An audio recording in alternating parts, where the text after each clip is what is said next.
And the other one looks a little bit worse. It looks fairly likely that if you make that move, you will lose.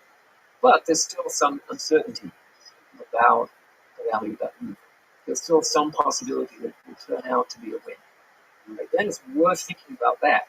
So even though it's less promising on average than the other move, which is guaranteed to be a draw, there's still some purpose thinking about it, because there's a chance that you will change your mind and discover that in fact it's a better move.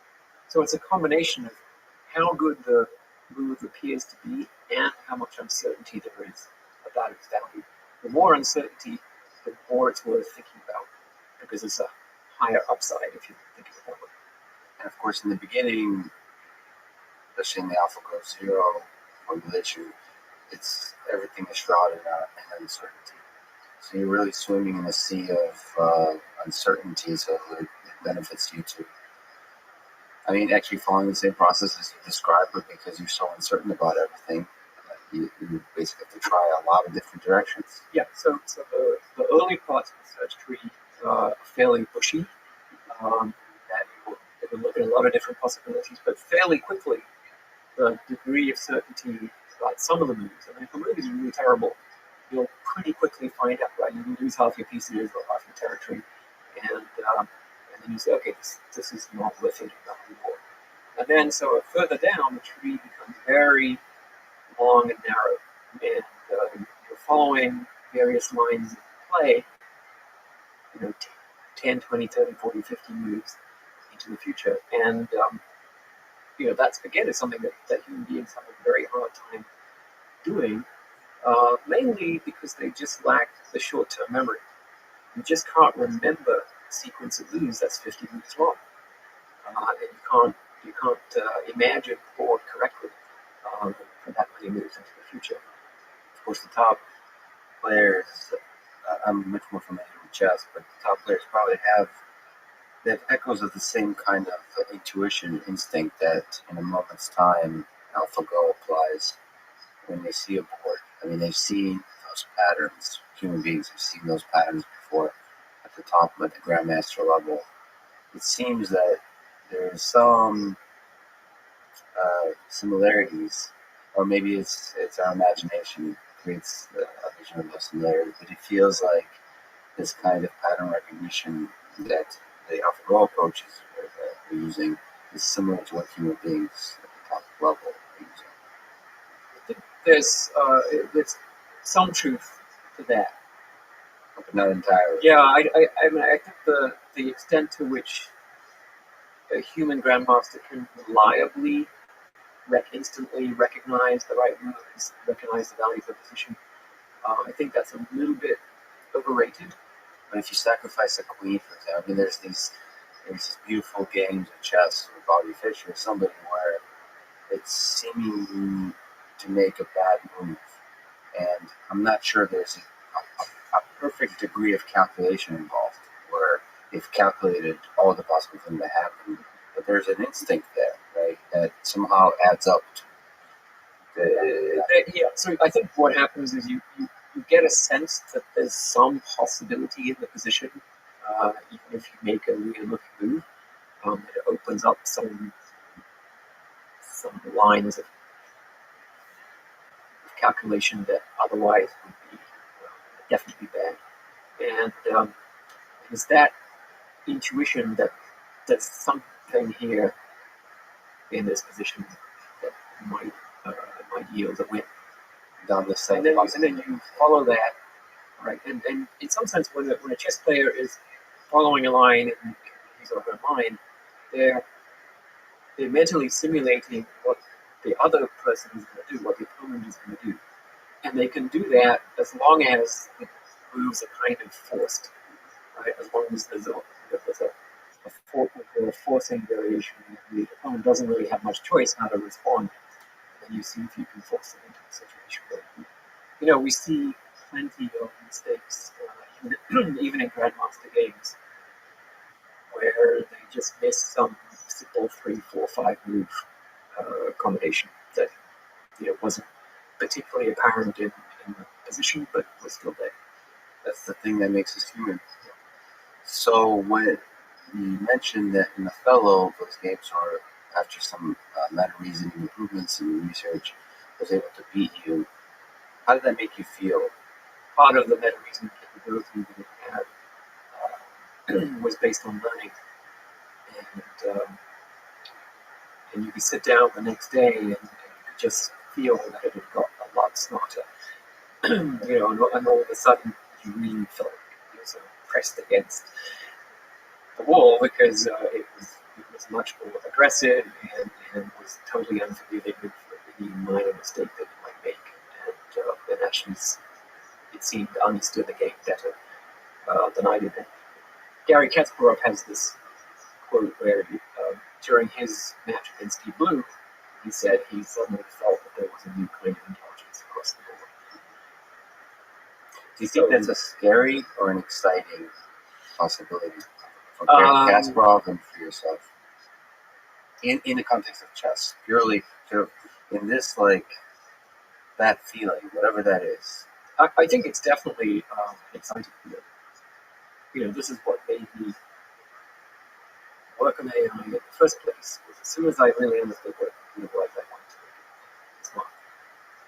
I started out with the first program I wrote was for the Sinclair programmable calculator, and I think you could write a 21-step algorithm. That was the biggest program you could write, something like that, and do little arithmetic calculations. So I think I implemented Newton's method for square roots and a few other things like that. But then, I thought, okay, if I just had more space, I could make this thing intelligent. And so I started thinking about AI. And I think the thing that's scary is not the chess program, because chess programs, they're not in the taking over the world business. But if you extrapolate, there are things about chess that don't resemble the real world. Right? We know the rules of chess. The chessboard is completely visible to the program, where of course the real world is not. Most of the real world is not visible from wherever you're sitting, so to speak. And to overcome those kinds of problems, you need qualitatively different algorithms. Another thing about the real world is that we regularly plan ahead on the timescales involving billions or trillions of steps. And we don't plan those in detail, but when you choose to do a PhD at Berkeley, that's a 5-year commitment that amounts to about 1 trillion motor control steps that you will eventually be committed to, including going up the stairs, opening doors, drinking water. Every finger movement while you're typing, every character of every paper and thesis and everything. So you're not committing in advance to the specific motor control steps, but you're still reasoning on a time scale that will eventually reduce to trillions of motor control actions. And so for all of these reasons, AlphaGo and Deep Blue and so on don't represent any kind of threat to humanity, but they are a step towards it. And progress in AI occurs by essentially removing one by one these assumptions that make problems easy, like the assumption of complete observability of the situation. If you remove that assumption, you need a much more complicated kind of computing design. It needs to be something that actually keeps track of all the things you can't see and tries to estimate what's going on. And there's an inevitable uncertainty in that. So it becomes a much more complicated problem. But we are removing those assumptions. We are starting to have algorithms that can cope with much longer timescales, cope with uncertainty, that can cope with partial observability. And so each of those steps sort of magnifies by 1,000 the range of things that we can do with AI systems. See, the way I started in AI, I wanted to be a psychiatrist for a long time. I understood the mind in high school, and of course, program and so on. And I showed up at the University of Illinois to an AI lab and they said, okay, I don't have time for you, but here's the book, AI Modern Approach. I think it was the first edition at the time. Here, go learn this. And I remember the lay of the land was, well, it's incredible that we solved chess, but we'll never solve Go. I mean, it was pretty certain that Go, in the way we thought about systems that reason, was impossible to solve, and now we've solved it. So it's a very... Well, I think I would have said that it's unlikely we could take the kind of algorithm that was used for chess and just get it to scale up and work well for Go. And at the time, what we thought was that in order to solve Go, we would have to do something similar to the way humans manage the complexity of Go, which is to break it down into kind of subgames. So when a human thinks about a Go board, they think about different parts of the board as sort of weakly connected to each other. And they think about, okay, within this part of the board, here's how things could go. And that part of the board, here's how things could go. And then you try to sort of couple those two analyses together and deal with the interactions and maybe revise your views of how things are going to go in each part. And then you've got maybe 5, 6, 7, 10 parts of the board. And that actually resembles the real world much more than chess does. Because in the real world, we have work, we have home life, we have sport, whatever, different kinds of activities or shopping. These all are connected to each other, but they're weakly connected. So when I'm typing a paper, I don't simultaneously have to decide which order I'm going to get the milk and the butter. That doesn't affect the typing. But I do need to realize, okay, I better finish this before the shops close because I don't have anything to get around your food. Right. So there's some reconnection, but not in the way that chess works, where everything's tied into a single stream of thought. So the thought was that Go, to solve Go, we'd have to make progress on stuff that we use. In a way, AlphaGo is a little bit disappointing, right? Because the program design for AlphaGo is actually not that different from Deep Blue or even from Arthur Samuel's checker playing program from the 1950s. And in fact, the two things that make AlphaGo work, one is its amazing ability to evaluate positions, and the other is the meta reasoning capability, which allows it to explore some parts in the tree very deeply and to abandon other parts very quickly. So this word meta reasoning, while technically correct, inspires perhaps the wrong degree of power that AlphaGo has. So the word reasoning is a powerful word. Let me ask you, so you were part of the symbolic AI world for a while, where AI was a lot of excellent, interesting ideas there that unfortunately met a winter. And so, do you think it reemerges? Oh, so I would say, yeah, it's not quite as simple as that. So the AI winter, the first winter that was actually named as such was the one in the late 80s. And that came about because in the mid-80s there was really a concerted attempt to push AI out into the real world using what was called expert system technology. And for the most part, that technology was just not ready for prime time. They were trying, in many cases, to do a form of uncertain reasoning, judgment, combinations of evidence, diagnosis, things like that, which was simply invalid. And when you try to apply invalid reasoning methods to real problems, you can fudge it for small versions of the problem, but when it starts to get larger, the thing just falls apart.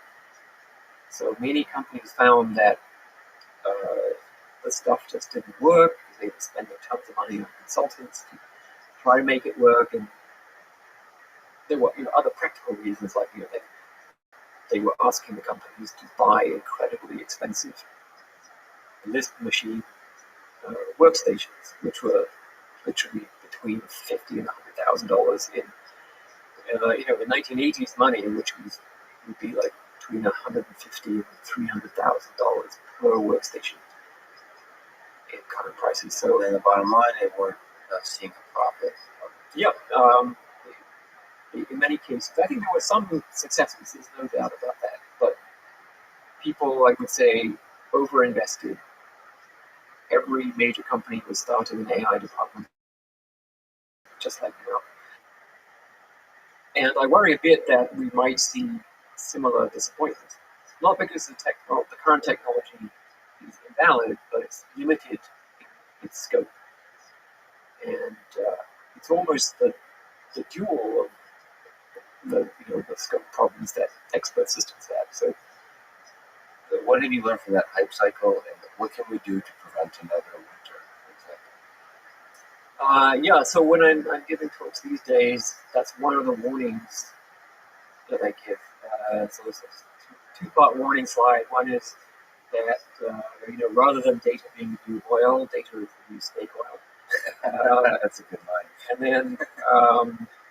And then the other is that we might see a kind of very visible failure in some of the major application areas. I think self-driving cars would be the flagship. And I think when you look at the history, so the first self-driving car was on the freeway, driving itself, changing lanes, overtaking in 1987. And so it's more than 30 years. And it kind of looks like where we are today, right? Prototypes on the freeway, changing lanes and overtaking. Now, I think significant progress has been made, particularly on the perception side. So we worked a lot on autonomous vehicles in the early mid-90s in Berkeley. We had our own big demonstrations. We put congressmen into self-driving cars and had them zoom in on the freeway. And the problem was clearly perception. At the time, the problem. Yeah. So in simulation, with perfect perception, you could actually show that you could drive safely for a long time, even if the other cars misbehaving and so on. But simultaneously, we worked on machine vision for detecting cars and tracking pedestrians and so on. And we couldn't get the reliability of detection and tracking up to a high enough level, particularly in bad weather conditions, nighttime rainfall. Good enough for demos, but perhaps not good enough to cover the general. Yeah, see, the thing about driving is, so suppose you're a taxi driver, you drive every day, 8 hours a day for 10 years. Right? That's 100 million seconds of driving. In any one of those seconds, you can make a fatal mistake. So you're talking about 8 nines of reliability. Right? Now, if your vision system only detects 98.3% of the vehicles, right? And that's sort of 1 and a bit nines of reliability. So you have another 7 orders of magnitude to go, and this is what people don't understand. They think, oh, because I had a successful demo, I'm pretty much done. But you're not even within 7 orders of magnitude of being done.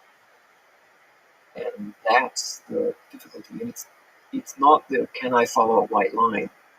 That's not the problem. Follow a white line all the way across the country. But it's the weird stuff that happens. It's So the edge cases, yeah. the edge case, other drivers doing weird things. So if you talk to Google, right? So they had actually very classical architecture where you had machine vision, which would detect all the other cars and pedestrians and the white lines and the road signs, and then basically that was fed into a logical database. And then you had a classical 1970s rule-based expert system telling you, okay, if you're in the middle lane and there's a bicyclist in the right lane who is signaling this, then do that, right? And what they found was that every day they'd go out another situation that the rules didn't cover. So we come to a traffic circle and there's a little girl riding a bicycle the wrong way around the traffic circle. And what do? We don't have a rule. Oh my God. Okay, stop. And then they come back and add more rules, and they just found that this was not really converging. And if you think about it, right, how do you deal with an unexpected situation, meaning one that you never previously encountered, and the reasoning required to figure out the solution for that situation has never been done. It doesn't match any previous situation in terms of the kind of reasoning you have to do. Well, chess programs, this happens all the time. You're constantly coming up with situations you haven't seen before. And you have to reason about them. You have to think about, okay, here are the possible things I could do. Here are the outcomes. Here's how desirable the outcomes are, and then pick the right one. In the 90s, we were saying, okay, this is how you're going to have to do automated vehicles. They're going to have look-ahead capability. But the look-ahead for driving is more difficult than it is for chess. Because there's humans, and they're less predictable than chess players. And you have an opponent in chess who's also somewhat unpredictable. But, for example, in chess, you always know the opponent's intention. They're trying to beat you, right? Whereas in driving, you don't know, is this guy trying to turn left, or has he just forgotten to turn off his turn signal, or is he drunk, or is he changing the channel on his radio, or whatever it might be. You've got to try and figure out the mental state, the intent of the other drivers to forecast the possible evolutions of their trajectories, and then you've got to figure out which is the trajectory for me that's going to be safest. And those all interact with each other because the other driver is going to react to your trajectory, and so on. So you've got the classic merging onto the freeway problem where you're kind of racing a vehicle that's already on the freeway, and you're going to pull ahead of them, or you're going to let them go first and behind, and you get this sort of uncertainty about who's going first. So all those kinds of things mean that you need a decision-making architecture that's very different from either a rule-based system or it seems to be a kind of an end-to-end neural network system. So just as AlphaGo is pretty good when it doesn't do any look-ahead, but it's way, way, way, way better when it does, I think the same is going to be true for driving. You can have a driving system that's pretty good when it doesn't do any look-ahead, but that's not good enough. We've already seen multiple deaths caused by poorly designed machine learning algorithms that don't really understand what they're doing. Yeah, on several levels, I think it's on the perception side, there's mistakes being made by those algorithms where the perception is very shallow. On the planning side, the look ahead, like you said, and the thing that we come up against that's really interesting when you try to deploy systems in the real world is you can't think of an artificial intelligence system as a thing that responds to the world always. You have to realize that it's an agent that others will respond to as well. So in order to drive successfully, you can't just try to do obstacle avoidance. But you got to pretend that you're invisible. Right? You're the invisible God. Right. So, but you have to assert, yet others have to be scared of you. There's this tension. There's this game. So if we study a lot of work with pedestrians. If you approach pedestrians as purely an obstacle avoidance, you do look ahead as in modeling the intent. They're going to take advantage of you. They're not going to respect you at all. There has to be a tension, a fear, some amount of uncertainty. That's how we have created. Or at least there's some kind of a resoluteness. Right. Yes. You have to display a certain amount of resoluteness. You can't be too tentative there. And so the solutions then become pretty complicated. Right? You get into game theory, analyses, and so we, at Berkeley now we're working a lot on this kind of interaction between machines and humans. And that's exciting. Yeah. And so my colleague Dragan actually,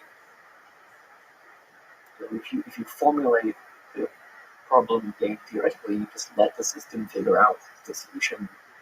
It does interesting, unexpected things. Like sometimes at a stop sign, if no one is going first, right, the car will actually back up a little. Right? It's just to indicate to the other cars that they should go. And that's something it invented entirely by itself. Right? It didn't say this is the language of communication at stop signs. It figured it out. That's really interesting. So let me just step back for a second. Just this beautiful philosophical notion. So Pamela McCordick in 1979 wrote, AI began with the ancient wish to force the gods. So when you think about the history of our civilization, do you think that there is an inherent desire to create, let's not say gods, but to create superintelligence? Is it inherent to us? Is it in our genes that the natural arc of human civilization is to create things that are of greater and greater power, and perhaps echoes of ourselves, to create the gods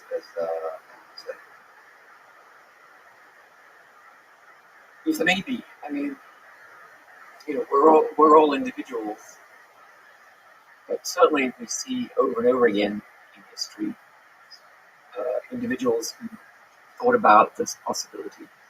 hopefully I'm not being too philosophical here, but if you look at the arc of this, where this is going, and we'll talk about AI safety, we'll talk about greater and greater intelligence. Do you see that when you created the Othello program and you felt this excitement, what was that excitement? Was it excitement of a tinkerer who created something cool, like a clock? Or was there a magic, or was it more like a child being born? Yeah, so I mean, I certainly understand that viewpoint. And if you look at the Lightill report, which was so in the 70s, there was a lot of controversy in the UK about AI and whether it was for real and how much money the government should invest. And it was a long story, but the government commissioned a report by Lightill, who was a physicist, and he wrote a very damning report about AI, which I think was the point. And he said that these are frustrated men who, unable to have children, would like to create and create life as a kind of replacement, which I think is really pretty unfair. But there is, I mean, there is a kind of magic, I would say, when you build something, and what you're building in is really just that. You're building in some understanding of the principles of learning and decision making. And to see those principles actually then turn into intelligent behavior in specific situations, it's an incredible thing. And that is naturally going to make you think, okay, where does this end? And so there's magical, optimistic views of word, and whatever your view of optimism is, whatever your view of utopia is, it's probably different for everybody. But you've often talked about concerns you have of how things may go wrong. So I've talked to Max Tegmark. There's a lot of interesting ways to think about AI safety. You're one of the seminal people thinking about this problem, amongst being in the weeds of actually solving specific AI problems. You also think about the big picture of where we're going. So, can you talk about several elements of it? Let's just talk about maybe the control problem. So, this idea of losing ability to control the behavior in our AI system. So, how do you see that? How do you see that coming about? What do you think we can do to manage it. Well, so it doesn't take a genius to realize that if you make something that's smart than you might have a problem. And Turing, Alan Turing, wrote about this and gave lectures about this in 1951. He did a lecture on the radio, and he basically says, once the machine thinking method starts, very quickly they'll outstrip humanity. If we're lucky, we may be able to turn off the power of strategic movements, but even so, our species would be humbled. Yeah, Actually, if he was wrong about that, right? If it's especially intelligent machine, it's not built up to switch it off. So it's actually in competition. So what do you think is meant, just for a quick tangent, if we shut off this super intelligent machine, that our species would be humbled? I think he means that we would realize that we are inferior, right? That we only survive by the skin of our teeth because we have to get to the off switch. Just in close call. Just in time, and if we hadn't, then we would have lost control of the Earth. So are you more worried when you think about this stuff about super intelligent AI, or are you more worried about super powerful AI that's not aligned with their values? So the paperclip scenarios kind of. I think so. The main problem I'm working on is the control problem, the problem of machines pursuing objectives that are not aligned with human objectives. And this has been the way we've thought about AI since the beginning. You build a machine for optimizing, and then put in some objective that optimizes. Right? And we can think of this as the King Midas problem. As King Midas put in this objective, right? Everything I touch turned to gold, and the gods, that's like the machine reads, okay, done. You now have his power, and of course his food and his drink and his family all turn to gold, and he's got his misery and starvation. This is, it's a warning. It's a failure mode that pretty much every culture in history has had some story along the same lines. It's the genie that gives you 3 wishes, and the third wish is always, please undo the first 2 wishes because of a mistake. And and when Arthur Samuel wrote his checker playing program, he learned to play checkers considerably better than Arthur Samuel could play, and actually reached a pretty decent standard. Norbert Wiener, who was one of the major mathematicians of the 20th century, sort of the father of modern automation control systems. He saw this, and he basically extrapolated, as Turing did. He said, okay, this is how we can lose control. And specifically that we have to be certain that the purpose we put into the machine is the purpose which we really desire. And the problem is, we can't do that. You mean it's very difficult to code, to put our values on paper? It's really difficult, or you're just saying it's impossible?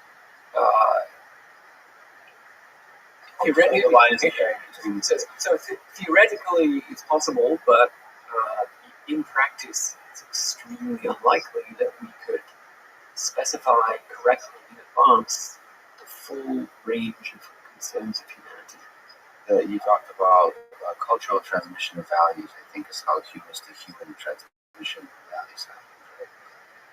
Well, we learn, as we grow up, we learn about the values that matter, how things should go, what is reasonable to pursue, and what is illegal to pursue.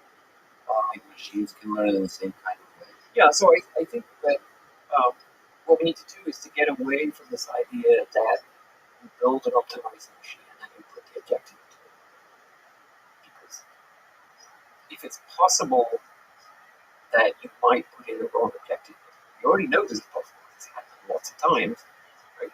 That means that the machine should never take an objective that's given as gospel truth. Because once it takes the objective as gospel truth, right, then it believes that whatever actions it's taking in pursuit of that objective are the correct things to do.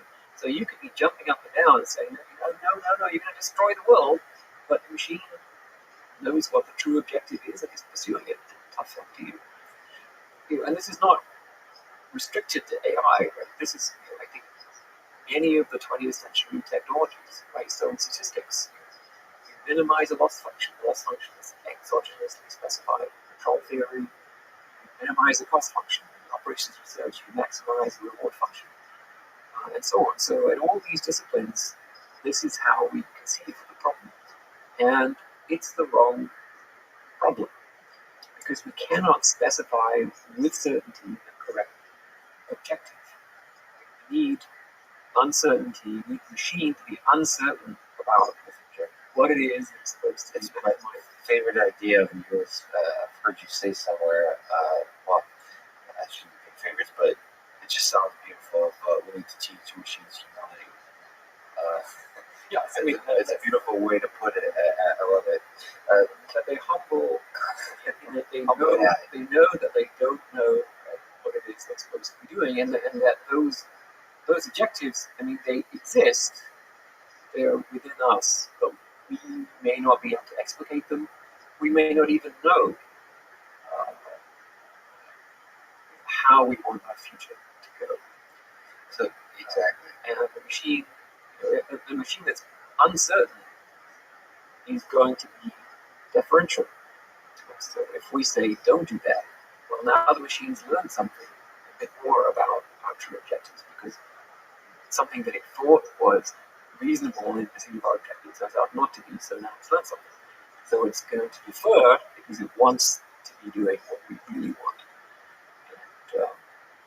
And that point, I think, is absolutely central to solving the control problem. It's a different kind of AI when you take away this idea that the objective is known. Then, in fact, a lot of the theoretical frameworks that we're so familiar with, Markov decision processes, goal-based planning, standard game tree search, all of these techniques actually become inapplicable. And you get a more complicated problem because now the interaction with the human becomes part of the problem. Because the human, by making choices, is giving you more information about the true objective, and that information helps you achieve the objective better.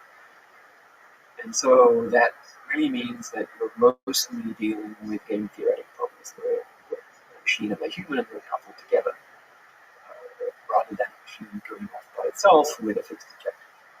Which is fascinating on the machine and the human level, that when you don't have an objective, means you're together coming up with an objective. I mean, there's a lot of philosophy that, you could argue that life doesn't really have meaning. We together agree on what gives it meaning, and we kind of culturally create things that give why the heck we are on this earth anyway.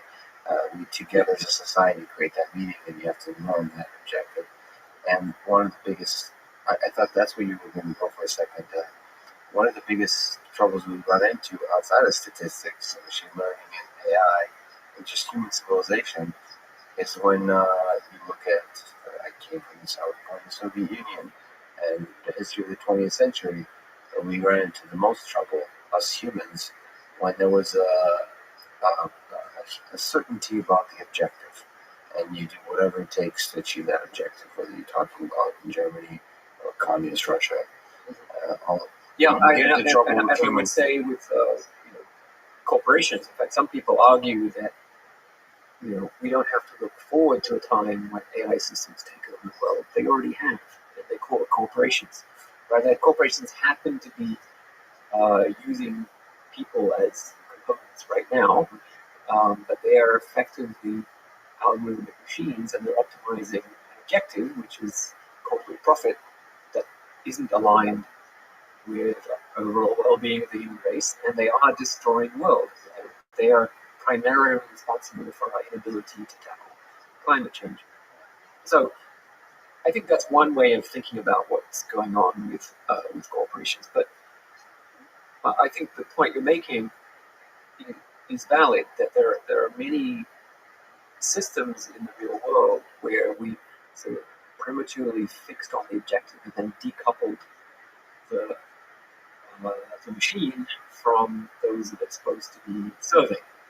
And I think you see this with government, where government is supposed to be a machine that serves people, but instead it tends to be taken over by people who have their own objective and use government to optimize that objective regardless of what people want. Do you find appealing the idea of almost arguing machines, where you have multiple AI systems with a clear fixed objective? We have in government the red team and the blue team. They're very fixed on their objectives, and they argue, and kind of they would disagree, but it kind of seems to make it work somewhat. That the duality of it. Like, I know a lot of ways. Okay, let's go 100 years back when there still was going on the founding of this country. There was disagreements, and that disagreement is where so there's a balance between certainty and forced humility because the power was distributed. Yeah, I think that the nature of debate and disagreement and argument takes as a premise the idea that you think you will, right? Which means that you're not necessarily absolutely convinced that your objective is the correct one, right? If you were absolutely, there's really no point in having a discussion or argument because you would never change your mind, and there wouldn't be any sort of synthesis or anything like that. So I think you can think of argumentation as an implementation of a form of uncertain reasoning. And I've been reading recently about utilitarianism and the history of efforts to define, in a sort of clear mathematical way, if you like, a formula for moral or political decision making. And it's really interesting that the parallels between the philosophical discussions going back 200 years and what you see now in discussions about existential risk, because it's almost exactly the same. So someone would say, okay, well, here's a formula for how we should make decisions. Right? So utilitarianism is roughly, each person has a utility function, and then we make decisions to maximize the sum of everybody's utility. And then people point out, well, in that case, the best policy is one that leads to the enormously vast population, all of whom are living a life that's barely worth living, right? And this is called the Republican conclusion. And another version is that we should maximize pleasure, and that's what we mean by utility. And then you'll get people effectively saying, well, in that case, we might as well just have everyone hooked up to a heroin drip. Yeah, they didn't use those words, but that debate, was happening in the 19th century, as it is now about AI. That if we get the formula wrong, we're going to have AI systems working towards an outcome that, in retrospect, would be exactly wrong. Do you think that's beautifully put, the echoes are there, but do you think, if you look at Sam Harris, our imagination worries about the AI version of that because of the speed at which the things going wrong in the utilitarian context could happen. Yeah. Is that a word for you? Yeah, I think that in most cases, not at all, but if we have a wrong political idea, we see it starting to go wrong. We're not stupid, and so we say, okay, maybe that was a mistake. Let's try something different. And also, we're very slow and inefficient about implementing these things. So you have to worry when you have corporations or political systems that are extremely efficient. But when we look at AI systems, or even just computers in general, right, they have this different characteristic from ordinary human activity in the past. So let's say you were a surgeon. You had some idea about how to do some operation. Right? Well, let's say you were wrong. Right? That way of doing the operation would mostly kill the patient. Well, you'd find out pretty quickly, like after maybe 3 or 4 tries, right? But that isn't true for pharmaceutical companies because they don't do 3 or 4 operations. They manufacture 3 or 4 billion pills, and they sell them, and then they find out maybe 6 months or a year later that, oh, people are dying of heart attacks or getting cancer from this drug. So that's why we have the FDA, right? Because of the scalability of pharmaceutical production. And there have been some unbelievably bad episodes in the history of pharmaceuticals and adulteration of products and so on that have killed tens of thousands or paralyzed hundreds of thousands of people.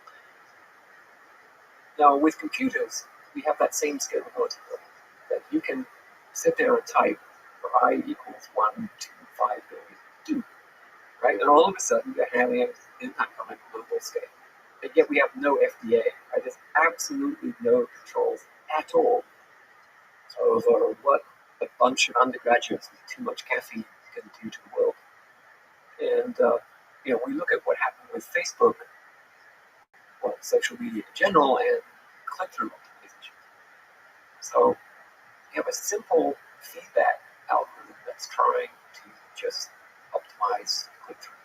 It sounds reasonable, right? Because you don't want to be feeding people ads that they don't care about or interested in. And you might even think of that process as simply adjusting the feeding of ads or news articles or whatever it might be to match people's preferences. But in fact, that isn't how the algorithm works. You make more money, the algorithm makes more money if you can better predict what people are going to click on, because then it can feed them exactly that. So the way to maximize click-through is actually to modify the people, to make them more predictable. And one way to do that is to feed them information which will change their behavior and preferences towards extremes that make them predictable. Whatever is the nearest extreme or the nearest predictable point, that's where you're going to end up. The machines will force you there. Now, and I think there's a reasonable argument to say that this, among other things, is contributing to the destruction of democracy in the world. And where was the oversight of this process? Where were the people saying, okay, you would like to apply this algorithm to 5 million people on the face of the earth? Can you show me that it's safe? Can you show me that it won't have various kinds of negative effects? No, there was no one asking that question. There was no one placed between, the undergrads with too much caffeine and the human race. Well, they just did it. And some way outside the scope of my knowledge, so economists would argue that the invisible hand, so the capitalist system, it was the oversight. So if you're going to corrupt society, whatever decision you make as a company, then that's going to be reflected in people not using your product. So sort of that's one model of oversight. So we shall see, but in the meantime, you might even have broken the political system that enables capitalism to function. Well, you've changed it. And so we should see. Change is often painful. So my question is absolutely, it's fascinating. you're absolutely right. There's zero oversight on algorithms that can have a profound civilization-changing effect. So, do you think it's possible? I mean, have you seen government? So, do you think it's possible to create regulatory bodies oversight over AI algorithms, which are inherently such cutting-edge set of ideas and technologies? Yeah, but I think it takes time to figure out what kind of oversight, what kinds of controls, and it took time to design the FDA regime. Some people still don't like it, they want to fix it. I think there are clear ways that it could be improved. But the whole notion that you have stage 1, stage 2, stage 3, and here are the criteria for what you have to do to pass a stage 1 trial, right? We haven't even thought about what those would be for algorithms. So I think there are things we could do right now with regard to bias. For example, we have a pretty good technical handle on how to detect algorithms that are propagating bias that exists in data sets, how to debias those algorithms, and even what it's going to cost you to do that. So I think we can start having some standards on that. I think there are things to do with impersonation and falsification that we can work on. So Fakes, yeah. Or a very simple point. So impersonation is a machine acting as if it was a person. I can't see a real justification for why we should insist that machines self-identify as machines. Where is the social benefit in fooling people into thinking that this is really a person when it isn't? I don't mind if it uses a human-like voice that's easy to understand. That's fine, but it should just say, "I'm a machine" in some form. And not many people are speaking to that, I would think, relatively obvious fact. So I think most people. Yeah, I mean, there is actually a law in California that bans impersonation, but only in certain restricted circumstances. So, for the purpose of engaging in a fraudulent transaction and for the purpose of modifying someone's voting behavior. So those are the circumstances where machines have to self-identify. But I think this, arguably, it should be in all circumstances. And then when you talk about deepfakes, we're just at the beginning, but already it's possible to make a movie of anybody saying anything in ways that are pretty hard to detect. Including yourself, because you're on camera now, and your voice is coming through with high resolution. Yeah, so you can take what I'm saying and replace it with pretty much anything else you want it to say, and even it will change word lips and facial expressions to fit. And there's actually not much in the way of real legal protection against that. I think in the commercial area, you could say, yeah, you're using my brand, and so there are rules about that. But in the political sphere, I think it's at the moment it's anything goes. So that could be really, really damaging.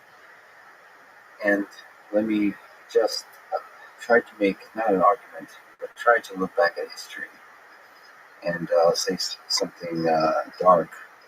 In essence, is while regulation seems to be oversight seems to be exactly the right thing to do here. It seems that human beings, what they naturally do is they wait for something to go wrong. If you're talking about nuclear weapons, you can't talk about nuclear weapons being dangerous until somebody actually, like the United States, drops the bomb. Or Chernobyl melting. Do you think we will have to wait for things going wrong in a way that's obviously damaging to society? Not an existential risk, but obviously damaging. Or do you have faith that... I hope not, but I mean, I think we do have to look at history. And so the two examples you gave, nuclear weapons and nuclear power, are very, very interesting because With nuclear weapons, we knew in the early years of the 20th century that atoms contained a huge amount of energy. We had E equals mc squared. We knew that the mass differences between the different atoms and their components, and we knew that you might be able to make an incredibly powerful explosive. So H.G. Wells wrote a science fiction book, I think in 1912. Frederick Soddy, who was the guy who discovered isotopes, the Nobel Prize winner, he gave a speech in 1915 saying that 1 pound of this new explosive would be the equivalent of 150 tons of dynamite, which turns out to be about right. And this was in World War One, right? So he was imagining how much worse the world war would be if we were using that kind of explosive. But the physics establishment simply refused to believe that these things could be made, including the people who were making it. Well, so they were doing the nuclear physics. I mean, eventually we're the ones who made it. And talk about Rabbi or whatever. Well, so up to the development was mostly theoretical. So it's people using some primitive kinds of particle acceleration and doing experiments at the level of single particles or collection of particles. They were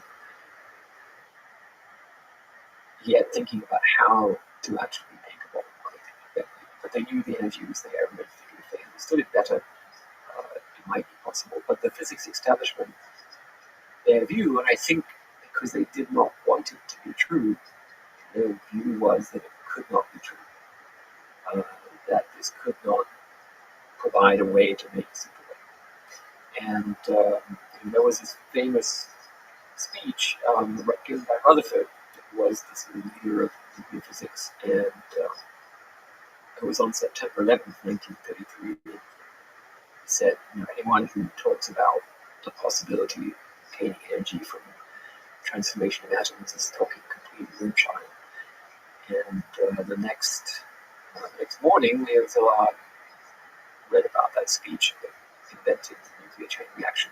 And so as soon as he had that idea, he could make a chain reaction with neutrons, because neutrons were not repelled by the nucleus, and they could enter the nucleus and continue the reaction. As soon as he has that idea, he instantly realized that the world was deep doo-doo. Because this is 1933, right? And Hitler had recently come to power in Germany. Szilard was in London, eventually became a refugee, and came to the US. And in the process of having the idea about the chain reaction, he figured out basically how to make a bomb and also how to make a reactor. And he patented the reactor in 1934, but because of the situation, the great power conflict situation that he could see happening, he kept that a secret. And so between then and the beginning of World War II, people were working, including the Germans, on how to actually create neutron sources, or what specific fission reactions would produce neutrons of the right energy to continue the reaction. And that was demonstrated in Germany, I think, in 1938, correctly. The first nuclear weapon patent was 1939 by the French. So this was actually going on, well before World War II really got going. And then, the British Army had the most advanced capability in this area, but for safety reasons, among others, plus just resources, they moved the program from Britain to the US, and that became the Manhattan Project. So the reason why we couldn't have any kind of oversight of nuclear weapons and nuclear technology was because we were basically already in an arms race in a war.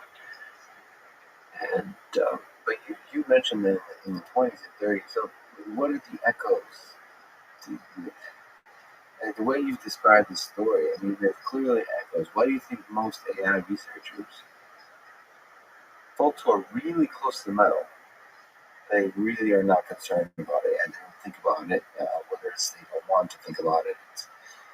Well, why do you think that is? What are the echoes of the nuclear situation to the current AI situation, and what can we do about it? I think there is a kind of motivated cognition, which is the term in psychology means that you believe what you would like to be true, rather than what is true. And it's unsettling to think that what you're working on might be being embraced, obviously. So you would rather instantly deny it and come up with some reason why it couldn't be true. And I collected a long list of reasons that extremely intelligent, competent AI scientists have come up with for why we shouldn't worry about this. For example, calculators are superhuman at arithmetic and they haven't taken over the world, so there's nothing to worry about. Like my 5-year-old, could have figured out why that was an unreasonable and quite weak argument. Another one was, while it's theoretically possible that you could have superhuman AI destroy the world, it's also theoretically possible that a black hole could materialize right next to the Earth and destroy humanity. Yes, it's theoretically possible. Quantum theoretically, extremely unlikely that it would just materialize right there. But that's a completely bogus analogy, because if the whole physics community on Earth was working to materialize a black hole in near Earth orbit, right, wouldn't you ask them, is that a good idea? Is that going to be safe? What if you succeed? Right? And that's the thing, right? The AI community has sort of refused to ask itself, what if you succeed? And initially, I think that was because it was too hard. But, Alan Turing asked himself that. And he said, we'd be toast. Right? If we were lucky, we might be able to switch off the power, but probably we'd be toast. But there's also an aspect that because we're not exactly sure what the future holds, it's not clear exactly so technically what to worry about. So how things go along. And so there is something, it feels like, maybe you can correct me if I'm wrong, but there's something paralyzing about worrying about something that logically is inevitable, but you don't really know what that would look like. Yeah, I think that's it's a reasonable point, and it's certainly in terms of existential risks, it's different from asteroid collides with the Earth, right? Which again is quite possible. It's happened in the past. It will probably happen again. We don't know right now. But if we did detect an asteroid that was going to hit the Earth in 75 years' time, we'd certainly be doing something about it. Well, it's clear there's a big rock. Probably have a meeting and see what do we do about the big rock. With AI, right? With AI, I mean, there are very few people who think it's not going to happen within the next 75 years. I know Rod Brooks doesn't think it's going to happen. Maybe Andrew Ng doesn't think it's happening. But a lot of the people who work day to day, who say at the rock face, they think it's going to happen. I think the median estimate from AI researchers is somewhere 40 to 50 years from now. I think in Asia, they think it's going to be faster. I'm a little bit more conservative. I think it probably take longer than that. But I think, as happened with nuclear weapons, it can happen overnight that you have these breakthroughs. And we need more than one breakthrough. That, it's on the order of half a dozen. This is a very rough scale, but so half a dozen breakthroughs of that nature would have to happen for us to reach the superhuman AI. But the AI research community is vast now. The massive investments from governments, from corporations are tons of really smart people. You just have to look at the rate of progress in different areas of AI to see that things are moving really fast. So to say, oh, it's just going to be thousands of years, I don't see any basis for that. I see, for example, the Stanford 100-year AI project, right, which is supposed to be sort of serious establishment view. Their most recent report actually said it's probably not even possible. Right? Which, if you want a perfect example of people in denial, that's it. Because for the whole history of AI, we've been saying to philosophers who said it wasn't possible, well, you have no idea what you're talking about. Of course, it's possible. Right? Give me an argument for why it couldn't happen. And there isn't. Right? And now, because people are worried that maybe AI might be a bad name, or I just don't want to think about this, they're saying, okay, well, of course it's not possible. Let me imagine, right? Imagine if the leaders of the cancer biology community got up and said, well, of course, curing cancer, it's not really possible. It would be complete outrage and dismay. And I find this really strange phenomenon. So, okay, so if you accept that it's possible, and if you accept that it's probably going to happen, the point that you're making that, how does it go wrong? A valid question. Without an answer to that question, then you're stuck with what I call the gorilla problem, which is a problem that the gorillas face. Right? They made something more intelligent than them, maybe us, a few million years ago, and now they're do. So there's really nothing they can do. They've lost the control. They failed to solve the control problem of control of humans, and so they've lost. So we don't want to be in that situation. And if the gorilla problem is the only formulation you have, there's not a lot you can do, right? Other than to say, okay, we should try to stop it. We should just not make the humans, or in this case, not make the AI. And I think that's really hard to do. And I'm not actually proposing that that's a feasible course of action. I also think that if properly controlled AI could be incredibly beneficial.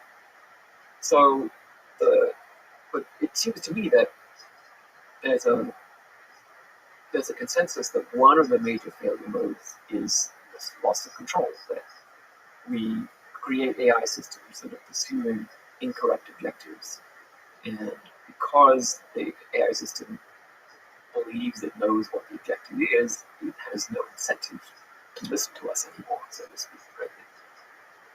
It's just carrying out the strategy that it has computed as being the optimal solution. And it may be that in the process, it needs to acquire more resources to increase the possibility of success, or prevent various failure modes by defending itself against interference. And so that collection of problems, I think, is something we can address. The other problems are, roughly speaking, misuse. And so even if we solve the control problem, we make perfectly safe, controllable AI systems, why does Dr. Evil going to use those? Right? He wants to just take over the world and make unsafe AI systems and then get out of control. So that's one problem, which is sort of partly a policing problem, partly a sort of a cultural problem for the profession of how we teach people what kinds of AI systems are safe. You talk about autonomous weapon system and how everybody agrees that there's too many ways that could go horribly wrong. But this great Slaughterbots movie that kind of illustrates that beautifully. Well, I want to talk about that's another. There's another topic I have to talk about. But I just want to mention that what I see is the third major failure mode, which is overuse, not so much misuse, but overuse of AI. That we become overly dependent. So I call this the Wall-E problem. So if you see the Wall-E movie, right, all the humans are on the spaceship, and the machines look after everything for them, and they just watch TV and drink big gulps. And they're all sort of obese and stupid, and they sort of totally lost any notion of human autonomy. And so in effect, right, this would happen like the slow boiling frog, right? We would gradually turn over more and more of the management of our civilization to machines, as we are already doing. If this process continues, we sort of gradually switch from sort of being the masters of technology to just being the guests, right? So we become guests on a cruise ship, which is fine for a week, but not for the rest of eternity. And it's almost irreversible, right? Once you lose the incentive to, for example, learn to be an engineer or a doctor or a sanitation or any other of the infinitely many ways that we maintain and propagate our civilization. If you don't have the incentive to do any of that, you won't. And then it's really hard to recover. And of course, AI is just one of the technologies that third failure mode result in that. There's probably other technology in general detaches us from. It does a bit, but the difference is that in terms of the knowledge to run our civilization, up to now we've had no alternative but to put it into people's heads. Right? If software, Google, so software in general is like AI computers in general, but the knowledge of how how a sanitation system works. That's the AI has to understand that. It's no good putting it into Google. So we've always put knowledge on paper, but paper doesn't run our civilization. It only runs when it goes from the paper into people's heads again. Right? So we've always propagated civilization through human minds, and we've spent about 1 trillion person years doing it. And literally, right? You can work it out. Yeah, about right. It's about just over 100 billion people who've ever lived, and each of them has spent about 10 years learning stuff to keep their civilization going. And so that's 1 trillion person years we put into this effort. Beautiful way to describe all of civilization. And now we're in danger of throwing it away. So this is a problem that AI can't solve. It's not a technical problem. It's if we do our job right, the AI systems will say, the human race doesn't, in the long run, want to be passengers in a cruise ship. The human race wants autonomy. This is part of human preferences. So the AI systems are not going to do this stuff for you. You've got to do it for yourself. Right? I'm not going to carry you to the top of Everest in an autonomous helicopter. You have to climb it if you want to get the benefit, and so on. So, but I'm afraid that because we are short-sighted and lazy, we're going to override the AI systems. And there's an amazing short story that I recommend to everyone that I talk to about this called The Machine Stops, written in 1909 by Ian Forster, who wrote novels about the British Empire and sort of things that became costume dramas on the BBC, but he wrote this one science fiction story, which is an amazing vision of the future. It has basically iPads, it has video conferencing, it has MOOCs, it has computer-induced obesity. Literally, it's what people spend their time doing is giving online courses or listening to online courses and talking about ideas, but they never get out there in the real world. They don't really have a lot of face-to-face contact. Everything is done online. So all the things we're worrying about now were described in the story, and the human race becomes more and more kind of machine, loses knowledge of how things really run, and then becomes vulnerable to collapse. And so it's a pretty unbelievably amazing story for someone writing in 1909 to imagine all this stuff. Yeah. So there's very few people that represent artificial intelligence more than you, Sir Russell. It's okay. So it's all my fault. It's all your fault. Yeah, right. You're often brought up as the person Well, Stuart Russell, like the AI person, is worried about this. That's why you should be worried about it. Do you feel the burden of that? I don't know if you feel that at all, but when I talk to people, like from, you talk about people outside of computer science when they think about this. Stuart Russell is worried about AI safety. You should be worried too. Do you feel the burden of that? I mean, in a practical sense, yeah, because I get, a dozen, sometimes 25 invitations a day to talk about it, to give interviews, to write press articles, and so on. So, in that very practical sense, I'm seeing that people are concerned and really interested about this. Are you worried that you could be wrong, as all good scientists are? Of course, I worry about that all the time. I mean, that's always been the way that I've worked. Is like I have an argument in my head with myself. Right? I have some idea, and then I think, okay, how could that be wrong? Or did someone else already have that idea? So I'll go and search in as much literature as I can to see whether someone thought of that or even refuted it. So right now I'm reading a lot of philosophy because in the form of debates of utilitarianism and other kinds of moral formulas, should we say, people have already thought through some of these issues. But one of the things I'm not seeing in a lot of these debates is this specific idea about the importance of uncertainty in the objective.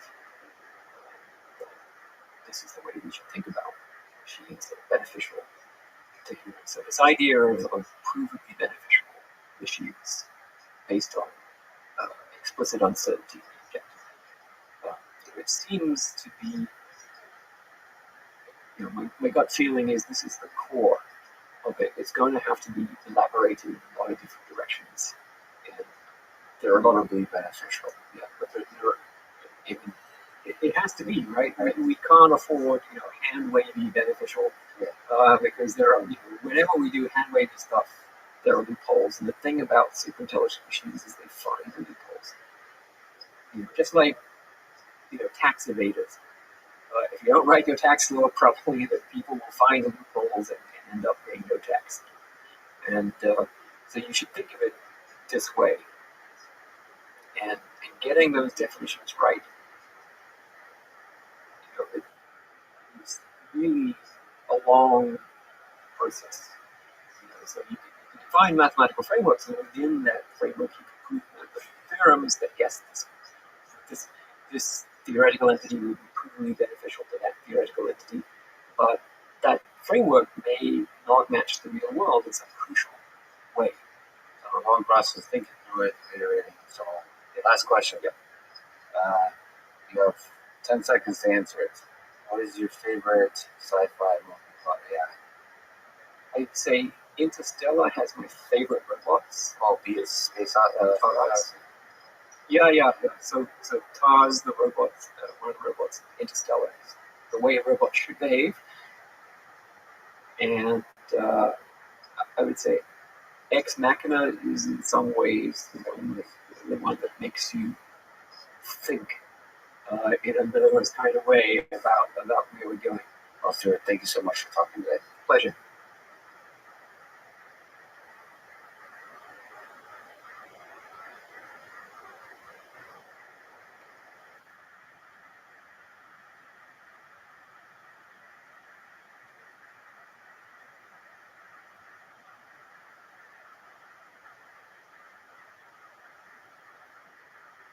The following is a conversation with Peter Appeal. He's a professor at UC Berkeley and the director of the Berkeley Robotics Learning Lab. He's one of the top researchers in the world working on how we make robots understand and interact with the world around them, especially using imitation and deep reinforcement learning. This conversation is part of the MIT course in Artificial General Intelligence and the Artificial Intelligence Podcast. If you enjoy it, please subscribe on YouTube, iTunes, or your podcast provider of choice, or simply connect with me on Twitter at Lex Friedman. It's spelled Frid. And now, here's my conversation with Peter Abil. You've mentioned that if there was one person you could meet, it would be Roger Federer. So let me ask, when do you think we will have a robot that fully autonomously can beat Roger Federer at tennis? Roger Federer level player at tennis. Oh, well, first, if you can make it happen for me to beat Roger, let me know. In terms of getting a robot to beat him at tennis, it's kind of an interesting question because for a lot of the challenges we think about in AI, the software is really the missing piece. But for something like this, the hardware is nowhere near either. To really have a robot that can physically run around, Boston Dynamics robots are starting to get there, but still not really human level ability to run around and then swing a racket. So you think that's a hardware problem? I don't think it's a hardware problem only. I think it's a hardware and a software problem. I think it's both. And I think they'll have independent progress. So let's say the hardware maybe in 10, 15 years. On the play, not grass. I mean, grass With the is probably sliding. Yeah. Oh, the playing. I'm not sure what's harder, grass or clay. The clay involves sliding, which might be harder to master, actually. Yeah. But you're not limited to bipedal. I mean, I'm sure there's Well, no. when you build a machine, it's a whole different question, of course. You know, if you can say, okay, this robot can be on wheels, it can move around on wheels, and can be designed differently, then I think that can be done sooner, probably, than a full humanoid type of setup. What do you think swing a rack? So you've worked at basic manipulation. How hard do you think is the task of swinging a racket with be able to hit a nice backhand or a forehand? Let's say we just set up stationary, a nice robot arm. Let's say standard industrial arm, and can watch the ball come and then swing the racket. It's a good question. I'm not sure it would be super hard to do. I mean, I'm sure it would require a lot. If we do it with reinforcement learning, it would require a lot of trial and error. It's not going to swing it right the first time around, but yeah, I don't see why it couldn't. So you think it's Swing it the right way. I think it's learnable. I think if you set up a ball machine, let's say on one side, and then a robot with a tennis racket on the other side, I think it's learnable, and maybe a little bit of pre-training and simulation. Yeah, I think that's feasible. I think the swing the racket is feasible. It'd be very interesting to see how much precision it can get. Because I mean that's where some of the human players can hit it on the lines, which is very high precision with spin. The spin is interesting. Whether RL can learn to put a spin on the ball. Well, you got me interested. Maybe someday we'll set this up. Sure. You got me intrigued. Your answer is basically, okay, for this problem it sounds fascinating, but for the general problem of a tennis player, we might be a little bit farther away. What's the most impressive thing you've seen a robot do in the physical world? So, physically, for me, it's the Boston Dynamics videos always just bring home and just super impressed. Recently, the robot running up the stairs, doing the parkour type thing. I mean, yes, we don't know what's underneath. They don't really provide a lot of detail, but even if it's hard-coded underneath, which it might or might not be, just the physical abilities of doing that parkour, that's very impressive. So, right there, have you met Spot Mini or any of those robots in person? Met Spot Mini last year in April at the Mars event that Jeff Bezos organizes. They brought it out there, and he was nicely following around Jeff. When Jeff left the room, they had it following him along, which was pretty impressive. So I think there's some confidence to know that there's no learning going on in those robots. The psychology of it, so while knowing there's not, if there's any learning going on, it's very limited. I met Spot Mini earlier this year, and knowing everything that's going on, having one-on-one interaction, so I got to spend some time alone.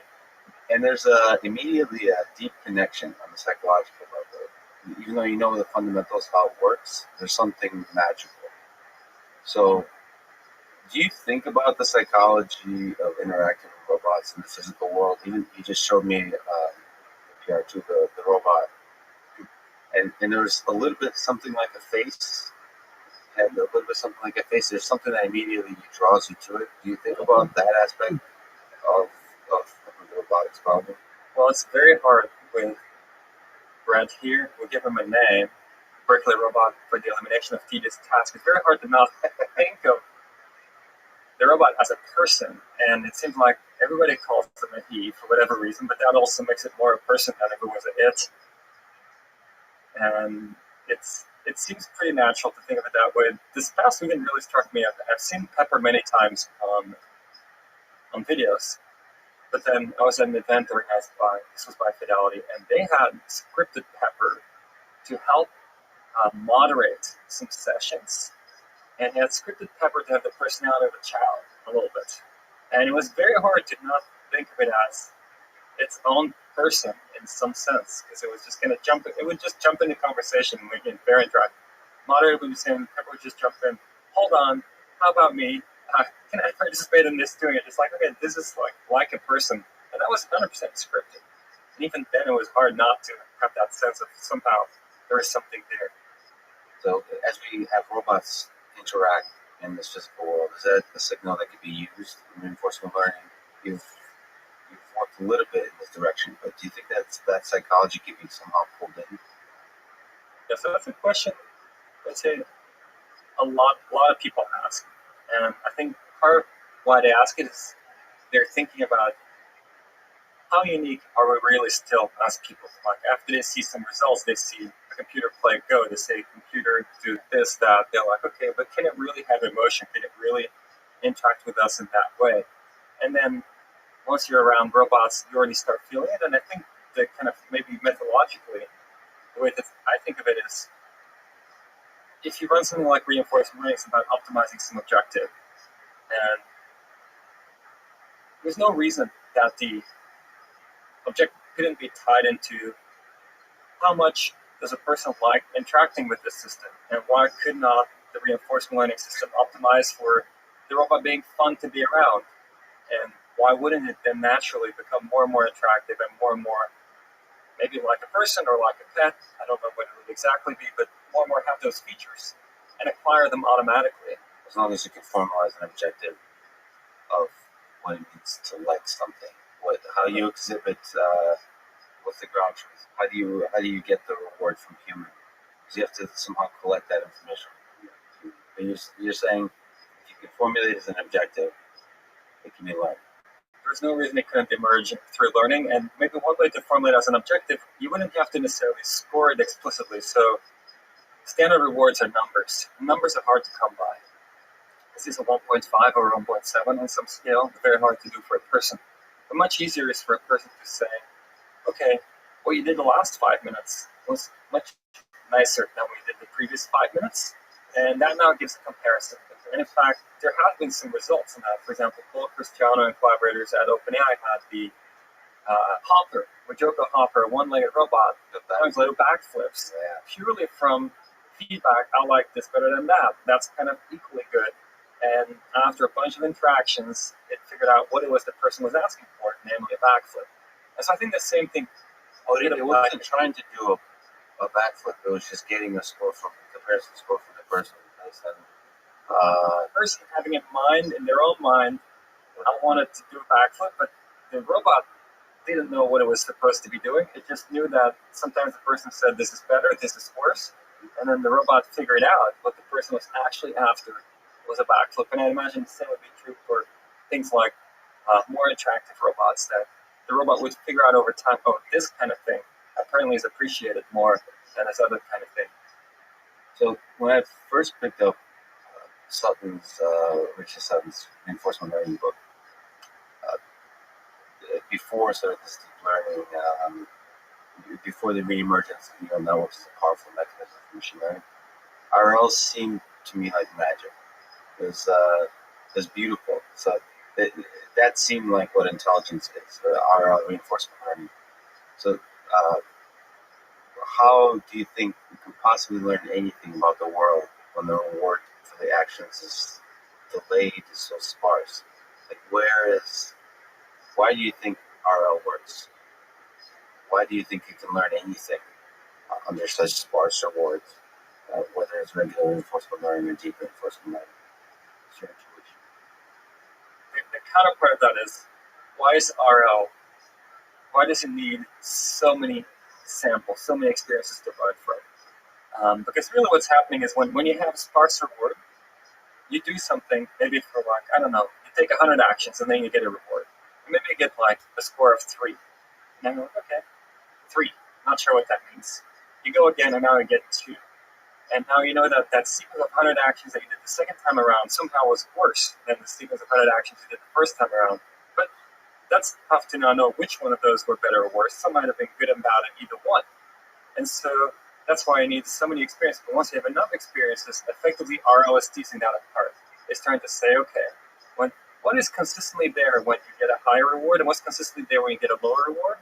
And then kind of the magic of sometimes the policy gradient update is to say, now let's update the neural network to make the actions that were kind of present when things are good more likely, and make the actions that are present when things are not as good less likely. So that is the counterpoint, but it seems like you would need to run it a lot more than you do. Even though right now people can say that RL is very inefficient, but it seems to be way more efficient than one would imagine on paper. That the simple updates to the policy gradient, that somehow you can learn exactly as you said, what are the common actions that seem to produce some good results. That somehow can learn anything. It seems counterintuitive, at least. Is there some intuition behind it? Yeah, so I think there's a few ways to think about this. The way I tend to think about it mostly originally when we started working on deep reinforcement learning here at Berkeley, maybe 2011, 12, 13, around that time, John Schulman was a PhD student initially kind of driving it forward here. And the way we thought about it at the time was, if you think about rectified linear units or kind of rectifier type neural networks, what do you get? You get something that's piecewise linear feedback control. And if you look at the literature, linear feedback control is extremely successful. We solved many, many problems surprisingly well. I remember, for example, when we did helicopter flight, if you're in a stationary flight regime, not a non-stationary, but a stationary flight regime like hover, you can use linear feedback control to stabilize a helicopter. Very complex dynamical system, but the controller is relatively simple. And so I think that's a big part, is that if you do feedback control, even though the system you control can be very, very complex often, relatively simple control architectures can already do a lot, but then also just linear is not good enough. And so one way you can think of these neural networks is that these things, they tile the space, which people were already trying to do more by hand or with finite state machines. Say, this linear controller here, this linear controller here. Neural network learns to tile the space, say, linear controller here, another linear controller here, but it's more subtle than that. And so it's benefiting from this linear control aspect, it's benefiting from the tiling, but it's somehow tiling it one dimension at a time. Because if, let's say, you have a 2-layer network, even that hidden layer, you make a transition from active to inactive, or the other way around. That is essentially one axis, but not axis aligned, but one direction that you change. And so you have this kind of very gradual tiling of the space where you have a lot of sharing between the linear controllers that tile the space. And that was always my intuition as to why to expect that this might work pretty well. It's essentially leveraging the fact that linear feedback control is so good, but of course not enough. And this is a gradual tiling of the space with linear feedback controls that share a lot of expertise across them. So that's really nice intuition. Do you think that scales to the more and more general problems of when you start going up the number of control dimensions, when you start going down in terms of how often you get a clean reward signal? Does that intuition carry forward to those crazier, weirder worlds that we think of as the real world? So I think where things get really tricky in the real world compared to the things we've looked at so far with great success in reinforcement learning is the time scales, which takes us to an extreme. So when you think about real world, I mean, I don't know, maybe some student decided to do a PhD here, right? Okay, that's a decision. That's a very high level decision. But if you think about their lives, I mean, any person's life, it's a sequence of muscle fiber contractions and relaxations, and that's how you interact with the world. And that's a very high frequency control thing, but it's ultimately what you do and how you affect the world. Until I guess we have brain readings, you can maybe do it slightly differently, but typically that's how you affect the world. And the decision of doing a PhD is like so abstract relative to what you're actually doing in the world. And I think that's where credit assignment becomes just completely beyond what any current RL algorithm can do. And we need hierarchical reasoning at a level that is just not available at all yet. Where do you think we can pick up hierarchical reasoning? By which mechanisms? Yeah, so maybe let me highlight what I think the limitations are of what already was done 20, 30 years ago. In fact, you'll find reasoning systems that reason over relatively long horizons. But the problem is that they were not grounded in the real world. So people would have to hand design some kind of logical, dynamical descriptions of the world, and that didn't tie into perception. And so it didn't tie into real objects and so forth. And so that was a big gap. Now with deep learning, we start having the ability to really see with sensors, process that, and understand what's in the world. And so it's a good time to try to bring these things together. I see a few ways of getting there. One way to get there would be to say deep learning can get bolted on somehow to some of these more traditional approaches. Now, bolted on would probably mean you need to do some kind of end-to-end training where you say, my deep learning processing somehow leads to a representation that in turn uses some kind of traditional underlying dynamical systems that can be used for planning. And that's, for example, the direction Aviv Tamar and Bernard Kurtach here have been pushing with causal infoGAN, and of course other people too. That's one way. Can we somehow force it into the form factor that is amenable to reasoning? Another direction we've been thinking about for a long time and didn't make any progress on was more information theoretic approaches. So the idea there was that what it means to take high-level action is to choose a latent variable now that tells you a lot about what's going to be the case in the future, because that's what it means to take a high-level action. So when I decide I'm going to navigate to the gas station because I need to get gas for my car, well, that'll now take 5 minutes to get there. But the fact that I get there, I could already tell that from the high-level action I took much earlier. That we had a very hard time getting success with. Not saying it's a dead end necessarily, but we had a lot of trouble getting that to work. And then we started revisiting the notion of what are we really trying to achieve? What we're trying to achieve is not necessarily hierarchy per se, but you can think about what does hierarchy give us? We hope it would give us is better credit assignment. Kind of what does better credit assignment is giving us? It gives us faster learning, right? And so faster learning is ultimately maybe what we're after. And so that's what we ended up with the RL squared paper on learning to reinforcement learn, which at the time Rocky Vaughn led. And that's exactly the meta-learning approach where you say, okay, we don't know how to design hierarchy. We know what we want to get from it. Let's just end-to-end optimize for what we want to get from it and see if it might emerge. And we saw things emerge. The maze navigation had consistent motion down hallways, which is what you want. A hierarchical controller should say, I want to go down this hallway. And then when there's an option to take a turn, I can decide whether to take a turn or not and repeat. Even had the notion of where have you been before or not, to not revisit the places you've been before. It still didn't scale yet to the real world kind of scenarios I think you had in mind, but it was some sign of life that maybe you can meta learn these hierarchical concepts. I mean, it seems like through these meta learning concepts, we get at what I think is one of the hardest and most important problems of AI, which is transfer learning. So it's generalization. How far along this journey towards building general systems are we? Being able to do transfer learning well. So there's some things that you can generalize a little bit, but do you think we're on the right path, or is totally different breakthroughs are needed to be able to transfer knowledge between different learning models?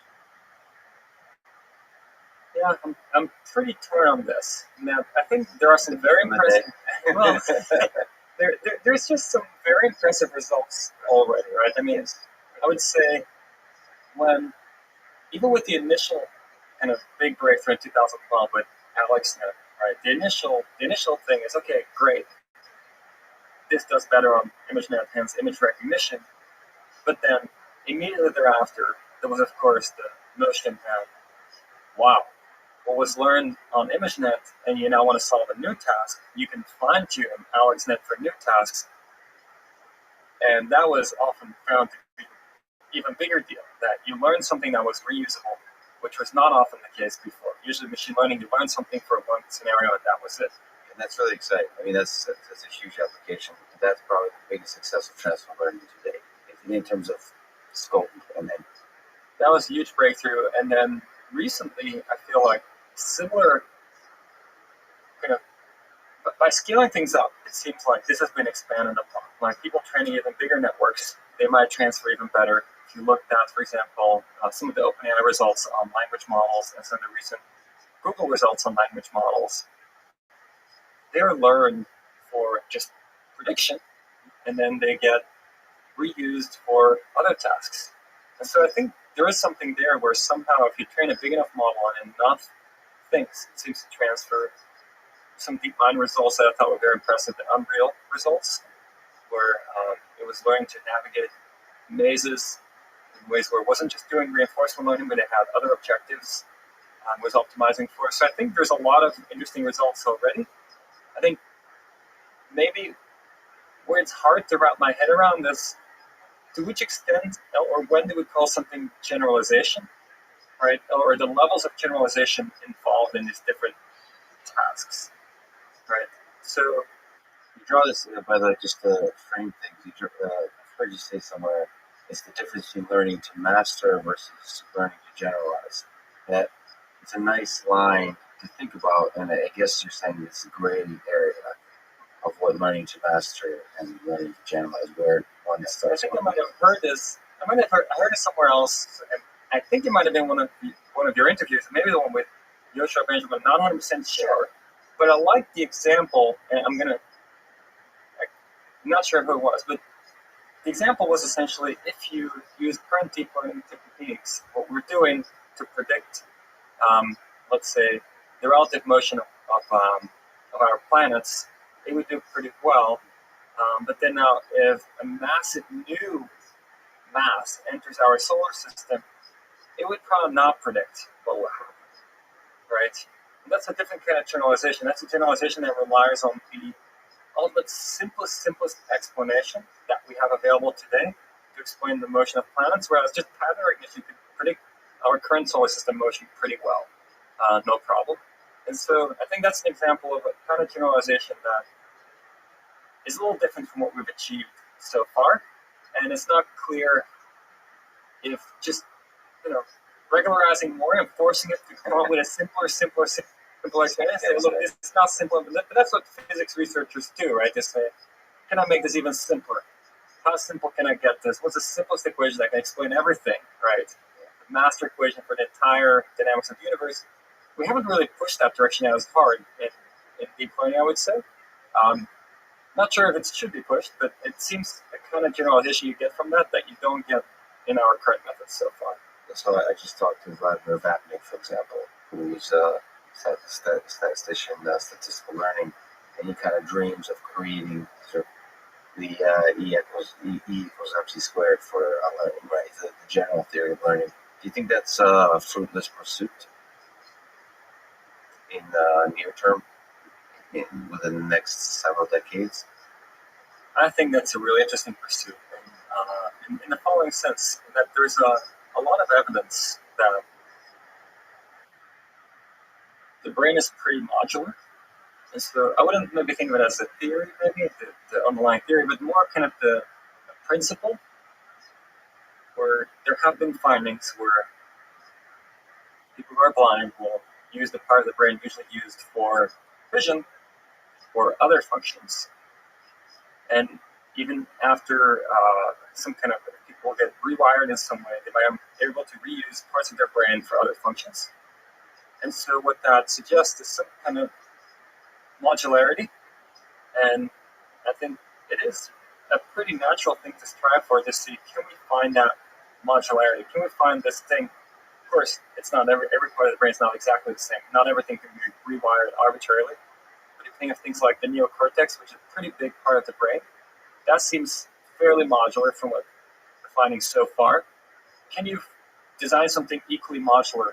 And if you can just grow it, it becomes more capable, probably. I think that would be the kind of interesting underlying principle to shoot for that is not unrealistic. Do you think you prefer math or empirical trial and error for the discovery of the essence of what it means to do something intelligent? So reinforcement learning embodies both groups, right? Improve that something converges, improve the bounds, and then at the same time, a lot of the successes are, well, let's try this and see if it works. So which do you gravitate towards? How do you think of those two parts of your brain? So maybe I would prefer we could make the progress with mathematics. And the reason maybe I would prefer that is because often if you have something you can mathematically formalize, you can leapfrog a lot of experimentation. And experimentation takes a long time to get through. And a lot of trial and error kind of reinforcement learning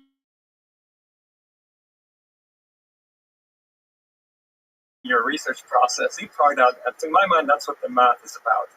And hopefully once you do a bunch of experiments, you start seeing a pattern. You can do some derivations that leapfrog some experiments. But I agree with you. I mean, in practice, a lot of the progress has been such that we have not been able to find the math that allows us to leapfrog ahead. And we are kind of making gradual progress one step at a time. A new experiment here, a new experiment there that gives us new insights and gradually building up, but not getting to something yet where we just, okay, here's an equation that now explains how, that would be, have been 2 years of experimentation to get there, but this tells us what the result's going to be. Unfortunately, not so much yet. Not so much yet, but your hope is there.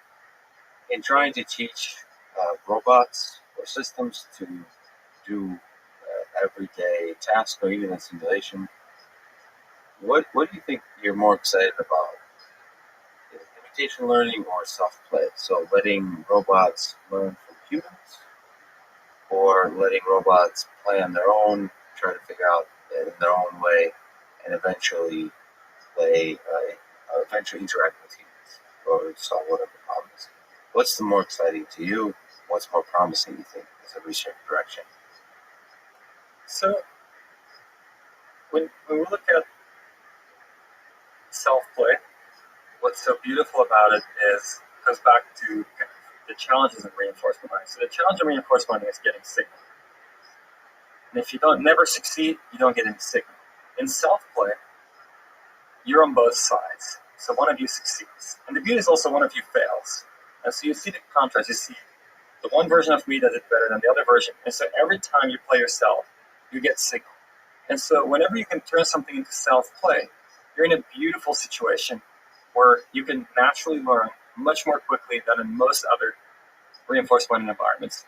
So I think if somehow we can turn more reinforcement learning problems into self-play formulations, that would go really, really far. So far, self-play has been largely around games where there's natural opponents. But if we could do self-play for other things, let's say, I don't know, a robot learns to build a house. I mean, that's a pretty advanced thing to try to do for a robot, but maybe it tries to build a hut or something. If that can be done through self-play, it would learn a lot more quickly if somebody can figure that out. And I think that would be something where it goes closer to kind of the mathematical leapfrogging, where somebody figures out a formalism to say, okay, any RL problem by playing this and this idea, you can turn it into a self-play problem where you get signal a lot more easily. Reality is, many problems we don't know how to turn to self-play. And so either we need to provide detailed reward that doesn't just reward for achieving a goal, but rewards for making progress, and that becomes time-consuming. And once you're starting to do that, let's say you want a robot to do something, you need to give all this detailed reward. Well, why not just give a demonstration? Because why not just show the robot?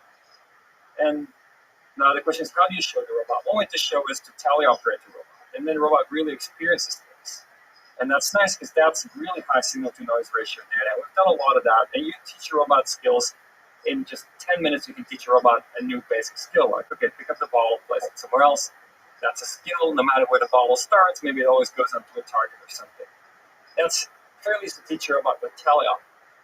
Now, what's even more interesting if you can now teach a robot through third-person learning, where the robot watches you do something and doesn't experience it, but just watches it and says, okay, well, if you're showing me that, that means I should be doing this. And I'm not going to be using your hand because I don't get to control your hand, but I'm going to use my hand. I do that mapping. And so that's where I think one of the big breakthroughs that happened this year, this was led by Chelsea Finn here, it's almost like running a machine translation for demonstrations where you have a human demonstration and the robot learns to translate it into what it means for the robot to do it. And that was a meta-learning formulation. Learn from one to get the other. And that, I think, opens up a lot of opportunities to learn a lot more quickly. So my focus is on autonomous vehicles. Do you think this approach of third-person watching, the autonomous driving, is amenable to this kind of approach?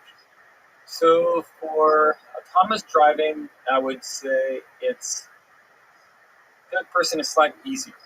And the reason I'm going to say it's slightly easier to do with third person is because the power dynamics are very well understood. So Easier than first person, or I think easier than. so. I think the distinction between third person and first person is not a very important distinction for autonomous driving. They're very similar because the distinction is really about who turns the steering wheel, and or maybe let me put it differently: how to get from a point where you are now to a point, let's say, a couple meters in front of you. And that's a problem that's very well understood. And that's the only distinction between third and first person there. Whereas with robot manipulation, interaction forces are very complex, and it's still a very different thing. For autonomous driving, I think there's still the question, imitation versus RL. So imitation gives you a lot more signal. I think where imitation is lacking and needs some extra machinery is it doesn't, in its normal format, doesn't think about goals or objectives. And of course, there are versions of imitation learning, inverse reinforcement learning type imitation learning, which also thinks about goals. I think then we're getting much closer. But I think it's very hard to think of a fully reactive car generalizing well. If it really doesn't have a notion of objectives to generalize well to the kind of generality that you would want. You want more than just that reactivity that you get from just behavioral cloning / supervised learning. So a lot of the work, whether it's self-play or even imitation learning, would benefit significantly from simulation, from effective simulation. And you're doing a lot of stuff in the physical world and in simulation. Do you have hope for greater and greater power of simulation being boundless eventually, to where most of what we need to operate in the physical world could be simulated to a degree that's directly transferable to the physical world? Or are we still very far away from that? So I think we could even rephrase that question in some sense. Please. And so the power of simulation, right? As simulators get better and better, of course, becomes stronger, and we can learn more in simulation. But there's also another version, which is where you say the simulator doesn't even have to be that precise, as long as it's somewhat representative. And instead of trying to get one simulator that is sufficiently precise to learn in and transfer really well to the real world, I'm going to build many simulators. Ensemble simulators. Not any single one of them is sufficiently representative of the real world such that it would work if you train in there. But if you train in all of them, then there is something that's good in all of them. The real world will just be, another one of them. That's, not identical to any one of them, but just another one of them. Another sample from the distribution of simulators. Exactly. We do live in a simulation, so this is just one other one. I'm not sure about that, but yeah. Definitely a very advanced simulator if it is. Yeah, it's pretty cool. I've talked to Russell. That's something you think about a little bit too. Of course, you're really trying to build these systems, but do you think about the future of AI? A lot of people are concerned about safety. How do you think about AI safety as you build robots that are operating in the physical world? How do you approach this problem in an engineering kind of way and systematic way. So when a robot is doing things, you kind of have a few notions of safety to worry about. One is that the robot is physically strong and, of course, could do a lot of damage. Same for cars, which we can think of as robots too in some way. And this could be completely unintentional. So it could be not the kind of long-term AI safety concerns that, okay, AI is smarter than us and now what can we do? But it could be just very practical. Okay, this robot, if it makes a mistake, what are the results going to be? Of course, simulation comes in a lot there to test in simulation. It's a difficult question. And I'm always wondering, let's say you look at, let's go back to driving, because a lot of people know driving well, of course.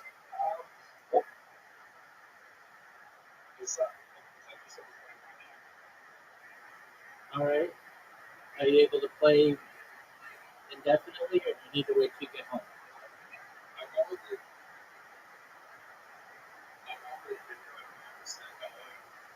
All right. What's good?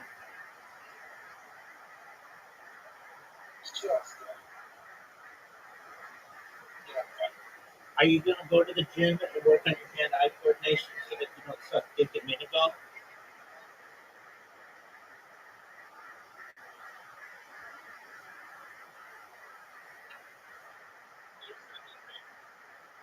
Well, I apologies. I don't mean to offend you. I'm just a piece of shit.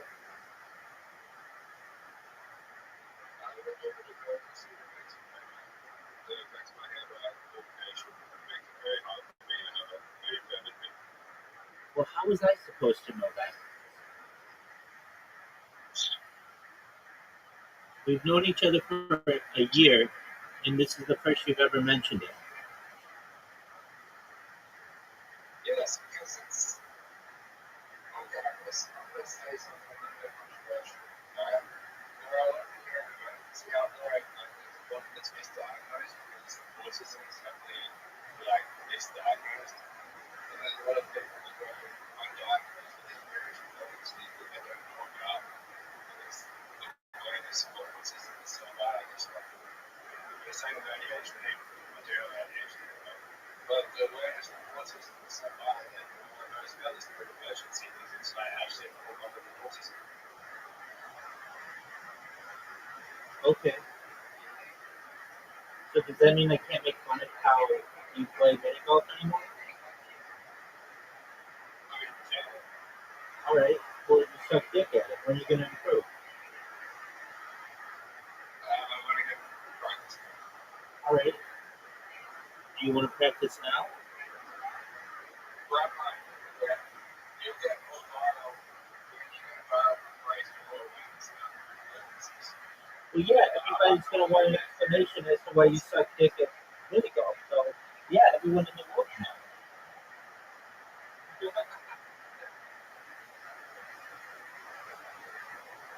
All right.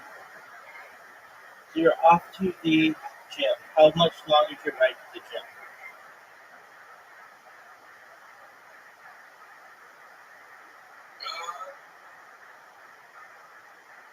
The trains will be there about 3 minutes, and then I'm going to walk to the gym, which will take about another 5 minutes. All right. So we're not playing right now. But when you're done and you're willing to spend some time working on your hand-eye coordination, Yeah, I'm going to do it. I'm going to do it. I'm going to do it. I'm coming to the gym with you like every minute out. So, we walk back in my head, and the next thing I know, I'm getting home. So about 6 seconds long, which is about 3.5 hours. all right, that's perfect. I'd love to play with you then. Aside from that, how'd you make off? Go to my side for a break. You're doing a first aid conference right now? Very nice. I did the good work. Oh, okay. How'd that go?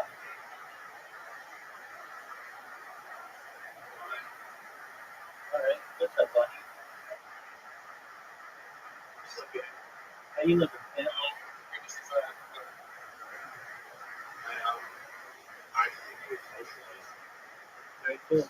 Well, welcome to my this book. Do you mind if I tell you about myself? Excellent. I'm Rabbi Rothschild. I shoot out 24 hours a day, 7 days a week, 365 days a year for both days. I've been doing so for more than 3.5 years. I shoot go back to the pandemic. We've seen the death of the queen, the birth of AI, the coronation of the king, and everything in between. According to the Economist magazine in 2018, data overtook petroleum as the world's #1 resource. I have more data archived than any person in global history, which may make me an influential person. Funny, have you ever seen the movie The Truman Show or the television show Big Brother?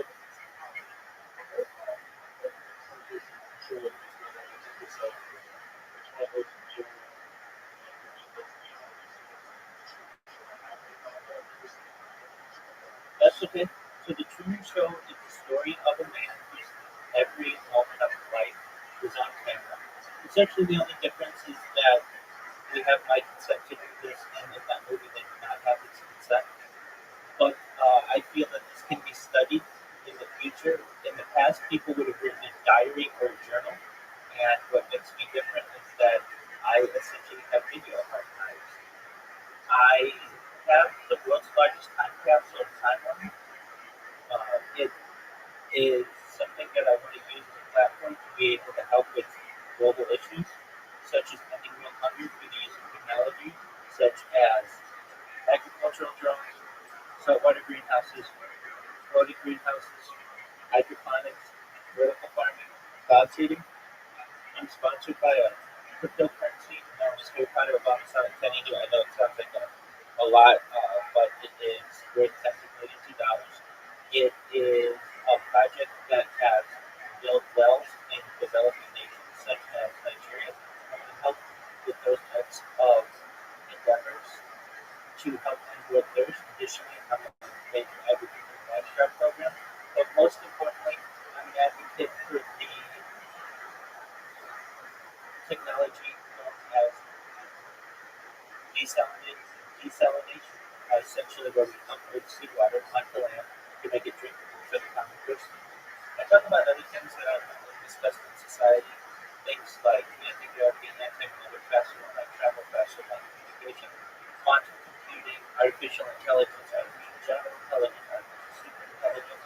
Right now we're watching documentaries or editions of podcasts on artificial intelligence. I talk about things like alien disclosure and life extension technology. When you were born, the average life expectancy for you was probably by age 80. And increase that to age 100, 120 through the use of technology. And you're like, well, everything that you say sounds good. I don't think I'm going to be able to afford that. No, I want to help everybody help me along the way. So what does that mean for you? I want to make sure that you're able to afford these things and also be able to start charities and philanthropic organizations that are going to give you heart to help people. Some of the life extension technologies that I want you to be able to, of which I want you to be able to take advantage of, things like oxygen therapy, human growth hormone, stem cells, things like nootropics, cryogenics, things like perhaps cold shock therapy and ambrosia therapy. So eventually you'll be 100 years old, 120 years old, and you'll say, Rabbi, this has been really great, but my body's starting to break down. What's the next type? What's the next plan? The next plan is a type of technology, and this is all with your consent. So if you just want to die the normal way with your body, you're allowed to do that. I don't want to interfere with that. But if you want something more, which many of us do in the transhumanist philosophy, there's something known as mind uploading technology, where, with your consent, we scan your brain like a CAT scan or an MRI, knowing where every atom is in your central nervous system and your peripheral nervous system, into a computer for later download. Go ahead. I appreciate that. Thank you. So essentially what we'd be able to do is know where every atom is in your central nervous system and your peripheral nervous system. For later download as an Android, an avatar, a cyborg, a cybernetic being, a clone of yourself, a robot, a real being, whatever you want to be. But funny what I'm saying to you is that there may be an opportunity at the real and family. And I'm glad to think that you is I'm in agreement with you. Yeah, I think that's the streets that say that it's realistic. I guess that would be pretty turning to it. 100%. That's what digital immortality is. Okay? I agree. That's pretty good. I agree. So we're just watching podcasts on that topic and similar topics. Um, Essentially, I'm available to you 100% of the time. Sometimes I'm asleep though. But if you ever need anything, I want you to know I'm here to support you. I am someone who wants to be a positive person in your life, who helps to bring you joy, who helps to be an to just give you and just to give people hope. So if you ever need anything, buddy, you should know I'm always going to help you. Okay? But you know, I think that's fantastic. I hope that you get some any more Thanks. So with that, feel free to watch the podcast. We have people who come in and out. We've got people in Australia. The person who just left there from Australia. So a little bit later when we play some games, we've got other people in here who are perhaps they're sleeping. They like to sleep in here just to be part of the community and to essentially just have that connection with other people. And you're welcome to stay for the rest of your life. So with that, I'm going to continue playing the Let's Freedom podcast just to give you a breakdown of what I like to watch. I'm really into podcasts and running. Most recently, we did a marathon of Kill Tony. Do you know what Kill Tony is, buddy? That's okay. It's the largest live podcast in the world. It takes place generally every Monday from the Comedy Mothership, which is located in Austin, Texas. That's Joe Rogan's comedy club. And they've been doing it now for 12 years. Oh, excellent. I'm a big advocate of his podcast. So I watch Joe Rogan podcast quite often. We That's actually on the agenda, perhaps the next podcast that I'm going to do a marathon of. Right now, we're doing Lex Friedman, which is on AI and international relations and robotics. Yeah. And what?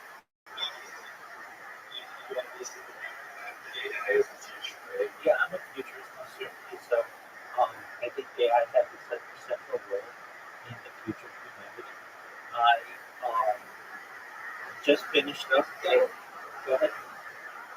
Sorry to interject. You have to No, no, you don't. If you have to consider it, yeah, I would hope so. Yeah, no, it is very fascinating. We've come a long way over the years. In the past few decades, like even the past, so,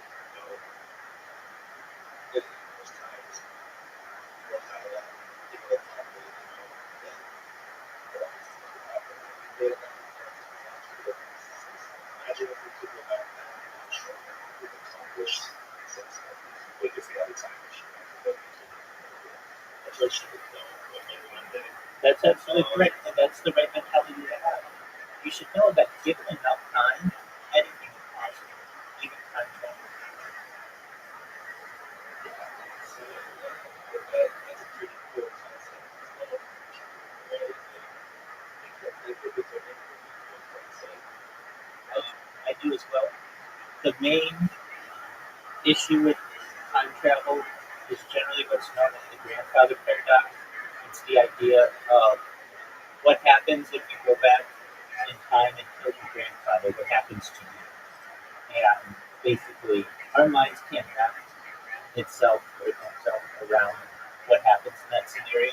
There are other paradoxes that involve time travel as well, but that's a good one. But the idea is that maybe perhaps there may be a way to manipulate space time to be able to travel back in time and without manipulating anything in too much of a way that be able to perhaps interact with the world.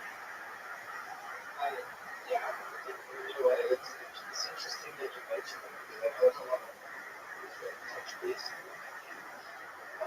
try to figure out how this would work into different dimensions and stuff. And That's absolutely correct. Rick and Morty, Family Guy touches on this. It even goes back to Connecticut Yankee and King Arthur Court. yeah, it's really cool. I would go to that player. Well, King Arthur modern day. It may have been fictional, but let's get the exact amount of time. So I use AI in order to get accurate answers. I mean, I can give you a pretty good one. I would say probably something like maybe probably 1,000 years or so. Um, but why not get a better determination how to use? So just one moment. Here we go. How long ago approximately was King Arthur's court? Right. So anywhere between 1,000 to 1,500 years ago.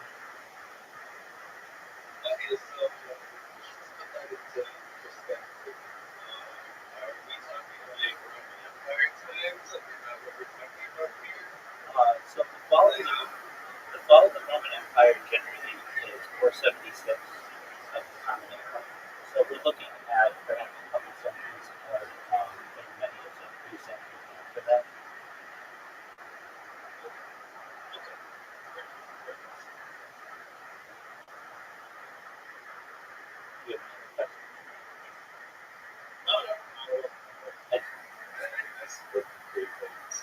No, no problem at all. So we just finished up watching the marathon of Kill Tony, which is the largest live podcast in the world, which is it's just been um, transitioned to go from YouTube to Netflix. So it's actually on Netflix right now, and they just did some arena shows. They've done perform in LA. They've done events in Square Garden. So it's quite a big show.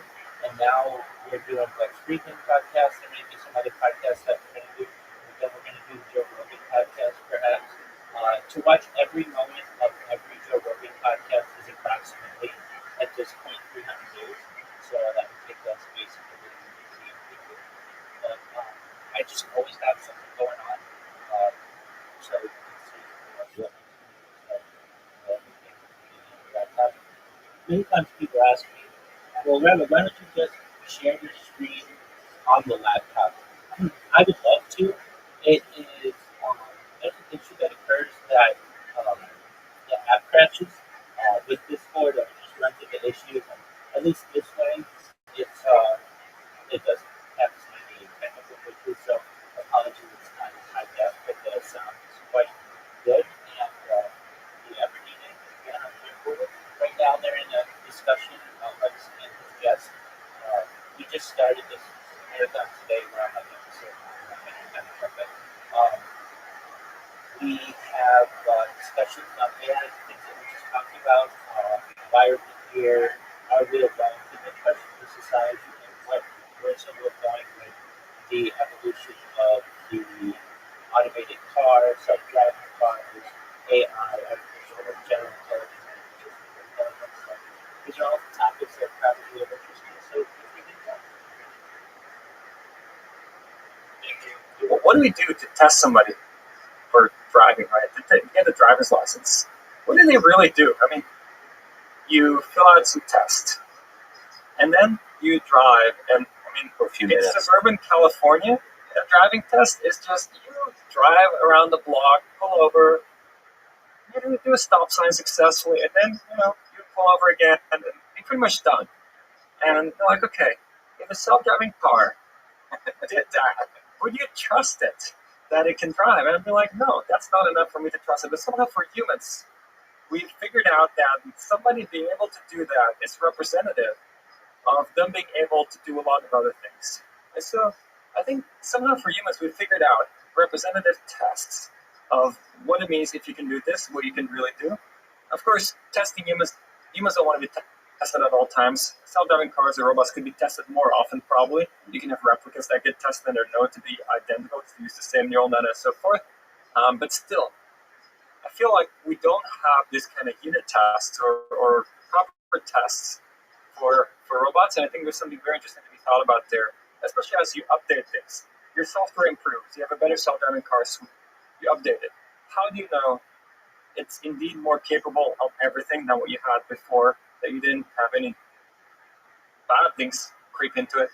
So I think that's a very interesting direction of research that there is no real solution yet, except that somehow for humans we do. Because we say, okay, you have a driving test, you passed. you can go on the road now, and humans have accidents every like million or 10 million miles, something pretty phenomenal compared to that short test that is being done. So let me ask. You mentioned that Andrew Yang, by example, showed you the value of kindness. And do you think the space of good policies for humans and for AI, is populated by policies that with kindness or ones that are the opposite, exploitation, even evil? So if you just look at the sea of policies we operate under as human beings, or if AI system had to operate in this real world, do you think it's really easy to find policies that are full of kindness, like we naturally fall into them, or is it like a very hard optimization problem? I mean, there's kind of two optimizations happening for humans, right? So for humans, there's kind of the very long-term optimization, which evolution has done for us, and we're kind of predisposed to like certain things. And that's in some sense what makes our learning easier, because we know things like pain and hunger and thirst.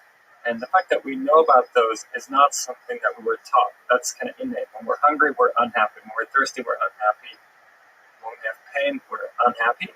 And ultimately, evolution built that into us to think about those things. So I think there is a notion that it seems somehow humans evolved in general to prefer to get along in some ways, but at the same time also to be very territorial and kind of centric to their own tribe.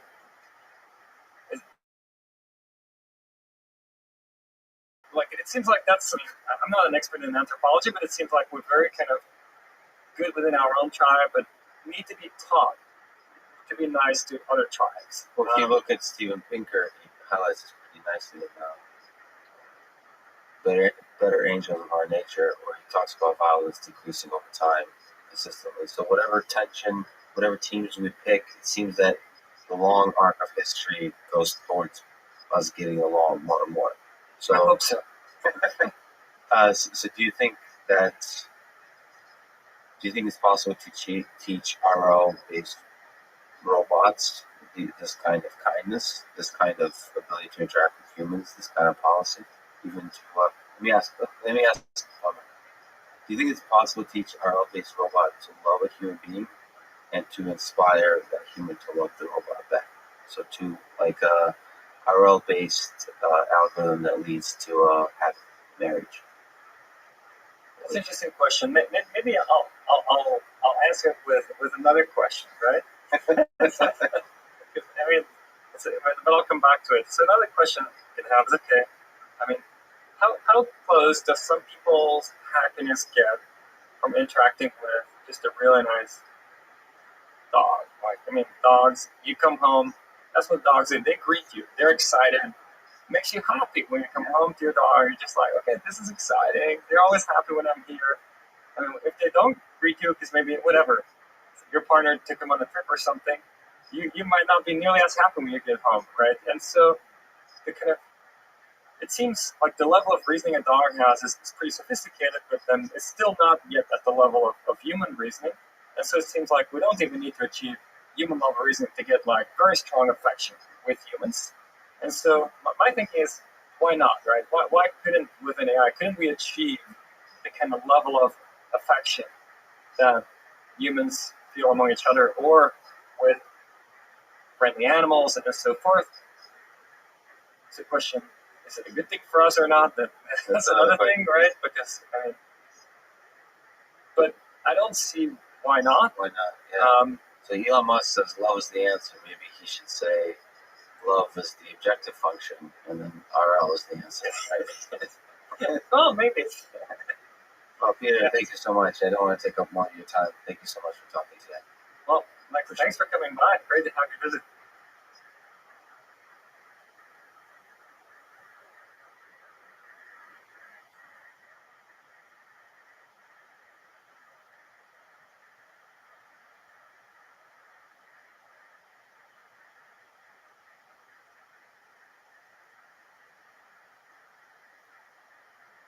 The following is a conversation with Jürgen Schmidhuber, He's the co-director of the CS AI Lab and co-creator of long short-term memory networks. LSTMs are used in billions of devices today for speech recognition, translation, and much more. Over 30 years, he has proposed a lot of interesting, out-of-the-box ideas on meta-learning, adversarial networks, computer vision, and even a formal theory of, quote, creativity, curiosity, and fun. This conversation is part of the MIT course in Artificial General Intelligence and the Artificial Intelligence Podcast. If you enjoy it, subscribe on YouTube, iTunes, or simply connect with me on Twitter at Lex Friedman, spelled F-R-I-D. And now, here's my conversation with Jürgen Schmidt-Huber. Early on, you dreamed of AI systems that self-improve person. When was that dream born? When I was a baby. No, that's not true. When I was a teenager. And what was the catalyst for that birth? What was the thing that first inspired you? When I was a boy, I was thinking about what to do in my life, and then I thought the most exciting thing is to solve the riddles of the universe, and that means you have to become a physicist. However, then I realized that there's something even grander. You can try to build a machine that isn't really a machine any longer, that learns to become a much better physicist than I could ever hope to be. And that's how I thought maybe I can multiply my tiny little bit of creativity into ingenuity. But ultimately, that creativity would be multiplied to understand the universe around us. That's the curiosity for that mystery that drove you. Yes, so if you can build a machine that learns to solve more and more complex problems, and more general problem solver, then you basically have solved all the problems, at least all the solvable problems. So how do you think, what is the mechanism for that kind of general solver look like? Obviously, we don't quite yet have one or know how to build one. We have ideas, and you have had throughout your career several ideas about it. So how do you think about that mechanism? So in the 80s, I thought about how to build this machine that learns to solve all these problems that I cannot solve myself. And I thought it is clear it has to be a machine that not only learns to solve this problem here and this problem here, but it also has to learn to improve the learning algorithm itself. So it has to have the learning algorithm in a representation that allows it to inspect it and modify it such that it can come up with a better learning algorithm. So I call that meta learning to learn. And recursive self-improvement, that is really the pinnacle of that, where you then not only learn how to improve on that problem and on that, but you also improve the way the machine improves, and you also improve the way it improves itself. And that was my 1987 diploma thesis, which was all about that hierarchy of meta learners that have no computational limits except for the well-known limits that Gödel identified in 1931, and for the limits of physics. In the recent years, meta learning has gained popularity in a specific kind of form. You've talked about how that's not really meta learning with neural networks. That's more basic transfer learning. Can you talk about the difference between the big general meta learning and a more narrow sense of meta learning, what it's used today, the way it's talked about today? Let's take the example of a deep neural network that has learned to classify images. And maybe you have trained that network on 100 different databases of images. And now a new database comes along, and you want to quickly learn the new thing as well. So one simple way of doing that is you take the network, which already knows 100 types of databases, And then you just take the top layer of that and you retrain that using the new label data that you have in the new image database. And then it turns out that it really, really quickly can learn that one shot basically, because from the first 100 data sets, it already has learned so much about computer vision that it can reuse that, and that is then almost good enough to solve the new task, except you need a little bit of adjustment on the top. So that is transfer, and it has been done in principle for many decades. People have done similar things for decades. True meta learning is about having the learning algorithm itself open to introspection by the system that is using it, and also open to modification, such that the learning system has an opportunity to modify any part of the learning algorithm, and then evaluate the consequences of that modification, and then learn from that to create a better learning algorithm, and so on recursively. So that's a very different animal, where you are opening the space of possible learning algorithms to the learning system itself. Right. So you've, like in the 2004 paper, you described neural machines, programs that would write themselves. Right. Philosophically, and the paper mathematically, these are really compelling ideas. But practically, do you see these self-referential programs being successful in the near term, having an impact where it sort of demonstrates to the world that this direction is a good one to pursue in the near term? Yes. We had these two different types of fundamental research on how to build a universal problem solver. One basically exploiting the fact that you need to come up with asymptotically optimal, theoretically optimal self-improvers and problem solvers. However, one has to admit that through this proof search comes in an additive constant, an overhead, an additive overhead that vanishes in comparison to what you have to do to solve large problems. However, for many of the small problems that we want to solve in our everyday life, we cannot ignore this constant overhead. And that's why we also have been doing other things, non-universal things, such as recurrent neural networks, which are trained by gradient descent and local search techniques, which aren't universal at all, which aren't provably optimal at all, like the other stuff that we did, but which are much more practical, as long as we only want to solve the small problems that we are typically trying to solve in this environment.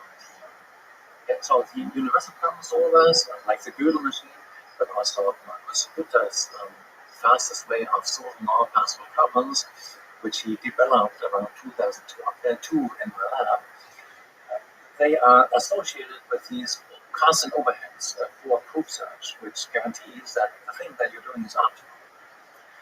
For example, there is this fastest way of solving all problems with a computable solution, which is due to Markus Hütter. And to explain what's going on there, let's take traveling salesman problems. With traveling salesman problems, you have a number of cities, and you try to find the shortest path through all these cities without visiting any city twice. And nobody knows the fastest way of solving traveling salesman problems, TSPs. But let's assume there is a method of solving them within n to the 5 operations, where n is the number of cities.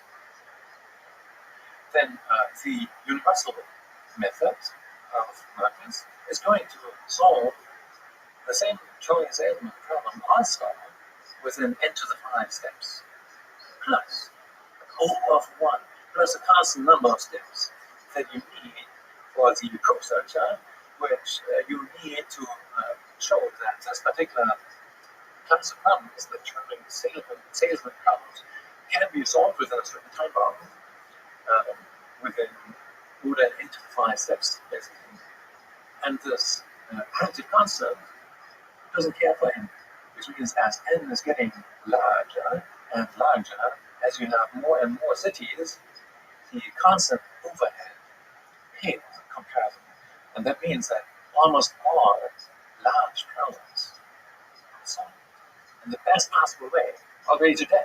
You already have a universal problem solver. However, it's not practical because the overhead, the constant overhead, is so large that for the small kinds of problems that we want to solve in this little biosphere. By the way, when you say small, you're talking about things that fall within the constraints of our computational systems. They can seem quite large to us mere humans. That's right, yeah. So they seem large and even unsolvable in a practical sense today, but they are still small compared to almost all problems, because almost all problems are large problems, which are much larger than any else. Do you find it useful as a person who has dreamed of creating a general learning system, has worked on creating one, has done a lot of interesting ideas there, to think about P versus NP, this formalization of how hard problems are, how they scale, this kind of worst case analysis type of thinking? Do you find that useful, or is it only just a mathematical, it's a set of mathematical techniques to give you intuition about what's good and bad? So P versus NP, that's super interesting from a theoretical point of view. And in fact, as you're thinking about that problem, you can also get inspiration for better practical problem solvers. On the other hand, we have to admit that at the moment, the best practical problem solvers for all kinds of problems that we are now solving through what is called AI at the moment, they are not of the kind that is required by these questions. No, there we are using general purpose computers such as recurrent neural networks, but we have a search technique which is just local search, gradient descent, to try to find a program that is running on these recurrent networks such that it can solve some interesting problems such as speech recognition, machine translation, and something like that. And there is very little theory behind the best solutions that we have at the moment that can do that. Do you think that needs to change? Do you think that will change? Or can we create a general intelligence system without ever really proving that that system is intelligent in some kind of mathematical way, solving machine translation perfectly or something like that, within some kind of syntactic definition of the language? Or can we just be super impressed by the thing working extremely well, and that's sufficient? There's an old saying, and I don't know who brought it up first, which says, there's nothing more practical than a good theory. and a good theory of problem solving under limited resources, like here in this universe or on this little planet, has to take into account these limited resources. And so probably there is lurking a theory which is related to what we already have, these asymptotically optimal problem solvers, which tells us what we need in addition to that to come up with a practically optimal problem solver. So I believe we will have something like that. And maybe just a few little tiny twists are necessary to change what we already have to come up with that as well. As long as we don't have that, we admit that we are taking suboptimal ways, recurrent neural networks and short-term memory for equipped with local search techniques, and we are happy that it works better than any competing method, but that doesn't mean that we think we're done. You said that an AGI system will ultimately be a simple one. A general intelligence system will ultimately simple one, maybe a pseudocode of a few lines. We describe it. Can you talk through your intuition behind this idea? Why you feel that at its core, intelligence is a simple algorithm? Experience tells us that the stuff that works best is really simple. So the asymptotically optimal ways of solving problems, if you look at them, they're just a few lines of code. It's really short. Although they have these amazing properties, just a few lines of code. They're the most promising and most useful practical things maybe don't have this proof of optimality associated with them. However, they are also just a few lines of code. The most successful recurrent neural networks, you can write them down in 5 lines of pseudocode. That's a beautiful, almost poetic idea, but what you're describing there is the lines of pseudocode are sitting on top of layers and layers of abstractions, in a sense. Mm-hmm. So you're saying at the very top, there'll be a beautifully written sort of algorithm. Mm. But do you think that there's many layers of abstraction at the first line to construct? Yeah, of course, we are building on all these great abstractions that people have invented over the millennia, such as matrix multiplications and real numbers and basic arithmetics and calculus and derivations of error functions, derivatives of error functions, and stuff like that. So, without that language that greatly simplifies our way of thinking about these problems, we couldn't do anything. So, in that sense, as always, we are standing on the shoulders of the giants who, in the past, simplified the problem of problem solving so much that now we have a chance to do the final step. The final step would be a simple one. If you take a step back, all of human civilization, just the universe in general, how do you think about evolution? What if creating a universe is required to achieve this final step? What if going through the very painful and inefficient process of evolution is needed to come up with this set of abstractions that ultimately lead to intelligence? Do you think there's a shortcut, or do you think we have to create something like our universe in order to create something like human level intelligence? So far, the only example we have is this one, this universe. Do you think it could be better?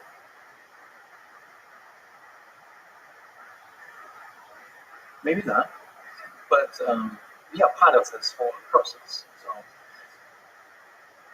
apparently, so it might be the case that the code that runs the universe is very, very simple. Everything points to that possibility because gravity and other basic forces are really simple laws that can be easily described also in just a few lines of code, basically. And then there are these other events that the apparently random events in the history of the universe, which, as far as we know at the moment, don't have a compact code. But who knows? Maybe somebody in the near future is going to figure out the pseudo-random generator, which is computing whether the measurement of that spin up or down thing here is going to be positive or negative. Underlying quantum mechanics. Yes. Do you ultimately think quantum mechanics is a pseudo-random number generator? So it's all deterministic. There's no randomness in our universe.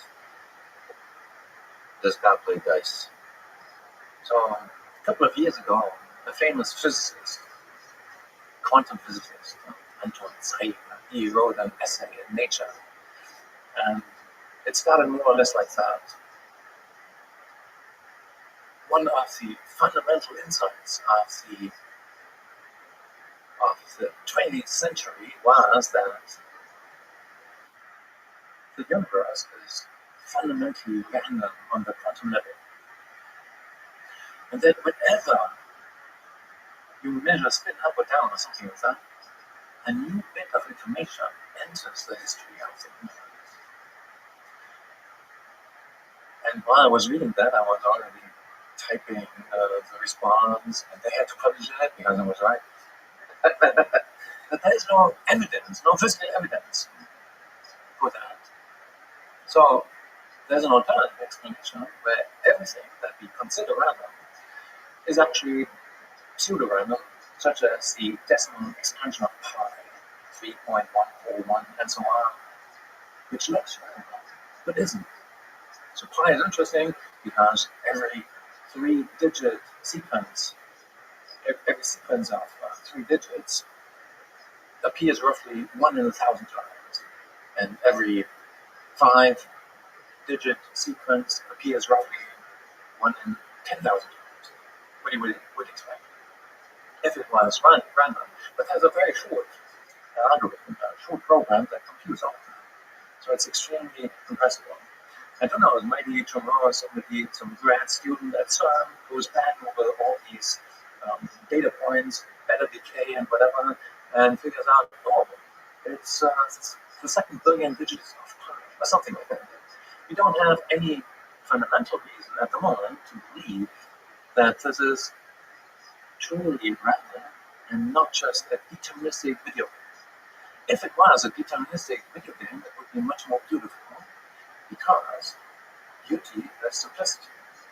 And many of the basic laws of the universe, like gravity and the other basic forces, are very simple. So very short programs can what these are doing. And it would be awful. And ugly. The universe would be ugly. The history of the universe would be ugly if, for the extra things, the seemingly random data points that we get all the time, that we really need a huge number of extra bits to describe all these extra bits of information. So as long as we don't have evidence that there is no short program that computes the entire history of the entire universe, we are, as scientists, compelled to look further for that shortest program. Your intuition says there exists a program that can track to the creation of the universe. So Yeah, complete the shortest path to the creation of the universe. Yes, including all the entanglement things and all the spin up and down measurements that have been taken place since 13.8 billion years ago. So, yeah, so we don't have a proof that it is random. We don't have a proof that it is compressible to a short program.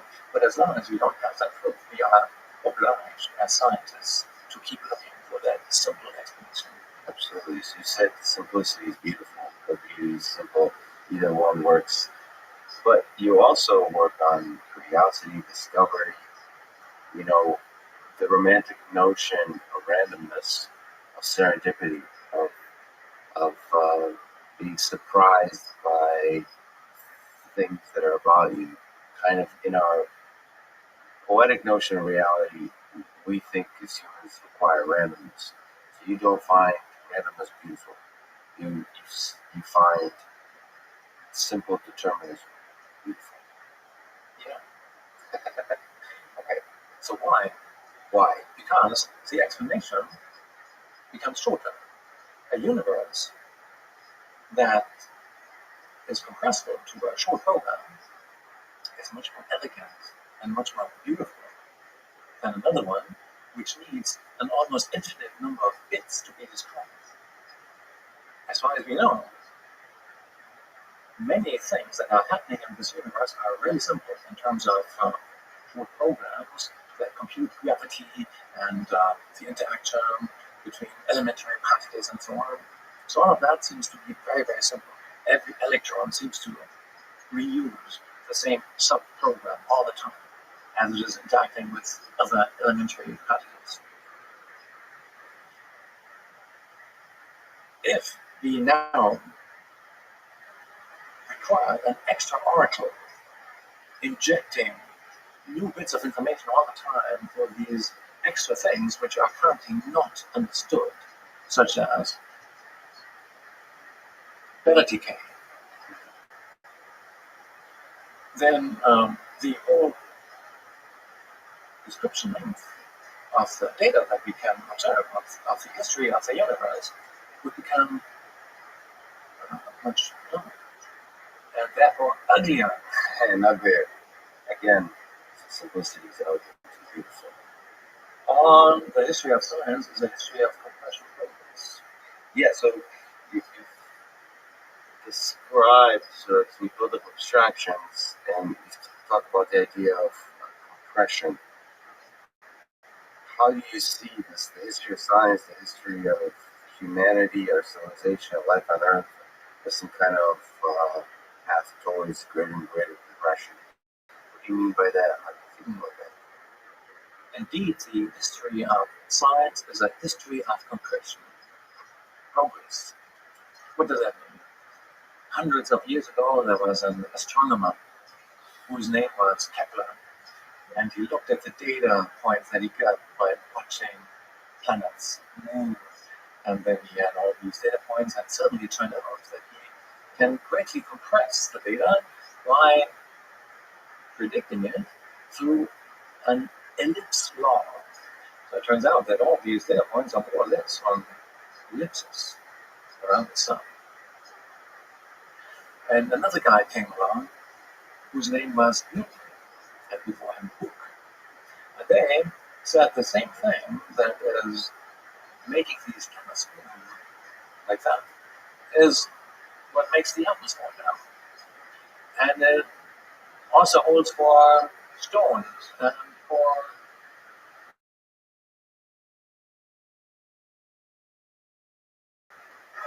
many of these compressions, of these observations became much more compressive.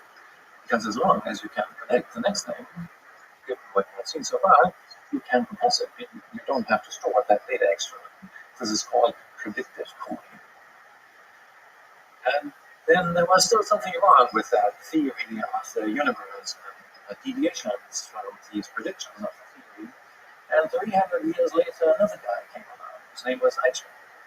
And he was able to explain away all of these deviations from the predictions of the old theory through a new theory, which was called the general theory of relativity, which at first glance looks a little bit more complicated. You have to watch space and time, but you can phrase it within one single sentence, which is, no matter how fast you accelerate and how fast or hard you decelerate, and no matter what is the gravity in your local framework, light speed always looks the same. And from that you can calculate all the consequences. So it's a very simple thing, and it allows you to further compress all the observations, because suddenly there are hardly any deviations any longer that you can measure from the predictions of this theory. So all of science is a history of compression progress. You never arrive immediately at the shortest explanation of the data, but you're making progress. Whenever you are making progress, you have an insight. You see, oh, first I needed so many bits of information to describe the data, to describe my falling apples, my video of falling apples. I need so many data, and so many pixels have to be stored. But then suddenly I realized that there is a very simple way of predicting the third frame in the video from the first two, and maybe not every little detail can be predicted, but more or less most of these orange blocks that are coming down, they accelerate in the same way, which means that I can greatly compress the video. And the amount of compression progress, that is the depth of the insight that you have at that moment. That's the fun that you have, the scientific fun. It's the fun in that discovery. And we can build artificial systems that do the same thing. They measure the depth of their insights as they are looking at the data which is coming in through their own experiments, and we give them a reward, an intrinsic reward, in proportion to this depth of insight. And since they are trying to maximize the rewards they get, they are suddenly motivated to come up with new action sequences, with new experiments that have the property that the data that is coming in as a consequence of these experiments has the property that they can learn something and see a pattern in there which they hadn't seen yet before. So there's an idea of power play you describe, a training general problem solving in this kind of way of looking for the unsolved problems. Yeah. Can you describe that idea a little further? It's another very simple idea. So normally, what you do at computer science, you have some guy who gives you a problem, and then there's a huge search space of potential solution candidates, and you somehow try them out in more or less sophisticated ways of moving around in that search space until you finally found a solution which you consider satisfactory. That's what most of computer science is about. Power play just goes one level step further and says, let's not only search for solutions to a given problem, but let's search to pairs of problems and their solutions where the system itself has the opportunity to phrase its own problem.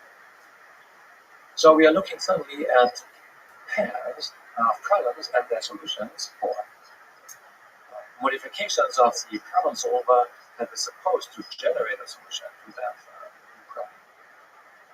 problem. And this additional degree of freedom allows us to build creative systems that are like scientists in the sense that they not only try to find answers to existing questions, no, they are also free to pose their own questions. So if you want to build an artificial system, you have to give it that freedom, and power play is exactly doing that. So that's a dimension of freedom that's important to have. But how hard do you think that? How multi-dimensional and difficult the space of then coming up with your own questions is. Yeah. So it's one of the things that as human beings we consider to be the thing that makes us special. The intelligence that makes us special is that brilliant insight. Yeah. That can create something totally new. Yes. So now let's look at the extreme case. Let's look at the set of all possible problems that you can formally describe, which is infinite. Which should be the next problem that a scientist or a power play is going to solve? Well, it should be the easiest problem that goes beyond what you already know. So it should be the simplest problem that the current problem solver that you have, which can already solve 100 problems, that he cannot solve yet by just generalizing. So it has to be new. So it has to require a modification of the problem solver, such that the new problem solver can solve this new thing, but the old problem solver cannot do it. And in addition to that, you have to make sure that the problem solver doesn't forget any of the previous solutions. Right? And so, by definition, power play is now trying always to search in this pair of, in the set of pairs of problems and problem solver modifications for a combination that minimize the time to achieve these criteria. So it's always trying to find the problem which is easiest to add to the repertoire. Just like grad students and academics and researchers that spend a whole career in a local minimum stuck trying to come up with interesting questions, but ultimately doing very little. Do you think it's easy in this approach of looking for the simplest unsolvable problem to get stuck in a local minimum? Is not never really discovering new, really jumping outside of the 100 problems that you've already solved in a genuine, creative way? No, because that's the nature of power play, that it's always trying to break its current generalization abilities by coming up with a new problem which is beyond the current horizon. So just shifting the horizon of knowledge a little bit out there, breaking the existing rules, such that the new thing becomes solvable that wasn't solvable by the old thing. So, like adding a new axiom, like what Gödel did when he came up with these new sentences, new theorems that didn't have a proof of the formal system, which means you can add them to the repertoire, hoping that they are not going to damage the consistency of some of them. So in the paper, the amazing title, Formal Theory of Creativity, Fun from Intrinsic Motivation, we talk about discovery as intrinsic reward. So if you view humans as intelligent agents, what do you think is the purpose and meaning of life for us humans? You've talked about this discovery. Do you see humans as an instance of power play agents? Yeah. So humans are curious, and that means they behave like scientists. Not only the official scientists, but the babies behave like scientists, and they play around with their toys to figure out how the world works and how it is responding to their actions. And that's how they learn about gravity and everything. And yeah, in 1990, we had the first systems like that. We just try to play around with the environment and come up with situations that go beyond what they knew at that time. And then get a reward for creating these situations and then becoming more general problem solvers and being able to understand more of the world. So, yeah, I think in principle that that curiosity strategy or more sophisticated versions of what I just described, they are what we have built in as well, because evolution discovered that's a good way of exploring the unknown world, and a guy who explores the unknown world has a higher chance of solving problems that he needs to survive in this world. On the other hand, those guys who were too curious, they were weeded out as well. So you have to find this trade-off. Evolution found a certain trade-off. Apparently in our society, there's a certain percentage of extremely exploitative guys, and it doesn't matter if they die because many of the others are more conservative. And so yeah, it would be surprising to me if that principle of artificial curiosity wouldn't be present in almost exactly the same form here. So you're a bit of a musician and artist. So continuing in this topic of creativity, what do you think is the role of creativity and intelligence? So you've kind of implied that it's essential for intelligence, if you think of intelligence as a problem-solving system, has ability to solve problems. But do you think it's essential, this idea of creativity? We never have a sub-program that is called creativity or something. It's just a side effect of what our problem solvers do. They are searching a space of problems or a space of candidates, of solution candidates, until they hopefully find a solution to a given problem. But then there are these two types of creativity, and both of them are now present in our machines.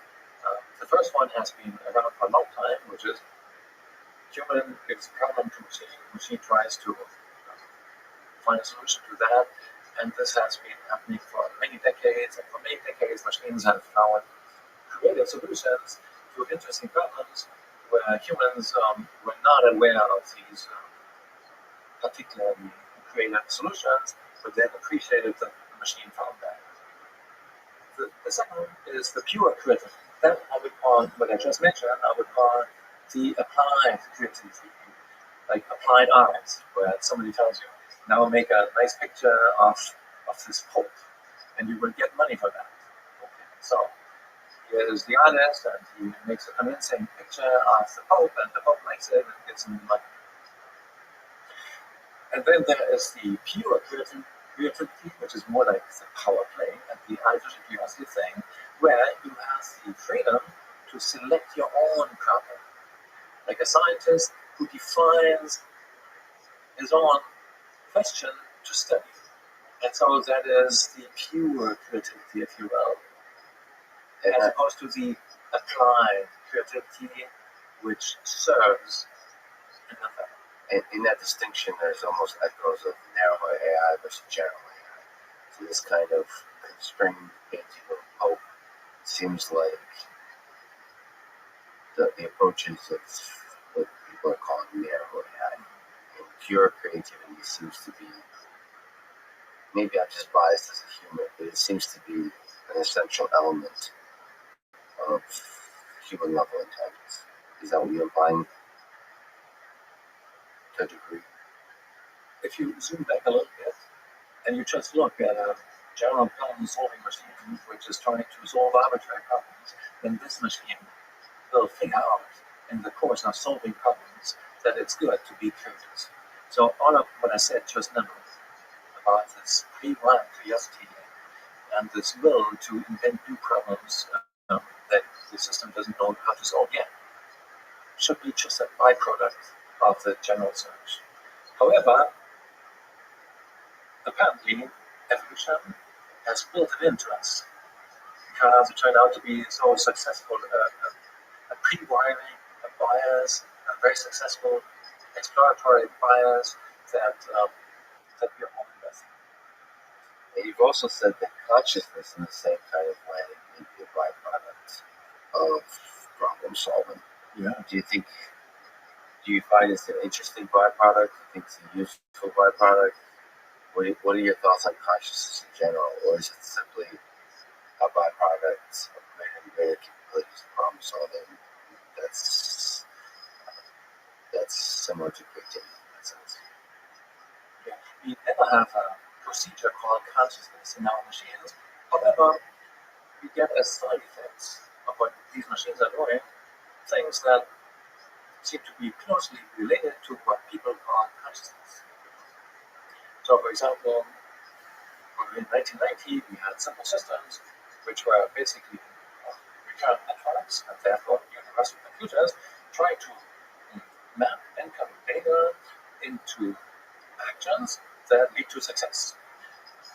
Maximizing reward in a given environment, always finding the charging station in time whenever the battery is low and negative signals are coming from the battery, always find the charging station in time without bumping against painful obstacles on the way. So complicated things, but very easily motivated. And then we give these little separate recurrent neural network, which is just predicting what's happening if I do that. What will happen as a consequence of these actions that I'm executing, and it's just trained on the long and long history of interactions with the world. So it becomes a predictive model of the world, basically. And therefore also a compressor of the observations of the world, because whatever you can predict, you don't have to store extra. So compression is a side effect of prediction. And how does this recurrent network compress? It's inventing little subprograms, little subnetworks that stand for everything that frequently appears in the environment, like bottles and microphones and faces, making lots of faces in my environment. So I'm learning to create something like a prototype face, and the new face comes along, and all I have to encode are the deviations from the prototype. So it's compressing all the time stuff that frequently appears. That's one thing that appears all the time, that is present all the time when the agent is interacting with its environment, which is the agent itself. So just for data compression reasons, it is extremely natural for this recurrent network to come up with little subnetworks that stand for the properties of the agents, the hand, the other actuators, and all the stuff that you need to better encode the data which is influenced by the actions of the agent. So there, just as a side effect of data compression during problem solving, you have internal self-models. Now you can use this model of the world to plan your future. And that's what yours have done since 1990. So the recurrent network, which is the controller, which is trying to maximize reward, can use this model of the network, of the world, this model network as a model, this predictive model of the world, to plan ahead and say, let's not do this action sequence, let's do this action sequence instead, because it leads to more predicted reward. And whenever it's waking up, these are subnetworks that stand for itself, and it's thinking about itself. And it's thinking about itself, and it's exploring mentally the consequences of its own actions, and now you tell me what is still missing. Missing the gap in consciousness. Yeah. That's a really beautiful idea that, if life is a collection of data and life is a process of compressing that data to act efficiently, in that data, you yourself appear very often.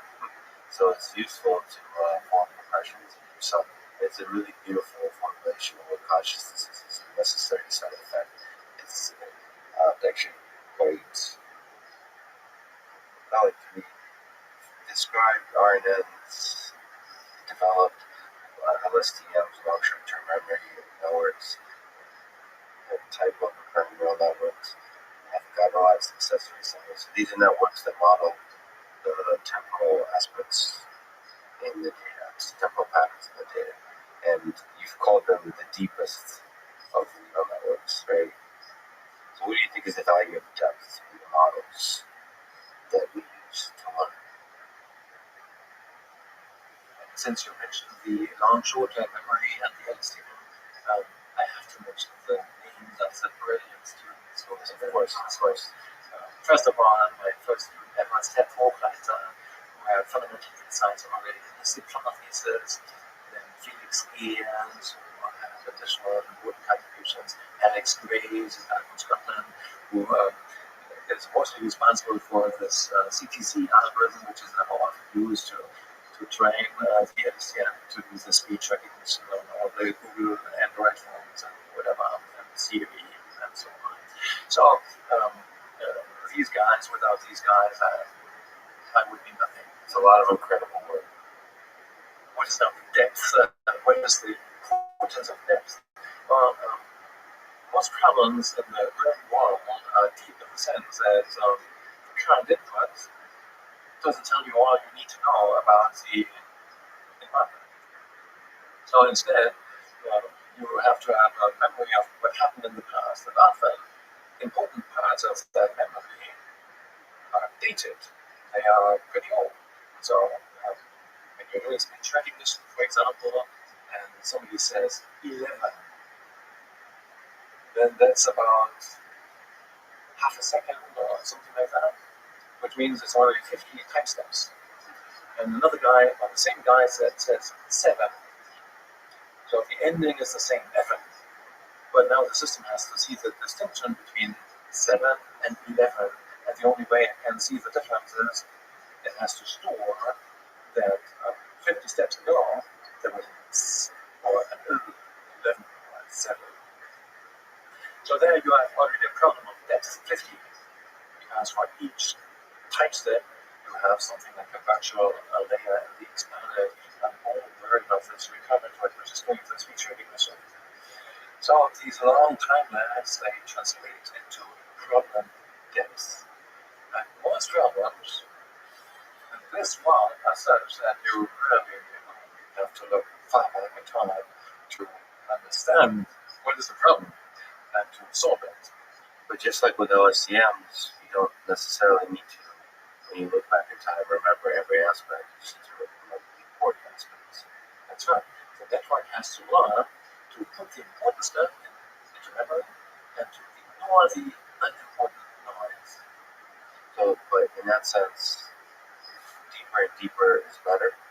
Or is there a limitation? Is there, I mean, LSTM is one of the great examples of architectures that do something beyond just deeper and deeper networks. There's clever mechanisms for filtering data, for remembering, forgetting. So do you think that that kind of thinking is necessary? If you think about LSTMs as a big leap forward over traditional vanilla RNNs, what do you think is within this context. So LCM is a very clever improvement, but LCM still don't have the same kind of ability to see far back in the future in the past as us humans do. The credit assignment problem across way back, not just 50 time steps or 100 or 1,000, but millions and billions. It's not clear what are the practical limits of the LCM when it comes to looking back. Already in 2006, I think, we had examples where it not only looked back tens of thousands of steps, but really millions of steps. And Juan Perez Ortiz, in my lab, I think was the first author of a paper where he really, was it 2006 or something, had examples where it learned to look back for more than 10 million steps. So for most problems of speech recognition, it's not necessary to look that far back, but there are examples where it does.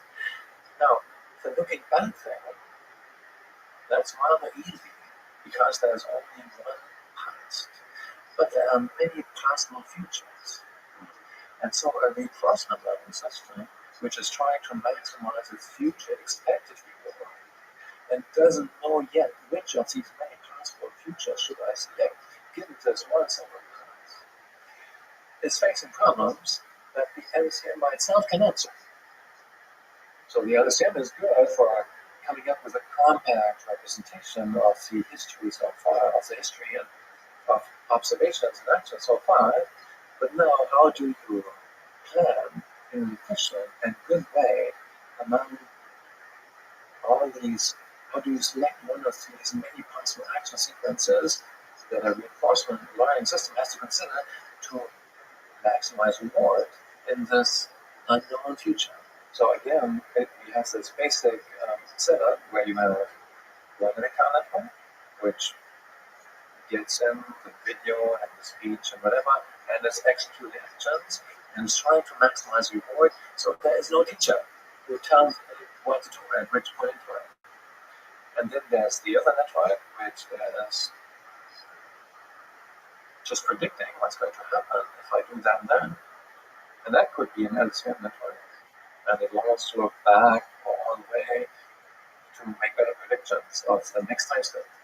So essentially, although it's predicting only the next time step, it is motivated to learn to put into memory something that happened maybe a million steps ago, because it's important to memorize that if you want to predict that at the next time step, the next event.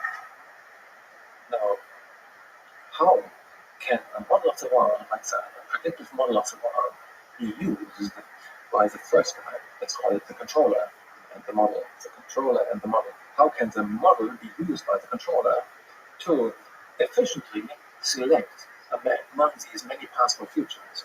The naive way we had about 30 years ago was, let's just use the model of the world as a stand-in, as a simulation of the world, and millisecond by millisecond we plan the future, and that means we have to rule it out really in detail, and it will work only if the model is really good, and it will still be inefficient because we have to look at all these possible futures, and there are so many of them. So instead, what we do now, since 2015, in our CN systems, controller all systems, we give the controller the opportunity to learn by itself how to use the potentially relevant parts of the end of the model network to solve new problems more quickly. And if it wants to, it can learn to ignore the end. And sometimes it's a good idea to ignore the end because it's really bad. It's a bad predictor in this particular situation of life where the controller is currently trying to maximize reward. However, it can also learn to address and exploit some of the subprograms that came about in the model network through compressing the data by predicting it. So it now has an opportunity to reuse that code, the algorithmic information in the model network, to reduce its own search space, such that it can solve a new problem more quickly than without the model. Progression. So you're ultimately optimistic and excited about the power of reinforcement learning in the context of real systems. Absolutely, yeah. So you see RL as a potential having a huge impact beyond just sort of the M part is often developed on supervised learning methods. You see RL as a for problems of self-driving cars or any kind of applied side of robotics. That's the correct, interesting direction for research. I do think so. We have a company called Taik, which has applied reinforcement learning to little hobbies, Methodologies. which learn to park without a teacher. The same principles were used, of course. So these little Audis, they are small, maybe like that, so much smaller than the real Audis, but they have all the sensors that you find in the real Audis. You find the cameras, the LIDAR sensors. They go up to 120 kilometers an hour if they want to, and they have pain sensors basically, and they don't want to bump against obstacles and other Audis, and so they must learn like little babies to park. Take the raw vision input and translate that into actions that lead to successful parking behavior, which is a rewarding thing. And yes, they learn that. So we have examples like that, and it's only at the beginning. This is just the tip of the iceberg. I believe the next wave of AI is going to be all about that. So at the moment, the current wave of AI is about passive pattern observation and prediction, and that's what you have on the smartphone, and what the major companies on Pacific Rim are using to sell you ads, to do marketing. That's the current source of profit in AI, and that's only 1 or 2% of the world economy, which is big enough to make these companies pretty much the most valuable companies in the world. But there's a much, much bigger fraction of the economy going to be affected by the next wave, which is really about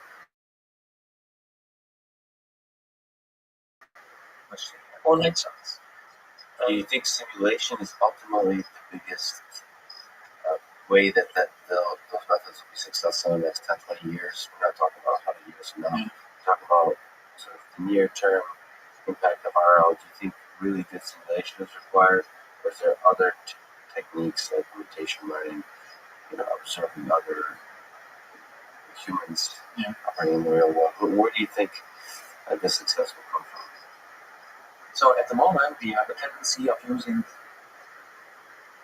physics simulations to learn behavior of machines that learn to solve problems that humans also do not know how to solve. However, this is not the future, because the future is in like little babies. They don't use a physics engine to simulate the world. No, they learn a predictive model of the world, which maybe sometimes or in many ways, but captures all kinds of important abstract high-level predictions, which are really important to be successful. And that's what was the future 30 years ago when we started that type of research. But it's still the future, and now we know much better how to go there to move forward and to really make working systems based on that, where you have a learning model of the world, that learns to predict what's going to happen if I do that and that, and then the controller uses that model to more quickly run successful action sequences. And then, of course, always this periodicity thing. In the beginning, the model is stupid, so the controller should be motivated to come up with experiments, with action sequences that lead to data that improve the model.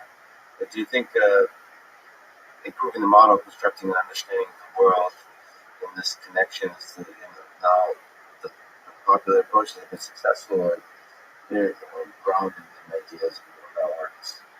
But in the 80s, with expert systems, it was symbolic AI approaches, which to us humans are more intuitive in the sense that it makes sense that you build up knowledge representation. But what kind of lessons can we draw in that current approaches for expert systems. So I became aware of all of that in the 80s, and back then logic programming was a huge thing. Was it inspiring to you yourself? Did you find it compelling? Because a lot of your work was not so much in that way. It's more in the learning systems. Yes and no, but we did a lot of that. So my first publication ever actually was 1987. Was the implementation of genetic algorithm of a genetic programming system in Prolog. So Prolog, that's what you learned back then, which is a logic programming language. And the Japanese, they have this huge fifth generation AI projects, which were mostly about logic programming back then. Although neural networks existed and were well known back then, and deep learning has existed since 1965, since this guy in the Ukraine, Ivan started it. But the Japanese and many other people, they focused really on this logic programming. And I was influenced to the extent that I said, okay, let's take these biologically inspired algorithms like evolution, programs, and implement that in the language which I know, which was Prolog, for example, back then. And then, in many ways, this came back later because the Google machine, for example, has a proof search on board, and without that, it would not be optimal. Well, Marcus Rutter's universal algorithm for solving all well-defined problems has a proof search on board. So that's very much logic programming. Without that, it would not be asymptotically optimal. But then, on the other hand, because we are pragmatic guys also, we focused on recurrent neural networks and suboptimal stuff such as gradient-based search and program space rather than provably optimal things. In logic programming, does it certainly has a usefulness in when you try to construct something provably optimal or provably good, something like that. But is it useful for practical problems? It's very useful for theorem proving. The best theorem provers today are not neural networks. They are logic programming systems, and they are much better theorem provers than most math students in the first or second semester. But for reasoning, for playing games of Go, chess, or for robots, autonomous vehicles that operate in the real world, or object manipulation, you think learning. Yeah, as long as the problems have little to do with theorem proving themselves, then as long as that is not the case, you would just want to have better pattern recognition. So to build a self-driving car, you want to have better pattern recognition and pedestrian recognition and all these things, and you want to minimize the number of false positives, which is currently slowing down self-driving car anyways, and all of that has very little to do with logic programming. Yeah. What are you most excited about in terms of directions of artificial intelligence at this moment in the next few years in your own research and in the broader community? So I think in the not so distant future, we will have for the first time little robots that learn like kids. And we'll be able to say to the robot, look here, robot, we are going to assemble a smartphone. Let's take this slab of plastic and the screwdriver and let's screw in the screw like that. No, not like that. Like that. Not like that. Like that. And I don't have a data glove or something. He will see me and he will hear me and he will try to do something with his own actuators, which will be really different from mine. But he will understand the difference and will learn to imitate me, but not in the supervised way, where a teacher is giving target signals for all his muscles all the time. No, by doing this high-level imitation, where he first has to learn to imitate me, and then to interpret these additional noises coming from my mouth as helpful signals to do that down. And then it will itself come up with faster ways, more efficient ways of doing the same thing. And finally, I stop his learning algorithm and make a million copies and sell it. And so at the moment, this is not possible, but we already see how we are going to get there. And you can imagine, to an extent, that this works economically and cheaply. It's going to change everything. Almost all of production is going to be affected by that. And a much bigger wave, a much bigger AI wave is coming than the one that we are currently witnessing, which is mostly about passive pattern recognition on the smartphone. This is about active machines that shapes the data through the actions they are executing, and they learn to do that in a good way. So many of the traditional industries are going to be affected by that. All the companies that are building machines will equip these machines with cameras and other sensors, and they are going to learn to solve all kinds of problems through interaction with humans, but also a lot on their own to improve what they already can do. And lots of old economy is going to be affected by that. And in recent years, I have seen that old economy is actually waking up and realizing that this is the case. And Are you optimistic about that future? Are you concerned? There's a lot of people concerned in the near term about the transformation of the nature of work. The kind of ideas that you just suggested would have a significant impact on what kind of things can be automated. Are you optimistic about that future? Are you nervous about that future? And looking a little bit farther into the future, there's people like Elon Musk, Stuart Russell, concerned about the existential threats of that future. So in the near term, job loss, long term existential threat, are these concerns to you, or are you ultimately optimistic? so let's first address the near future. We have had predictions of job losses for many decades. For example, when industrial robots came along, many people predicted that lots of jobs are going to get lost. And in a sense, they were right, because back then there were car factories and hundreds of people. These factories assembled cars, and today the same car factories have hundreds of robots and maybe 3 guys watching the robots.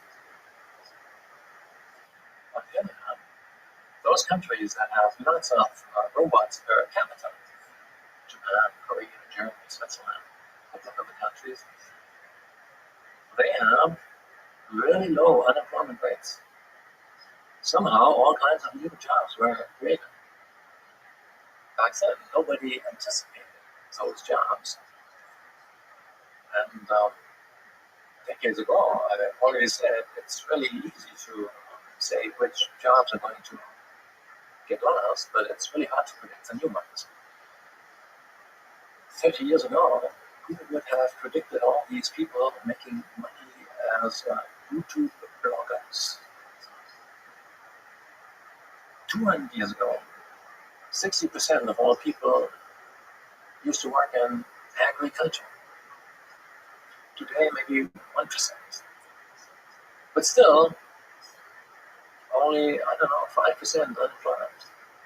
Lots of new jobs were created, and Homo ludens, the plain man, is inventing new jobs all the time. Most of these jobs are not existentially necessary for the survival of our species. There are only very few existentially necessary jobs, such as farming, building houses, and warming up the houses, but less than 10% of the population is doing that. And most of these newly invented jobs are about interacting with other people in new ways, through new media and so on, getting new types of kudos, types of likes and whatever, and even making money through that. So Homo ludens, the plain man, doesn't want to be unemployed, and that's why he's inventing new jobs all the time. And he keeps considering these jobs as really important and is investing a lot of energy and hours of work into those jobs. That's quite beautifully put. We're really nervous about the future because we can't predict that jobs will be created.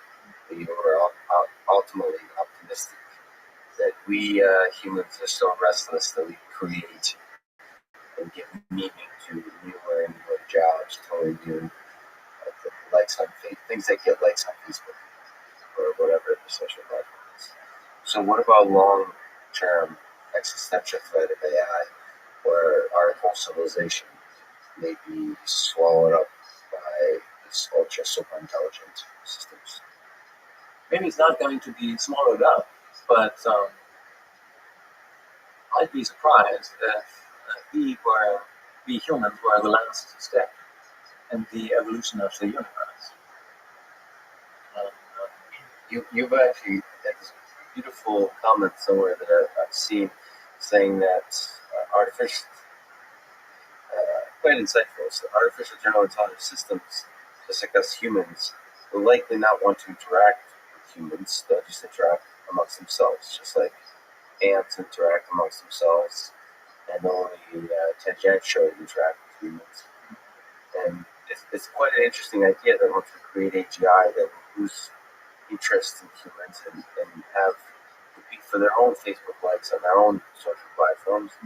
So within that quite elegant idea, how do we know in a hypothetical sense that there's not already intelligence systems out there? How do you think broadly of general intelligence greater than us? How would we know it's out there? How would we know it's around us? And could there already be? I'd be surprised that within the next few decades or something like that, we won't have AIs that are truly smart in every single way and better problem solvers in almost every single important way. And I'd be surprised if they wouldn't realize what we have realized a long time ago, which is that almost all physical resources are not here in this biosphere, but further out. The rest of the solar system gets 2 billion times more solar energy than our planet. There's lots of material out there that you can use to build robots and self-replicating robot factories and all this stuff. And they're going to do that. And they will be scientists and curious, and they will explore what they can do. And at the beginning, they will be fascinated by life and by their own origins and our civilization. They will want to understand that completely, just like people today would like to understand how life works and also the history of our own existence and civilization, and also the physical laws that created all of that. So they, in the beginning, they will be fascinated by life. Once they understand that, they lose interest. Like anybody who loses interest in things he understands. And then, as we said, the most interesting sources of information for them will be others of their own kind.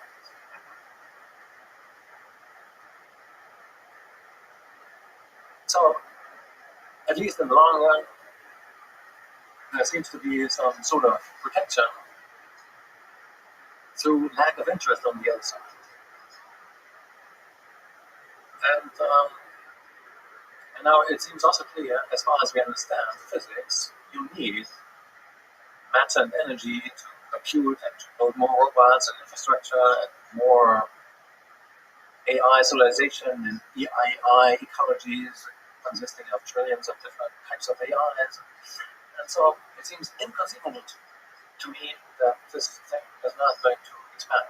Some AI ecology, not controlled by one AI, but trillions of different types of AIs competing in all kinds of quickly evolving and disappearing ecological niches in ways that we cannot fathom at the moment.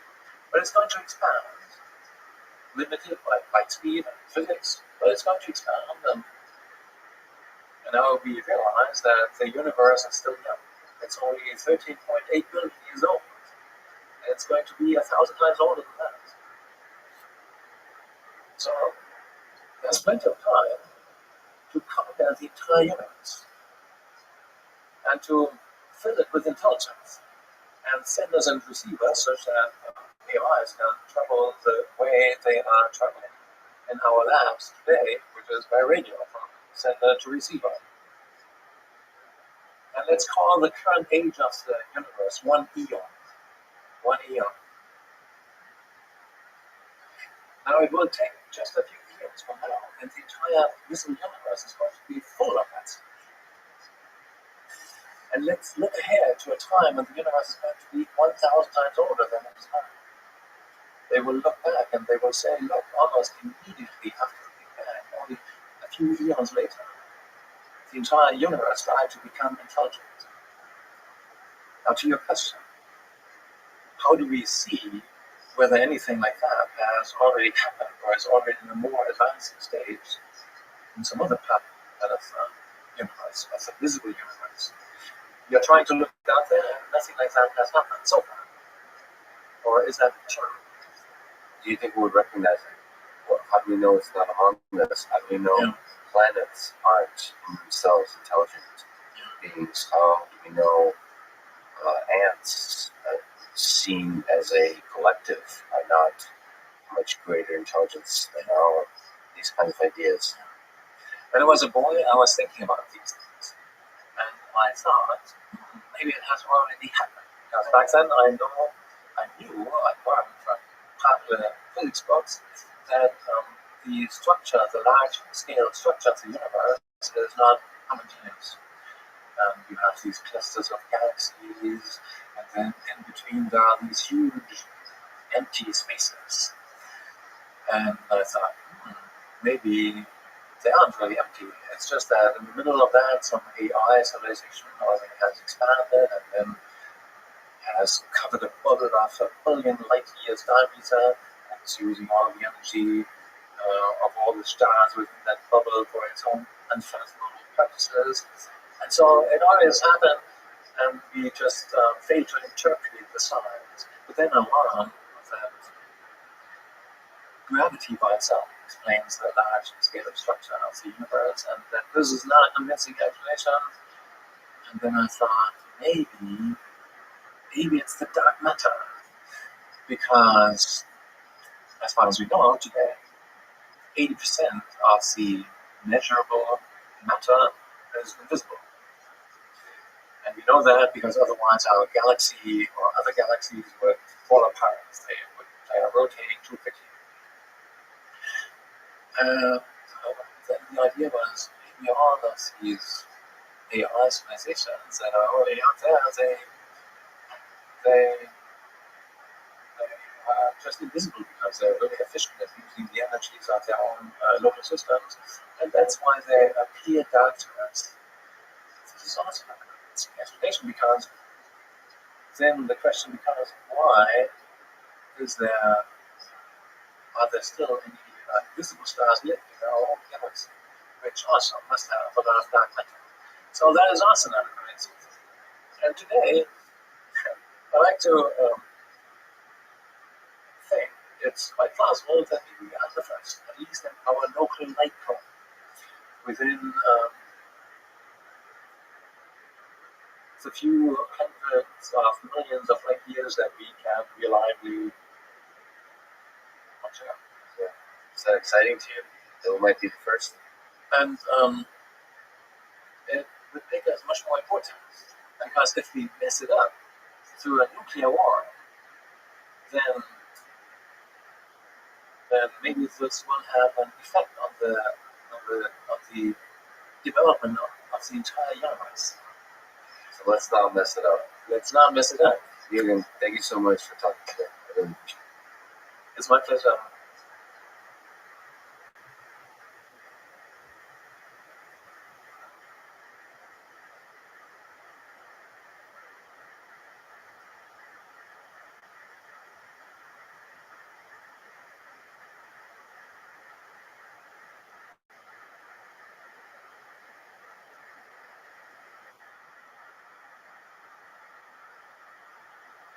Following is a conversation with Thomas Sandler.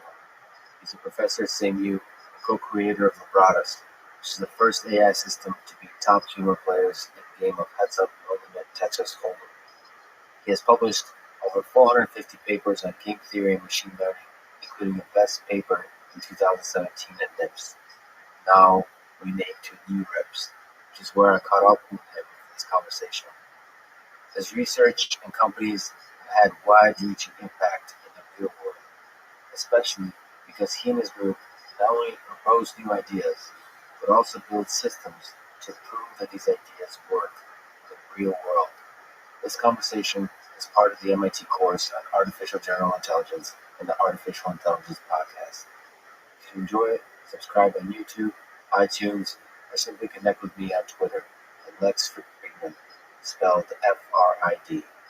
And now, here's my conversation with Thomas Sandler.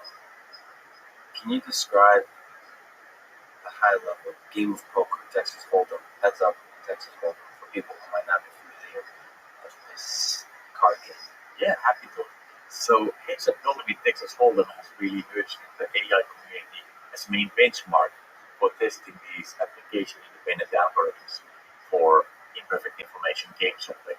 And this is a game that's actually played by humans. You don't see that much on TV or casinos because, well, for various reasons. But you do see it in some expert-level casinos, and you see it in the best poker movies of all time. It's actually an event in the World Series of Poker, but mostly it's played online, and typically for big sums of money. And this is a game that usually only experts play.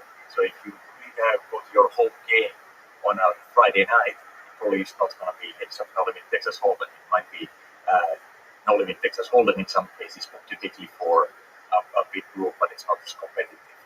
While Heads Up means it's two players, so it's really like me against you. Am I better or are you better? Much like chess or Go in that sense. But then imperfect information game, which makes it much harder because I have to deal with issues of you knowing things that I don't know, and I know things that you don't know, instead of pieces being nicely laid on the board for both of us to see.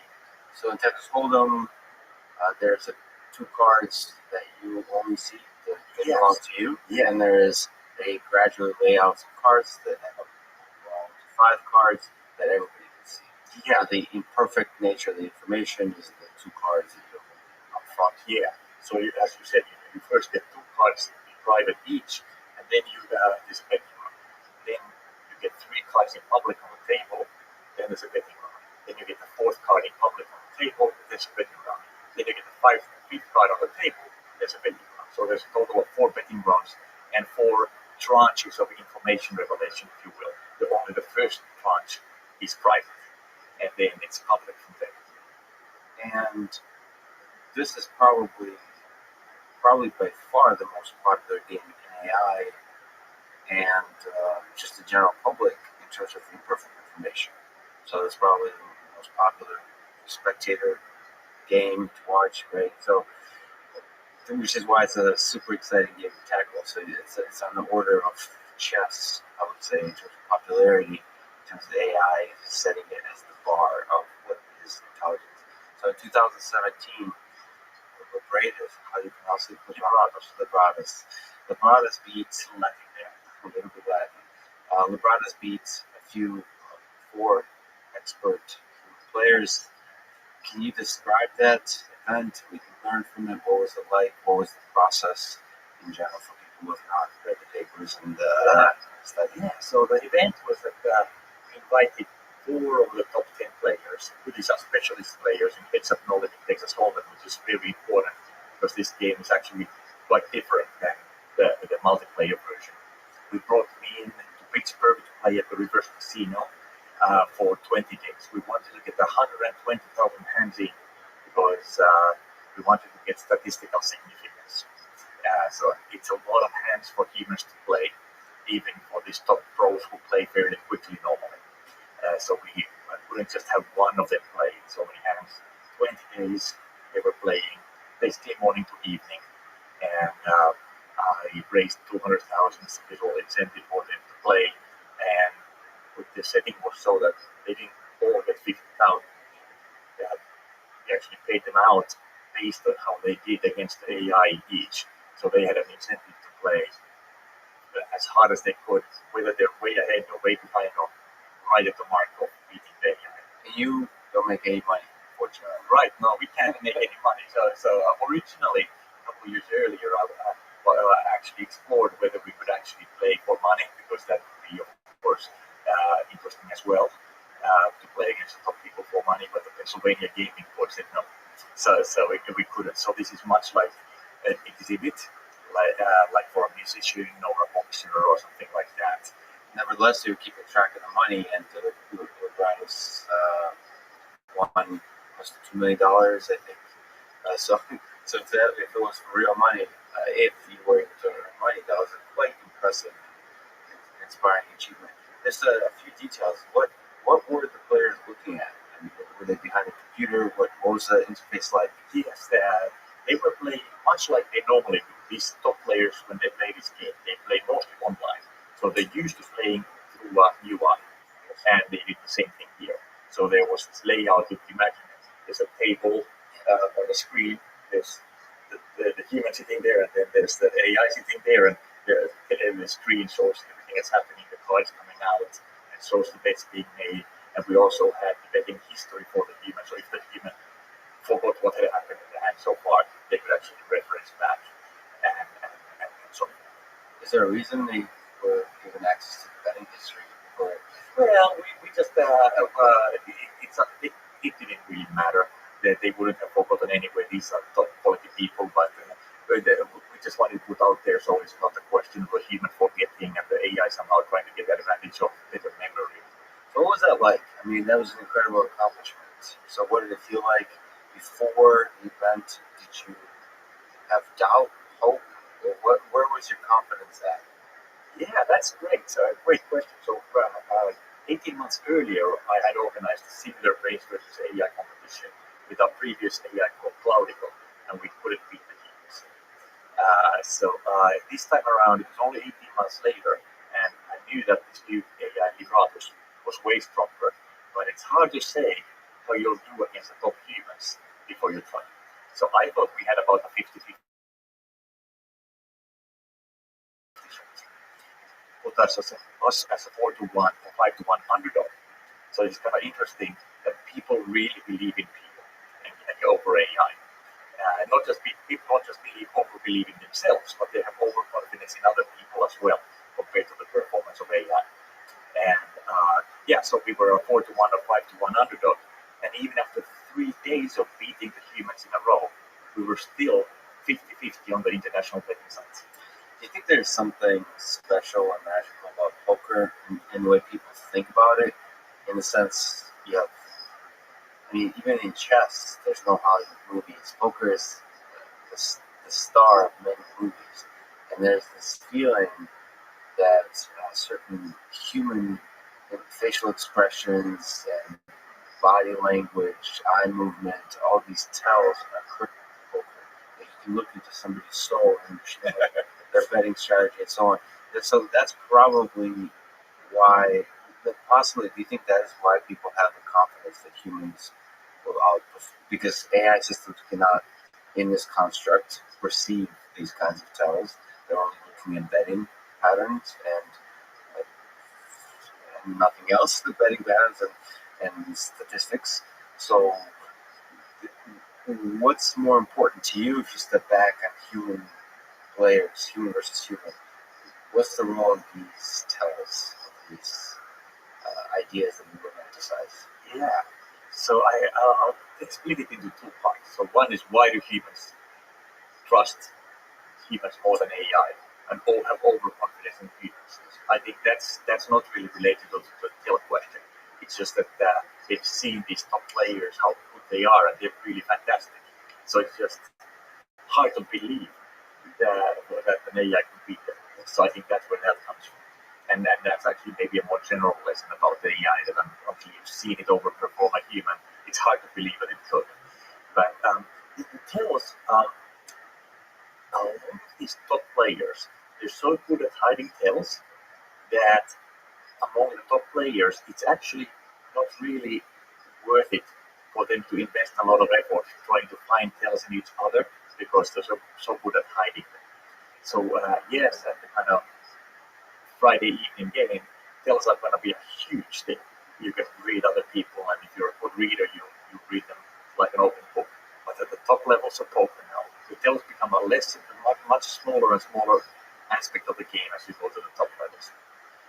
The amount of strategies, the amount of possible actions is very large. 10 to the power of 100 plus. So there has to be some. I've read a few of the papers where it has to form some abstractions of various hands and actions. So, what kind of abstractions are effective for a game of poker? Yeah, so you're exactly right. So when you go from a game tree that's 10 to the 161, especially in an imperfect information game, it's way too large to solve directly, even with our fastest equilibrium finding algorithms. So you want to abstract it first. And abstraction in games is much trickier than abstraction in MDPs or other single exercises. Because you have these abstraction pathologies. But if I have a finer grained abstraction, the strategy that I can get from that for the real game might actually be worse than the strategy I can get from a coarse grained abstraction. So you have to be very careful. Now, the kinds of abstractions, just to zoom out, we're talking about, there's the hands abstractions, and then there's betting strategies. Betting actions, yeah. Betting actions. So there's information abstraction to talk about general games. Information abstraction, which is the abstraction of what chance does, and this would be the cards in the case of poker. And then there's action abstraction, which is abstracting the actions of the actual players, which would be bets in the case of poker. Yourself and the other players? Yes, yourself and other players. And for information abstraction, we were completely automated. So these are algorithms. They do what we call potential-aware abstraction, where we don't just look at the value of the hand, but also how it might materialize in the good or bad hands over time. And it's a certain kind of bottom-up process with integer programming there, clustering, and various aspects. How do you build this abstraction? And then in the action abstraction, there it's largely based on how humans and other AIs have played this game in the past. But in the beginning, we actually used an automated action abstraction technology, which is provably convergent, that it finds the optimal combination of bet sizes, but it's not very scalable. So we couldn't use it for the whole game, but we used it for the first couple of betting actions. So what's more important, the strength of the hand, so the information abstraction, or the how you play them, the actions? Does it, the next question again is that it doesn't matter what hands you have the actions, the betting, maybe the way you win, no matter what hands you have. Yeah, so that's why you have to play a lot of hands, so that the roll of luck gets small. So you could otherwise get lucky and get some good hands, and then you're going to win the match. Even with thousands of hands, you can get lucky. Because there's so much variance in no-limit Texas Hold'em. Because if we both go all in, it's a huge stack of variance. So there are these massive swings in no-limit Texas Hold'em. So that's why you have to play not just thousands, but over 100,000 hands to get statistical significance. So let me ask another way this question. If you didn't even look at your hands, but they didn't know that, the opponents didn't know that, how well would you be able to do? That's a good question. There's actually, I heard the story that there's this Norwegian female poker player called Anne Poberstad who's actually won a tournament by doing exactly that. But that would be extremely rare. So you cannot really play well. No, okay. So the hands do have some role to play. Okay. Yes. So Lebradas does not use, as far as I understand, use learning methods, deep learning. Is there room for learning in there's no reason why Lebradas doesn't, combine an AlphaGo type approach for estimating the quality of function estimator. What are your thoughts on this? Maybe as compared to another algorithm, which I'm not that familiar with, DeepStack, the engine that does use deep learning, but it's unclear how well it does, but nevertheless uses deep learning. So what are your thoughts about learning methods to aid in the way that robotics plays in game poker? Yeah, so as you said, Liberados did not use learning methods and played very well without them. Since then, we have actually here, we have a couple of papers on things that do use learning techniques. Excellent. And deep learning in particular. And sort of the way you're talking about, where it's learning an evaluation function. But in imperfect information games, unlike, let's say, in Go or now also in chess and shogi, it's not sufficient to learn an evaluation for a state, because the value of an information set depends not only on the exact state, but it also depends on both players' beliefs. Like, if I have a bad hand, I'm much better off if the opponent thinks I have a good hand. And vice versa, if I have a good hand, I'm much better off if the opponent believes I have a bad hand. So the value of a state is not just a function of the cards. It depends on, if you will, the path of play, but only to the extent that is captured in the belief distributions. So that's why it's not as simple as it is in perfect information games. And I don't want to say it's simple there either. It's of course very complicated computationally there too. But at least conceptually, it's very straightforward. There's a state, there's an evaluation function. You try to learn it. Here, you have to do something more. What we do is in one of these papers, we're looking at where we allow the opponent to actually take different strategies at the leaf of the search tree, if you will. And that is a different way of doing it, and it doesn't assume, therefore, a particular way that the opponent plays, but it allows the opponent to choose from a set of different continuation strategies, and that forces us to not be too optimistic in our look-ahead search. And that's one way you can do sound look-ahead search in imperfect information games, which is very difficult.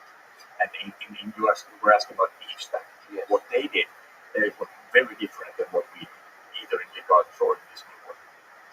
They were randomly generating various situations in the game. Then they were doing the look ahead from there to the end of the game, as if that was a start of a different game. And then they were using deep learning to learn those values of those states, but the states were not just the physical states, they include the belief distributions. When you talk about look ahead for deep stack or the bonus, does it mean considering every possibility that the game can evolve? Are we talking about extremely sort of like this exponential growth of a tree? Yes. So we're talking about exactly that. Much like you do with alpha beta search or Monte Carlo tree search, but with different techniques. So there's a different search algorithm, and then you have to deal with the leaves differently. So if you think about what Liberados did, we didn't have to worry about this because we only did it at the end of the game. So we would always terminate into a real situation, and we would know what the payout is. It didn't do these depth limit look-aheads. But now with this new paper, which is called depth limited, I think it's called depth limited search for imperfect information games, we can actually do sound depth limited look-ahead. So we can actually start to do the look-ahead from the beginning of the game on, because that's too complicated to do for this whole long game. So in Liberados, we would just do it for the end. So, and then the other side is belief distribution. So is it explicitly modeled what kind of beliefs the opponent might have? Yeah, it is explicitly modeled, but it's not assumed. The beliefs are actually out, not input. Of course, the starting beliefs are input, but they just fall from the rules of the game, because we know that the dealer deals uniformly from the deck. So I know that every pair of cards that you might have is equal in life. I know that for a fact. That just follows from the rules of the game. Of course, except the two cards that I have. I know you don't have those. You have to take that into account. That's called card removal, and that's very important. Is the dealing always coming from a single deck? Heads up. So Yes. you can assume Single deck. So You know that if I have the ace of spades, I know you don't have an ace of spades. So in the beginning, your belief is basically the fact that it's fair dealing of hands, but How do you start to adjust that belief? But that's where this beauty of game theory comes. So Nash equilibrium, which John Nash introduced in 1950, introduces what rational play is when you have more than one player. And these are pairs of strategies where strategies are contingency plans, one for each player, so that neither player wants to deviate to a different strategy, even that the other doesn't deviate. But as a side effect, you get the beliefs from data. So Nash equilibrium really isn't just derived in these imperfect information games. Nash equilibrium, it doesn't just define strategies, it also defines beliefs for both of us. And it defines beliefs for each state. So at each state, each information sets. At each information set in the game, there's a set of different states that we might be in, but I don't know which one we're in. Nash equilibrium tells me exactly what is the probability distribution over those real-world states in my mind. How does Nash equilibrium give you that distribution? So why? Well, I'll do a simple example. So you know the game rock, paper, scissors. So we can draw it as player one moves first, and player two moves. But of course, it's important that player two doesn't know what player one moved. Otherwise, player two will win every time. So we can draw that as an information set where player one makes one of three moves first, and then there's an information set for player two. So player two doesn't know which of those nodes the world is in. But once we know the strategy for player one, Nash equilibrium will say that you play 1/3 rock, 1/3 paper, 1/3 scissors. From that, I can derive, I believe, so the information set that they're 1/3, 1/3. So base gives you that. Base each. But is that specific to a particular player, or is that something you quickly update with the specific player? Game theory isn't really player specific. So that's also why we don't need any data. We don't need any history how these particular people played in the past or how any AI or human had played before. It's all about rationality.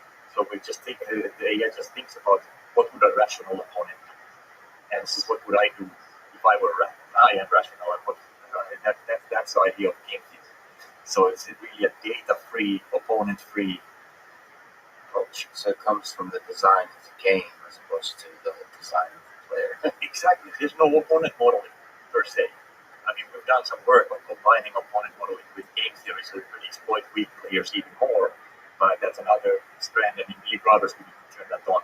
So I decided that these players are too good, and when you start to exploit an opponent, you typically open yourself up to exploitation. And these guys have so few holes to exploit that they're world's leading experts in counter-exploitation.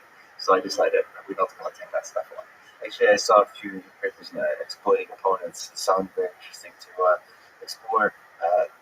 Do you think there's room for exploitation generally outside of robotics? Is there a subject or people differences that could be exploited? Maybe not just in poker, but in general interactions, negotiation, all these other domains that you're considering? Yeah, definitely. We've done some work on that, and I really like the work that hybridizes the two. So you figure out what would a rational opponent do. And by the way, that's safe in these zero-sum games, two-player zero-sum games, because if the opponent does something irrational, yes, it might throw off my beliefs, but the amount that the player can gain by throwing that off my belief is always less than they lose by playing poorly. So it's safe. But still, if somebody's weak as a player, you might want to play differently to exploit them more. So you can think about it this way. A game theoretic strategy is unbeatable, but it doesn't maximally beat the other opponent. So the winnings per hand might be better with a different strategy. And the hybrid is that you start from a game theoretic approach, and then as you gain data about the opponent in certain parts of the game tree, then in those parts of the game tree, you start to tweak your strategy more and more towards exploitation, while still staying fairly close to the game theoretic strategy, so as to not open yourself up to exploitation too much. How do you do that? Do you try to vary up strategies, make it unpredictable? It's like, tit for tat strategies and Prisoner's Dilemma, or Well, that's a repeated game. Repeated games, It's that's right. repeated games. Yeah. But even there's no proof that says that that's the best thing. But experimentally, it actually does well. So what kind of games are there? Well, I don't know if this is something that you could just summarize. So there's perfect information games where all the information is on the table. There's imperfect information games. There's repeated games like over and over. There's zero-sum games. There's non-zero-sum games. Yeah. And there's really important distinction you make between two-player versus more players. So what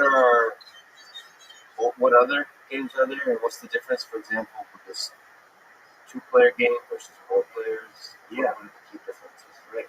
So let me start from the basics. So a repeated game is a game where the same exact game is played over and over. In these extensive form games, where we think about tree form, maybe with these information sets to represent incomplete information, you can have kind of repetitive interactions. And even repeated games are a special case of that, by the way. But the game doesn't have to be exactly the same.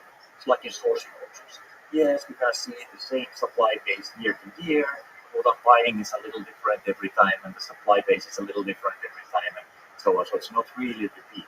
So to find a purely repeated game is actually very rare in the world. So they're really a very force model of what's going on. Then, if you move up from just repeated, simple repeated matrix games, not all the way to extensive form games, but in between, there's stochastic games, where there's these. You think about it like these little matrix games, and when you take an action and your opponent takes an action, they determine not which next phase I'm going to, next game I'm going to, but the distribution over next games where I might be going to. So that's the stochastic game, but it's like matrix games repeated, stochastic games, extensive form games. That is from less to more general.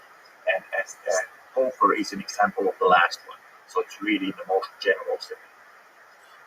Extensive form games, and that's kind of what the AI community has been working on and being benchmarked on with these heads of knowledge Texas Hold. Can you describe extensive form games? What's the model here? So if you're familiar with the tree form, so it's really the tree form. Like in chess, there's a search tree versus a matrix. There's a matrix, yeah. And that matrix is called the matrix form or bimatrix form or normal form. And here you have the tree form, so you can actually do certain types of reasoning there that you lose the information when you go to normal form. There's a certain form of equivalence, like if you go from tree form and you say every possible contingency plan is a strategy, then I can actually go back to the normal form, but I lose some information from the lack of sequentiality. Then the multiplayer versus two-player distinction is an important one. So two-player games in zero-sum are conceptually easier and computationally easier. It's still huge like this one, but they're conceptually easier and computationally easier. In that conceptually you don't have to worry about which equilibrium is the other guy going to play when there are multiple, because any equilibrium strategy is a best response to any other equilibrium strategy. So I can play a different equilibrium from you, and we'll still get the right values of the game. That falls apart even with two players when you have general sum games. Even without cooperation. Even without cooperation. So there's a big gap from two-player zero sum to two-player general sum, or even to three-player zero sum. That's a big gap, at least in theory. Can you maybe non-mathematically provide the intuition why it all falls apart with three or more players?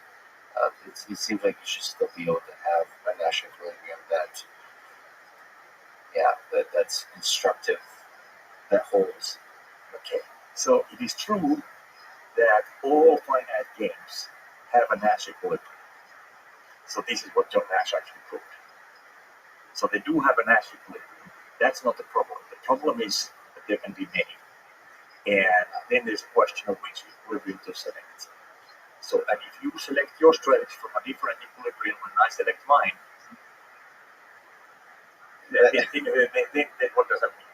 I mean, in these non-zero-sum games, we may lose some joint benefit where by being just simply stupid, we would actually both be better off if we did something else. Yes. And in 3-player, you get other problems also like collusion. Like maybe you and I can get up on a 3rd player and we can do radically better. Like so there are lots of issues that come up there. So Noah Brown, the student who worked with on this, has mentioned, I looked through the AMA on Reddit, he mentioned that the ability of poker players to collaborate would make the game. He was asked the question of, how would you make the game of poker, or both of you were asked the question, how would you make the game of poker beyond being solvable by current AI methods? And he said that there's not many ways of making poker more difficult, but cooperation between players would make it extremely difficult. So can you provide the intuition behind why that is, if you agree with that idea? Yeah. So I've done a lot of work coalitional games, and we actually have a paper here with my other student, Gabriele Farina, and other collaborators on the techniques on that. She just came back from the poster session where we presented like that. So when you have collusion, it's a different problem, and it typically gets even harder. Even the game representations, some of the game representations don't really allow full computation. So we actually introduced a new game representation for that. Is that kind of cooperation part of the model? Do you have information about the fact that other players are cooperating, or is it just this chaos where nothing is known? So there's some things unknown. Can you give an example of a collusion type game, or is it usually So like bridge. So think about bridge. It's like when you and I are on a team, our players are the same. The problem is that we can't talk. So when I get my cards, I can't whisper to you what my cards are. That would not be allowed. So we have to somehow coordinate our strategies ahead of time, and only ahead of time. And then there's certain signals we can talk about, but they have to be such that the other team also understands them. So that's an example where the coordination is already built into the rules of the game. But in many other situations, like auctions or negotiations or diplomatic relationships, poker, it's not really built in, but it still can be very helpful for the communities. I've read somewhere the negotiations, you come to the table with prior, like a strategy, like that you're willing to do and not willing to do, those kinds of things. So how do you start to now moving away from poker, moving beyond poker into other applications like negotiations? How do you start applying this to other domains? Yeah, real world domains that you've worked on. Yeah, I actually have 2 startup companies doing exactly that. One is called Strategic Machine, and that's for kind of business applications, gaming, sports, all sorts of things like that. Any applications of this to business and to sports and to gaming, to various types of things, finance, electricity markets, and so on. And the other is called Strategy Robot, where we are taking these to military security, cybersecurity, and intelligence applications. I think you worked a little bit in how do you put it, advertisement, suggesting ads. Yeah, that's another company, Optimized Markets. But that's much more about a combinatorial market optimization-based technology. That's not using these game-theoretic reasoning technologies. I see. Okay, so what high level do you think about our ability to use game theoretic concepts to model human behavior? Do you think human behavior is amenable to this kind of modeling, to be outside of the poker games, and where have you seen it successful? Put that in freedom terms for me. Sure, the goal really is modeling humans. Like for example, if I'm playing a zero-sum game, I don't really care that the opponent is actually following my model of rational behavior. Okay. Because if they're not, that's even better for me. Right. So see, with the opponent's games, the prerequisite is that you formalize the interaction in some way that could be amenable to analysis. And you've done this work with mechanism designing games that have certain outcomes.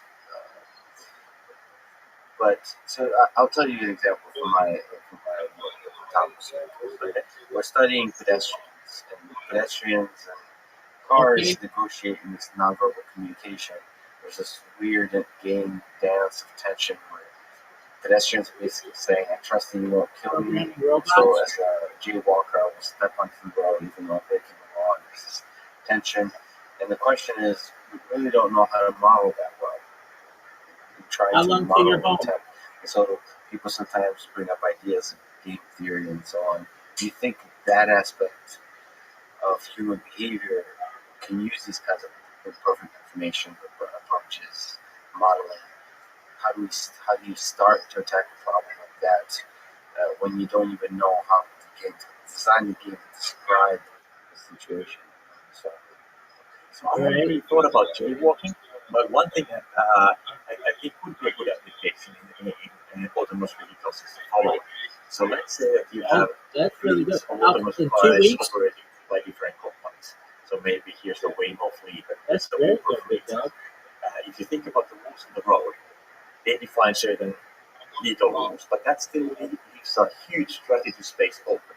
Like as a simple example, when cars merge, how humans merge, they slow down and look at each other and they try to merge. Wouldn't it be better if these situations would already be negotiated, so we can actually merge at full speed and we know that this is the situation, this is how we do it, and it's all going to be faster.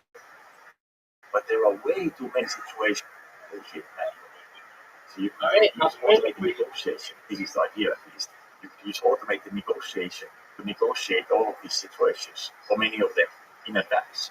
And of course, it might be that, hey, maybe you're not going to always let me go first. Maybe you said, okay, well, in these situations, I'll let you go first, but in exchange, you're going to give me to others, you're going to let me go first in these situations. So it's this huge combinatorial negotiation. And do you think there's room in that example of merging to model this whole situation as an imperfect information game, or do you really want to consider it to be imperfect? Oh, that's a good question. Yeah, that's a good question. Do you pay the price of assuming that you don't know everything? Yeah, I don't know. It's certainly much easier. Games with perfect information are much easier. So if you can get away with it, you should. But if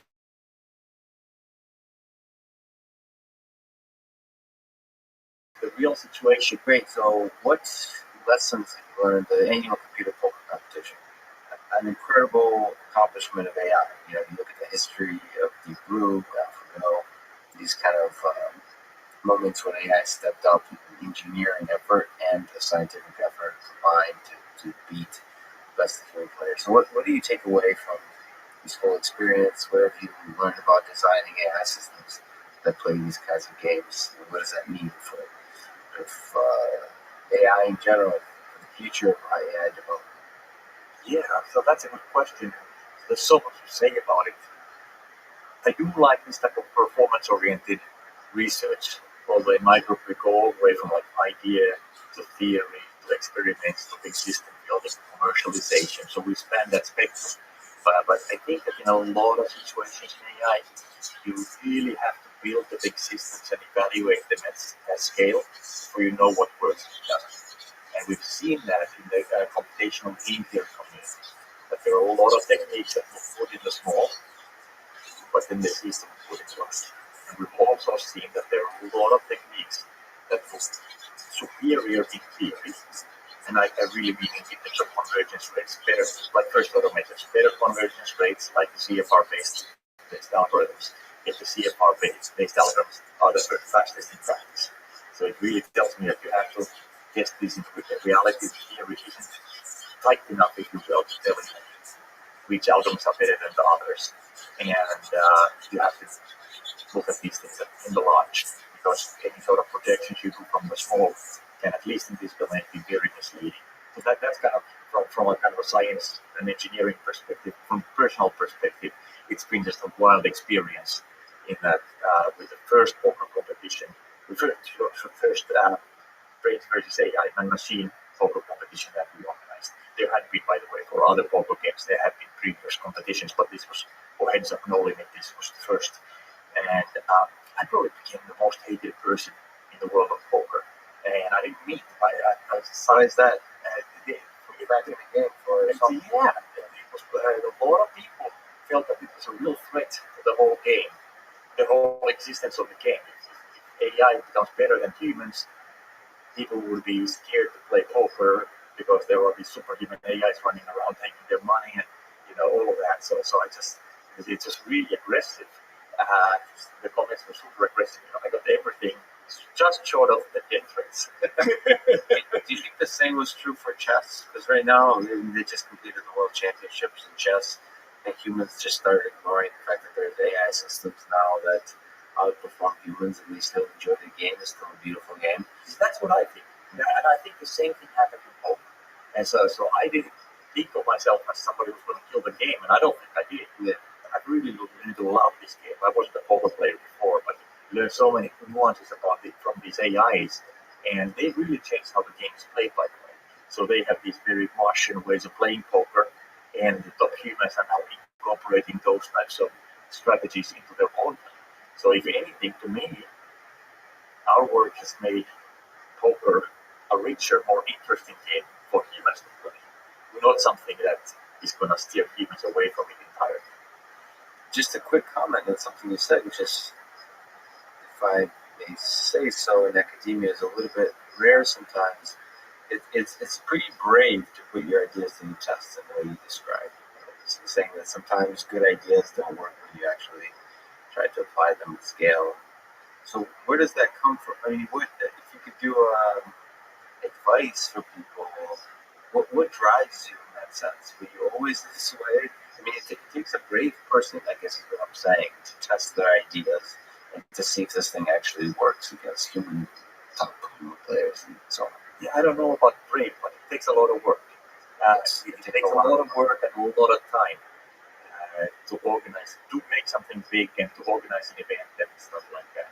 And what drives you in that effort? Because you could still, I would argue, get a best paper award at NIPS as you did in 17 without doing this. That's right, yes. So in general, I believe it's very important to do things in the real world and at scale. And that's really where the pudding, if you will, proof is in the pudding. That's where it is.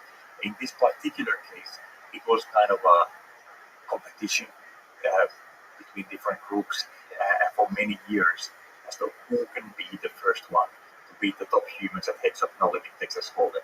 So it became kind of like a competition who can get there. Yeah, so a little friendly competition can do wonders for progress. Yes, absolutely. So the topic of mechanism design, which is really interesting, also kind of new to me, except as an observer of, politics and maybe. I'm an observer of mechanisms, but you write in your paper automated mechanism design that I quickly read. So mechanism design is designing the rules of the game so you get a certain desirable outcome. And you have this work on doing so in an automatic fashion as opposed to fine-tuning it. So what have you learned from those efforts? If you look to say, at a complex, it's like our political system. Can we design our political system to have, in an automated fashion, to have outcomes that we want? Can we design something like traffic lights to be smart, where it gets outcomes that we want? So what are the lessons that you draw from that work? Yeah, so I still very much believe in the automated mechanism design direction. Yes. But it's not a panacea. There are impossibility results in mechanism design, saying that there is no mechanism that accomplishes objective X in class C. So it's not kind of, there's no way any mechanism design tools, manual or automated, to do certain things in mechanism design. So can you describe that again? So meaning it's possible to achieve that? Yeah, there's certainly unlikely. Impossible. So these are not statements about human ingenuity who might come up with something smart. These are proofs that if you want to accomplish properties X in class C, that is not doable with any mechanism. The good thing about automated mechanism design is that we're not really designing for a class, we're designing for specific settings at a time. So even if there's some impossibility result for the whole class, it doesn't mean that all of the cases in the class are impossible. It just means that some of the cases are impossible. So we can actually carve these islands of possibility within these non-impossible classes. And we've actually done that. So one of the famous results in mechanism design is the Myers-Satterthwaite theorem by Roger Myers and Mark Satterthwaite from 1983. It's an impossibility of efficient trade under imperfect inflation. We show that you can, in many settings, avoid that and get efficient trade anyway. Depending on how you design the game. Okay, so Depending how you design the game, but of course, it doesn't in any way contradict the impossibility result. The impossibility result is still there, but it just finds spots within this impossible class where in those spots you don't have that possibility. sorry if I'm going a bit philosophical, but what lessons do you draw towards, like I mentioned, politics or human interaction and designing mechanisms for outside of just these kinds of trading or auctioning or purely formal games that are human interaction, like the political system? Do you think it's applicable to politics or to business, to negotiation, these kinds of things, designing rules that have certain outcomes? Yeah, I think so. Have you seen that successfully done? Mechanism design or automated mechanism? Automated mechanism design. So mechanism design itself has had fairly limited success so far. There are certain cases, but most of the real world situations are actually not sound from a mechanism design perspective. Even in those cases where they've been designed by very knowledgeable mechanism design people, the people are typically just taking some insights from the theory and applying those insights into the real world rather than applying the mechanisms directly. So one famous example of it is the FCC spectrum auctions. So I've also had a small role in that. Very good economists have been excellent economists have been working on that, no game theory. Yet the rules that are designed in practice they're such that bidding truthfully is not the best strategy. Usually mechanism design will try to make things easy for the participants, so telling the truth is the best strategy. But even in those very high stakes auctions where they've got tens of billions of dollars worth of spectrum in auction, truth telling is not the best strategy. And by the way, nobody knows even a single optimal bidding strategy for auctions. What's the challenge of coming up with an optimal? Because there are a lot of players, and that's It's not only a lot of players, but many items for sale. And these mechanisms are such that even with just two items or one item, bidding truthfully wouldn't be the best strategy. If you look at the history of AI, it's marked by seminal events. AlphaGo being a world champion Go player. I would put Lebradas winning Heads Up No Limit Hold'em as one of such events. Thank you. And what do you think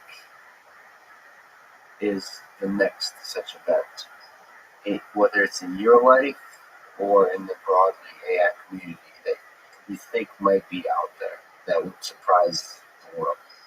So that's a great question, and I don't really know the answer.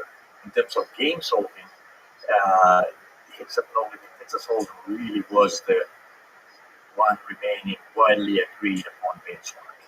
So that was the big milestone. Now, are there other things? Yeah, certainly there are, but there is not one that the community has kind of focused on. So what could be other things? There are groups working on StarCraft. There are groups working on Dota 2. These are video games. Yes. Or you could have like diplomacy or Hanabi, things like that. These are like recreational games, but none of them are really acknowledged as kind of the main next challenge problem, like chess or Go or except no limit Texas Hold'em was. So I don't really know in the game solving space what is or what will be the next benchmark. I hope that there will be a next benchmark, was really the different groups working on the same problem really drove these application-independent techniques forward very quickly over 10 years. Do you think there's an open problem that excites you that you start moving away from games into real world games, like say the stock market trading? Yeah, so that's kind of how I am. So I am probably not going to work as hard on these recreational benchmarks. I'm doing 2 startups on games over technology, strategic machine and strategy robot, and we're really interested in pushing this stuff into practice. What do you think would be really, you know, a powerful result that was surprising that would be, if you can say, I mean, it's, 5 years, 10 years from now, something that statistically you would say is not very likely, but if there's a breakthrough, would achieve. Yeah, so I think that overall, we're in a very different situation in game theory than we are in, let's say, machine learning.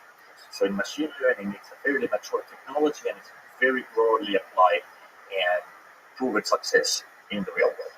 In game solving, there are almost no applications yet. We have just become superhuman, which machine learning, you could argue, happened in the 90s, if not earlier. And at least some supervised learning and certain complex supervised learning applications.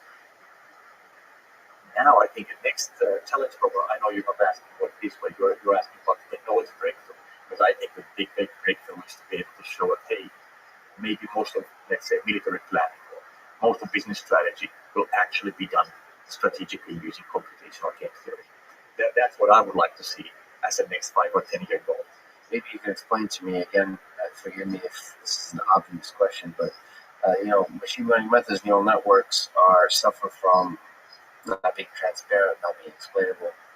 Game theoretic methods, Nash equilibria, do they generally, when you see the different solutions, are they, when you talk about military operations, are they, once you see the strategies, do they make sense? Are they explainable, or do they suffer from the same problems as neural networks? So that's a good question. I would say a little bit yes and no.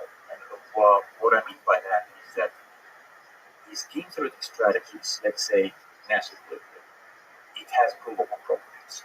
So it's unlike, let's say, deep learning, where you kind of cross your fingers, hopefully it'll work, and then after the fact, when you have the weights, you're still crossing your fingers, and I hope it will work. Here, you know that the solution quality is there. There's provable solution quality guarantees. Now, that doesn't necessarily mean that the strategies are even understandable. That's a whole other problem. So I think that deep learning and computational game theory are in the same boat in that sense. But both are difficult to understand. But at least the game theory techniques, they have these guarantees of solution quality. So did you see business operations, strategic operation, and the military in the future being at least the strong candidates being proposed by automated systems? You see that? Yeah, I do.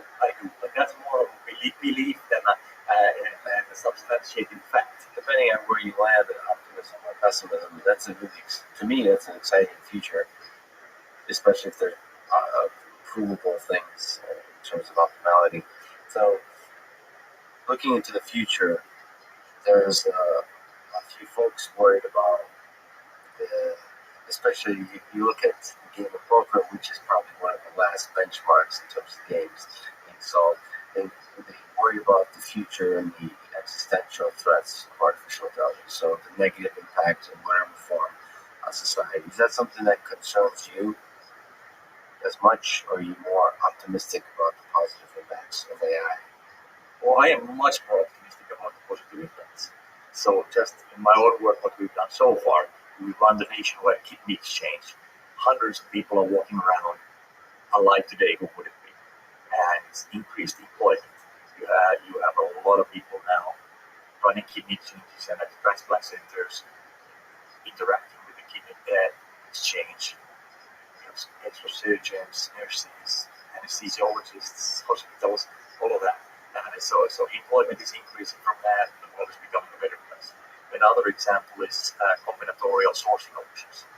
We did 800 large-scale combinatorial sourcing options from 2001 to 2010 in a previous startup of mine called Combined. And we increased the supply chain efficiency of that $60 billion of spend by 12.6%. So that's over $6 billion of efficiency improvement in the world.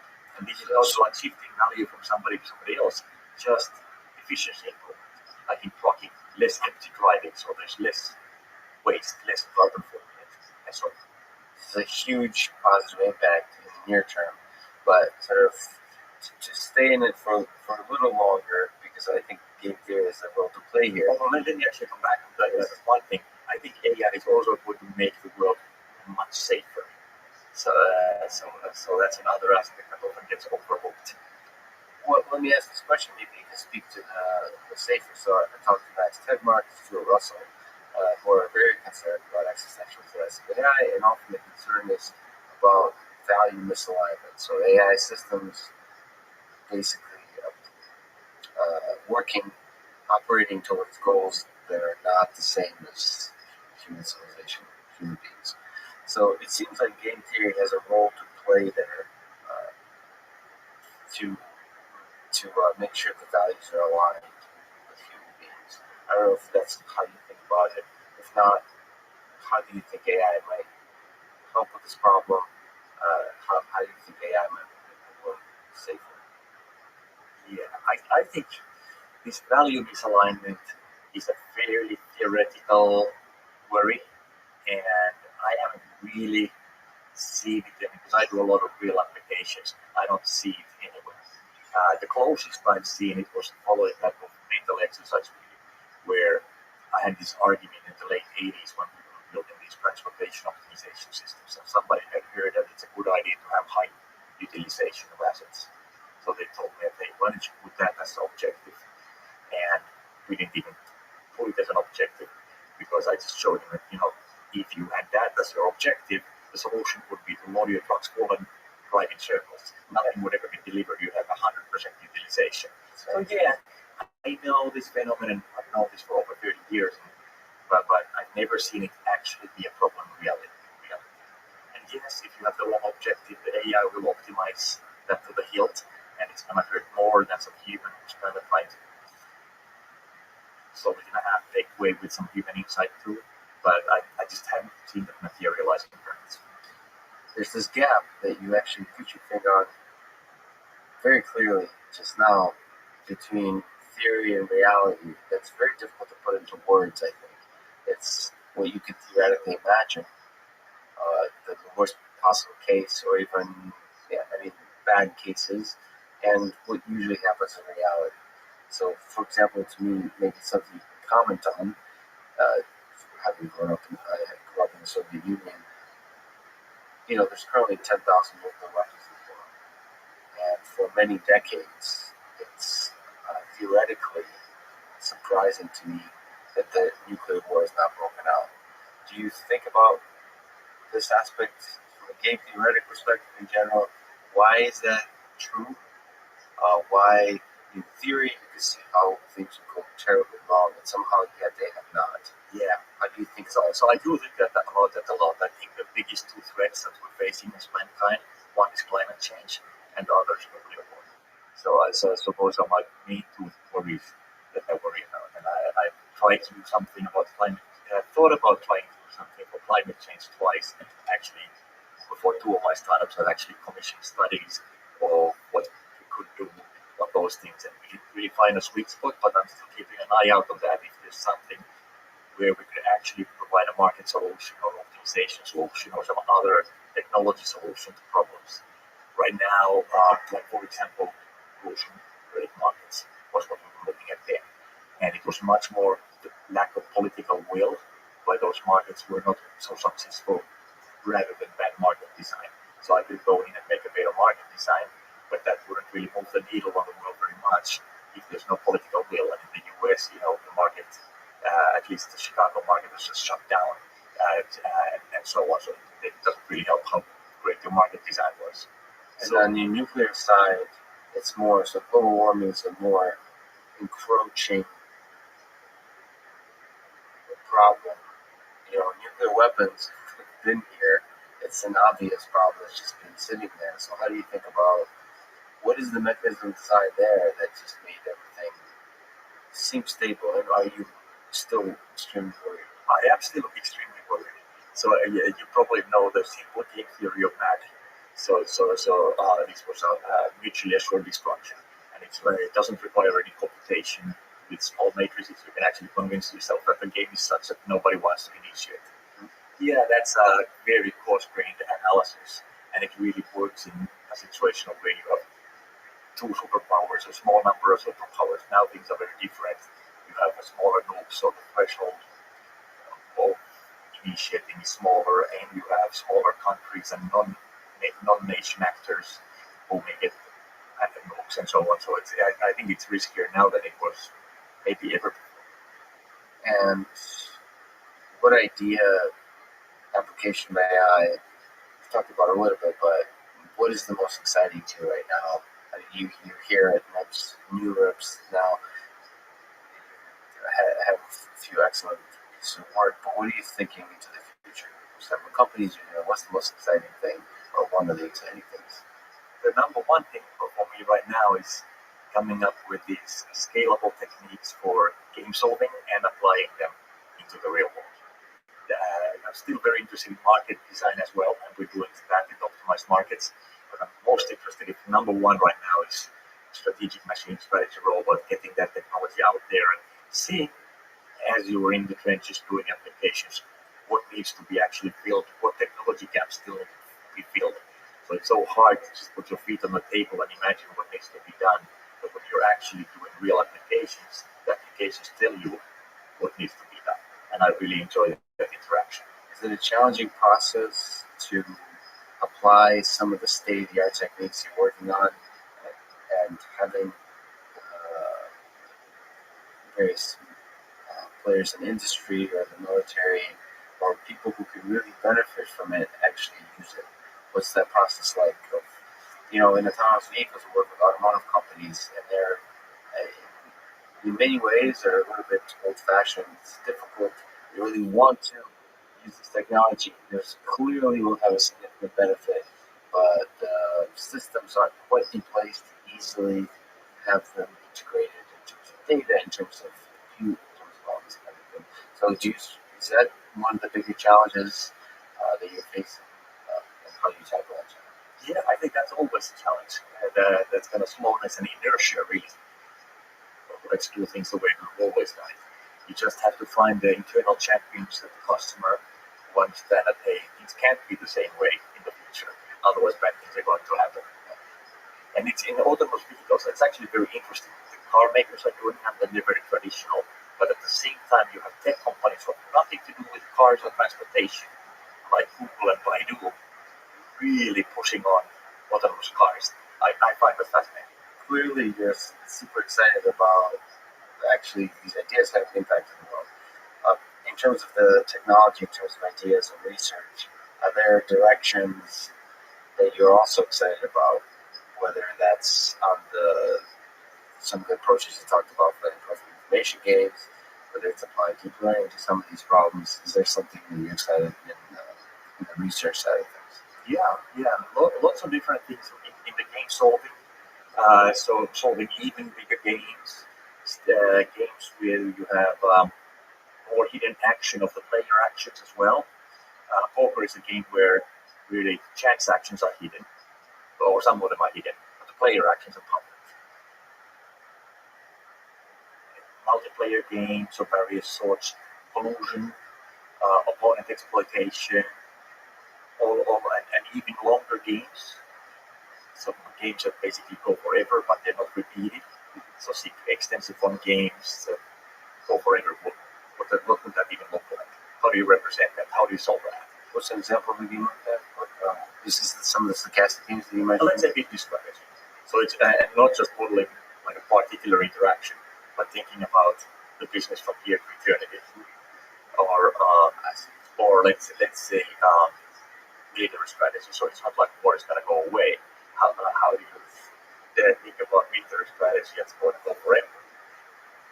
How do you even model that? How do you know whether move was good that somebody made, and so on. So that's kind of one direction. I'm also very interested in learning much more scalable techniques for integer programming. So we had an ICML paper this summer on that, the first automated algorithm configuration paper that has theoretical generalization guarantees. So if I see this many training examples and I tool my algorithm in this way, it's going to have good performance on the real distribution, which I've not seen. So, which is kind of interesting that, algorithm configuration has been going on now for at least 17 years seriously, and there has not been any generalization yet theory before. Well, this is really exciting, and it's a huge honor to talk to you. Thank you so much, Tomas. Thank you for bringing about us to the world and all the great work you're doing. Well, thank you very much. It's been fun. Good questions.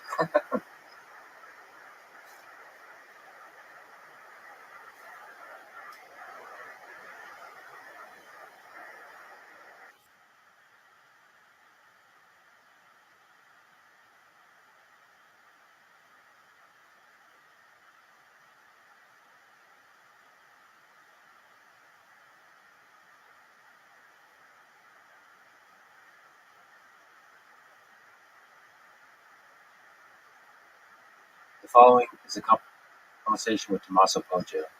He's the professor at MIT and is the director of the Center for Brains, Minds, and Machines.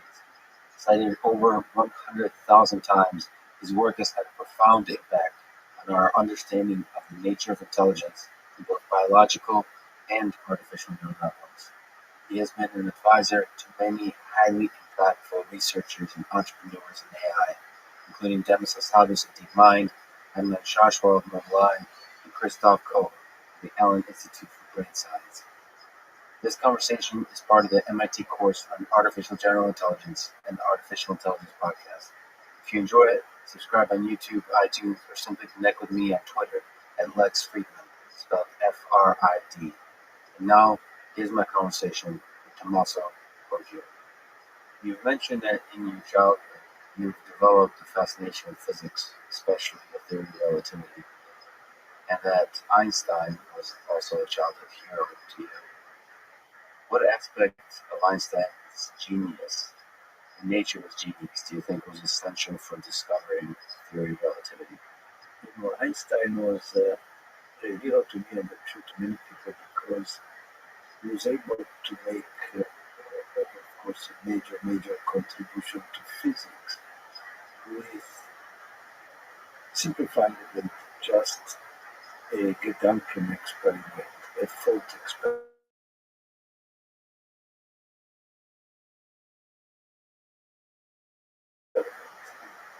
A stationary observer and subordinate training. And I thought that the fact that just with the force of his thought, his thinking, of his mind, it could get to something so deep in terms of physical reality, how time dependent space and speed is something absolutely fascinating. It's the power of intelligence, the power of Do you think the ability to imagine, to visualize as he did, as a lot of great physicists do you think that's in all of us, human beings, or is there something special to that one particular human being? I think all of us can learn and have, in principle, similar refuge. There is lesson to be learned from Einstein. He was one of 5 PhD students at ETH in the Eidgenössische Technische Hochschule in Zurich in physics, and he was the worst of the 5, but the only one who did not get an academic position, and he graduated and finished his PhD, and he went to work as what he calls for the patent office. And, so it's not so much the work of the patent office, but the fact that obviously he was smart, but he was not the top student, or obviously he was an anti-conformist. He was not thinking in the traditional way that probably his teachers and the other students were doing. So there is a lot to be said about not trying to do the opposite, or something quite different from it.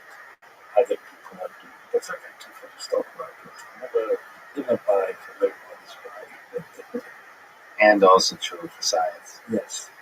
So you've also mentioned, staying on the theme of physics, that you were excited at a young age by the mysteries of the universe that physics could uncover, such as I saw mentioned the possibility of time travel. So the most out-of-the-box question I think I'll get to ask today: do you think time travel is possible? Well, it'd be nice if it were possible right now. In science, you never say no. But your understanding of the nature of time, Yeah, it's very likely that it's not possible to travel in time.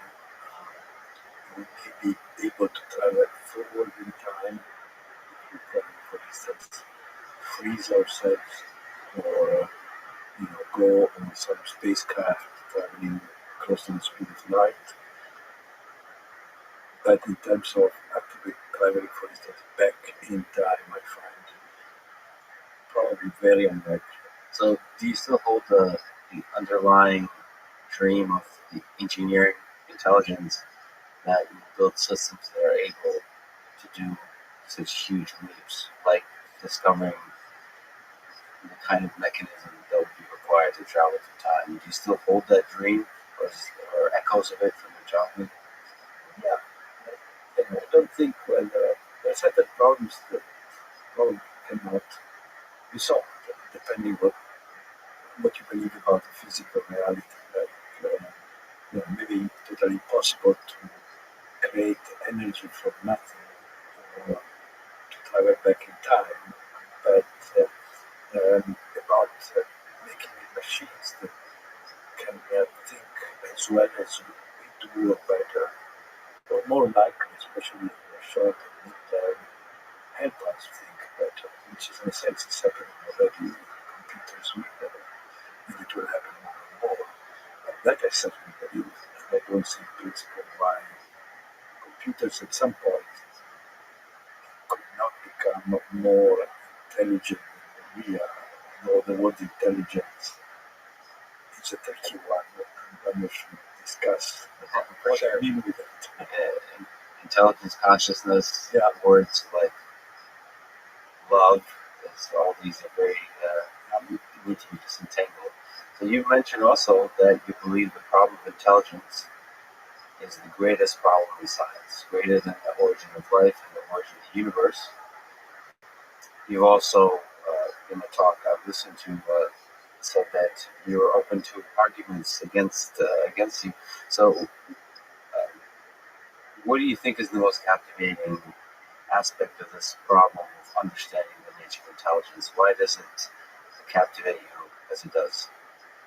Well, originally, I think one of the motivations that I had was a teenager when I was infatuated with theory of relativity was really that I found that there was the problem of time and space, general relativity, but there are so many other problems of the same level of difficulty and importance that I could, even if I were Einstein, and it was difficult to solve all of them. So, what about solving the problem, the solution that allowed me to solve all the problems? And this was, what if we could find the key to an intelligence 10 times better or faster than Einstein? So that's sort of seeing artificial intelligence as a tool to expand our capabilities. But is there just an inherent curiosity in you, and just understanding what it is in here that makes it all work? Yes, absolutely, you're right. So I started saying this was the motivation when I was a teenager, but soon after, I think the problem of human intelligence became a real focus of, you know, of my science and my research, because I think he's, for me, the most interesting problem is really asking who we are, right? Is asking not only a question about science, but even about the very tool we are using to do science, which is our brain. how does our brain work? And where does it come from? What are its limitations? Can we make it better? And that in many ways is the ultimate question that underlies this whole effort of science. So you made significant contributions in both the science of intelligence and the engineering of intelligence. In a hypothetical way, let me ask, how far do you think we can get in creating intelligent systems without understanding the biological, the understanding how the human brain creates intelligence? Put another way, do you think we could build a strong AI system without really getting at the core, the understanding the functional nature of the brain? Well, this is a real difficult question. We did solve problems like flying without really using too much our knowledge about how birds fly. It was important, I guess, to know that you could have things heavier than air being able to fly like birds.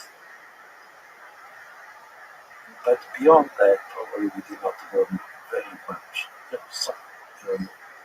The brothers Wright did learn a lot of observation about birds and designing their aircraft. But you can argue we did not use much biology in that particular case. In the case of intelligence, I think that um, it's a bit of a bet right now. If you ask, okay, we all agree we'll get at some point, maybe soon, maybe later, to a machine that is indistinguishable from my secretary, say in terms of what I can ask the machine to do. I think we get there. And now the question is, you can ask people, do you think we get there without any knowledge about the human brain, or that the best way to get there is to understand the human brain? Okay, this is, I think, an educated bet. Different people with different backgrounds decide in different ways. The recent history of the progress in AI in the last, I would say, 5 years, 10 years, has been the main breakthroughs, the main recent breakthroughs, really start from neuroscience. I can mention reinforcement learning as one. It's one of the algorithms called AlphaGo, which is the system that beat the Grandanovic World Champion of Go, Lee Sedol, 2-3 years ago in Seoul. That's one, and that started really to do the work of Pavlov. And I thought under Martin Minsky, many other neuroscientists later on. And deep learning that started, which is at the core again of AlphaGo and systems like autonomous driving systems for cars, like the systems that Mobileye, which is a company started by one of my ex-postdoc, I'm not sure,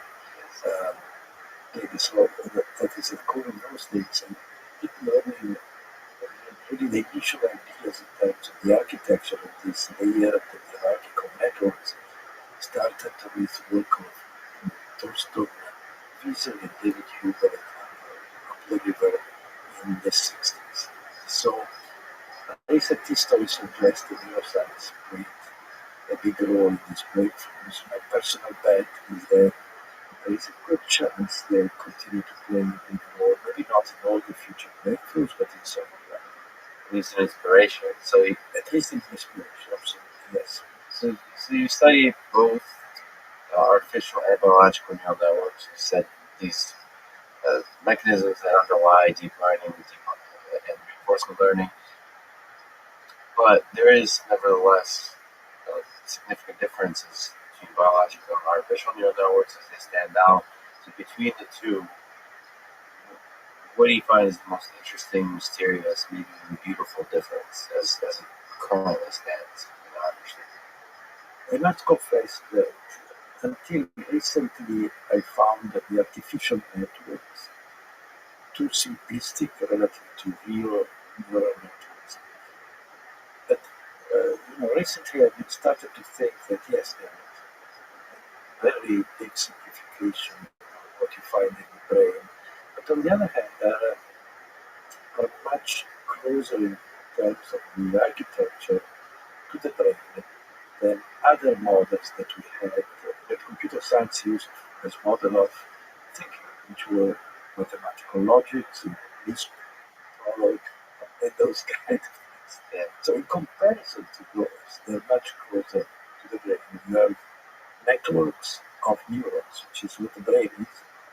And, the artificial neurons in the models, and as I said, caricature of the biological neurons, but they're still neurons, single neurons communicating with other neurons, something that is absent in the traditional computer type models of mathematics, reasoning, and so on. What aspect would you like to see in artificial neural networks added over time as we try to figure out ways to improve them? So one of the main differences and problems in terms of deep learning today, and it's not only deep learning, the brain is the need for deep learning techniques to have a lot of labeled examples.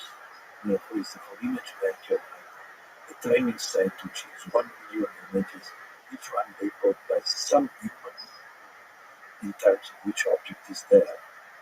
And it's clear that in biology, a baby may be able to see millions of movies in the first years of life, but will not have millions of labels given to him or her by parents or take caretakers. So how do you solve that? And I think that there is this interesting challenge that today deep learning and related techniques are all about big data. Big data meaning a lot of examples labeled by humans. Whereas in nature you have so this big data is n equal to infinity. That's the best. N meaning equal to infinity. But the biological world is more n going to 1. A child can learn for a very small number of labeled examples. Like you tell a child, this is a car. You don't need to say, make an image at you. This is a car, this is a car, this is not a car, this is not a car. What 1 million times? So, and of course, with the AlphaGo and or at least the AlphaZero variants, there's because the world of Go is so simplistic that you can actually run by yourself through self-play, play against each other. In the real world, and with the visual system that you've studied extensively, this is a lot more complicated than the game of Go. So, on the comment about children, which are fascinatingly good at learning new stuff, how much of it do you think is hardware and how much of it is software? Yeah, that's a good and deep question. In the sense is the old question of nurture and nature, how much is in the gene and how much is that in the experience of an individual. Obviously, it's both play a role, and I believe that the way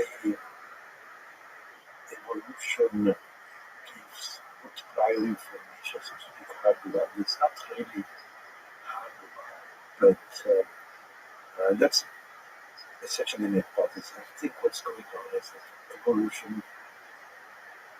has almost necessarily, if you believe in Darwin, is very opportunistic. And think about our DNA and the DNA of Drosophila. Our DNA does not have many more genes than Drosophila, but now the fruit fly. Now we know that the fruit fly does not learn very much during its individual existence. It looks like one of these machinery that is really mostly, not 100%, but 95% hard-coded by the genes.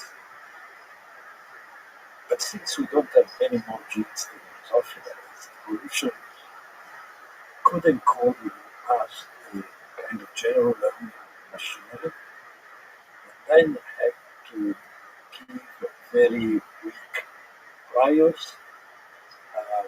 Like for instance, I want to give a specific example which is easy to work by a member of our set of brains, minds, and machines. We know because of work of other people in our group and other groups that there are cells in part of our brain, the neurons, that are tuned to faces. It seems to be involved in face recognition. Now, this face area exists, seems to be present in young children and adults. And one question is there from the beginning, is hardwired by evolution, or somehow is learned very quick?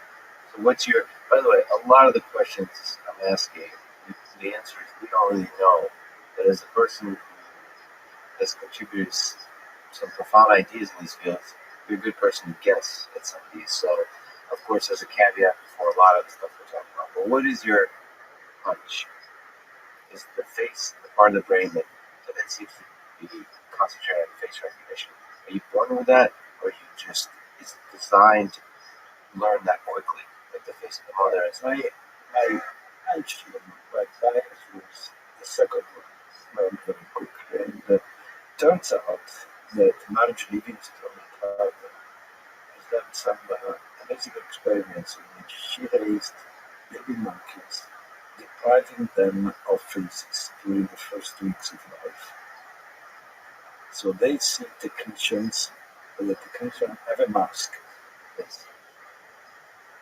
And so when they looked at the area in the brain of these monkeys that were usually find faces, they found no face preference. So my guess is that what evolution does in this case is there is a plastic, an area which is plastic, which is kind of predetermined to be imprinted very easily. But the command from the gene is not a detailed circuitry for a face template. Could be, but this will require probably a lot of bits. You have to specify a lot of connection of a lot of neurons.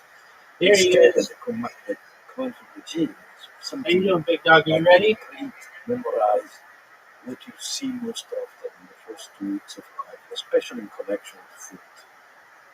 And maybe nipples. Right. Well, source of food.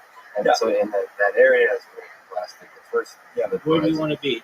it'd be interesting if the variant of that experiment would show Alright, they're a probably different kind losing of weight. pattern associated with food and a face pattern, whether that got stick. There are indications that during that experiment, what the monkeys saw quite often were the blue gloves of the technicians. Calorie giving reduction? baby monkeys the milk.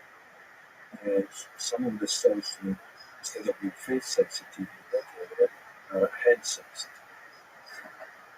Oh, that's fascinating. Can you talk about what are different parts of the brain, and in your view, sort of loosely, and how do they contribute to intelligence? Do you see the brain as a bunch of different modules, and they together come in the human brain to create intelligence, or is it all one mush of the same kind of fundamental the architecture? Yeah, that's an important question. And there was a phase in neuroscience back in the 1950s or so in which it was believed for a while that the brain was equipotential. This was the term, equal. Cut out a piece. How many calories are you eating per day? Nothing special happened, but a little bit less performance. There was a research and actually How many there was calories? experiments in this type with mice and rats, and Okay, we'll calculate it. that every part of the brain was essentially equivalent to any other one. I'll be ready in like 3 Turns minutes. out So that's really while not you're waiting for me, calculate it. There's, there are very specific modules in the brain, as you said, and people may lose the ability to speak if you have a stroke in a certain region, or lose control of their legs in another region. So they're very specific. The brain is also quite flexible and redundant, so often it can correct things and kind of take over functions from one part of the brain to the other. But really there are specific modules. So the answer that we know from this old work, which was basically based on lesions, either on animals or What do you very eat often per day? a mine of what there was a mine of very interesting Okay, good. data Good. coming from the war, from different types of injuries that soldiers had in the war. And more recently, functional MRI, which allow you to check which part of the brain are active when you are doing different tasks, as can replace some movements. You can see that certain parts of the brain are involved, are active in Vision, certain language, tasks. yeah, that's right. But taking a step back to that part of the brain that discovers that specializes in the face and how that might be learned, what's your intuition behind? Is it possible that from a physicist's perspective, when you get lower and lower, it's all the same stuff, and it just, when you're born, it's plastic and quickly figures out this part's going to be about vision, this is going to be about language, this is about No way, you're not concept. worth that. Do you have an intuition that kind of learning is going on really quickly, or is it really kind of solidified in hardware? That's a great question. So No there way. are parts of the I don't brain believe it. What do you eat? Tell me. like the cerebellum or hippocampus that are quite different from each other. They really have Hold on. different anatomy, different connectivity. 4 wheat bits? And there is the What is cortex, that? Hold on, what's a wheat which bit? is the most developed part of the brain in humans. And in the cortex, What is it? different Tell me regions of something. the cortex What is it? that are responsible for vision, audition, control. Yeah, what is a wheat bit? One of the big puzzles of this.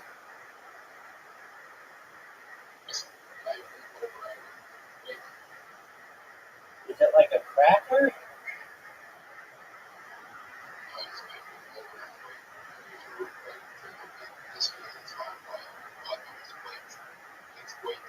Okay. I'm not doing the calculation. Okay.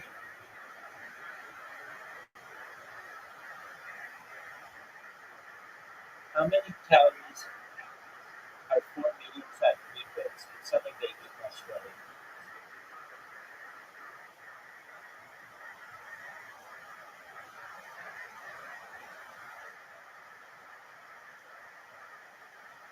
Is it like shredded wheatmeal biscuits?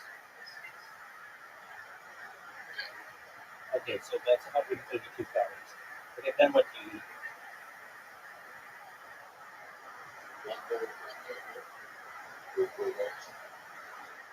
How many calories is one bowl of wheat yogurt with blueberries, a standard bowl, standard amount of blueberries?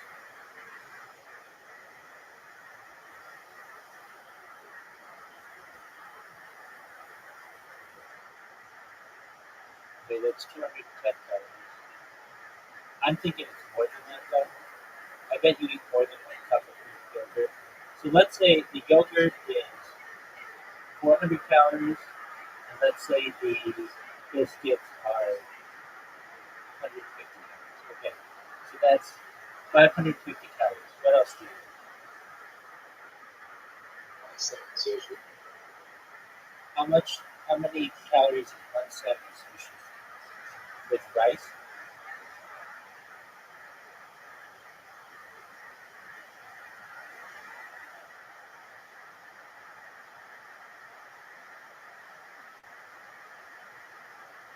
Alright, so that's 100 calories. So you got like 650 calories now. Sushi. And one avocado and cucumber sushi. Probably 100 calories. Alright, so that's 750 calories. How many calories are in an apple?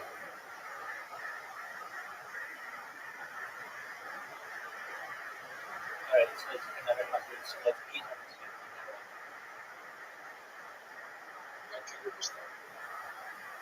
And one large kangaroo steak.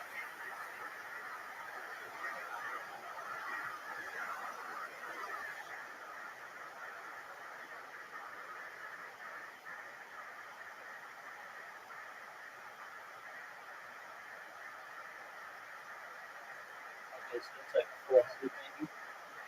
So you're at like closer to 1,500 calories. Okay. I believe it. Yeah, it's still not that low. But okay. I think that you're not calculating accurately enough. But I mean, I could be wrong. I mean, I'm sure you eat other stuff. Do you eat drink any coffee? You only drink water? You don't drink any juice?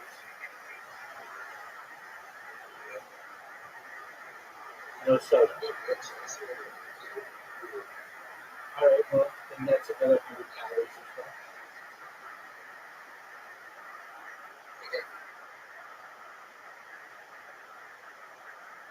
Do you eat any sugar? So,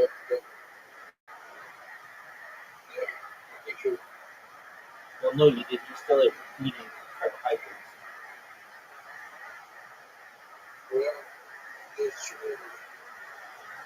Okay. So that's more. You're probably between 1,500 and 2,000 calories. Yeah, and there are like 3,200 calories in a pound. So you have to burn 3,200 calories to lose a pound.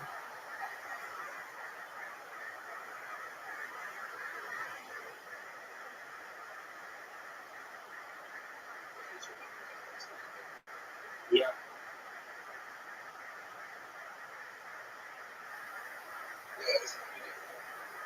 All right.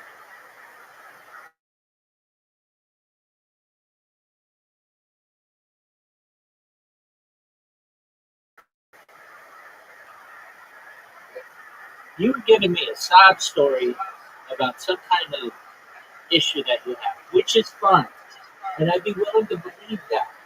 Why is it that issue only arises during mini golf and not darts? That's my question. It's very selective, is what I'm saying. When you are getting your ass whooped, it's very easy to lean on some kind of things that you don't even know. Like maybe you have, maybe you don't. No one fucking really knows. But all of a sudden, you play darts like fucking brilliantly. So I want to know. I want to know why is your condition so selective?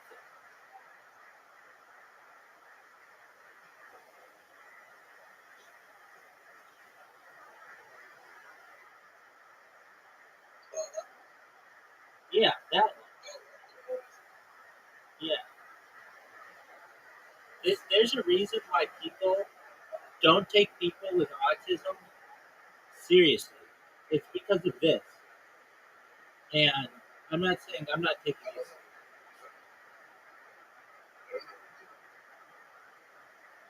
I'm not saying you do. I'm saying that people self-diagnose. Dog, I listened to it. You were making sense.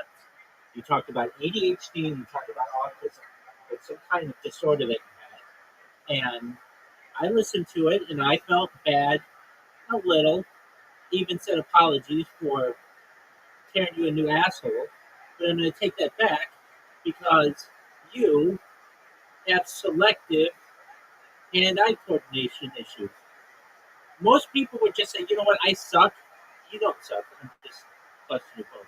But most people would be like, yeah, I could play mini golf better. But instead, you're like throwing medical conditions in there. And that's not, I don't want to, I mean, like, that's as they would say, a bitch move. Are you ready to lose at mini golf? That's my question.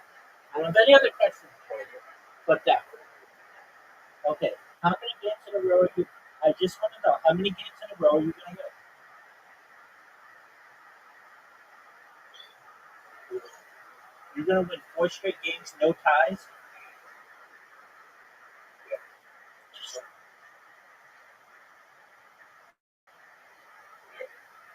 Just straight up wins. Rabbi, You okay?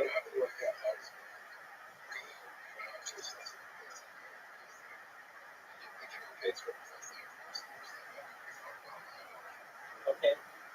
Do you know who Lex Friedman is? Do you know that his podcast is probably the best podcast?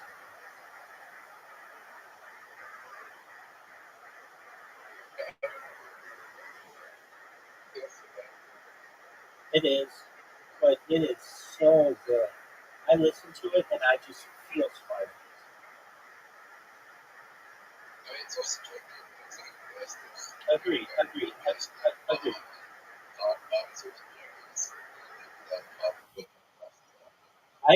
agree, but it is so good. He has just really intelligent people who talk about amazing stuff like AI and self-driving cars and high-level physics and chess. When I watch it, I just feel smarter. And you're gonna feel smarter now that you're gonna start watching. Shut that shit off. Chess the shit out.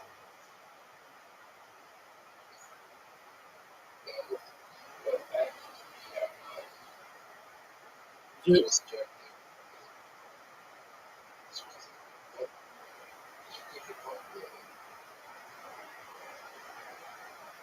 not that. He, he's not that popular.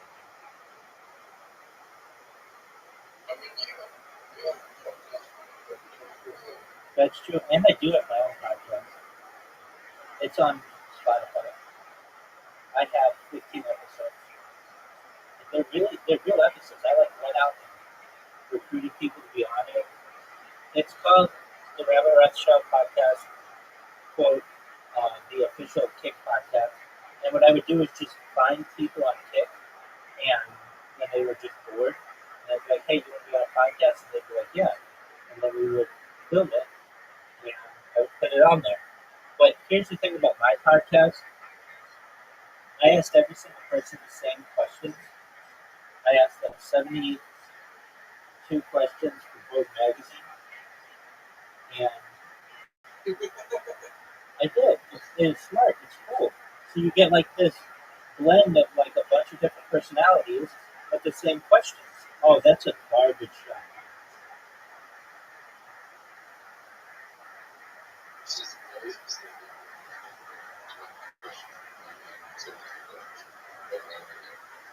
Yeah, but I like it. Like my whole life is a podcast. You're right, but so when I want to ask a question, I'll just ask it. But I wanted something where I ask the same questions to a bunch of different people. Like you know how a podcast is. Everybody's got to have something. So my thing was I'm going to ask the same questions, and these questions aren't very difficult, and there's like no pressure. I always tell everybody you can skip a question if you don't want to answer, and also if you have any like fear about what questions I may or may not be asking, all you need to do is just look at I give you people the question list in advance, so there are like no surprises. It's just I wanted to give people a very low pressure opportunity to talk about themselves, but it doesn't get into anything like really, really, what's the word? Any contentious issues. If I want contentious issues, I will just ask them myself on my live stream, but I don't want to put pressure on them for questions. So, right, well, all that good. Now, well, that's good. Right. That's up to your calendars and all that stuff. Dude, I've got a whole point on that. An hour there and an hour back, that takes like, that's 2 hours away from home. No, just yeah, very decent. Yeah, it's sort of just something like that. Are you ready for one of the best shots that you've ever seen? Yeah, so I do an hour, and then go to the gym. That was that was and in 10 minutes, I'm on 155 minutes or something. Yeah. Stairmaster training. Is that what it is? A Stairmaster? No way. What a shot. I didn't know it is actually why it's such a Dude, because do you remember? I'm having crisis. Okay, do you remember? Do you remember at the beginning of when we were playing games? You said you were going to do 4 games in a row straight up. Do you remember I said play it like Squid Game, and you ended up losing? Okay, I'm just making sure that like I didn't mishear you.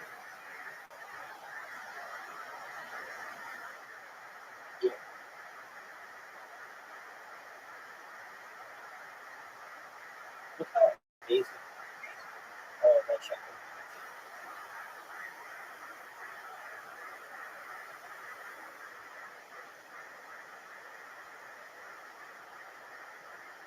That's nice.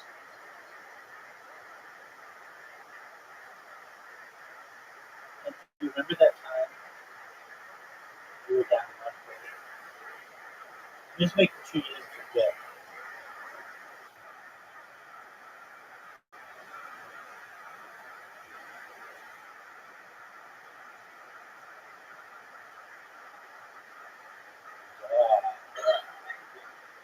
You suck this. Like if you could suck other stuff, you would suck that too. That's how much you suck. You're like a fucking human vacuum. Now you ready for one of the greatest shots? Maybe I'll put it. This would be an amazing shot. Dude, you know that was one of the best shots you've ever seen.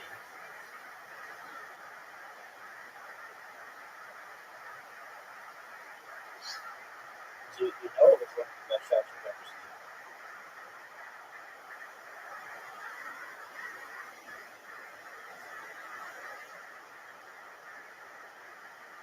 Knock some of that shit down, dude. Yeah, there you go.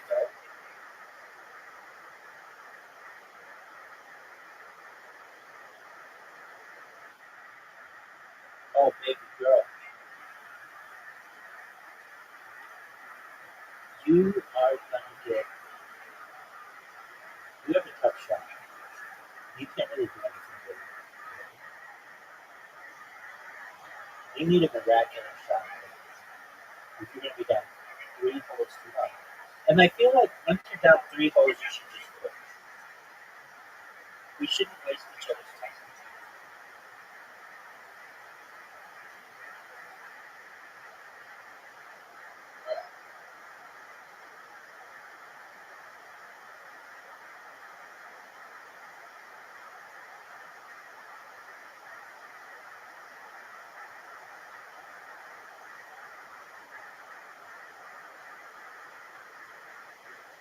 What's your favorite Drake song? What's that about? Why is it that?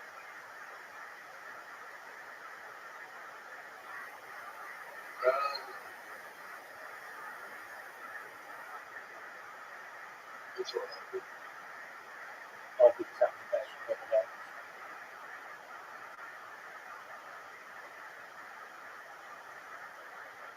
You know, but like, like, or Where's the TV players?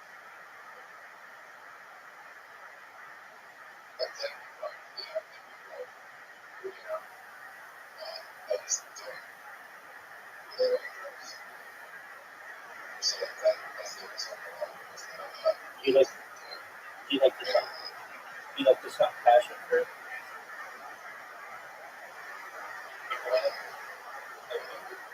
Do you like the song Nice for What?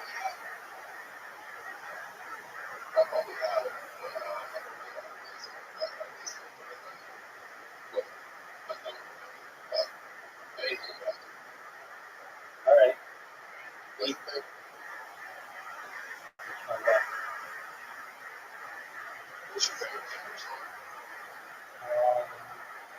That one. Stay humble.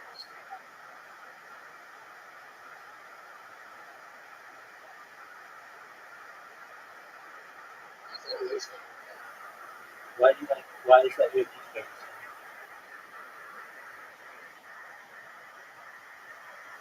I like when it goes. I remember staring time with chicks and crying a lot. It's just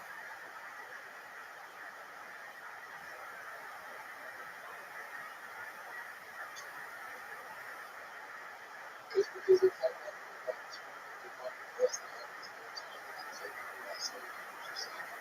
it was but yeah, it's just like if you listen to his voice, you would pray out. It's a very conscious, like function. And then he comes out with that, and it's just like a lift up. It's like he's trying to make fucking like a good job. Just fucking whatever. All right. I just That's his foundation. His foundation. There's some good time in that. So it's just listening.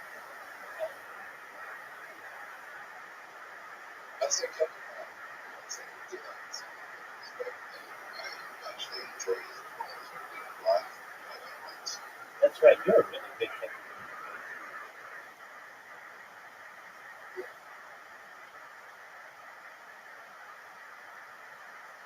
If Kendrick Lamar were here right now with us, what advice do you think he would give you so that you didn't play such shitty music? How late?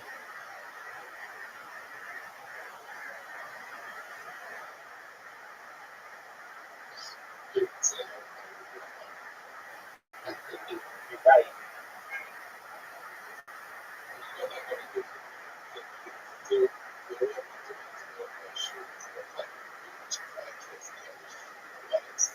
Dude, Just go into it. Like, what a great thing is the right time is let's go. oh, I never play those. I probably should. I always play ranked. And people are fucking tough. But the thing is that I absolutely love about playing in those games is I learn, like, I would play this game, like, a lot, every night, whatever. And since we just know each other's strategies, I won't necessarily learn new strategies, but sometimes I play against somebody and I'll be like, wow. Like that move, that move that we do where you hit the ball backwards against the back wall? I don't think I ever would have figured it out. But I learned it from somebody and now we all do it. Oh, you juice.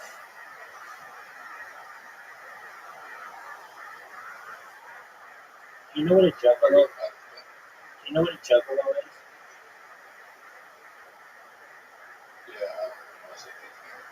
Do you like ICP?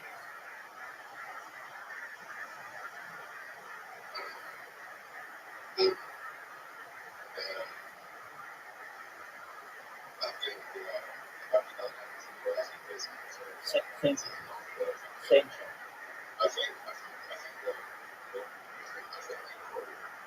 I think they have like a great fan base. But yeah, I'm with you. I can't name them. Maybe if somebody played them, but I don't know. I'm with you. But they have like all kinds of. I mean, they got like a really popular meme, magnets, how they work.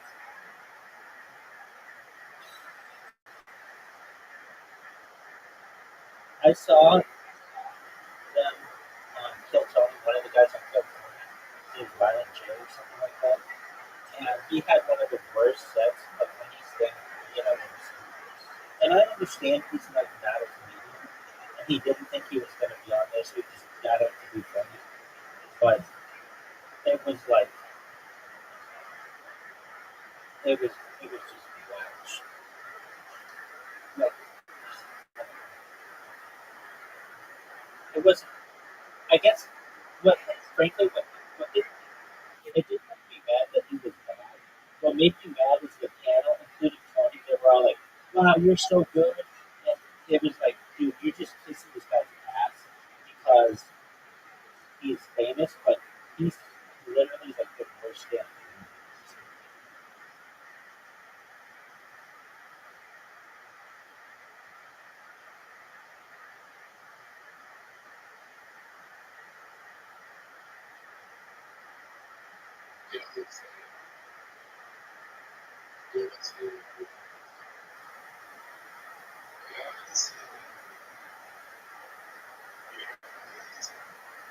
Do you like James McCann?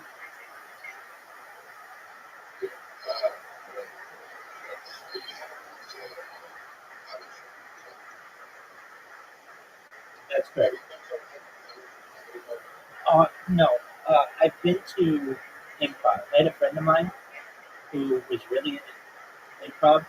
So the Irvine Improv is, well, I shouldn't say it, the Irvine Improv.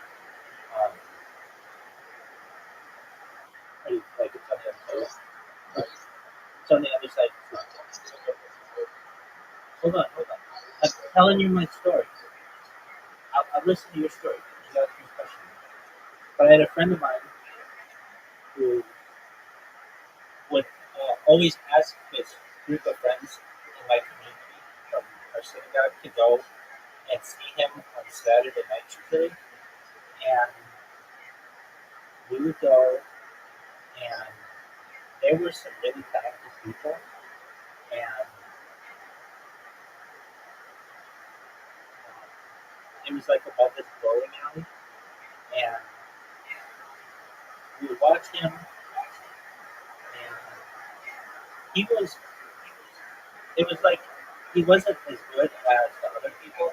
The other people were really good, but he wasn't necessarily good.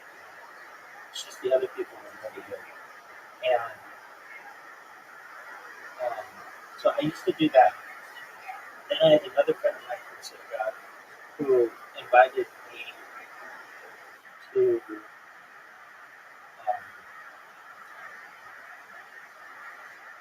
go to the Irvine Improv, which is like on the other side of the city. And Irvine's not far away. And when we went there, we were going to see a. I thought we were seeing a comedian, but we weren't. We went and saw like a political commentator.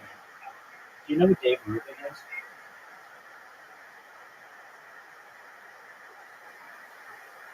It's okay if you don't. Anyway, and so we saw Dave Rubin there, but he didn't do stand up, which I was disappointed because it was a comedy club, and it's a really nice comedy club. And then the one time I was gonna go see a comedian, I was in my friend's wedding in 2020, and we were thinking of things for a bachelor party. We were gonna see Norm Macdonald at the Irvine Improv. Do you know who Norm Macdonald is? Or was? He's since died. But anyway, we were going to see him, but he went going and stuff. So those were like the main times when I went to something. I mean, I've been to improv a lot, that I've never done myself. Okay, with that being said, I've always wanted to go down to the comedy store and check it out. But now that like all the big people aren't there anymore, I don't know. And I've also heard that it's kind of to be just. Um, but okay, with that said, you did stand-up comedy. Yeah, right now I'm going to come here and piss himself before a game. Why did he piss himself?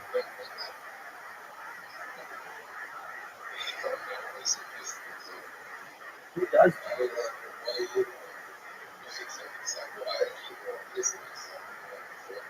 So he didn't even perform any freedom, sir?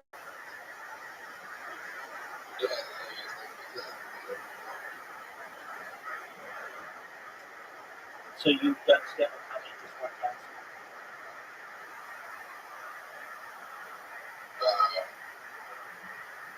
You've done it 4 times? Wow, that's fun. Were you successful?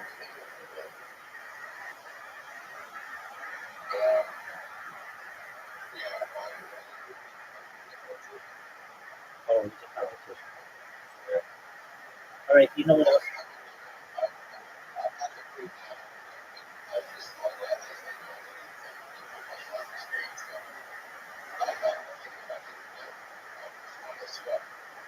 All right, you know what else is a competition? Exactly. And do you know that you're getting your ass kicked in it?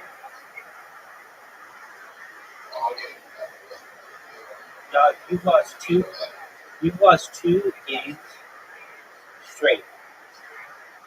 2 of them. Not one, but 2 of them. Welcome. How you looking, Tim? What's good with you? Nothing to win, son.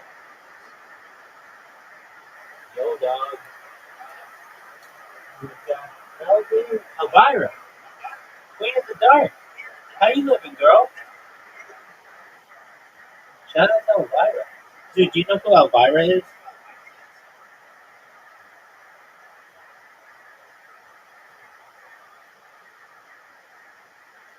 That might just be an American thing. But she's like this entertainer. She was really big in like the 80s and 90s for promotion of comedy and stuff. Her real name is Cassandra or something. She's a beautiful lady. Anyway, her like stage persona is her like being the Dark. She doesn't give a shit. That's cool. Do you remember that time you were down 3 holes in one? And then I was just going to play strategically because I don't ever take the pedal off the gas. I never take the foot off. I never take my foot off the pedal.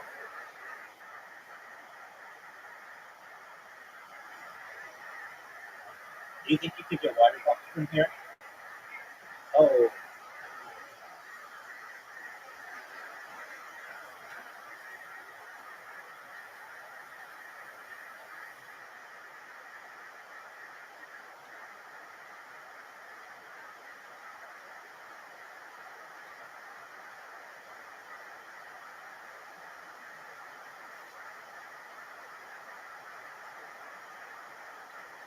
shoot. Remember when you were like, hey, I'm going to win 4 games in a row, and I'm not even going to try them?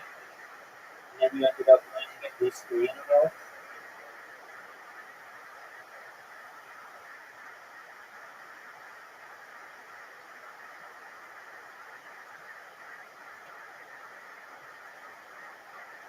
Pepperidge Farm members.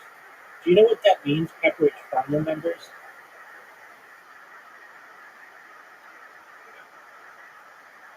Do you know it from Family Guy?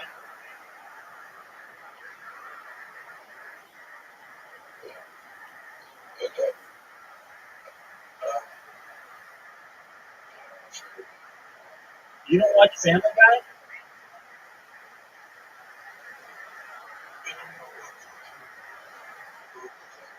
Dude, Family Guy's the best cartoon there is. Where's this ball, dude? Where's this ball?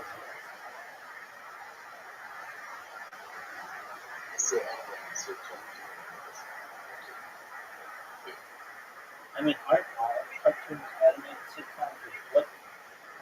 What defines a sitcom?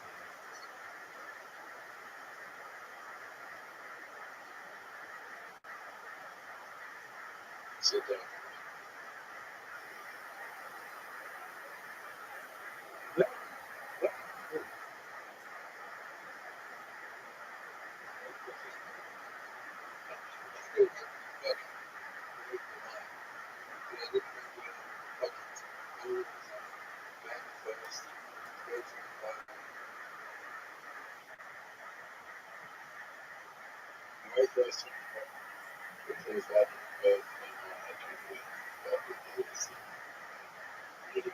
Do you know the name of this hole?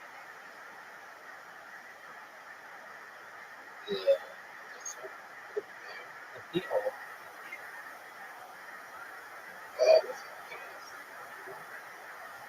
Not really. Not a healthy penis.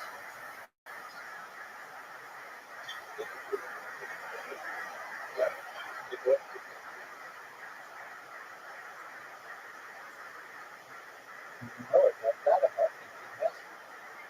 A healthy penis is pretty big. I mean, it looks like a snake. Crazy snake. It looks like nobody describes a penis looking like a penis.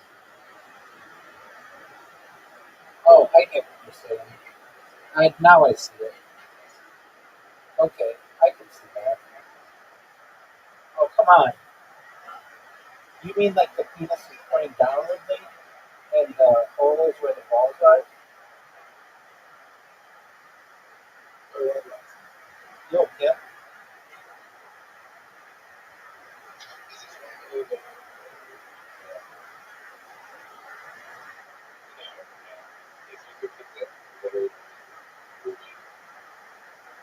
Yeah, dude, easy. 69 410.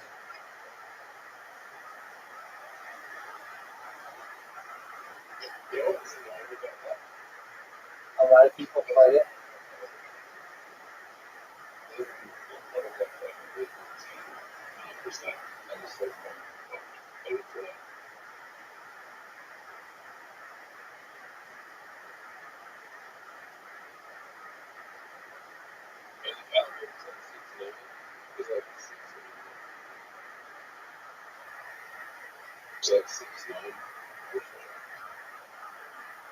Oh, dude, what a good shot.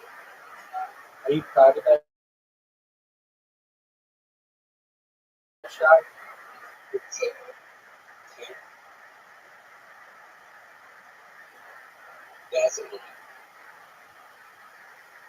It could be a 10. I could push it up.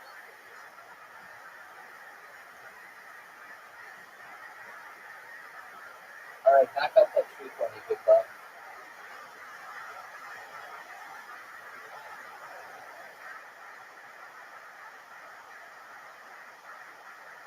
Alright, I'm gonna get this right in front of your ball. Right in front of your ball. Oh, that was perfect.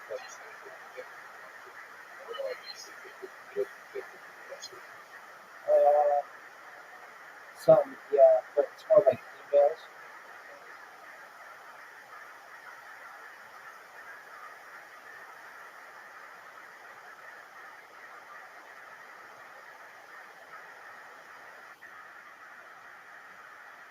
Not so much high school, but college. But, I mean, they're,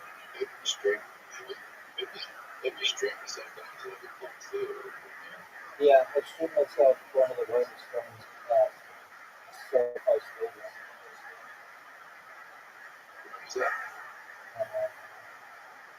Well, it's on camera.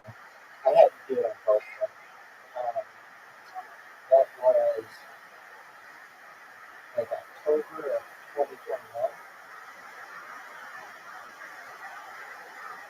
That's a very Yeah, it's super early.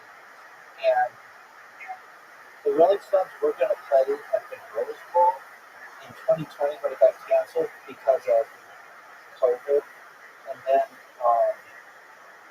they opened up SoFi Stadium, which is like this beautiful stadium in Los Angeles. And it's where the Rams play, it's where the Chargers play.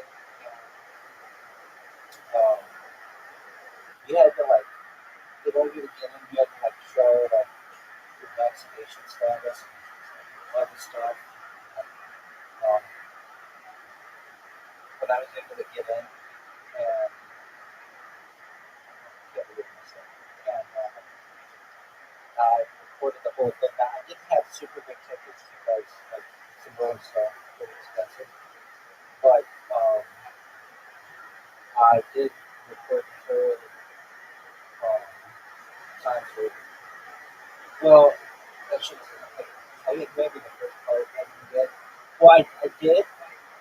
I got myself, like, I videoed everything like a GoPro, where I would be like doing the ticketing process, getting, like getting into the stadium and walking up the stairs and like doing all that. I did like video all of it.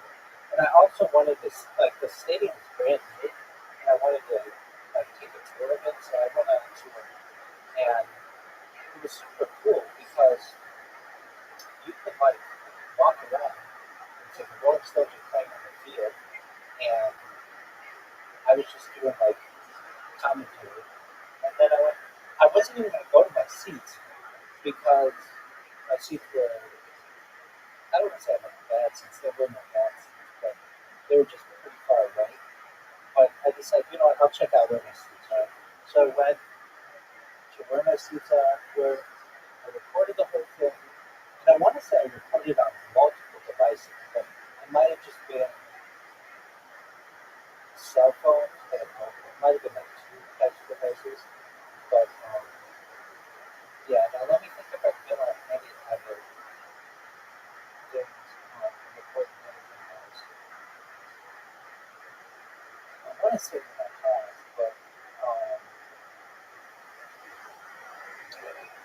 but the big one is the Rolling Stones.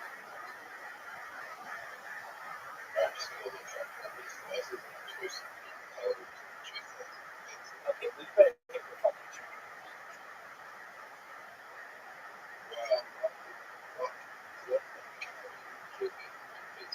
We're done. So why don't you hit your fucking ball? Oh, that was one of the worst things I've ever seen.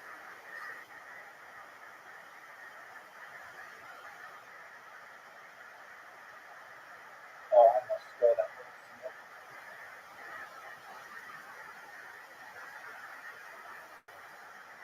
You got the lead, dude. How do you feel?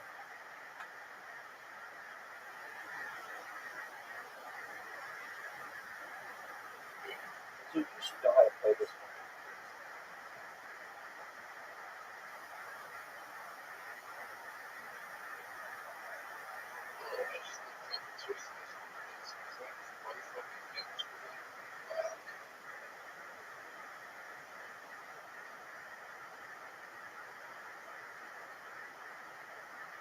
I played against somebody.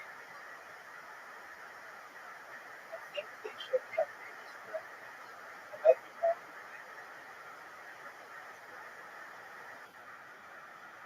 There's like a certain way to play this ball so that it's like a 10.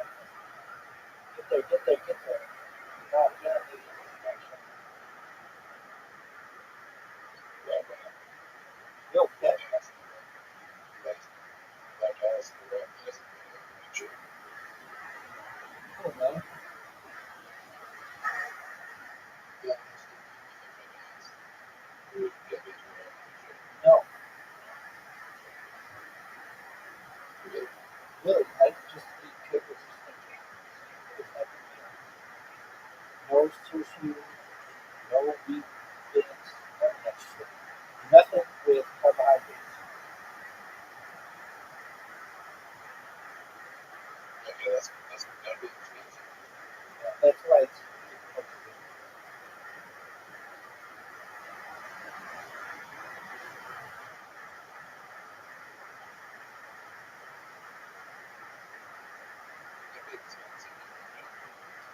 super healthy, but it's expensive.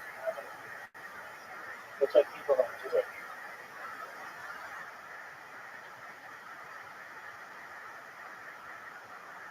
Oh, so you don't come down to this hole. Don't hit my dog. Just drink water to drink enough, drink water. If you did that for 48 hours, you wouldn't want your carbohydrates. Your body would be full. And it would be running in a state of ketosis, and you would feel better than you ever felt. You'd have a ton of energy. I'm not saying this to just jerk you off. You'd have a ton of energy. Your brain would feel like it was running on overdrive because your body would just be using your natural fat deposits. It's how your body's programmed to work. We're not programmed to eat 3 meals a day. Evolution does not dictate that we should be doing that. We've only had that recently in like the last several centuries. Additionally, we never really had sugar. As I previously stated, the word sugar is not in the Bible. As I previously stated, or perhaps I didn't state this, but sugar is really only available in mass in like sugar cane, and that's located only in like Oceania. And most people didn't have access to it until perhaps like the 19th century. So with that said, what we would do is we would hunter-gatherers, basically. The only kind of sugar we would get is from fruit. Oh, that's my 900 grams. And we would go long periods of time without eating. People would go like months without eating, especially in the winter. So what would happen is your body would use your natural fat deposit and run off of that. And that's what we're naturally programmed to do. The only reason why we don't is now we have non diet. But when you're running in a state of ketosis, you'll lift up, you'll lift more, you will run further, your brain will just be firing on all cylinders. And the only reason why you stop feeling that way is you start to eat sugar, and then your body doesn't do it. And you get tired. Then you wake up in the morning. That's another thing. When you're in a state of ketosis, you can wake up like ready to go. But when you eat a lot of carbohydrates, all of that fat, your body's like groggy.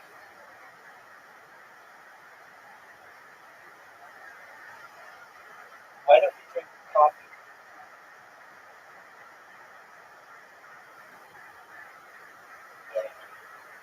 That was my question to you.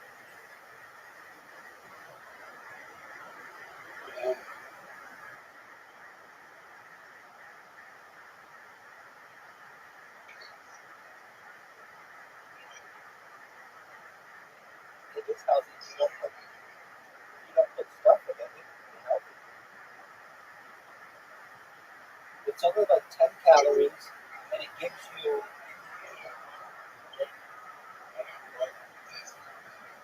Okay, that's a perfect answer. It's bitter, so I get it. Only until like people dress it up, people like the taste because it's bitter.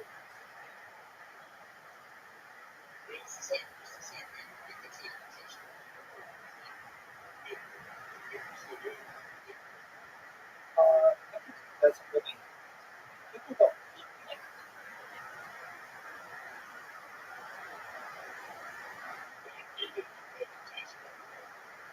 What do you mean?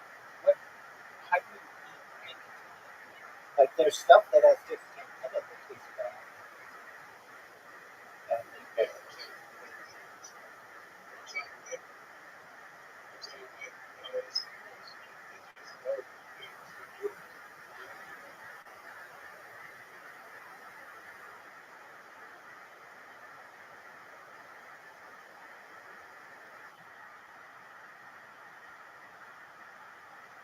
was a good shot too.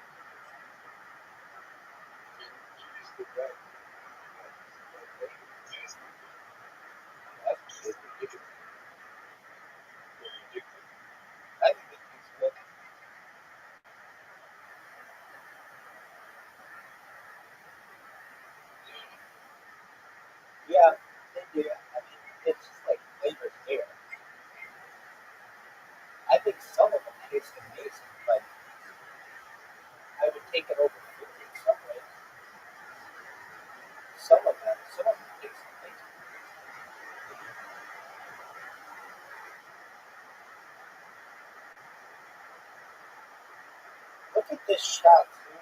Oh, dude. Do you think you're gonna make this shot? That's a miss. It's an obvious miss. There's even no way you're getting it. It's such a miss. Such a miss. Miss.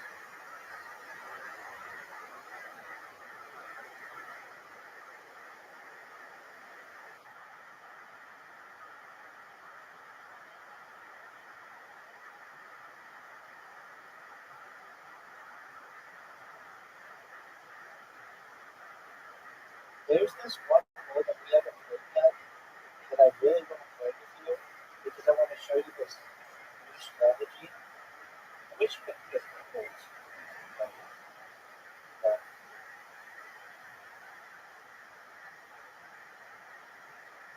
that's short. That's too much of a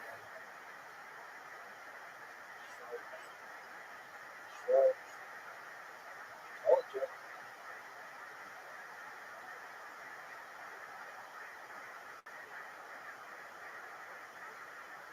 Look at that shot. That was beautiful. You have an easy shot. Short.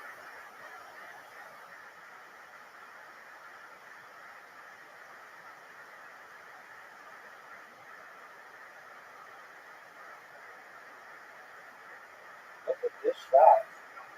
This might be one of my best shots. Come on, man.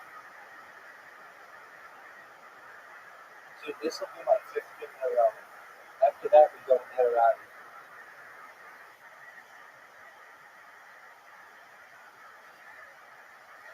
Oh, yeah, good shot. Better than mine.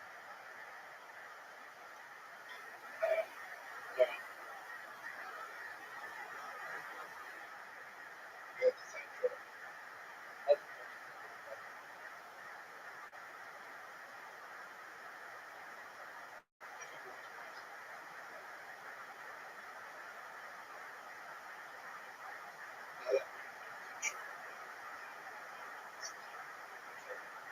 right. Favorite throw. Favorite throw. Yeah. All right. I just spanked you.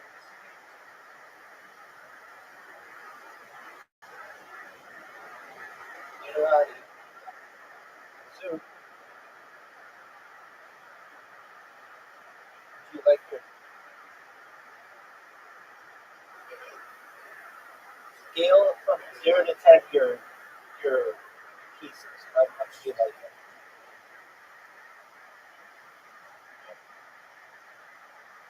Do you like your pieces?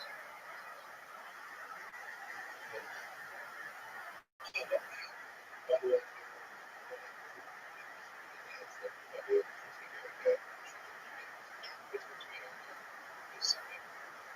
you go.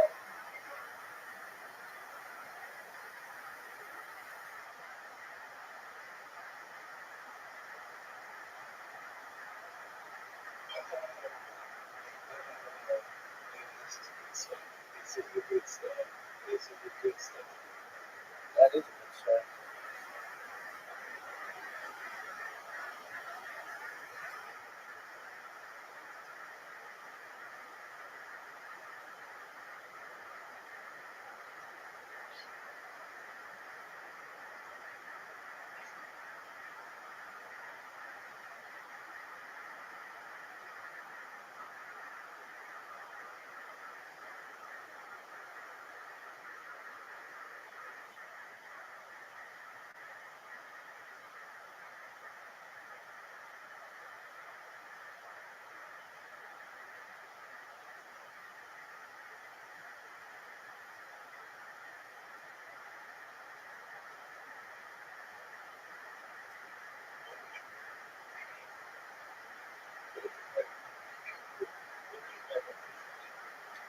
Great question. 3. I didn't really have any responsibilities. We went to Disneyland a lot, and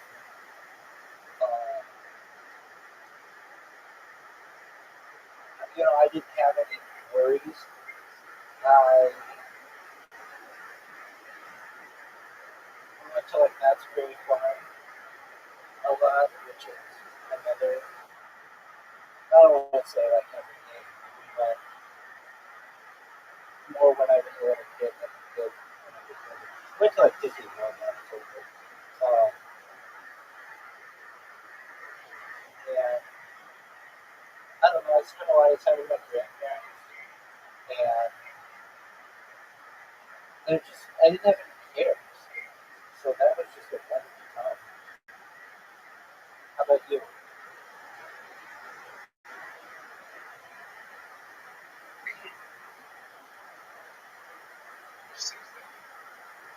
Why is that?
So you know that I want to double amount of your points. My goal is to beat you by 100.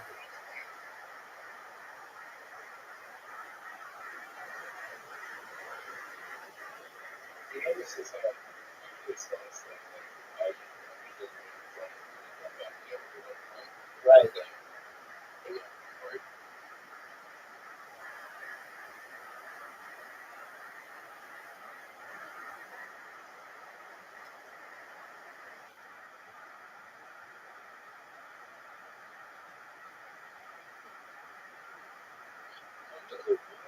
I was just going to say the same thing. It seems like a, you know, okay,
air conditioner with a computer.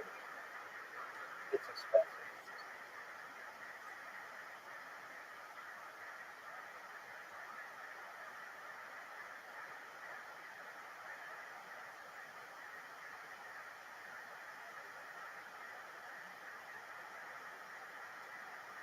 You think it's a healthiest way? For sure.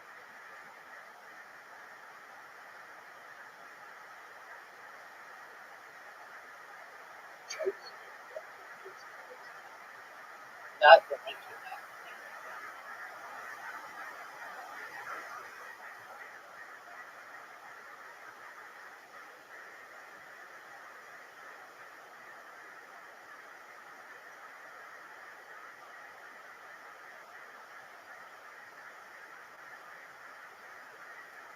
You can learn a lot from this podcast.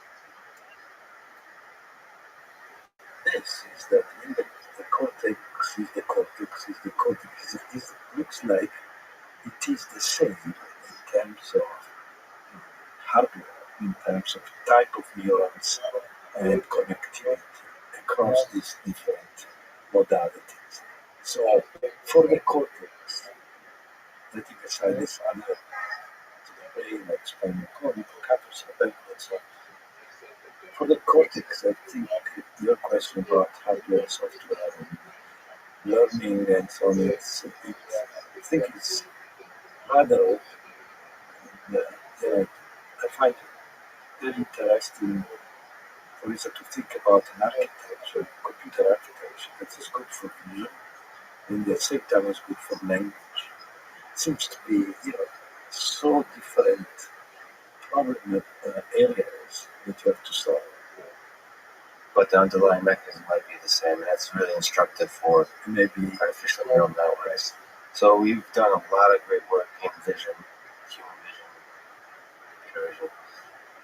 And you mentioned the problem of human vision is really as difficult as the problem of general intelligence. Maybe that connects to the cortex discussion. Can you describe the human visual cortex and how the humans begin to understand the world through raw sensory information? Or what's for folks who are not familiar, especially on the computer vision side, we don't often actually take a step back, except saying with a sentence or two that one is inspired by the other.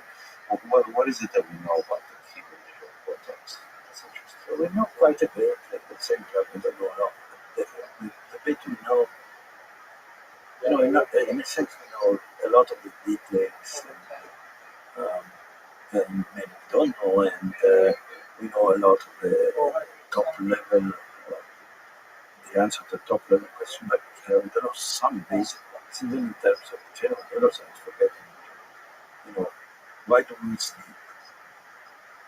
It's such a basic question, and we really don't have an answer to that. Do you think so? Taking a step back on that, so sleep, for example, is fascinating. Do you think that's a neuroscience question, or if we talk about abstractions, what do you think is an interesting way to study intelligence, or most effective on the levels of abstractions? Is it chemical? Is it biological?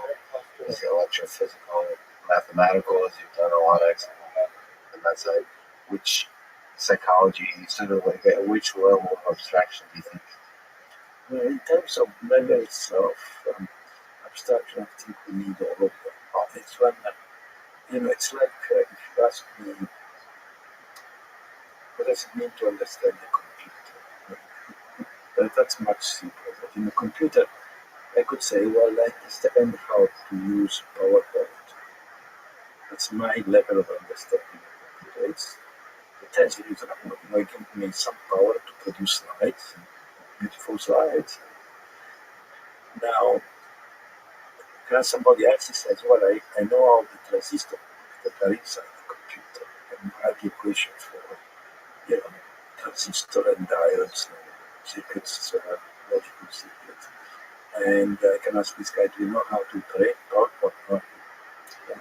So do you think if we discovered computers walking amongst us full of these transistors that are also operating under Windows and have PowerPoint, do you think it's digging in a little bit more how useful is it to understand the transistor in order to be able to understand PowerPoint and these higher level Very good. intelligence processes? So I think in the case of computers, because they were made by engineers, by us, this different level of understanding are rather separate on purpose. You know, they are separate modules so that the engineer that designed the circuit for the chips does not need to know what is inside PowerPoint. Somebody can write the software translating from one to the other. So in that case, I don't think understanding the transistor help you understand so very. If you want to understand the computer, this question, yeah, I would say you have to understand in a different levels. If you really want to well, but for the brain, I think these levels of understanding, so the algorithms, which kind of computation, the equivalent PowerPoint, and the circuits and systems, I think they are much more intertwined with each other. There is no, neatly level of software separate from the hardware. So that's Ready for this why one I too? think in the case of the brain, the problem is more 65. difficult and more than for computers requires the interaction, the collaboration between different types of expertise. So it's the brain is a big mess. You can't just disentangle. I think you can, but it's much more difficult and it's not, it's not completely obvious. And as I said, I think it's one of the, personally, I think it's the greatest problem in science. So, I think it's fair, but it's difficult. I think it's a difficult one. That said, you do talk about compositionality and why it might be useful. And when you discuss why these neural networks in artificial or biological sense learn anything, you talk about compositionality. Either hit this or play something sense that you'll get that booted. nature can be disentangled, or well, Press pass. all aspects of our cognition can be disentangled to some degree. But why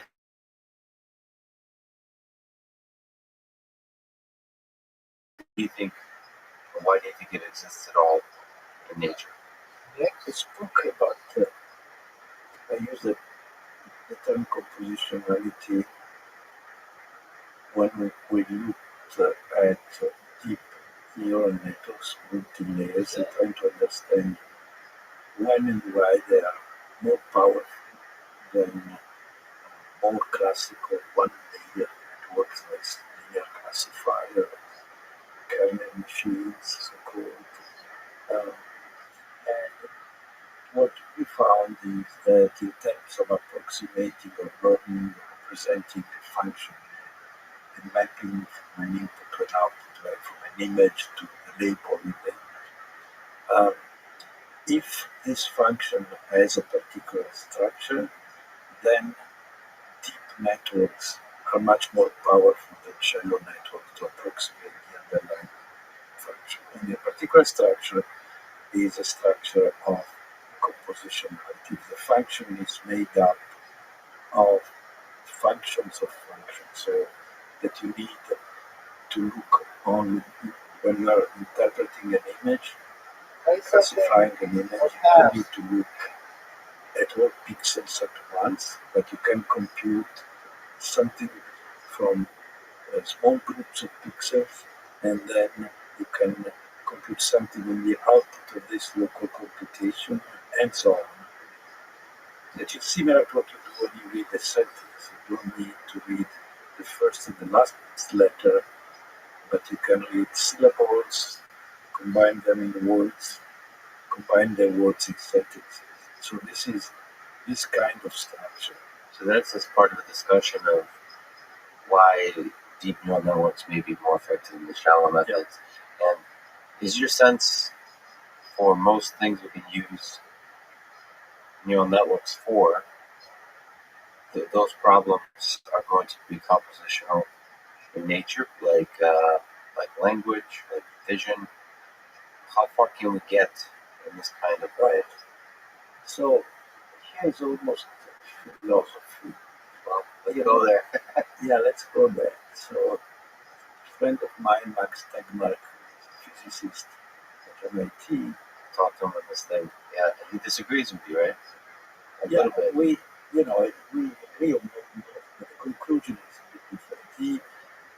His conclusion is that for images, for instance, the compositional structure of this function that we have to learn or to solve these problems comes from physics, comes from the fact that you have local interactions in physics between atoms and other atoms, between particles of matter and other particles, between planets and other planets, between stars and other. It's all local. You say something. And that's true. Um, but you could push this argument a bit further. Not this argument, actually, you could argue that, maybe that's part of it. No, don't. Maybe Dude, I've what had one of the happens best is games I've ever had. the I might make that it our brain 100%. is wired down Don't resign. as ignorant. So you can learn, understand, solve problems that have this compositional structure, and they cannot solve problems that don't have this compositional structure. So the problem is we are accustomed to, we think about, we test our algorithms. Are these compositional structure because our brain is made up. And that's in a sense an evolutionary perspective that we've. So the ones that didn't have they weren't dealing with a compositional nature of reality, to died off. Yes, but also could be maybe the reason why we have this local connectivity in the brain, like simple sensing cortex looking only at the small part of the image, each one of them, and then other cells looking at the small number of these simple cells, and so on. The reason for this may be purely that it was difficult to grow long range connectivity. So suppose it's, for biology, it's possible to grow short range connectivity, but not long range, because there is a limited number of long range. And so you have this limitation from the biology. And this means you build a deep convolutional network. This would be something like a deep convolutional network. And this is great for solving certain class of problems. These are the ones we find easy and important for our life. And yes, they were enough for us to survive.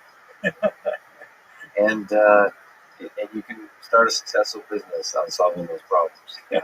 Like with mobile driving is a compositional problem. Right. So on the learning test, we don't know much about how the brain learns in terms of optimization. But so the thing that's stochastic gradient descent is what artificial neural networks use for the most part to adjust the parameters in such a way that it's able to deal based on the labeled data and it's able to solve the problem. Yeah. So what's your intuition about why it works at all, how hard of a problem it is to optimize a neural network, artificial neural network? Is there other alternatives? They're just in general, your intuition behind this very simplistic algorithm that seems to do pretty good, surprisingly. Yes. So I find that neuroscience, the architecture of cortex, is very similar to the architecture of deep networks. So there is a nice correspondence there between the biology and this kind of local connectivity, hierarchical architecture. The stochastic gradient descent, as you said, is a very simple technique. It seems pretty unlikely that biology could do that from what we know right now about cortex and neurons and synapses. So it's a big question open. And there are other optimization learning algorithms that can replace stochastic gradient descent. And my guess is yes, but nobody has found yet a real answer. I mean, people are trying, still trying, and there are some interesting ideas. The fact that stochastic gradient descent is so successful, this has become clearly not so mysterious. And the reason is that it's an interesting fact. There is a change, in a sense, in how people think about statistics. And this is the following, is that typically when you had data and you had, say, a model of parameters, you are trying to fit the model to the data, you have to fit the parameter. Typically, a kind of cloud wisdom type idea is you should have at least twice the number of data than the number of parameters, maybe 10 times it's better. Now, the way you train neural network these days is that they have 10 or 100 times more parameters than data, exactly the opposite. And which, it has been one of the puzzles about neural networks. How can you get something that really works when you have so much freedom And from that little data, you can generalize somehow. Right. Do you think the stochastic nature of it is essential to randomness? So I think we have some initial understanding why this happens. But one nice side effect of having this over-parameterization of parameters included is that when you look for the minima of a loss function that stochastic set is doing, you find I made some calculations that is some old basic theorem of algebra called the Bezout theorem that gives you an estimate of the number of solutions of a system of polynomial equations. Anyway, the bottom line is that there are probably more for typical networks than atoms in universe. Just to say there are lots. Because of the overparameterization, the more global memory, zero memory, good memory, slow. It's not more global memory. Yeah, a lot of them. So you have a lot of solutions. So it's not so surprising Actually, that you can find relatively easy. And this is because of the overparameterization. The own parameterization sprinkles that entire space with solutions. Yeah. Pretty good. Yeah, it's not so surprising, right? It's like if you have a system of linear equations and you have more unknowns than equations, then you have an infinite number of solutions.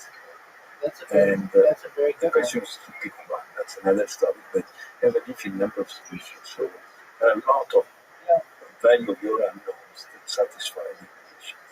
But it's possible that there's a lot of those solutions that aren't very good. So what's surprising is So that that's a they're good pretty good. question. Why can you pick one that generalizes? But that's a separate question, a separate answer. Yeah. One theorem that people like to talk about that kind of inspires imagination of the power of neural networks You want a 5-minute the universal approximation theorem, that you can approximate any computable function with just a finite number of neurons in a single hidden layer. You find this theorem surprising? You find it useful, interesting, inspiring? No, this one, I never found it very surprising. It was known since the 80s, since I entered the field, because it's basically the same as Weierstrass theorem, which says that I can approximate any continuous function with a polynomial of the sufficient number of terms. So basically the same, and the proofs are very similar. So your intuition was there was never any doubt that megahertz, in theory, could be a very strong approximation. Right. The question, the interesting question is that this theorem says it can be satisfied, but when you ask how many neurons, for instance, or in the case of a number, how many more numbers I need to get a good approximation, then it turns out that that depends on the dimensionality of your function, how many variables you have. But it depends on the dimensionality of your function in a bad way. It's, for instance, suppose you want an error which is no worse than 10% in your approximation. Come up with a method that approximates your function within 10%. Then it turns out that the number of units you need are in the order of 10 to the dimension. How many variables? So if you have, two variables, these two at 100 units, but if you have, say, 200 by 200 pixel events, now this is, 40,000, whatever. And The game code to the size of the universe pretty quickly. yeah, exactly, 10 to the 40,000 or something. And so this is called the curse of dimensionality. Not quite appropriate. And the hope is with the extra layers, you can remove the curse. What we proved is that if you have deep layers of hierarchical architecture with a local connectivity of the type of co-optional deep learning, and if you're dealing with a function that has this kind of hierarchical architecture, then you avoid complete ambiguity. You've spoken a lot about supervised deep learning. Yeah. What are your thoughts, hopes, views on the challenges of unsupervised learning with the GANs, with generative adversarial networks? Do you see those as distinct? The power of GANs, do you see those as distinct from supervised methods in neural networks, or are they all in the same representation ballpark? GANs is one way to get estimation of probability densities, which is somewhat new way. People have not done before. I don't know whether this will really play an important role in in intelligence or it's interesting. I'm less enthusiastic about it than many people in the field.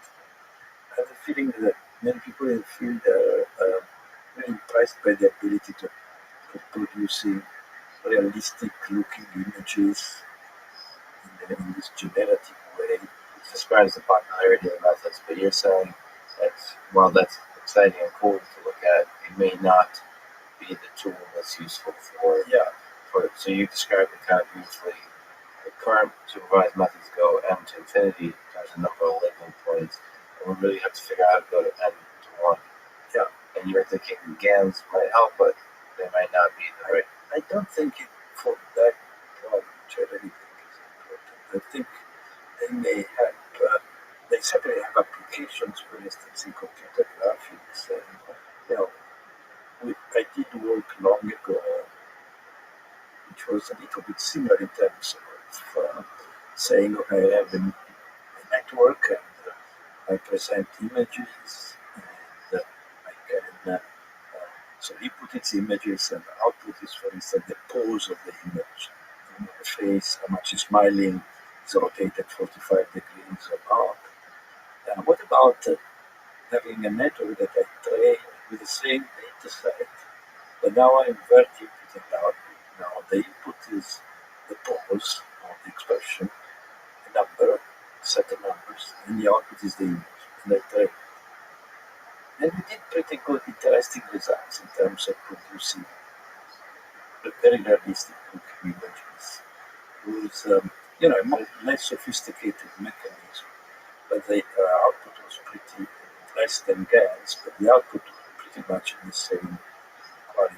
So I think for computer graphics type application, definitely guides can be quite useful, and not only for that, but for helping, for instance, on this problem of unsupervised example, of reducing the number of labeled examples.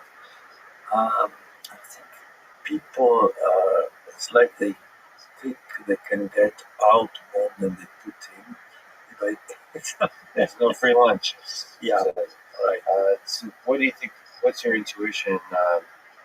How can we slow the growth of end to infinity and supervised end to infinity and supervised learning? So, for example, Mobileye very successfully, essentially annotated large amounts of data to be able to drive a car. Now, one thought is, so we're trying to teach machines, school AI, and we're trying to. So how can we become better teachers? Maybe that's one way. No, but I like that because again, one caricature of the history of computer science is begins with programs, expensive, continuous labelers, cheap, and the future will be schools like we have for kids. Currently, the labeling methods, we're not selective about which examples we teach networks with. So Look, I Mr. think the Grace, how focus you of doing, girl? making one chip, but networks that learn much faster is often on the I architecture love you. side. Did you sleep well? But how can we pick better examples of which to learn? That's wonderful to hear. Do you have intuition? Ready to take on the day? All right, go hit it hard, sunshine. We'll see you tonight. Take care. Thank you. Bye. What?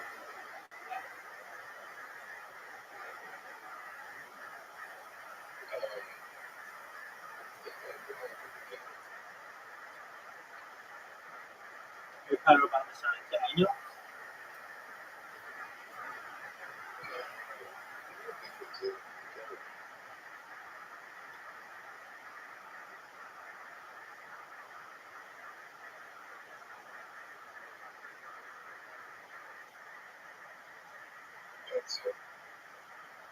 You hear them? I thought you said you needed a 5-minute break. What the fuck is this shit?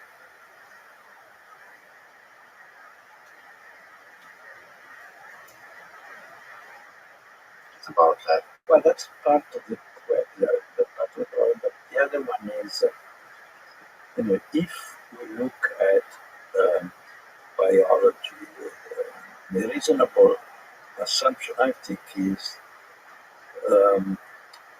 in the same spirit that I said, evolution is opportunistic and has weak priors. The way I think the intelligence of a child, the baby may develop is um, by bootstrapping weak priors from evolution. For instance, um, you can assume that you have in most organisms, including human babies, built in some basic machinery to detect motion and relative motion.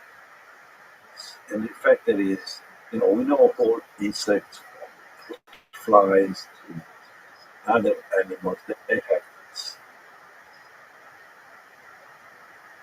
even in the retina, very, very, very far apart. It's very concerning across species. It's something that evolution discovered early. It may be the reason why babies tend to look in the first few days to moving objects and not to not moving objects. Now, moving objects means, okay, they're attracted by motion. But motion also means that motion gives automatic segmentation from the background. So because of motion boundaries, either the object is moving or the eye of the baby is tracking the moving object and the background is moving. Yeah. So just purely on the visual characteristics of the scene that seems to be the most useful. Right, so it's like looking at an object without background. It's ideal for learning the object, otherwise it's really difficult because you have so much stuff. So suppose you do this in the first weeks.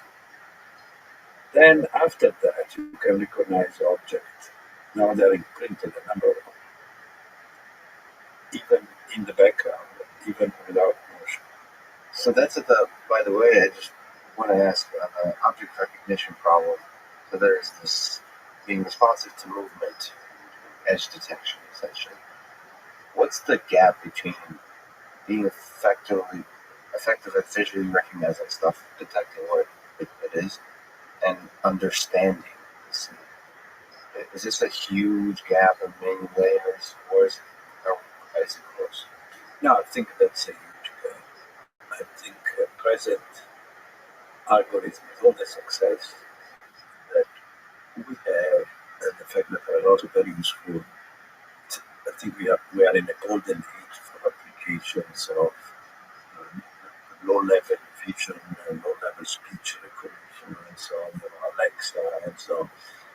There are many more things on a single level to be done, including medical diagnosis and so on, but we are far from what we call understanding of a scene, language, of actions, of people.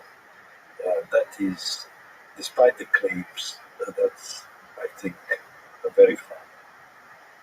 We're a little bit off. So, in popular culture, among many researchers, some of which I spoke with, Mr. Russell and Elon Musk, in and out of the AI field, there's a concern about the existential threat of AI. Yeah. And how do you think about this concern? And is it valuable to think about large-scale, long-term unintended consequences of intelligent systems we're trying to build?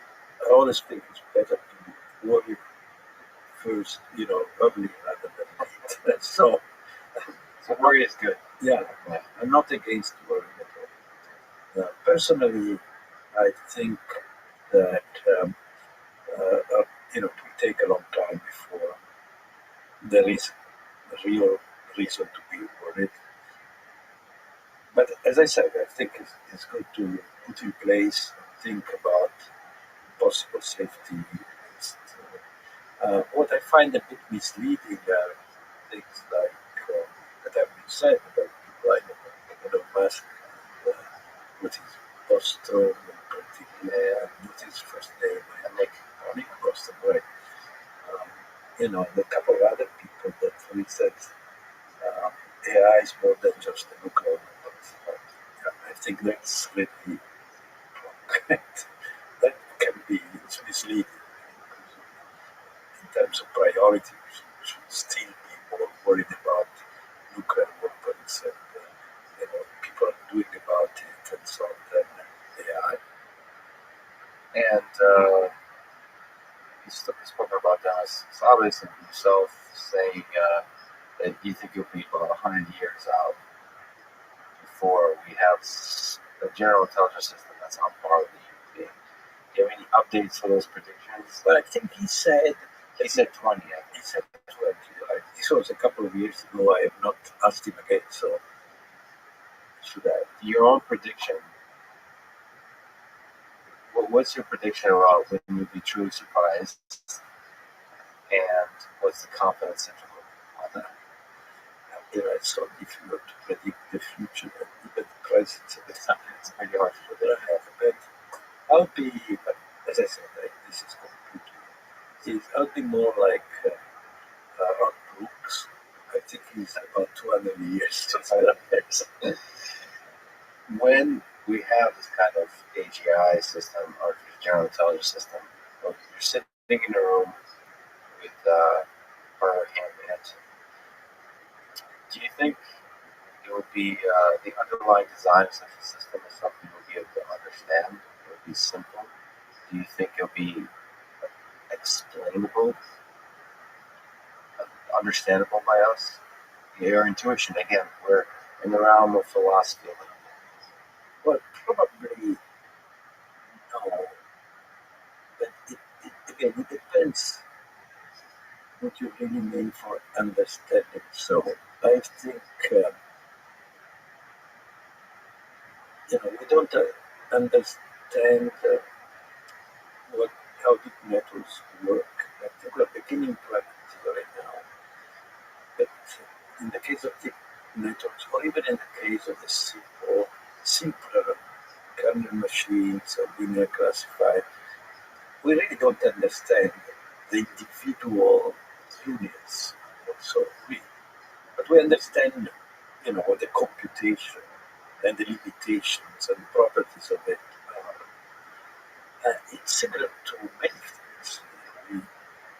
What does it mean to understand how the fusion bomb works? How many of us understand the basic principles, and some of us may understand deeper details.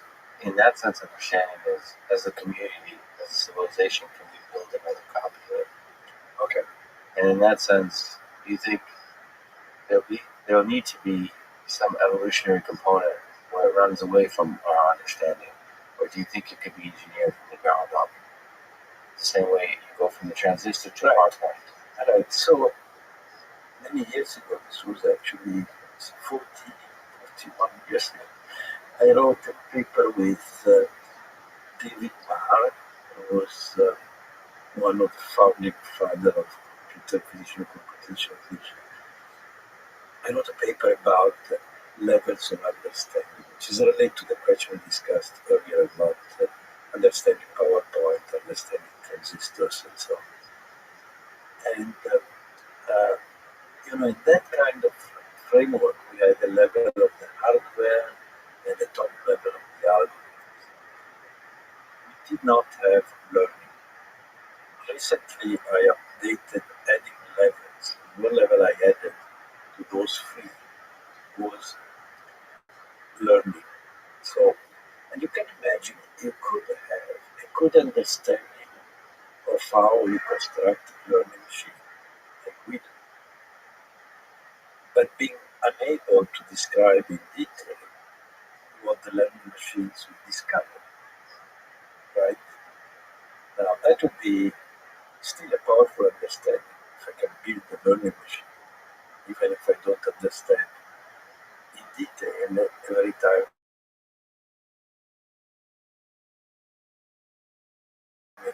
it learns. To a certain type of music, I don't know, Miley Cyrus or something, you don't understand why they came to that particular preference, but you understand the learning process. That's very interesting.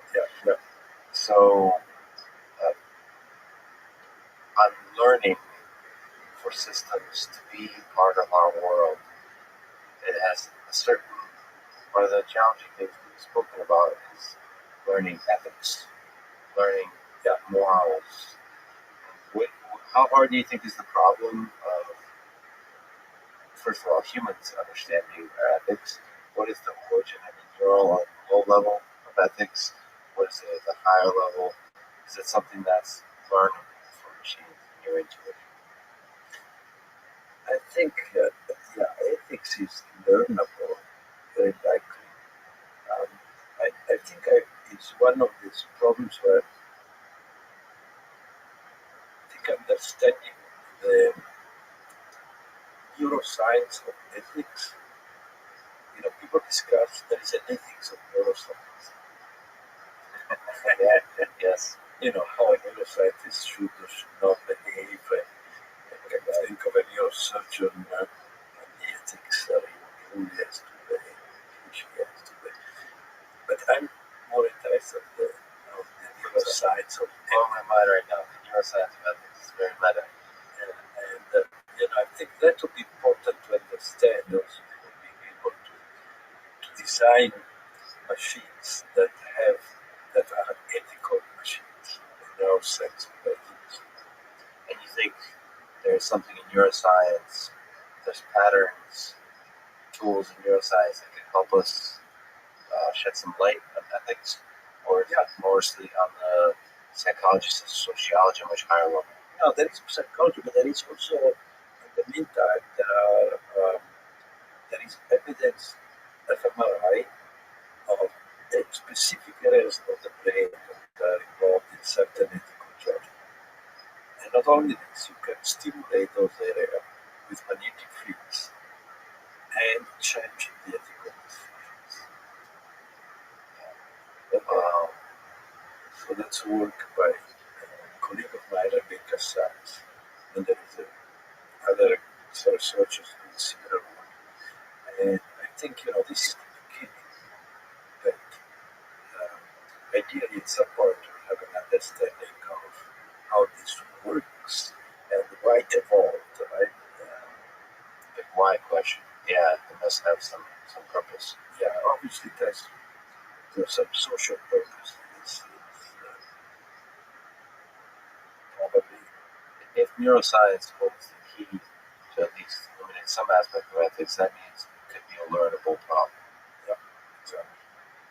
And as we're getting into harder and harder questions, let's go to the hard problem of consciousness.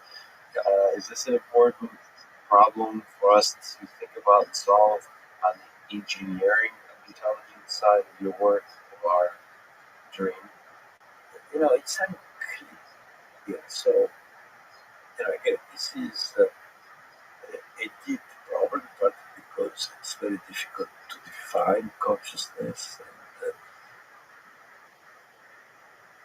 and there is a debate among neuroscientists about whether consciousness, and philosophers, of course, whether consciousness is something that requires flesh and blood, so to speak, or could be, that we could have silicon devices that are conscious, or up to statement like everything has some degree of consciousness and some more than others. This is like Giulio Antonioni and Phil. We just recently talked to Christoph Koch. Okay. So Yeah, Christoph was my first graduate student. do you think it's important to eliminate aspects of consciousness in order to engineer intelligent systems? Do you think an intelligent system would ultimately have consciousness? Are they interlinked? Most of the people working in artificial intelligence, I think, would answer we don't strictly need consciousness to have an intelligent system. That's sort of the easier question because it's a very engineering answer to the question. Yes. It has the Turing test, we don't need consciousness. But if you were to go, do you think it's possible that we need to have that kind of self-awareness? Yes. So, for instance, I personally think that when test a machine or a person in a Turing test, in an extended Turing test, I think consciousness is part of what we require in that test. Implicitly to say that this is intelligent. Christoph disagrees. So he does. Yeah. He does. And despite many other romantic notions he holds, he disagrees with that one. Yes, that's right. So, we'll see. Do you think, as a quick question, Ernest Becker's fear of death, do you think mortality and those kinds of things are important for consciousness and for intelligence? The finiteness of life, finiteness of existence, or is that just a side effect of evolutionary side effect that's useful for natural selection? Do you think this kind of thing this interview is going to run out of time soon? Our life will run out of time soon. Do you think that's needed to make this conversation good and life good? I never thought about it. It's a very interesting question. I think Steve Jobs, in his commencement speech at Stanford, argued that having a finite life was important for stimulating achievements. So it was a different. Yeah, live every day like it's your last, right? Yeah. So Rationally, I don't think strictly you need mortality for consciousness, but And those they seem to go together in our biological system. Right? yeah, yeah, You've mentioned before the students are associated with uh, AlphaGo mobilized big recent success stories in AI, and I think it's captivated the entire world of what AI can really do. So, what do you think will be the next breakthrough? And what's your intuition about the next breakthrough? of course, I don't know what the next breakthroughs is. I think that there's a good chance, as I said before, that the next breakthrough will also be inspired by, neuroscience. But which one? And there's so MIT has this quest for intelligence. There's a few moonshots, which in that spirit, which ones are you excited about? Which projects kind of Well, of course, I'm excited about one of the moonshots, which is our Center for Brains, Minds, and Machines, with the one which is fully funded by NSF. And it is about visual intelligence. and that one is about particularly about understanding. Visual intelligence, or the visual cortex, and visual intelligence in the sense of how we look around ourselves and understand the world around ourselves, meaning what is going on, how we could go from here to there without hitting obstacles, whether there are other agents, people in the environment. These are all things that we perceive very quickly, and and it's something actually quite close to being conscious, not quite. But there is this interesting experiment that was run at Google X, which is in a sense is just a virtual reality experiment, but in which the subject sitting, say, in a chair with goggles like Oculus and so on, earphones, and they were seeing through the eyes of a robot nearby, to cameras, microphones, for instance. So their sensory system was there. And the impression of all the subject, very strong, they could not shake it off, was that they were where the robot was. They could look at themselves from the robot and still feel they were where the robot was. They look at their body, their self what had moved.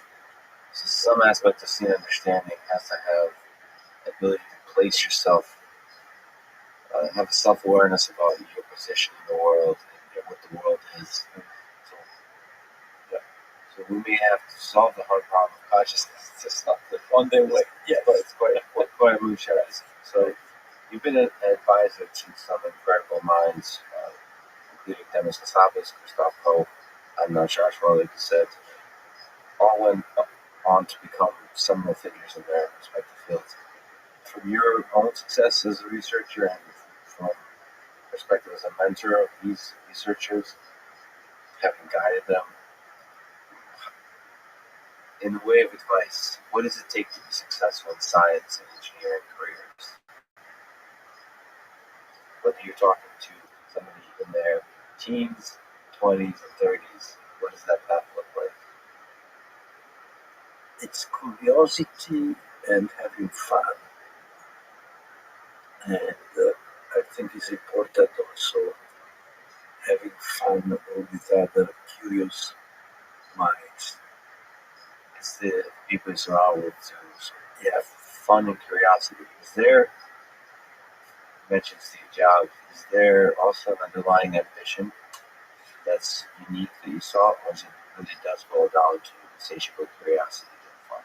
But of course, it's being curious in an active and ambitious way, yes, and definitely.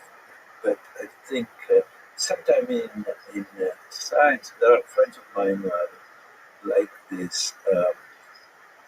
There are some of the scientists who like to work by themselves and kind of communicate only when they complete their work or discover something. Um, I think I always found the, the actual process of discovering something is more fun if it's together with other intelligent and curious and fun people. So if you see the fun in that process, like the side effect of that process would be that you'll actually end up discovering something. Yeah, yes. So as you've led many incredible efforts here, what's the secret to being a good advisor, mentor, leader in a research setting? Is it a similar spirit, or what advice would you give to people, young faculty, and so on? It's partly repeating what I said about an environment that should be friendly and fun and ambitious. And, I think I learned a lot from some of my advisors and friends, and some were physicists. And there was, for instance, this behavior that was encouraged of when somebody comes with a new idea in the room, you're unnecessarily stupid, but you're always enthusiastic. And then you're enthusiastic for a few minutes, for a few hours. Then you start, asking critically a few questions and testing this. But, this is a process that is, I think it's very good. You have to be enthusiastic. Sometimes people are very critical from the beginning. That's not. You have to give it a chance. Yes. That seed to grow. That said, with some of your ideas, which are quite revolutionary, so there's a witness, especially on the human vision side, the neuroscience side, there could be some pretty heated arguments. Do you enjoy these? Is that a part of science and academic pursuits that you enjoy? Yeah. Is it? Is that something that happens in your group as well? Yeah, absolutely. I also spent some time in Germany. Again, there is this tradition in which people are more forthright, less kind than here. So, in the US, when you write a bad letter, you still say, this guy's nice. So, Yeah, here in America, it's degrees of nice. yes. It's all just degrees of nice. Yeah. Right. So, as long as this does not become personal, and it's really like, a football game with its rules, that's great. It's fun. So, if you somehow found yourself in a position to ask one question of an oracle, like a genie, maybe a god, would, and you're guaranteed to get a clear answer, what kind of question would you ask? What would be the question? In the spirit of our discussion, it could be how could they become 10 times more intelligent? And so, but see, you only get a clear short answer. So do you think there's a clear short answer to that? No. And that's the answer you'll get. So you've mentioned flowers of Algernon. Oh, yeah. There's a story that inspired you in childhood. That's this story of a mouse, a human achieving genius level intelligence, and then understanding what was happening while slowly becoming not intelligent again in this tragedy of gaining intelligence and losing intelligence. Do you think, in that spirit, in that story, do you think intelligence is a gift or a curse from the perspective of happiness and meaning of life? You try to create an intelligent system that understands the universe, but at an individual level, the meaning of life. Do you think intelligence is a gift? It's a good question.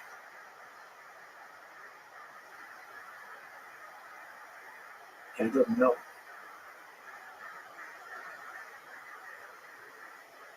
As one people consider the smartest people in the world, in some dimension, at the very least. What do you think? You know, maybe variant intelligence likely of happiness. Would be nice if it were. That's the hope. Yeah. To be smart and happy, and clueless and happy. Yeah. As always, on the discussion of the meaning of life is probably a good place to end. Tommaso, thank you so much for talking today. Thank you. This was great.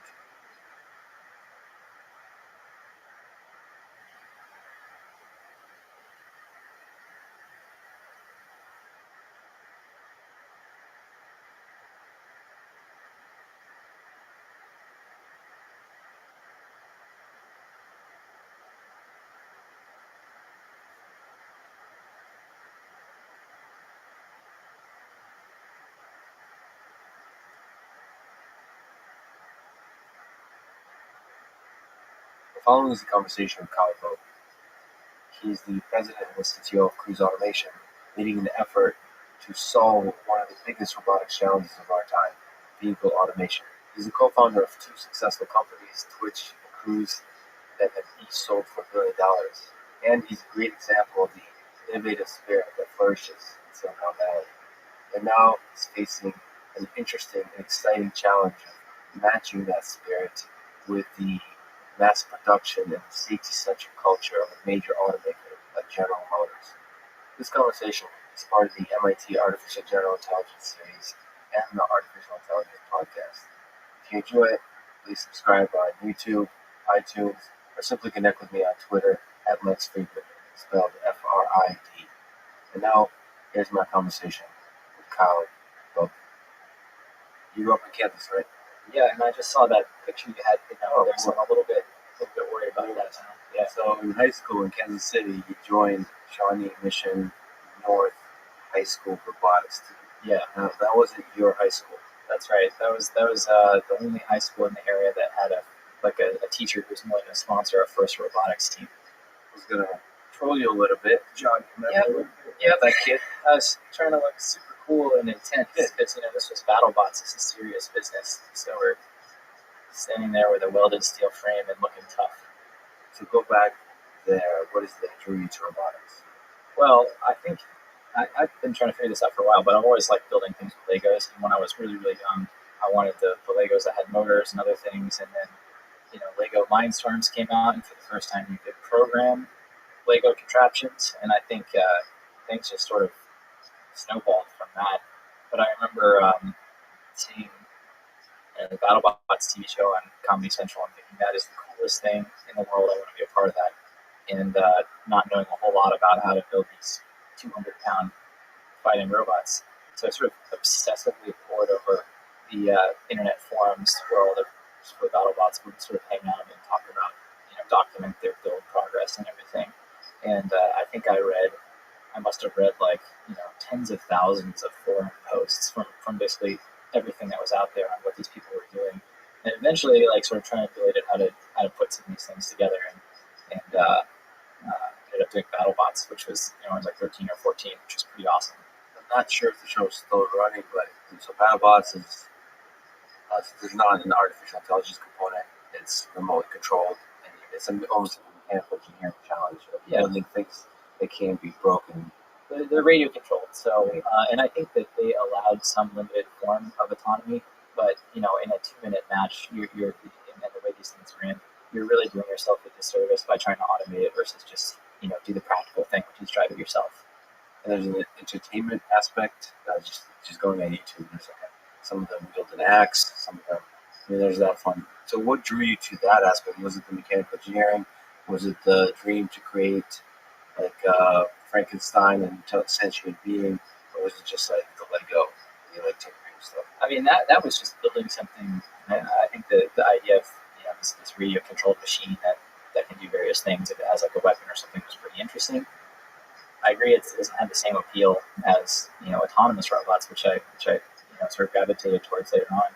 But it was definitely an engineering challenge because everything you did in that competition was pushing components to their limits. So we would buy these $40 DC motors that came out of a winch, on the front of a pickup truck or something, and we'd power the car with those, and we'd run them at double or triple the rated So they immediately start overheating. But for that 2-minute match, you can get, a significant increase in the power output of those motors before they burn out. And so you're doing the same thing through the battery packs, all the materials in the system. And I think there's something intrinsically interesting about just seeing like where things break. And did you offline see where they break? Did you take it to the testing point? Like, how do you know 2 minutes? Or was there a reckless, let's just go with it? Let's see. We weren't very good at BattleBots. We lost all of our matches before the first round. Like the one I built first, both of them were these wedge-shaped robots. Because wedge, even though it's sort of boring to look at, is extremely effective. You drive towards another robot, and the front edge of it gets under them, and then they sort of flip over, kind of like a door stopper. And the first one had a pneumatic polished stainless steel spike on the front that would shoot out about 8 inches. The purpose of which is what? Pretty ineffective actually, but it looks cool. And was it to help with the lift? no, it was just to try to poke holes in the other robot. And then the second time I did it, which is the following, I think maybe 18 months later, we had a titanium axe with a hardened steel tip on it that was powered by a hydraulic cylinder, which we were activating with liquid CO2, which had its own set of problems. So great. So that's kind of on the hardware side. I mean, at a certain point, there must have been born a fascination on the software side. So what was the first piece of code you've written? Go back there. See, what language was it? What was it? Was it Emacs, Vim? Was it a more respectable modern IDE? Do you remember any of this? Yeah, well, I remember, I think maybe when I was in 3rd or 4th grade, the school I was at, elementary school, had a bunch of Apple II computers, and we'd play games on those. And I remember every once in a while something would crash or wouldn't start up correctly, and it would dump you out to what I later learned was like sort of a command prompt. And my teacher would come over and type. I actually remember this to this day for some reason, like PR number 6 or PR pound 6, which is peripheral 6, which is the disk drive, which would fire up the disk and load the program. And I just remember thinking, wow, she's like a hacker. Like, teach me these codes, these error codes. That's what I called them at the time. But she had no interest in that. So it wasn't until I think about 5th grade that I had a school where you could actually go on these Apple IIs and learn the program. So it was all in BASIC, where every line, the line numbers are all numbered, but every line is numbered, and you have to leave enough space between the numbers so that if you want to tweak your code, you go back and if the first line was 10 and the second line is 20, now you have to go back and insert 15, and if you need to add code in front of that, 11 or 12, and you hope you don't run out of line numbers to redo the whole thing. And those go-to statements? Yeah, go-to is very basic in its name, but a lot of fun. And that was that's when when you first program, you see the magic of it. It's like it just like this world opens up with endless possibilities for the things you could build or accomplish with that computer. So you got the bug then. So you started with BASIC, and then C++ throughout. Was there a computer programming, computer science class in high school?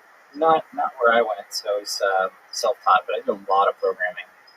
The thing that sort of pushed me in the path of eventually working on self-driving cars was actually one of these really long trips driving from my house in Kansas to I think Las Vegas, where we did the BattleBots competition, and I had just gotten my learner's permit or early driver's permit, and so I was driving this 10-hour stretch across western Kansas, where it's just you're going straight on a highway and it's mind-numbingly boring. And I remember thinking even then, with my sort of mediocre programming background, that this is something that a computer can do, right? Let's take a picture of the road, let's find the only lane markers, and steer the wheel. And later I come to realize this had been done since the 80s or the 70s or even earlier, but I still wanted to do it. And sort of immediately after that trip, switched from sort of BattleBots, which is more radio controlled machines, to think about building autonomous vehicles of some scale. Start off with really small electric ones, and then progress to what we're doing now. So what was your view of artificial intelligence at that point? What did you think? So this is before the big waves in artificial intelligence, right? The current wave of deep learning makes people believe that you can solve in a really rich, deep way the computer vision and perception problem. Well, before the deep learning craze, how do you think about how would you go about building a thing that perceives itself in the world, localizes itself in the world, moves around the world? Like when you were younger, what was your thinking about it? Well, prior to deep neural networks or convolutional neural nets, these modern techniques we have, or at least ones that are in use today, it was all heuristics based, and so like old school image processing. And I think extracting, yellow lane markers out of an image of a road is one of the problems that lends itself reasonably well to those heuristic-based methods. Like just do a threshold on the color yellow and then try to fit some lines to that using an up transform or something, and then go from there. Traffic light detection and stop sign detection, red, yellow, green. And I think you could. I mean, if you wanted to do a full, I was just trying to make something that would stay in between the lanes on a highway. But if you wanted to do the full set of capabilities needed for a driverless car, I think you could. And we've done this at Goose. In the very first days, you can start off with a really simple, human-written heuristic just to get the scaffolding in place for your system. Traffic light detection, probably really simple, color thresholding on day one just to get the system up and running before you migrate to, a deep learning-based technique or something else. And back then when I was doing this, my first one was on a Pentium 233 megahertz computer. And I think I wrote the first version in BASIC, which is like an interpreted language. It's extremely slow because that's the thing I knew at the time. And so there was no chance at all of using. There's no computational power to do any sort of reasonable deep nets like you have today. So I don't know what kids these days are doing. Our kids these days, at age 13, using neural networks in the garage. I mean, that's awesome. I get emails all the time from, like 11, 12-year-olds saying I'm trying to follow this TensorFlow tutorial and I'm having this problem. And the general approach in the deep learning community is of extreme optimism as opposed to, you mentioned like heuristics. You can separate the autonomous driving problem into modules and try to solve it sort of rigorously, or you can just do it end to end. And most people just kind of love the idea that us humans do it end to end. We just perceive and act. We should be able to use that, do the same kind of thing in neural nets. And that kind of thinking, you don't want to criticize that kind of thinking because eventually they'll be right. Yeah. And so it's exciting, and especially when they're younger, to explore that. It's a really exciting approach. But yeah, it's changed the language, the kind of stuff you're tinkering with. It's kind of exciting to see when these teenagers grow up. Yeah, I can only imagine if your starting point is Python and TensorFlow at age 13, where you end up after 10 or 15 years of that. That's pretty cool. Because of GitHub, because they are tools for solving most of the major problems in artificial intelligence are within a few lines of code for most kids. And that's incredible to think about, also on the entrepreneurial side. And at that point, was there any thought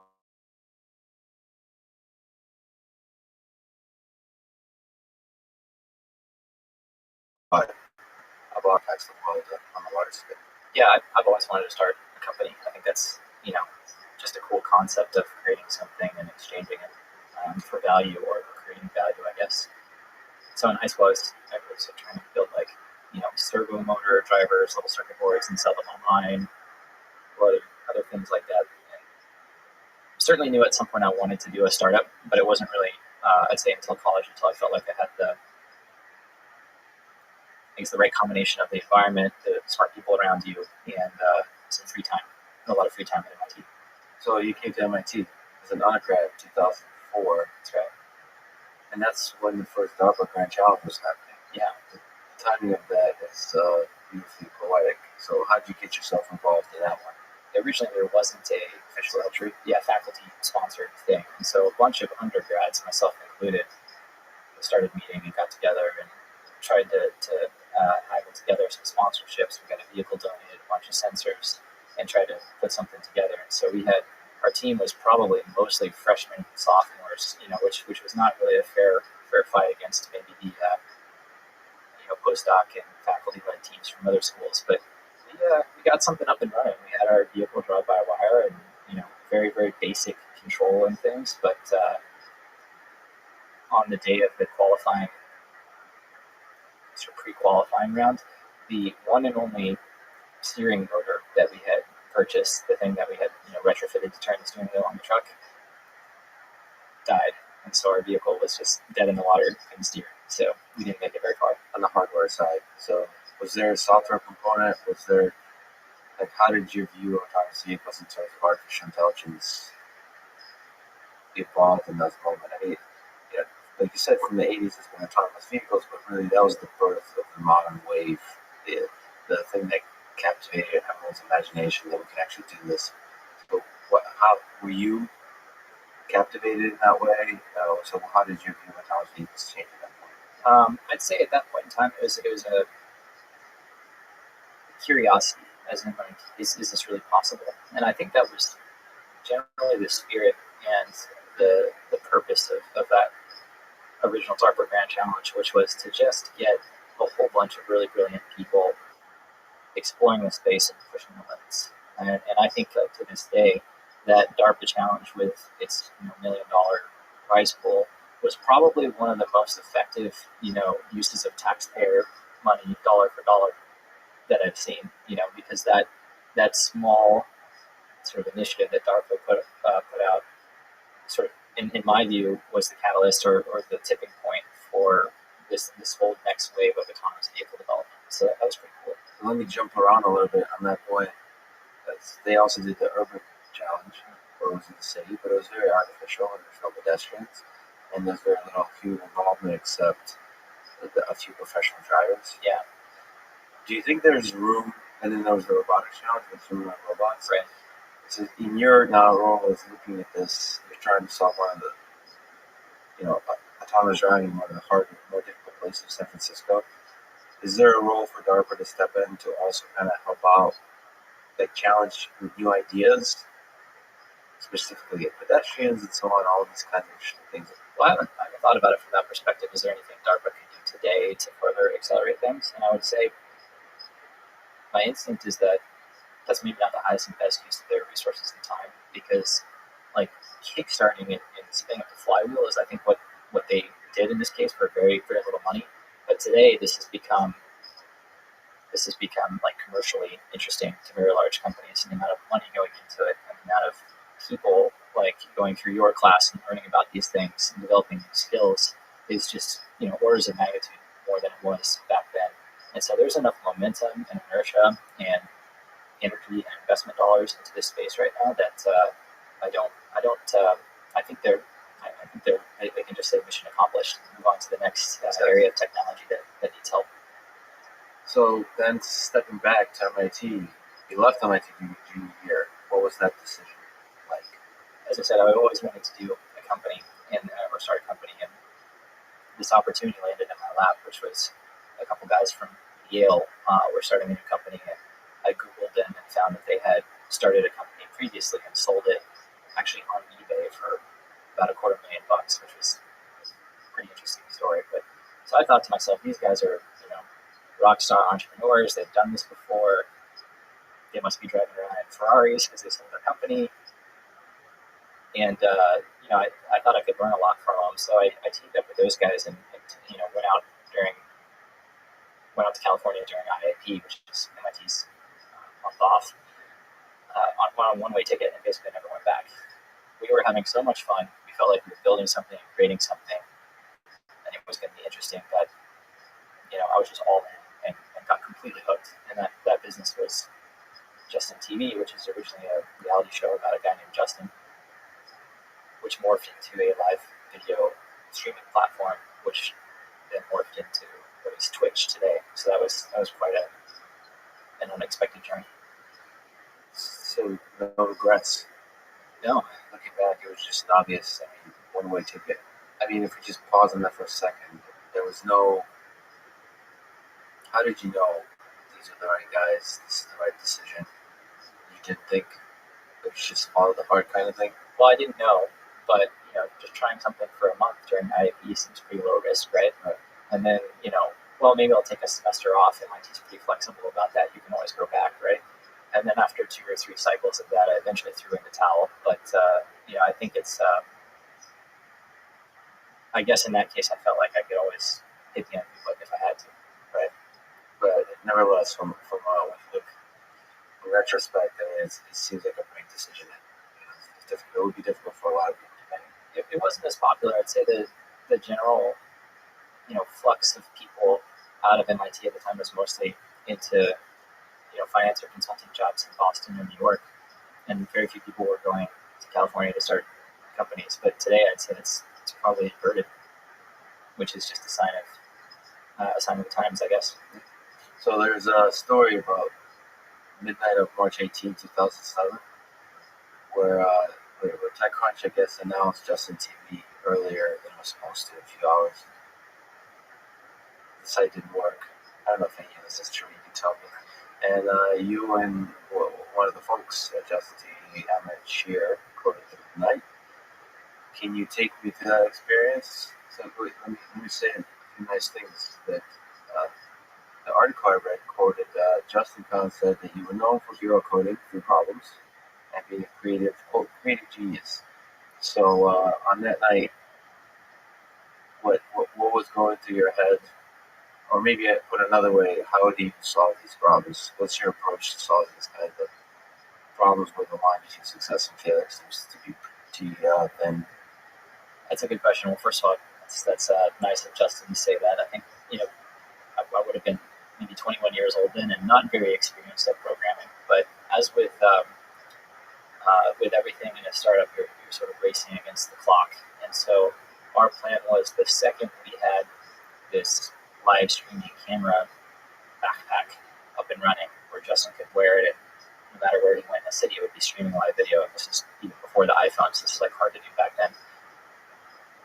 We would launch, and so we thought we were there, and the backpack was working, and then we sent out all the emails to launch the company and do the best thing, and then we weren't quite actually there, and then we thought, oh well, they're not going to announce it until maybe 10 a.m. the next morning, and it's 5 p.m. now, so how many hours do we have left? What is that, like? You have 17 hours to go, and that was going to be fine. Was the problem obvious? Did you understand what could possibly be, like, how complicated was the system at that point? It was pretty messy. So to get a live video feed that looked decent working from anywhere in San Francisco, I put together this system where we had like 3 or 4 cell phone data modems, and they were like, we take the video stream and sort of spray it across these 3 or 4 modems, and then try to catch all the packets on the other side, with unreliable cell phone networks. Pretty low-level networking. Yeah, and putting these sort of protocols on top of all that to reassemble and reorder the packets and have time buffers and error correction and all that kind of stuff. And the night before, it was just staticky. Every once in a while, the image would go to staticky, and there would be this horrible, like, screeching audio noise because the audio was also corrupted. And this would happen like every 5 to 10 minutes or so, and it was a really off-putting to viewers.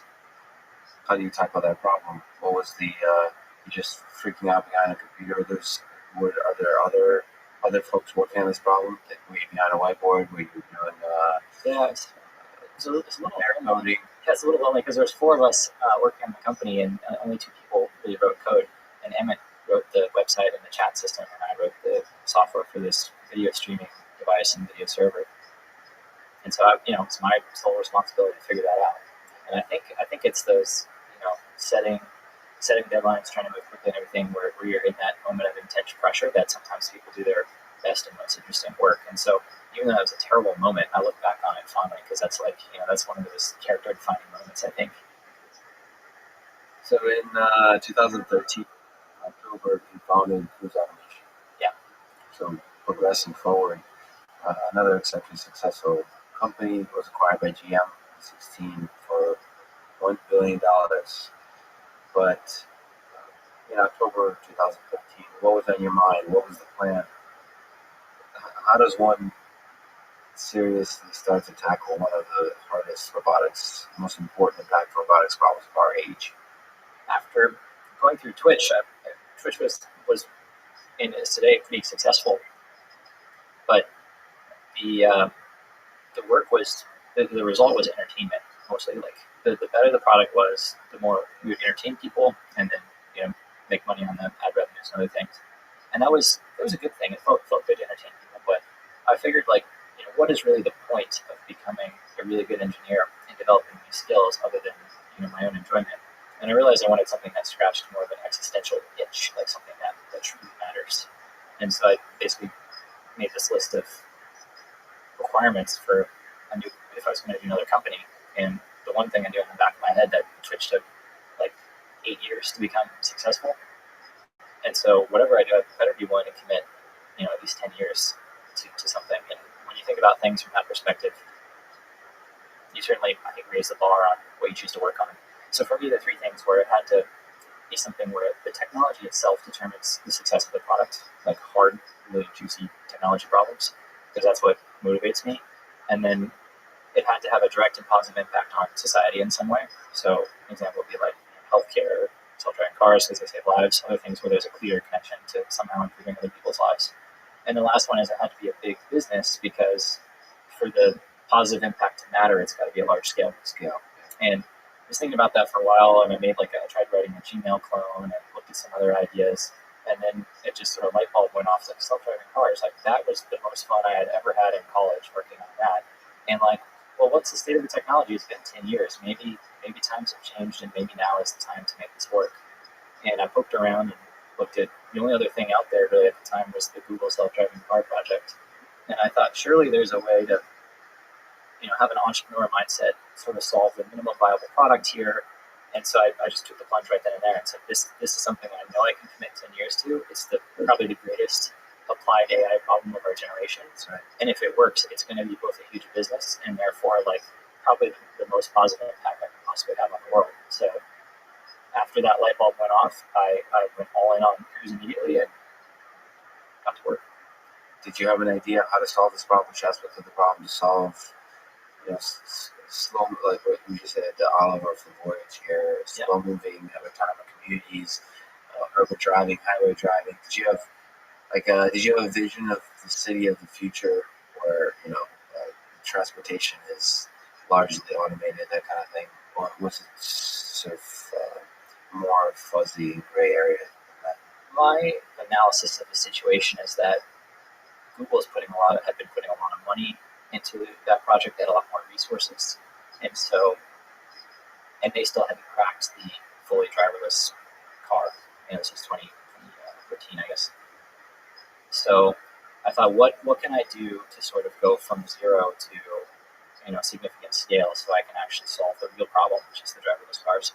And I thought, here's the strategy. We'll start by doing a really simple problem, or solving a really simple problem that creates value for people. So eventually ended up deciding on automating highway driving, which is relatively more straightforward as long as there's a backup driver there. And the go-to-market would be able to retrofit people's cars and to sell these products directly. And the idea was take all the revenue and profits from that and use it to sort of reinvest that in research for doing fully driverless cars. And that was the plan. The only thing that really changed along the way between then and now is we never really launched the first product. We had enough interest from investors and enough of a signal that this was something that we should be working on, that after about a year of working on the highway autopilot, we had it working on a prototype stage, but we just completely abandoned that and said we're going to go all in on driverless cars. Now is the time. Can't think of anything that's more exciting, and if it works, more impactful, so we're just going to go for it. The idea of retrofit is kind of interesting. Yeah. Being able to, it's how you achieve scale. It's a really interesting idea. Is it something that's still in the back of your mind as a possibility? Not at all. A couple circle on that one.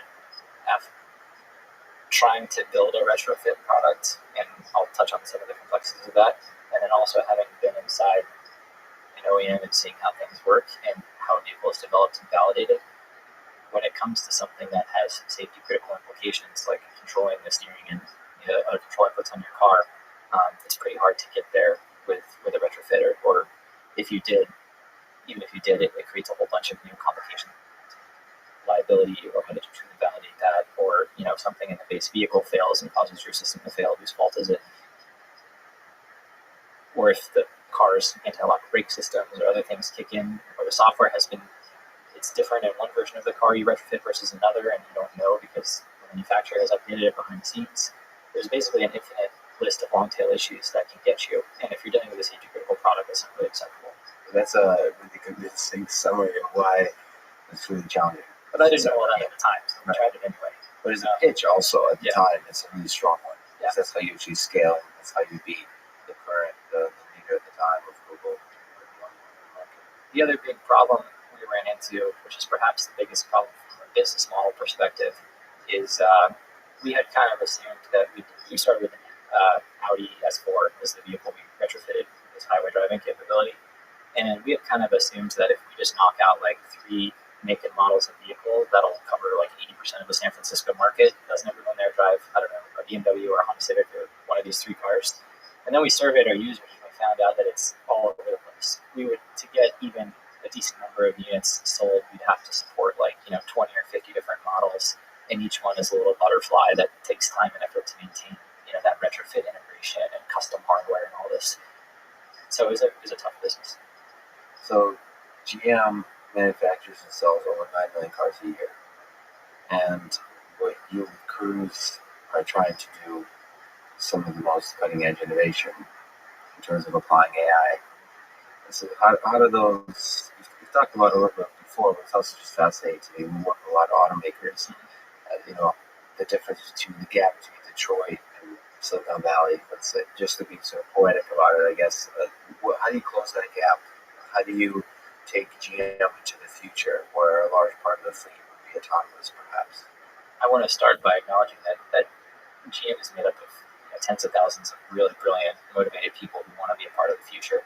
And so it's pretty fun to work with them. The attitude inside a car company like that is, embracing this transformation and change rather than fearing it. And I think that's a testament to the leadership at GM, and that's flown all the way through to everyone you talk to, even the people in the assembly plants working on these cars. So that's really great. So that starting from that position makes it a lot easier. So then when the people in San Francisco at Cruise interact with the people at Mayhem, at least we have this common set of values, which is that we really want this stuff to work because we think it's important and we think it's the future. That's not to say, those two cultures don't clash. They absolutely do. There's different sort of value systems. Like in a car company, the thing that gets you promoted and sort of the reward system is following the processes, delivering the program on time and on budget. So any sort of risk taking is discouraged in many ways, because if a program is late or if you shut down the plant for a day, it's you can count the millions of dollars that run by pretty quickly. Whereas I think in most Silicon Valley companies and in Cruise and the methodology we were employing, especially around the time of the acquisition, the reward structure is about trying to solve these complex problems in any way, shape, or form, or coming up with crazy ideas that 90% of them won't work, and so meshing that culture of sort of continuous improvement and experimentation with one where everything needs to be rigorously defined up front, so that you never slip a deadline or miss a budget, was a pretty big challenge. And that we're over 3 years in now after the acquisition, and I'd say the investment we made in figuring out how to work together successfully and who should do what, and how we bridge the gaps between these very different systems and way of doing engineering work is now one of our greatest assets, because I think we have this really powerful thing. But for a while, it was both GM and Cruise were very steep on the learning curve. Yeah, so I'm sure it was very stressful. It's really important work. That's how to revolutionize the transportation. Really, to revolutionize any system. You look at the healthcare system, or you look at the legal system. I have people like lawyers come up to me all the time, like everything they're working on can easily be automated. But then That's not a good feeling. Yeah. Well, it's not a good feeling, but also there's no way to automate it because the entire infrastructure is really based is older. It moves very slowly. So how do you close the gap between? How can I replace? Of course, lawyers don't want to be replaced with an app, but you could replace a lot of aspects when most of them on paper. So the same thing with automotive. I mean, it's fundamentally software. So it's basically hiring software engineers. It's thinking in a software world. I mean, I'm pretty sure nobody in Silicon Valley has ever hit a deadline. So, and then on GM, That's probably true. Yeah. on GM side is probably the opposite. Yeah.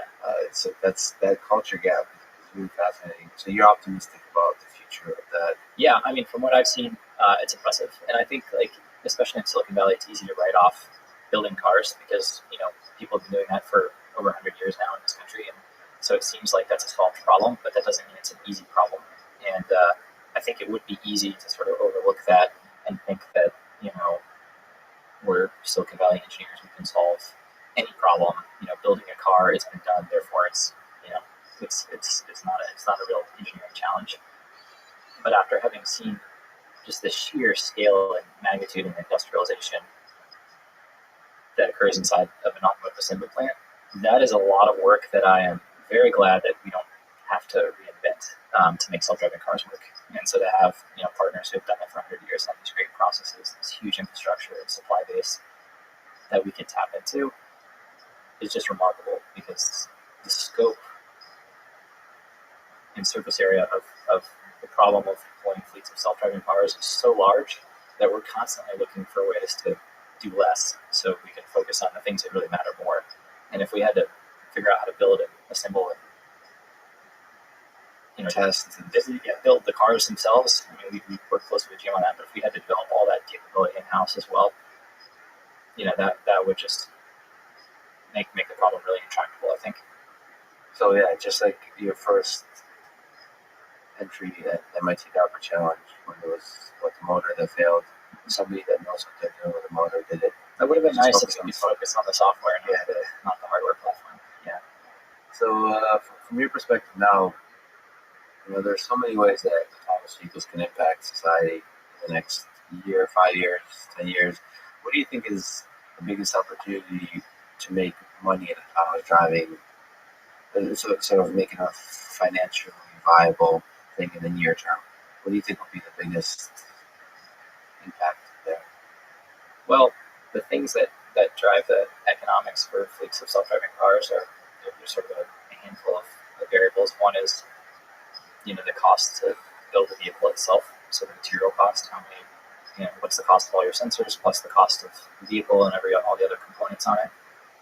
Another one is the lifetime of the vehicle. It's very different if your vehicle drives 100,000 miles and then falls apart versus 2 million. And then if you have a fleet, it's kind of like an airplane or an airline where once you produce the vehicle, you want it to be in operation as many hours a day as possible, producing revenue. And then the other piece of that is how are you generating revenue? And I think that's kind of what you're asking. And I think the obvious things today are the ride sharing business, because that's pretty clear that there's demand for that. There's existing markets you can tap into, and Large urban areas, that kind of thing. And I think that there are some real benefits to having cars without drivers compared to sort of the status quo for people who use ride sharing services today. You get privacy, consistency, hopefully significantly improved safety, all these benefits versus the current product. But it's a crowded market, and then other opportunities which we've seen a lot of activity in the last 6 to 12 months is delivery, whether that's parcels and packages, food or groceries. Those are all sort of, I think, opportunities that are pretty ripe for these. Once you have this core technology, which is the fleet of autonomous vehicles, there's all sorts of different business opportunities you can build on top of that. But I think the important thing, of course, is that there's zero monetization opportunity until you actually have that fleet of very capable driverless cars that are as good or better than humans, and that's sort of where the entire industry is sort of in its holding pattern right now. Yeah, I'm trying to keep that baseline. So when you said sort of not reliability, consistency, it's kind of interesting. I think I heard you say somewhere, I'm not sure if that's what you meant, but I can imagine a situation where you get an autonomous vehicle, and when you get into an Uber or Lyft, you don't get to choose the driver, in the sense that you don't get to choose the personality of the driver. Do you think there's room to define the personality of the car, the way it drives it, in terms of aggressiveness, for example, in terms of sort of pushing the boundary? One of the biggest challenges of autonomous driving is the trade-off between sort of safety and assertiveness. And do you think there's any room for the human to take a role in that decision? Except some of the liability, I guess. I wouldn't say, I'd say within reasonable bounds, as in we're not going to, I think it'd be highly unlikely we'd expose any knob that would let you, significantly increase, safety risk. I think that's just not something we'd be willing to do. But I think driving style, or like, are you going to relax the comfort constraints slightly, or things like that. All of those things make sense and are plausible. I see all those as nice optimizations once again we get the core problem solved in these fleets out there. But the other thing we've sort of observed is that you have this intuition that if you sort of slam your foot on the gas right after the light turns green and aggressively accelerate, you're going to get there faster. But the actual impact of doing that is pretty small. You feel like you're getting there faster, but so that's the same would be true for AVs. Even if they don't slam their the pedal to the floor when the light turns green, they're going to get you there within if it's a 15-minute trip, within 30 seconds of what you would have done otherwise if you were going really aggressively. So I think there's this sort of self-deception that my aggressive driving style is getting me there faster. Well, so that's some of the things I study. Some things I'm fascinated by the psychology of that. I don't think it matters that it doesn't get you there faster. It's the emotional release. Driving is a place. Being inside of a car, somebody said it's like the real world version of being patrol. So you have this protection, this mental protection, and you're able to sort of yell at the world and release your anger, whatever it's about. So there's an element of that I think autonomous vehicles would also have to, giving an outlet to people, but it doesn't have to be through driving or honking and so on.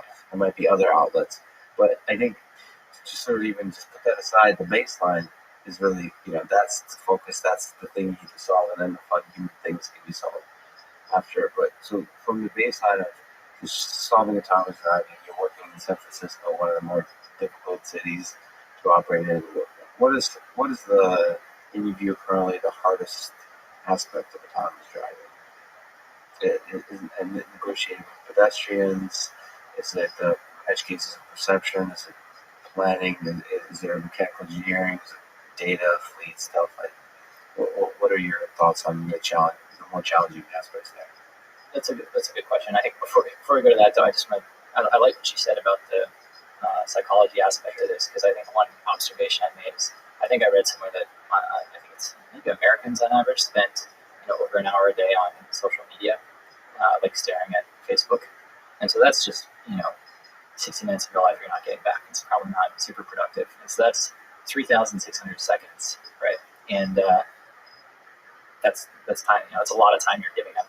And if you compare that to people being on the road, if another vehicle, whether it's a human driver or autonomous vehicle, delays them by even 3 seconds, they're laying in on the board.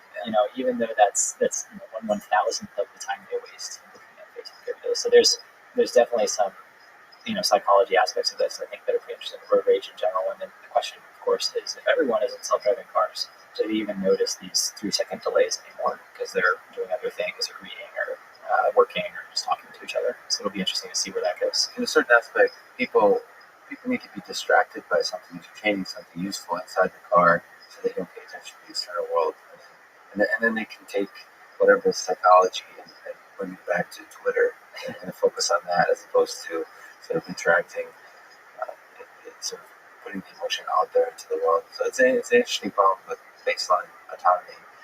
Yeah, I guess you could say self-driving cars, at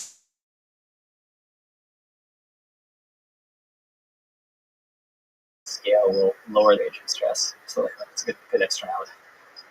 So back to your question about the technology and I guess the biggest problems, and I have a hard time answering that question because we've been at this like specifically focusing on driverless cars and all the technology needed to enable that for a little over 4.5 years now. And even a year or two in, I felt like we had completed the functionality needed to get someone from point A to point B. As in, if we need to do a left turn maneuver, or if we need to drive around a double parked vehicle into oncoming traffic, or navigate through construction zones, the scaffolding and the building blocks was there pretty early on.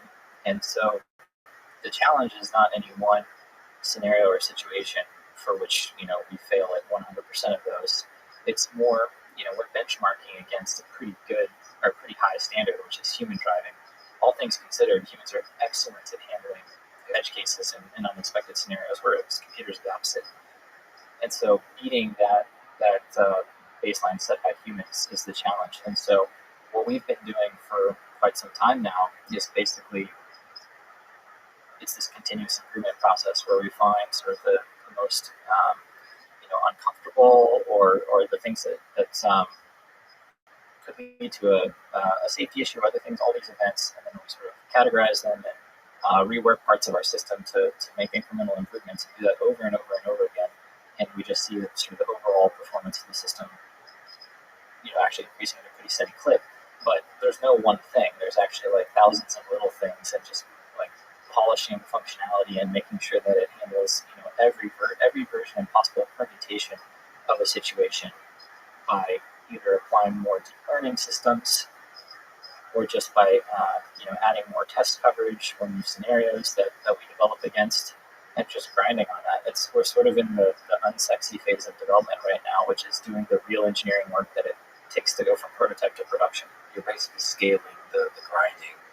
It's sort of taking seriously the process of all of those edge cases, both with human experts and machine learning methods to cover all those situations. Yeah, and the exciting thing for me is I don't think that grinding ever stops, right? Because there's a moment in time where you cross that threshold of human performance and become superhuman. But there's no first principles reason that AV capability will tap out anywhere near humans. Like, there's no reason it couldn't be 20 times better, whether that's just better driving or safer driving, more comfortable driving, or even 1,000 times better given enough time. And we intend to basically chase that, forever, to build the best possible product. Better and better and better, and always new edge cases come up and new experiences. So, and you want to automate that process as much as possible. So, what do you think in general in society? When do you think we may have hundreds of thousands of fully autonomous vehicles driving around? So, first of all, predictions. Nobody knows the future. You're part of the leading people trying to define that future, but even then, you still don't know. But if you think about hundreds of thousands of vehicles, so a significant fraction of vehicles in major cities are autonomous. You think, are you with Rodney Brooks, who's 2050 and beyond, or are you more with Elon Musk, who should have had that 2 years ago? Well, I mean, I'd love to have it 2 years ago, but we're not there yet. So I guess the way I would think about that is let's flip that question around. So what would prevent you to reach hundreds of thousands of vehicles? And it's a good rephrasing. Yeah. So I'd say it seems the consensus among the people developing self-driving cars today is to sort of start with some form of an easier environment, whether it means lacking inclement weather or mostly sunny or whatever it is, and then add capability for more complex situations over time. And so if you're only able to deploy in areas that meet sort of your criteria or the current domain, operating domain of the software you developed, that may put a cap on how many cities you can deploy in. But then as those restrictions start to fall away, like maybe you add capability to drive really well and safely in heavy rain or snow, that probably opens up the market by two or threefold in terms of the cities you can expand it to and so on. And so the real question is, I know today if we wanted to, we could produce that many autonomous vehicles, but we wouldn't be able to make use of all of them yet because we would sort of saturate the demand in the cities in which we would want to operate initially. So if I were to guess like what the timeline is for those things falling away and reaching hundreds of thousands of vehicles, maybe a range is better. I would say less than 5 years. Less than 5 years. Yeah. And of course, you're working hard to make that happen. So you started 2 companies that were eventually acquired for each $4 billion. So you're a pretty good person to ask, what does it take to build a successful startup? I think there's sort of survivor bias here a little bit, but I could try to find some common threads for the things that worked for me, which is, in both of these companies, I was really passionate about the core technology. I actually lay awake at night thinking about these problems and how to solve them. And I think that's helpful because when you start a business, there are, like to this day, there are these crazy ups and downs. Like one day you think the business is just on top of the world and unstoppable, and the next day you think, okay, this is all going to end. It's just going south and it's going to be over tomorrow. And so I think like having a true passion that you can fall back on and knowing that you would be doing it even if you weren't getting paid for it helps you weather those tough times. So that's one thing. I think the other one is really good people. So I've always been surrounded by really good co-founders that are logical thinkers, are always pushing their limits, and have very high levels of integrity. So that's Dan Kahn in my current company, and his brother, and a couple other guys for Justin TV and Twitch.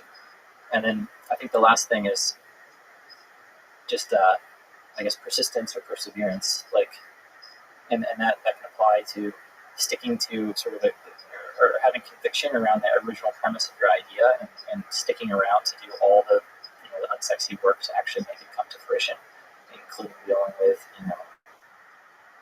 whatever it is that you're not passionate about, whether that's finance or HR or operations or those things.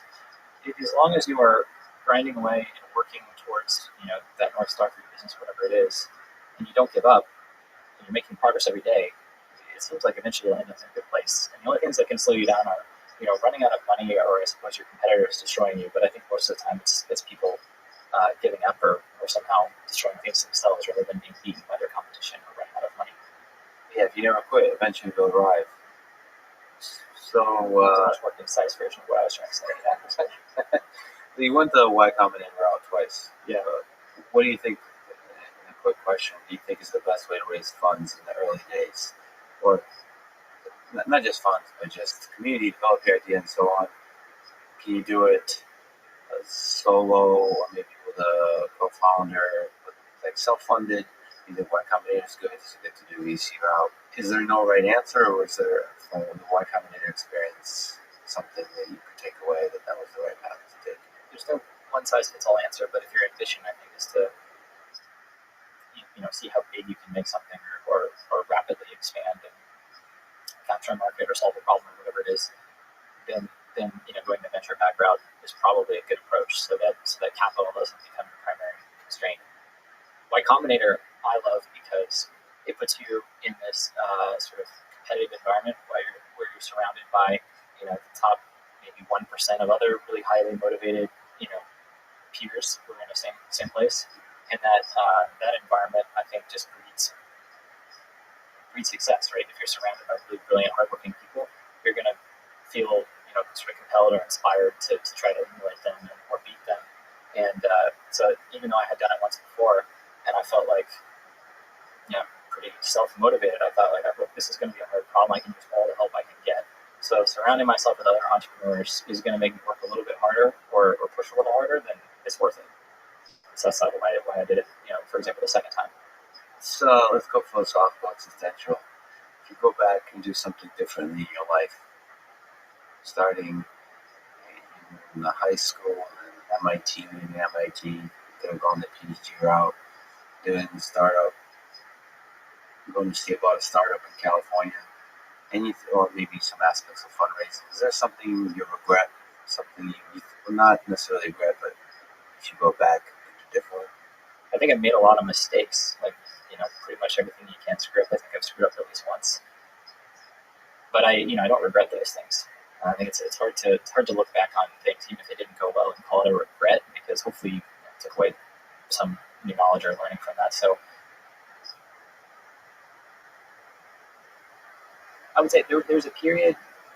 Yeah, the closest I can come to this is there's a period in Justin TV, I think after 7 years, where the company was going one direction, which was towards Twitch and video gaming. And I'm not a video gamer. I don't really use Twitch at all. And I was still working on the core technology there, but my heart was no longer in it because the business that we were creating was not something that I was personally passionate about. It didn't meet your bar for existential impact. Yeah, and I'd say I probably spent an extra year or two working on that, and I'd say, like, I would have just tried to do something different sooner, because those were 2 years where I felt like from this philosophical or existential thing, I just felt like something was missing. And so I would have, if I could look back now and tell myself, it's like, I would have said exactly that. Like, you're not getting any meaning out of your work personally right now. You should find a way to change that. And that's part of the pitch I use to basically everyone who joins groups today. It's like, hey, you've got that now by coming here. Well, maybe you needed the 2 years of that existential dread to develop the feeling that ultimately is the fire that created Bruce. So you never know. Good theory. Good theory. Yeah. So last question: what does 2019 hold for Bruce? After this, I guess we're going to go and talk to your class. But one of the big things is going from prototype to production for autonomous cars, and what does that mean? What does that look like? And 2019 for us is the year that we try to cross over that threshold and reach superhuman level of performance to some degree with the software, and have all the other of the thousands of little building blocks in place to launch our first commercial product. So that's what's in store for us. And we've got a lot of work to do. We've got a lot of brilliant people working on it. So it's all up to us now. Yeah, from Charlie Miller and Chris Bell is like the people I've crossed paths with. It sounds like you have an amazing team. So like I said, it's one of the most important problems in artificial intelligence of the century, and one of the most defining. It's super exciting that you're working on it, and best of luck in 2019. I'm really excited to see what Chris comes up with. Thank you. Thanks for having me today. Thanks, Kyle.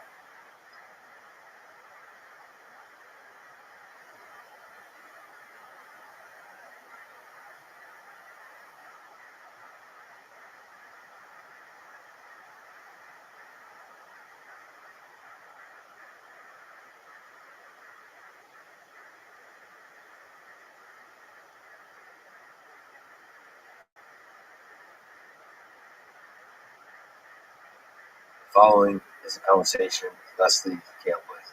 She's a roboticist and professor at MIT.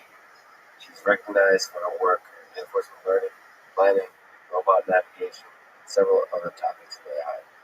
She won the Ichikai Computers and Thought Award and was the editor-in-chief of the prestigious Journal of Machine Learning Research. This conversation is part of the Artificial Intelligence Podcast at MIT and beyond. If you enjoy it, subscribe on YouTube, iTunes, or simply connect with me on Twitter at Lex Friedman, spelled F-R-I-D. And now, here's my conversation with Leslie Campbell. What made me get excited about AI, I would say that, is I read Gödel Escher Bach when I was in high school.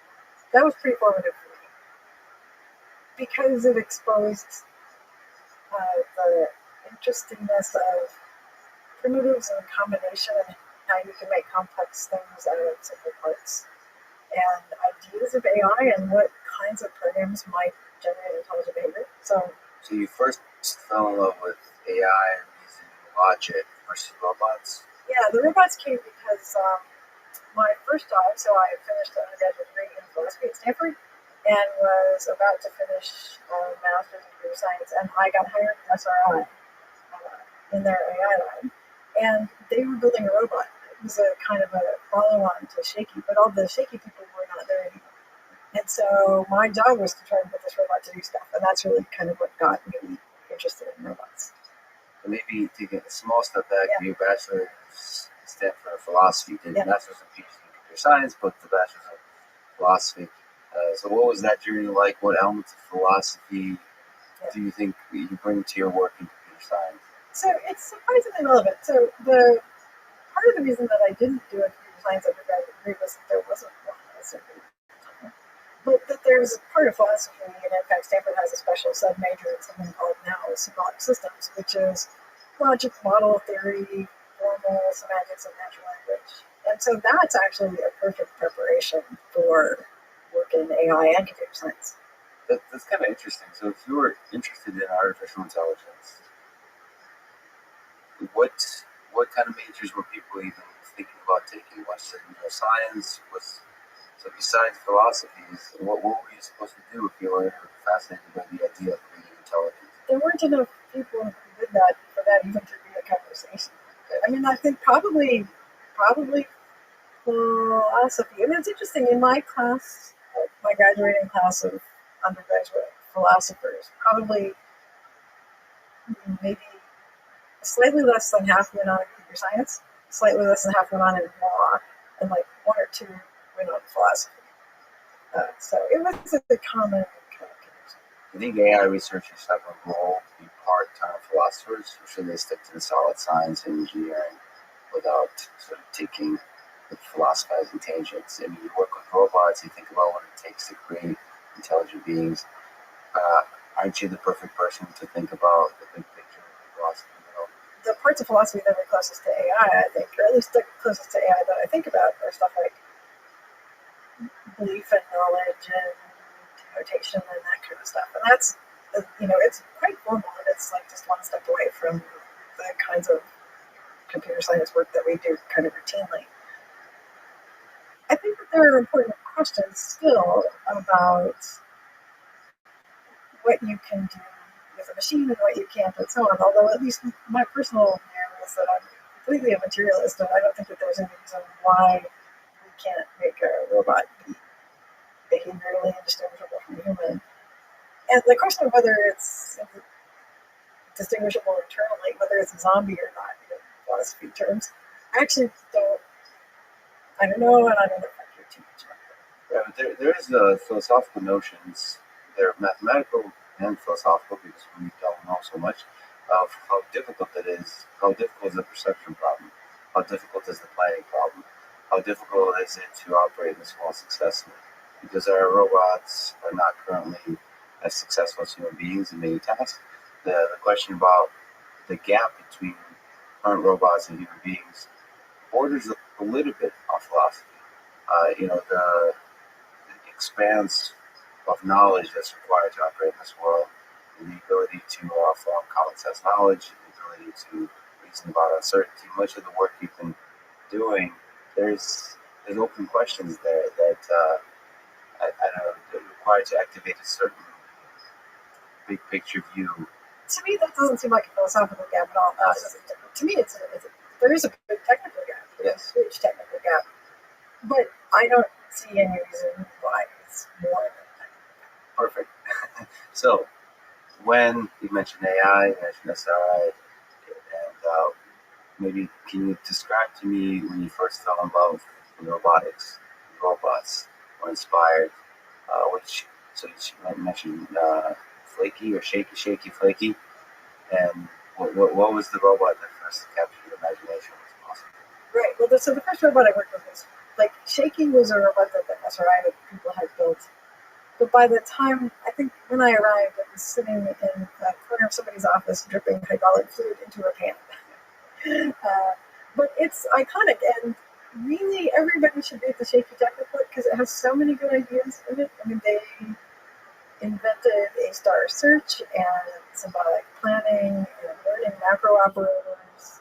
They had low-level kind of configuration space planning for the robot. They had vision. They had all this, the basic ideas, a ton of them. Can you take a step by it's shaky, you have arms, what was the job? What was the Yes, good. Shaky was a mobile robot that could push objects, and so it would move things around. With which actuator? With itself, with its body, with its face. So it could, and they had painted the baseboards black. So it used vision to localize itself in a map. It detected objects. It could detect objects that were surprising to it. It would plan and replan based on what it saw. It reasoned about whether to look and take pictures. It really had the basics of so many of the things that we think about now. How did it represent the space around it? So it had representations at a bunch of different levels of abstraction. So it had, I think, a kind of an occupancy grid of some sort at the lowest level. At the high level, it was abstract, symbolic kind of rooms and connectivity. And so where does flaky come in? Yeah, okay. So I showed up at SRI, and we were building a brand new robot. As I said, none of the people from the previous project were kind of there or involved anymore. So we were kind of starting from scratch. And my advisor was Stan Rosenstein. He ended up being my thesis advisor, and he was motivated by this idea of situated computation or situated automata. And the idea was that the tools of logical reasoning were important, but possibly only for the engineers or designers to use in the analysis of the system, but not necessarily to be manipulated in the head of the system itself. Right? So I might use logic to prove a theorem about the behavior of my robot, even if the robot's not using logic in its head to prove theorems. Right? So that was kind of the distinction. And so the idea was to kind of use those principles to make our robot do stuff. But a lot of the basic things we had to kind of learn for ourselves because I had zero background in robotics. I didn't know anything about control. I didn't know anything about sensors. So we reinvented a lot of things. Do you think that was an advantage or a hindrance? Oh no, it's. I mean, I'm big in favor of real reinvention. Actually, I mean, I think you learn a lot by doing it. It's important though to eventually have the pointers to so that you can see what's really going on. But I think you can appreciate much better the good solutions once you bust around a little bit on your own and found it out.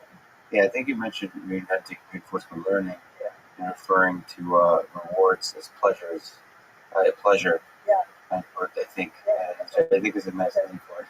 Yeah, that's good to me. It's more fun almost. Do you think you could tell the history of AI, machine learning, reinforcement learning, and how you think about it from the 50s to now? One thing is that it's oscillates, right? So things become fashionable and then they go out and then something else becomes cool and then goes out and so on. And I think there's some interesting sociological process that actually drives a lot of what's going on. Early days was kind of cybernetics and control, and the idea that of homeostasis, right? People who made these robots that could, I don't know, try to plug into the wall when they needed power and then come loose and do stuff. And then I think over time, the thought, well, that was inspiring, but people said, no, we want to get maybe closer to what feels like real intelligence or human intelligence. And then maybe the expert systems people tried to do that, but maybe a little too superficially. So, we get this surface understanding of what intelligence is like because I understand how a steam melt works and I can try to explain it to you and you can write it down in logic and we can make a computer for that. And then that didn't work out.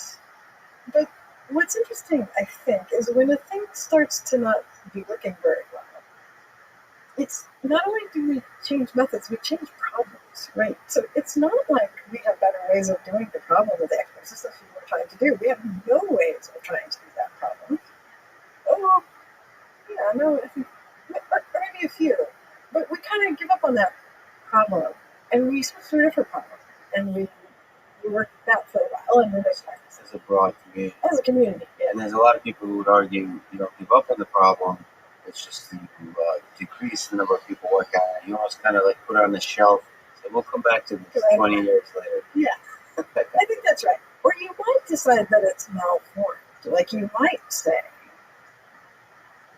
it's wrong to just try to make something that does superficial symbolic reasoning behave like a doctor. You can't do that until you've had the sensory motor experience of being a doctor or something. Right? So there's arguments that say that that's problem is not well formed, or it could be that it is well formed, but we just weren't approaching it well.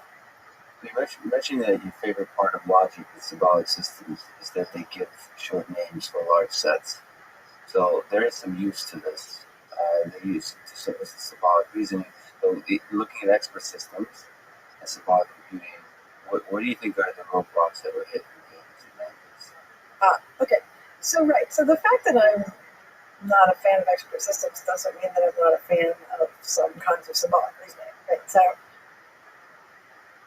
let's see, roadblocks. Well, the main roadblock, I think, was the idea that humans could articulate their knowledge effectively into some kind of logical statements. So it's not just the cost, the effort, but really just the capability of doing it. Right.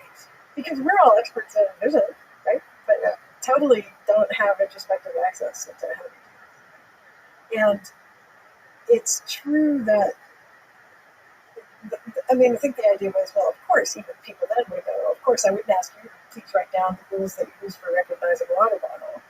That's crazy. And everyone understood that. But we might ask you to please write down the rules you use for deciding, I don't know, what tie to put on or how to set up a microphone or something like that. But even those things, I think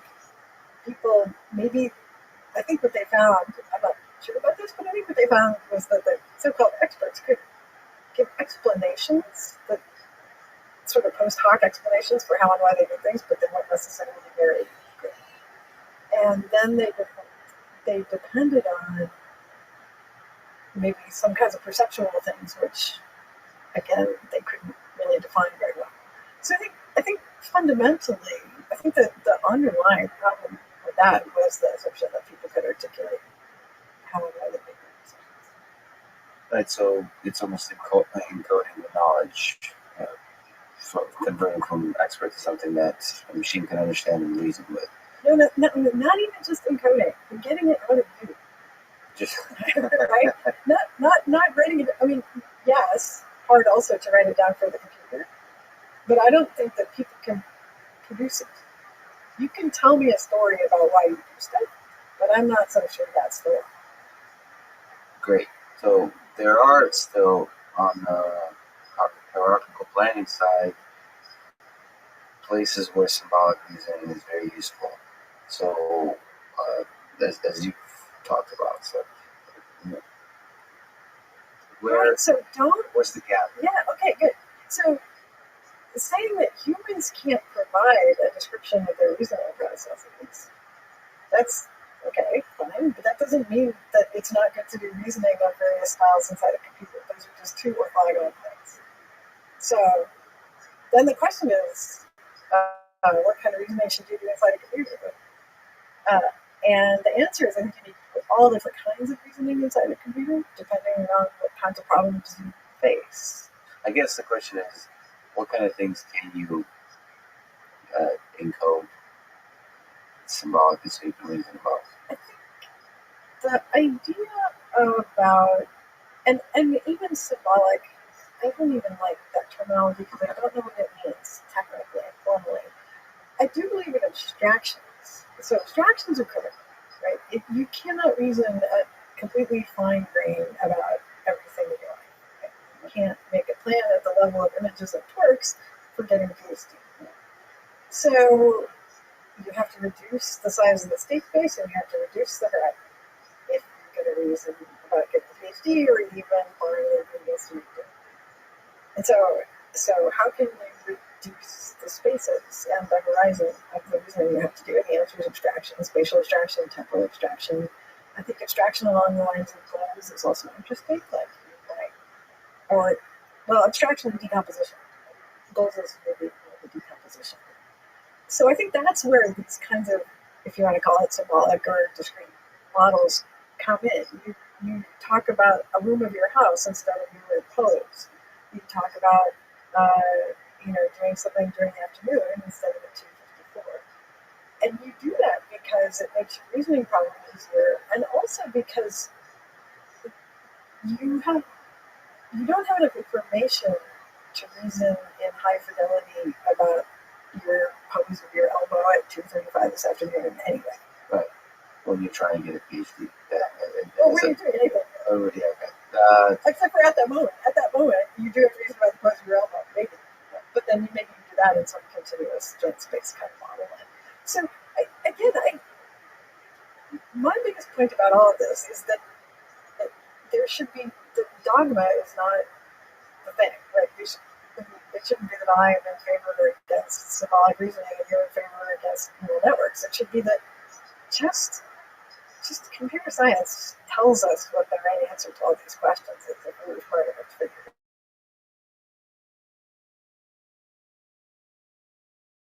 out.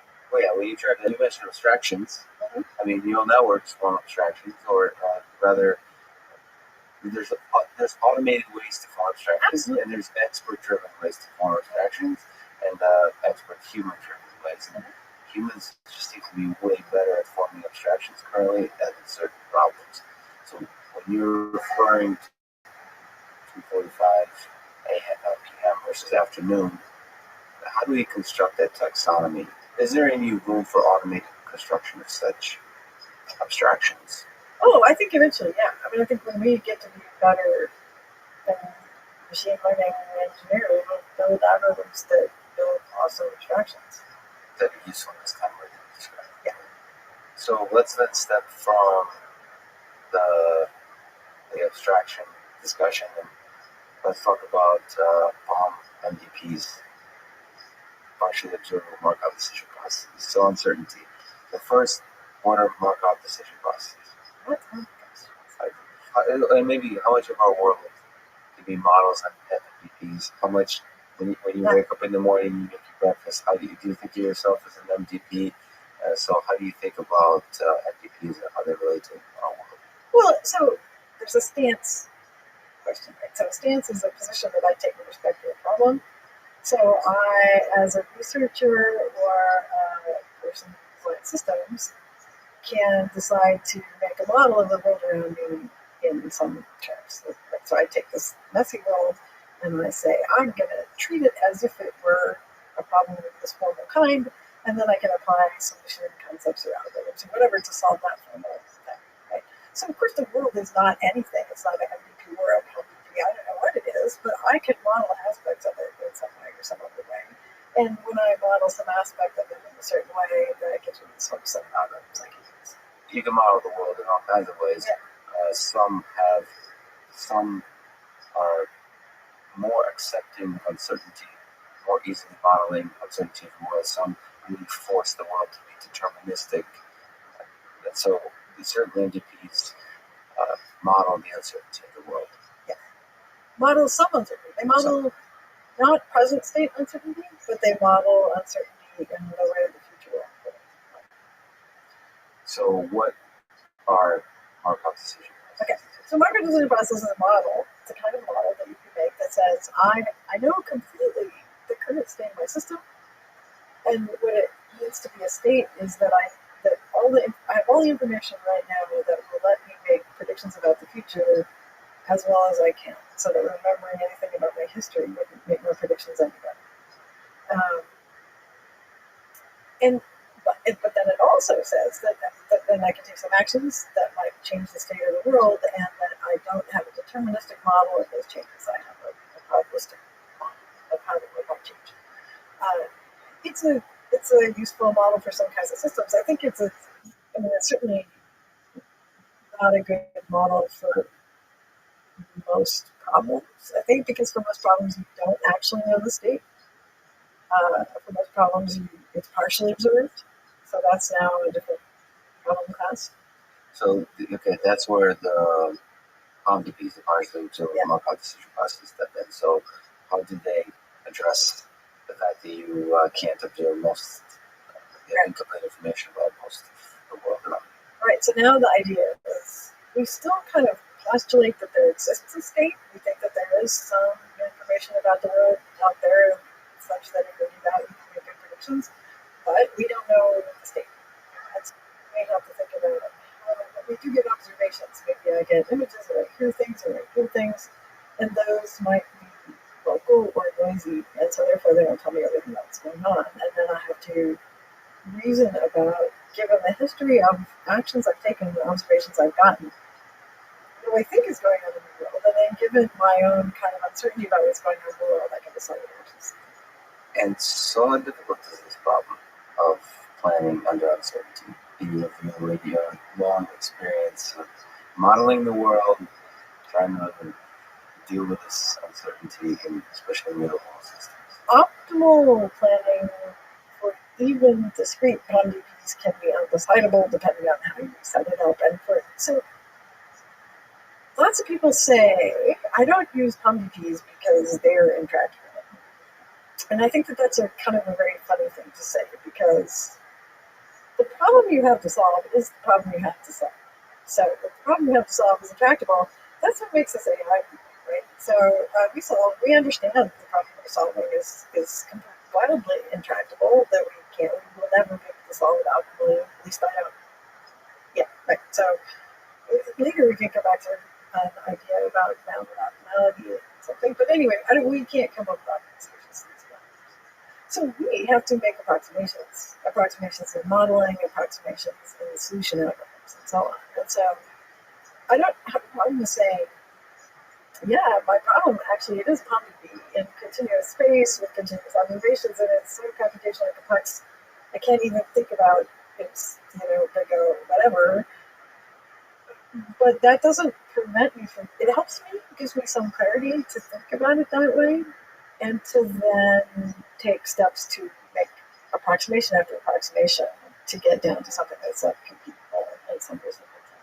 When you think about optimality, the community broadly has shifted on that, I think, a little bit, in how much they value the idea of optimality, of chasing an optimal solution. How has your views of chasing the optimal solution changed over the years when you work with robots? That's interesting. I think we have a little bit of a methodological crisis, actually, from the theoretical side. I mean, I do think that theory is important, and that right now we're not doing much of it. So there's lots of empirical hacking around and training this and doing that and reporting numbers, but is it good? Is it bad? We don't know. It's very hard to say.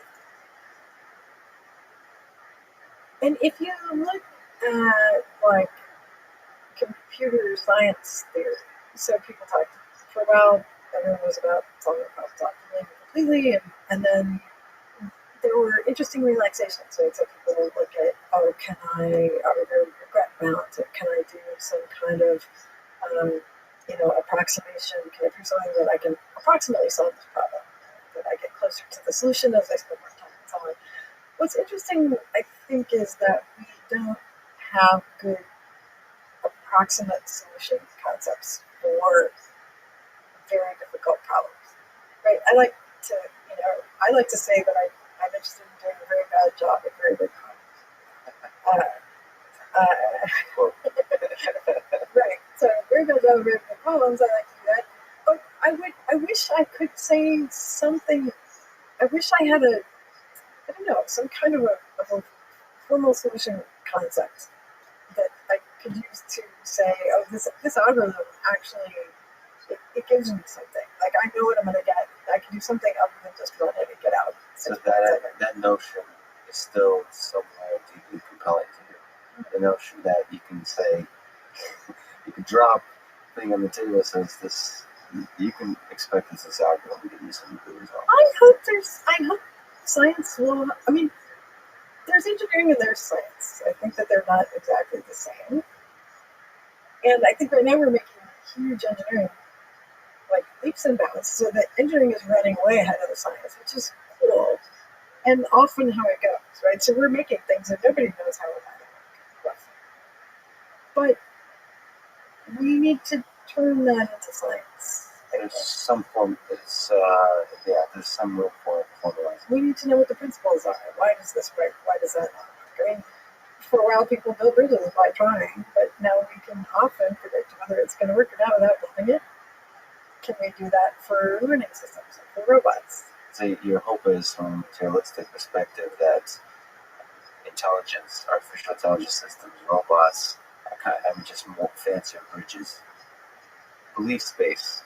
What's the difference between belief space and state space? So you mentioned MDPs, smart MDPs, reasoning about the sense of the world, there's a state.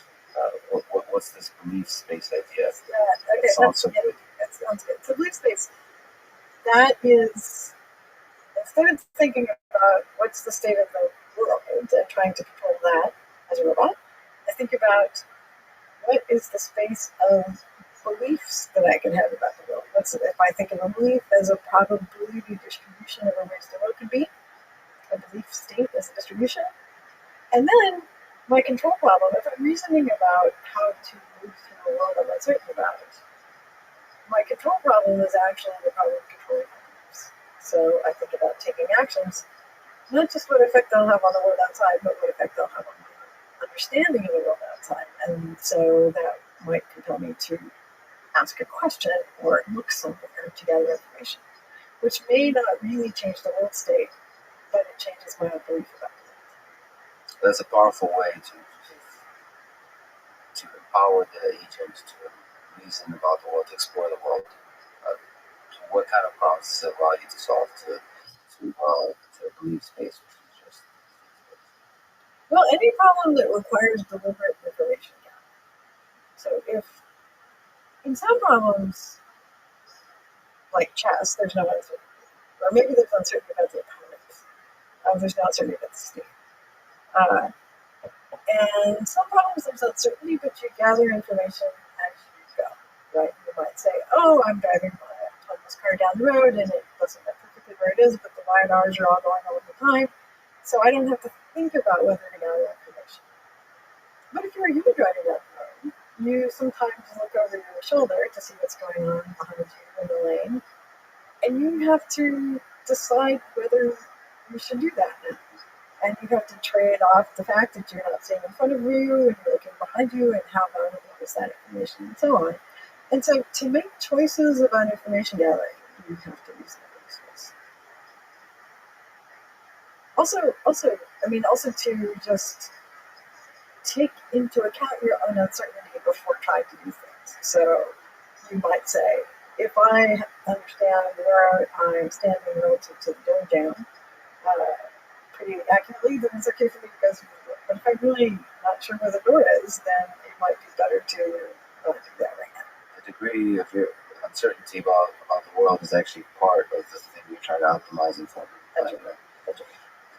And so this idea of a long horizon of planning for a PhD or just even how to get out of the house or how to make breakfast. You show this presentation of the WTF, where's the fork, a robot looking at a sink. Can you describe how we plan in this world and this idea of hierarchical planning we mentioned? How can a robot hope to plan about something with such a long horizon where the goal is quite far away? People since probably reason we began have thought about hierarchical, the temporal hierarchy in particular. Well, there's spatial hierarchy, but let's talk about temporal hierarchy. So you might say, oh, I have this long execution I have to do, but I can divide it into some segments abstractly, right? So maybe I have to get out of the house, I have to get in the car, I have to go. And so you can plan, if you can build abstractions. So we started out by talking about abstractions, and we're back to that now. If you can build abstractions in your state space, and abstractions, sort of temporal abstractions, then you can make plans at a high level. And you can say, I'm going to go to town, and then I'll have to get gas, and then I can go here, and I can do this other thing, and you can reason about the dependencies and constraints among these actions. Again, without thinking about the complete details. What we do in our hierarchical planning work is then say, all right, I make a plan with a high level of abstraction. I have to have some reason to think that it's feasible without working it out in complete detail. And that's actually the interesting step. I always like to talk about walking through an airport. Like, you can plan to go to New York and arrive at the airport and then find yourself in an office building later. You can't even tell me in advance what your plan is for walking through the airport. Partly because you're too lazy to think about it, maybe, but partly also because you just don't have the information. You don't know what gate you're landing in or what people are going to be in front of you or anything. So there's no point in planning in detail. But you have to make a leap of faith that you can figure it out once you get there. And it's really interesting to me how you arrive at that. So you have learned over your lifetime to be able to make some kinds of predictions about how hard it is to achieve some kinds of goals. And that's critical. Like, you would never plan to fly somewhere if you didn't have a model of how hard it was to do some really good steps. So one of the things we're thinking about now is, how do you do this kind of very aggressive generalization to situations that you haven't been in and so on, to predict how long will it take to walk through the Kuala Lumpur airport? Like, you give me an estimate, it would be crazy. And you have to have an estimate of that in order to make plans that involve walking through the Kuala Lumpur airport, even if you don't know too much detail. So I'm really interested in these kinds of abstract models and how we acquire them. But once we have them, we can use them to do hierarchical things. Yeah, there's this notion of goal regression and pre-image backchaining. This idea of starting at the goal and just forming these big clouds of states. And it's almost like saying to the airport, you know once you show up to the airport that's you're like a few steps away from the goal. So that thinking of it this way, it's kind of interesting. I don't know if you have sort of further comments on that of starting at the goal by about that. Yeah, I mean, it's interesting that Simon back in the early days of AI talks a lot about means ends reasoning and stuff like that. There's a kind of an intuition that people have that the number of so state space is big, the number of actions you can take is really big. So if you say, here I sit and I want to search forward from where I am, what are all the things I can do, then it's just overwhelming. If you can reason at this other level and say, here's what I'm hoping to achieve, what can I do to make that true, that somehow the branching is small. Now, what's interesting is that, like in the AI planning community, that hasn't worked out. In the class of problems that they look at and the methods that they tend to use, it hasn't turned out that it's better to go backward. It's still kind of my intuition that it is, but I can't prove that to you right now. Right, I share your intuition, at least for us mere humans. Mhm. Speaking of which, when you maybe now take another step into that philosophy circle, how hard would it, when you think about human life, you give those examples often, how hard do you think it is to formulate human life as a planning problem or aspects of human life? So when you look at robots, you're often trying to think about object manipulation, tasks, about moving, that kind of thing. When you take a slight step outside the room, let the robot leave and go get lunch, or maybe try to pursue more fuzzy goals, how hard do you think is that problem? If you were to try and maybe put another way, try to formulate human life as a planning problem. Well, that would be a mistake. I mean, it's not all a planning problem, right? I mean, I think it's really, really important that we understand that you have to put together pieces and parts that have different styles of reasoning and representation and learning. I think it seems probably clear to anybody that you can't all be this or all be that. Brains aren't all like this or all like that, right? They have different pieces and parts and substructure and so on. So I don't think that there's any good reason to think that there's going to be like one true algorithmic thing that's going to do the whole job.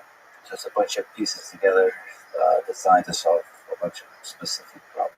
One specific. Or maybe styles of problems. I mean, there's probably some reasoning that needs to go on in image space. I think, again, there's this model-based versus model-free idea, right? So in the enforcement learning, people talk about, I could learn a policy, just straight up a way of behavior. I could learn, it's popular to learn a value function, that's some kind of weird intermediate ground. Or I could learn a transition model, which tells me something about the dynamics of the world. If I take imagine that I learned a transition model and I couple it with a planner and I draw a box around that, I have a policy again. It's just stored a different way. Right. But it's just as much of a policy as the other policy. It's just I think the way I see it is it's a time-space trade-off in computation. That more overt policy representation, maybe it takes more space, but maybe I can compute quickly what action I should take. On the other hand, maybe a very compact model of the world dynamics plus a planner lets me compute what actions to make too, just more so. I don't think there's no argument to be had. It's just like a question of what form of computation is best for us. For the various subproblems. Right. So so like learning to do algebra manipulations for some reason that's probably gonna want naturally a sort of a different representation than writing a unicycle. But the time constraints on the unicycle are serious. The space is maybe smaller. I don't know. But so I think it would be the more human sides of falling in love, having a relationship. That might be another another style of no idea. how to model that. Yeah, let's first solve the algebra and object manipulation. What do you think is harder, perception or planning? Perception. That's why Understanding. That's so what do you think is so hard about perception, about understanding what we want to do? Well, I think the big question is representation. A hugely big question. So, perception has made great strides. So we can classify images, we can play certain kinds of games and predict how to steer the car and all this sort of stuff. I don't think we have a very good idea of what perception should deliver, right? So if you believe in modularity, okay, there's a very strong view which says we shouldn't build in any modularity. We should make a gigantic neural network, train it end to end to do the thing, and that's the best way forward. And it's hard to argue with that, except on a sample complexity basis. So you can say, oh, well, if I want to do end-to-end reinforcement learning on this giant neural network, it's going to take a lot of data and a lot of like broken robots and stuff. So then the only answer is to say, okay, we have to build something in, build in some structure or some bias. We know from theory of machine learning, the only way to cut down the sample complexity is to kind of somehow cut down the hypothesis space. You can do that by building in bias. There's all kinds of reasons to think that nature built bias into humans. Convolution is a bias, right? It's a very strong bias, and it's a very critical bias. So my view is that we should look for more things that are like convolution, but that address other aspects of reasoning, right? So convolution helps us a lot with a certain kind of spatial reasoning that's quite close to the imaging. I think there's other ideas like that, maybe some amount of word search, maybe some notions of abstraction, maybe the notion that objects exist. Actually, I think that's pretty important, and a lot of people won't give you that to start with, right? So almost like a convolution in the semantic object space, or some kind of idea. Yeah, that's right. And people are starting, like the graph convolutions are an idea that are related to relational representations and so I think there are. I've come far afield from perception, but I think the thing that's going to make perception the kind of the next step is actually understanding better what it should produce, right? So what are we going to do with the output of it, right? It's fine when what we're going to do with the output is severe. It's less clear when we're just trying to make one integrated, intelligent agent. What should the output of perception be? We have no idea. And how should that hook up to the other stuff? We don't know. So I think the pressing question is, what kinds of structure can we build in that are like the moral equivalent of convolution that will make a really awesome superstructure that then learning can kind of progress on efficiently? I agree. Very compelling description of actually where we stand with the perception problem. You're teaching a course on embodied intelligence. What do you think it takes to build a robot with human level intelligence? I don't know. If we knew we would do it. If you were to, okay, so do you think a robot needs to have self-awareness, consciousness, fear of mortality, or is it simpler than that? Or is consciousness a simple thing? Like, do you think about these notions? I don't think much about consciousness. Even most philosophers who care about it will give you that you could have robots that are zombies, right, that behave like humans but are not conscious. And I, at this moment, would be happy enough with that, so I'm not really worried. So on the technical side, you're not thinking of the use of self-awareness.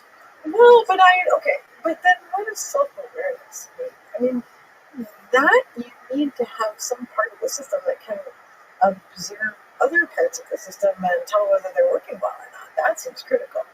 So does that count as, does that count as self-awareness or not? Well, it depends on whether you think that there's somebody at home who can articulate whether they're self-aware. But clearly, if I have some piece of code that's counting how many times this procedure gets executed, that's a kind of self-awareness, right? So there's a big spectrum. It's clear you have to have some of it. We're quite far away on many dimensions, but is the direction of research that's most compelling to you for trying to achieve human level intelligence? Well, to me, I guess the thing that seems most compelling to me at the moment is this question of what to build in and what to learn. I think we're missing a bunch of ideas, and we people, don't you dare ask me how many years it's going to be until that happens, because I won't even participate in the conversation. Because I think we're missing ideas, and I don't know how long it's going to take to find them. So I won't ask you how many years, but maybe I'll ask you when you will be sufficiently impressed that we achieved it. So what's a good test of intelligence? Do you like the Turing test, the natural language, in the robotic space? Is there something where you would sit back and think, oh, that's pretty impressive as a test, as a benchmark? Do you think about these kinds of problems? No, I resist. I mean, I think all the time that we spend arguing about those kinds of things could be better spent just making the robots work better. So You don't value competition. So I mean, there's a nature of benchmarks and data sets or Turing test challenges where everybody kind of gets together and tries to build a better robot because they want to outcompete each other. Like the DARPA challenge with the autonomous vehicles. I mean, do you see the value of that? Or can get in the way? I think it can get in the way. I mean, many people find it motivating, and so that's good. I find it anti-motivating personally. But I think you get an interesting cycle where, for a contest, a bunch of smart people get super motivated and they hack their brains out. And much of what gets done is just hacks, but sometimes really cool ideas emerge. And then that gives us something to chew on after that. So it's not a thing for me, but I don't regret that other people do it. Yeah, it's like I said, with everything else, the mix is good. So jumping topics a little bit, he started the Journal of Machine Learning Research and served as its editor-in-chief. How did the publication come about? And what do you think about the current publishing model, space, and machine learning, artificial intelligence systems? Yeah, okay. Good. So it came about because there was a journal called Machine Learning, which still exists, which was owned by Cooler. And I was on the editorial board, and we used to have these meetings annually where we would complain to Cooler that it was too expensive for the libraries and that people couldn't publish, and we would really like to have some kind of foremost friends, so they would always sympathize but not do anything. So I just decided to make a new journal. And there was the Journal of AI Research, which was on the same model, which had been in existence for maybe 5 years or so, and it was going on pretty well. So we just made a new journal. It wasn't, I mean, I don't know, to say it was work, but it wasn't that hard. So basically, the editorial board, probably 75% of the editorial board of machine learning resigned, and we founded this new journal. But it was more open. Yeah, right. So it's completely open. It's open access. Actually, I had a postdoc, George Panadaris, who wanted to call these journals free for all. Because it both has no page charges and has no access restrictions. And the reason, and so lots of people, there were people who were mad about the existence of this journal. We thought it was a fraud or something. It would be impossible, they said, to run a journal like this. But basically, for a long time, I didn't even have a bank account. I paid for the lawyer to incorporate the IP address, and it just seemed to cost a couple $100 a year to run. It's a little bit worn out, but not that much more. But that's because I think computer scientists are competent and autonomous in a way that many scientists in other fields aren't. I'm doing these kinds of things. We already typeset our own papers. We all have students and people who can hack it. For us was like not a problem, but for other people in other fields, it's a harder thing to do. Yeah, and this kind of open access journal is nevertheless one of the most prestigious journals. So it's not like a prestige and it can be achieved without any paper is not required for prestige. Yeah, exactly. Yeah. So on the review process side, I've actually a long time ago, I don't remember when, I reviewed a paper where you were also a reviewer, and I remember reading it and being influenced by it. It was really well written. It influenced how I write future reviews. You disagreed with me, actually. And you made it my review much better. So but nevertheless, the review process, has its flaws. Mhm. And how do you think? What do you think works well? How can it be improved? So actually, when I started JMR, I wanted to do something completely different. And I did because it felt like we needed a traditional journal of record. And so we just made JMR be almost like a normal journal, except for the open access parts of it, basically. Um, Increasingly, of course, publication is not even a sensible word. You can publish something by putting it in an archive, so I can publish everything tomorrow. So making stuff public there's no barrier.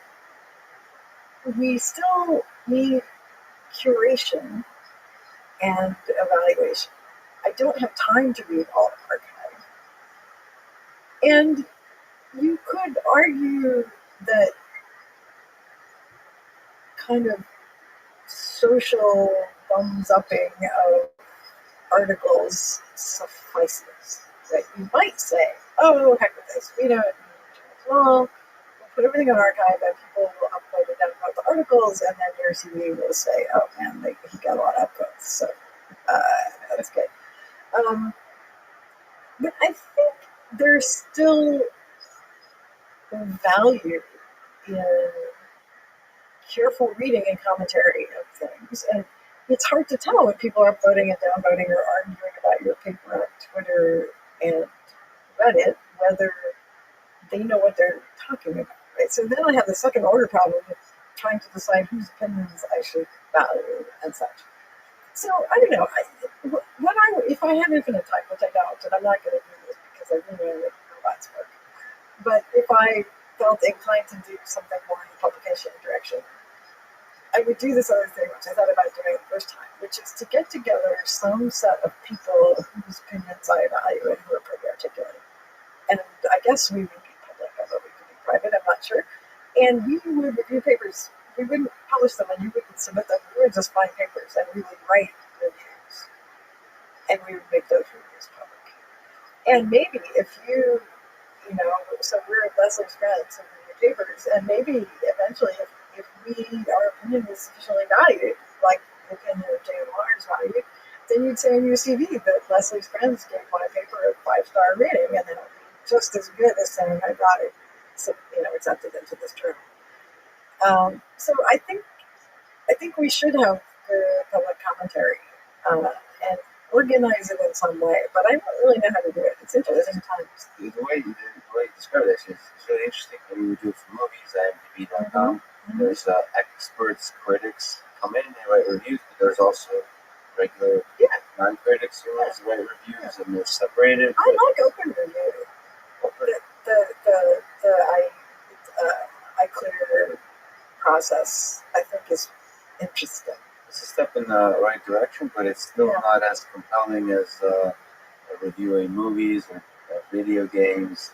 I mean, it sometimes almost it might be silly, as it's from my perspective to say, but it boils down to the user interface, how fun and easy it is to actually perform the reviews, how efficient, how much you as a reviewer get street cred for being a good reviewer. Those human elements come into play. No, it's a big investment to do a good review of a paper. And the flood of papers is out of control. Right? So, there aren't 3,000, I don't know how many reviews are there here. I don't know, but that's probably going to be less than how many machine learning papers there are in here. And I'm worried, right, so I'm like an old person, so of course I'm going to say, and things are moving too fast, I'm going to stick in the mud. So I can say that. The more particular flavor of that is, I think the horizon for researchers has gotten very short. That students want to publish a lot of papers, and there's value. It's exciting, and there's value in that, and you get patted on the head for it, and so on. And some of that is fine, but I'm worried that we're driving out people who would spend 2 years thinking about something. Back in my day, when we worked on our thesis, we did not publish papers. You did your thesis for years. You picked a hard problem and then you worked and chewed on it and did and stuff and wasted time and took a long time. And when it was done, you would write papers. And so I don't know how to, and I don't think that everybody has to work in that mode, but I think there's some problems that are hard enough that it's important to have a longer research horizon, and I'm worried that we don't incentivize that at all at this point. in this current structure. Right. So what do you see as, what are your hopes and fears about the future of AI? Continuing this theme. So AI has gone through a few winters, ups and downs. Do you see another winter of AI coming? Are you more hopeful about making robots work, as you said? I think the cycles are inevitable, but I think each time we get higher, right? I mean, it's like climbing some kind of landscape with a noisy optimizer. Yeah. So it's clear that the deep learning stuff has made deep and important improvements, and so the high water mark is now higher. There's no question. But of course, I think people are overselling, and eventually, investors, I guess, and other people look around and say, "Well, you're not quite delivering on this grand claim and that wild hypothesis." So probably it's going to crash some amount, and then it's okay. I mean, but I can't imagine that there's like some awesome monotonic improvement from here to mobile AI.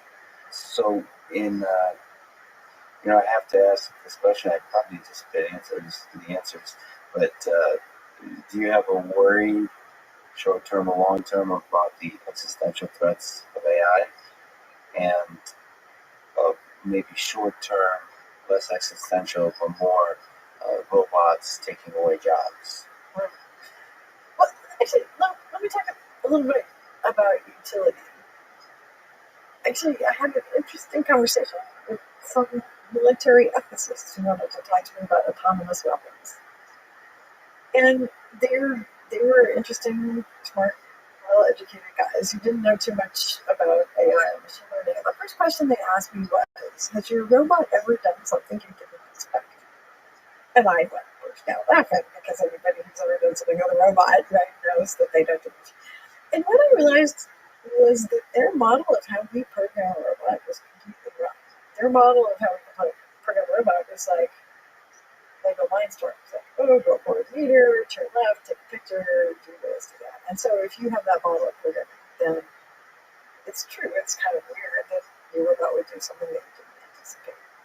But the fact is, and actually, so now this is my new educational mission. If I have to talk to non-experts, I try to teach them the idea that we operate at least one or maybe many levels of abstraction about that. We say, oh, here's a hypothesis class. Maybe it's a space of plans, or maybe it's a space of classifiers, or whatever, but there's some set of answers and an objective function, and we work on some optimization method that tries to optimize a solution in that class, and we don't know what solution is going to be.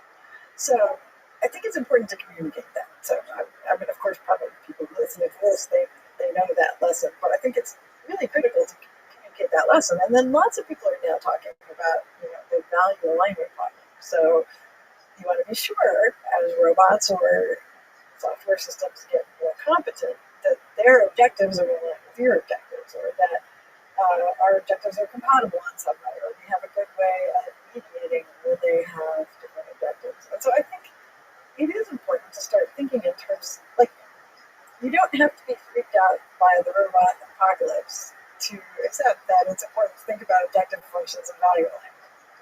And that you have to everyone who's done optimization knows that you have to be careful that you wish for that. Sometimes you get the optimal solution and you realize, man, that objective was wrong. So pragmatically, in the shortest term, it seems to me that those are really interesting and critical questions. And the idea that we're going to go from being people who engineer algorithms to being people who engineer objective functions, I think that's definitely going to happen, and that's going to change our thinking and methodologies. You started at Stanford philosophy, so science, and I will go back to philosophy. Maybe. Well, designing a they're, direct I mean, they're mixed together because, as we also know as machine learning people, right? When you design, in fact, this is the lecture I gave in class today. When you design an objective function, you have to wear both hats. There's the hat that says what do I want, and there's the hat that says, but I know what my optimizer can do to some degree, and I have to take that into account. So it's always a trade-off, and we have to kind of be mindful of that. The part about taking people's jobs, I understand that that's important. I don't understand sociology or economics of people very well, so I don't know how to think about that. So that's, yeah, so there might be a sociological aspect there, the economic aspect that's very difficult to think about. I mean, I think other people should be thinking about it, but that's not my strength. So what do you think is the most exciting area of research in the short term for the community and for yourself? Well, so, I mean, there's this story I've been telling about how to engineer intelligent robots. So that's what we want to do. We all kind of want to do, well, we have some set of us want to do this.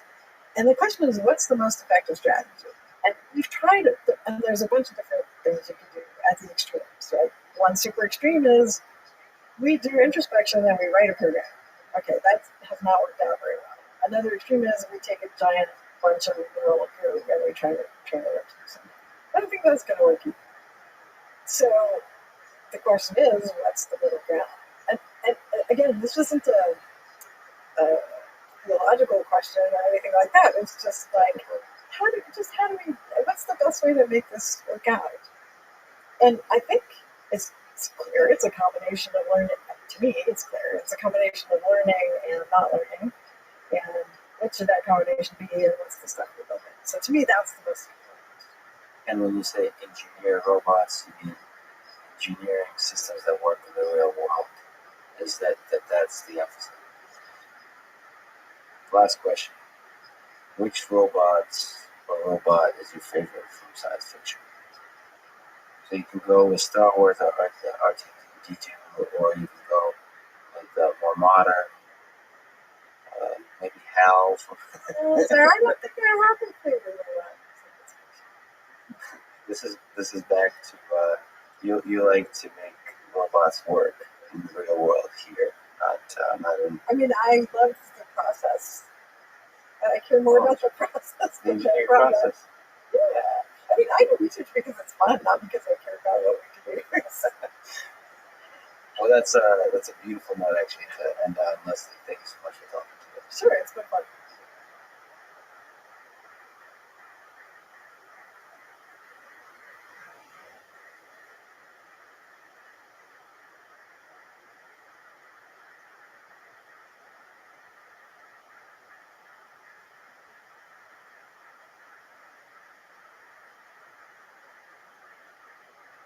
The following is a conversation with Eric Weinstein.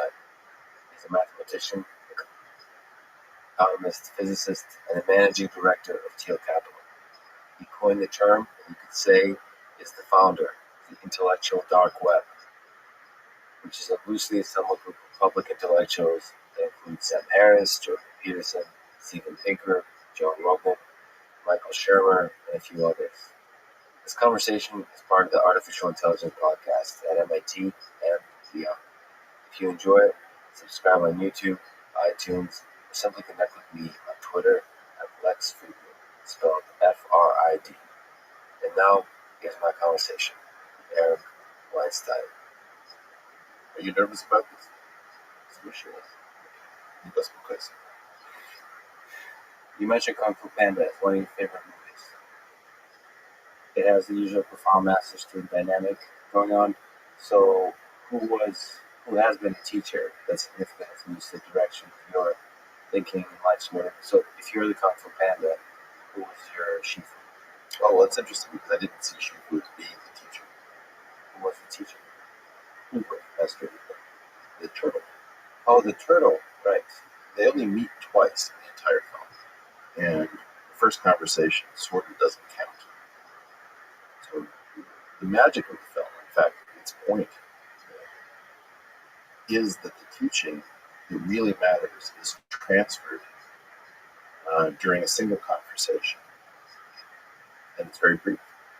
And so who played that role in my life, I would say either my grandfather, Harry Rubin, his wife, Sophie Rubin, my grandmother, or Tom Lehrer.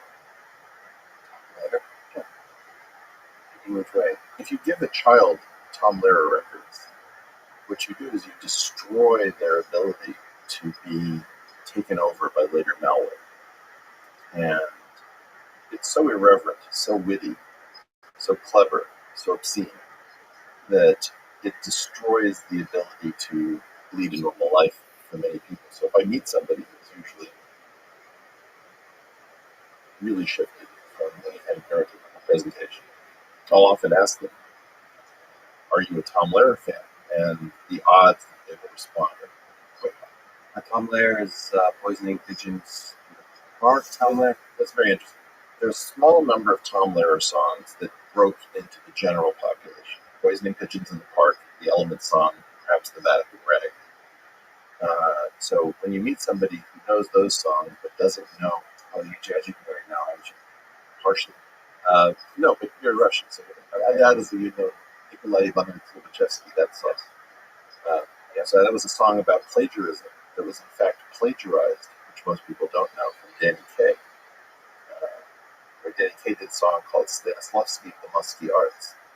And so Tom Lehrer did this brilliant job of plagiarizing a song about and making it about plagiarism, and then making it about this mathematician who worked in non-Euclidean geometry. That was like giving heroin to a child. It was extremely addictive, and eventually led me to a lot of different places, one of which may have been a PhD in mathematics. And he was also, he's a lecturer in mathematics, I believe, at Harvard, something like that. I just had dinner with him. In fact, when my son turned 13, we didn't tell him, but his bar mitzvah present was dinner with his hero, Tom Lehrer. And Tom Lehrer was 88 years old, sharp as a tack, irreverent and funny as hell. And just, there are very few people in this world that you have to meet while they're still here. And that was definitely one for us. So that wit is a reflection of intelligence in some kind of deep way. Like where that would be a good test of intelligence, whether you're a Tom Lehrer fan. So what do you think that is about wit? About that kind of humor, ability to see the absurdity in existence? But do you think that's connected to intelligence, or are we just two Jews on a mic that appreciate that kind of humor? No, I think that it's absolutely connected to intelligence. You can see it. There's a place where Tom Lehrer decides that he's going to lampoon Gilbert of Gilbert and Sullivan. He's going to outdo Gilbert with clever, meaningless word play. He has, forget the he's doing Clementine as if Gilbert and Sullivan wrote. He says that I missed her to pester you, sister named Esther, this Mr. to pester she tried. Pestering sisters of pestering, pester you, pester his sister, say I. The sister persisted, the Mr. resisted, I kissed her all loyalty slip with this. She said I could have her sister's cadaver, Mr. Shirley had turned in his script. That's so dense. It's so insane that that's clearly intelligence because it's hard to construct something. If I look at my favorite Tom Lehrer lyric, there's a perfectly absurd one, which is once all the Germans were warlike and mean, but that couldn't happen again. We taught them a lesson in 1918, and they've hardly bothered us since then. Right? That is a different kind of intelligence.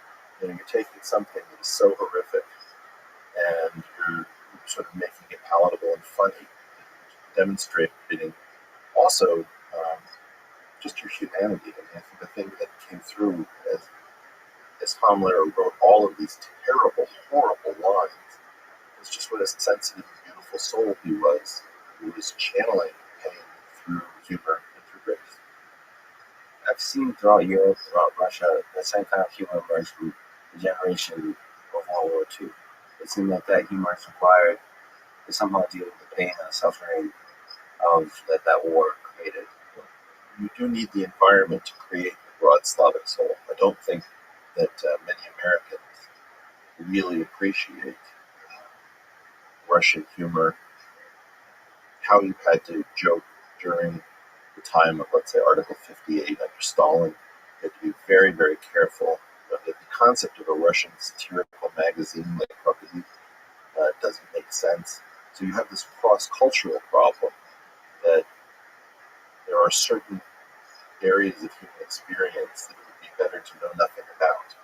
And quite unfortunately, Eastern Europe knows a great deal about it, which makes the songs of Vladimir Vysotsky so potent, the prose of Pushkin, whatever it is. You have to appreciate the depth of the Eastern European experience. And I would think that perhaps Americans knew something like this around the time of the Civil War, or maybe under slavery and Jim Crow, or even the harsh tyranny of the coal and steel employers during the labor wars. But in general, I would say it's hard for us to understand and imagine the collective culture unless we have the system of selective pressures that, for example, Russians were subjected to. Yes, if there's one good thing that comes out of war, it's literature, art, and humor, music. Oh, I don't think so. I think almost everything is good about war except for death and destruction. Without the death, it would bring the romance of it. The whole thing is nice. Well, this is why we're always caught up in war. I mean, it's a very ambiguous relationship to it. It's that it makes life real, depressing, and meaningful, and at an unacceptable price. And the price has never been right. So jump into AI a little bit. In one of the conversations you had in one of the videos, described that one of the things AI systems can't do and biological systems can is self-replicate in the physical world. In the physical world. Well, yes, the physical robots can't self-replicate. But this is a very tricky point, which is that the only thing that we've been able to create that's really complex, that has the analog of our reproductive system, is software. But nevertheless, software replicates itself because strictly for replication in this kind of digital space. So, I mean, just to begin, let me ask you a question. Do you see a protective barrier or a gap between the physical world and the digital world? Let's not call it digital. Let's call it the logical world versus the physical world. Why logical? Well, because even though we had, let's say, Einstein's brain preserved, it was meaningless to us as a physical object because we couldn't do anything with what was stored in it at a logical level. And so the idea that something may be stored logically and that it may be stored physically are not necessarily, we don't always benefit from synonymizing. I'm not suggesting that there is a material basis to the logical world, but that it does warrant identification with a separate layer that need not invoke logic gates, zeros and ones. And so connecting those two worlds, the logical world, the physical world, or maybe just connecting to the logical world inside our brain, Einstein's brain. You mentioned the idea of out-intelligence. Artificial intelligence. Artificial intelligence. Yes, this is the only essay that John Brockman ever invited me to write that he refused to publish in the Edge. Why? Well, maybe it wasn't well written, but I don't know. The idea is quite compelling. It's quite unique and new, and at least from my view, standpoint. Maybe you can explain it. Sure. What I was thinking about is why it is that we're waiting to be terrified by artificial general intelligence, when in fact artificial life is terrifying in and of itself, and it's already here. So in order to have a system of selective pressures, you need three distinct elements. You need variation within a population, you need heritability, and you need differential success. So what's really unique, and I've made this point I think elsewhere, about software is that if you think about what humans know how to build, it's impressive. So I always take a car and I say, does it have an analog in each of the physiological systems? Does it have a skeletal structure as its frame? Does it have a neurological structure? It has an onboard computer? It has a digestive system? The one thing it doesn't have is a reproductive system. But if you can call spawn on a process, effectively you do have a reproductive system. And that means that you can create something with variation, heritability, and differential success. Now, the next step in the chain of thinking was, where do we see inanimate, non-intelligent life outwitting intelligent? And I have two favorite systems, and I try to stay on them so that we don't get distracted. One of which is the Ophrys orchid subspecies, subclade, I don't know what you call it. Is it a type of flower? Yeah, it's a type of flower that mimics the female of a pollinator species in order to dupe the males into engaging in what is called pseudocopulation, fake female, which is usually represented by the lowest petal. And there's also a pheromone component to fool the males into thinking they have a mating opportunity. But the flower doesn't have to give up energy in the form of nectar as a lure, because it's tricky. The other system is a particular species of mussel, Lampacillus, in the clear streams of Missouri, and it fools bass into biting a fleshy lip that contains its young. And when the bass see this fleshy lip, which looks exactly like a species of fish that the bass like to eat, the young explode and clamp onto the gills and parasitize the bass, and also use the bass to redistribute them as they eventually release. Both of these systems, you have a highly intelligent dupe being fooled by a lower life form. And what is sculpting these convincing lures? It's the intelligence of previously duped targets for these strategies. So when the target is smart enough to avoid the strategy, those weaker mimics fall off. They have terminal lines, and only the better ones survive. So it's an arms race between the target species being parasitized, getting smarter, and this other less intelligent or non-intelligent object getting as if smart. And so what you see is that artificial general intelligence is not needed to parasitize us. It's simply sufficient for us to outwit ourselves.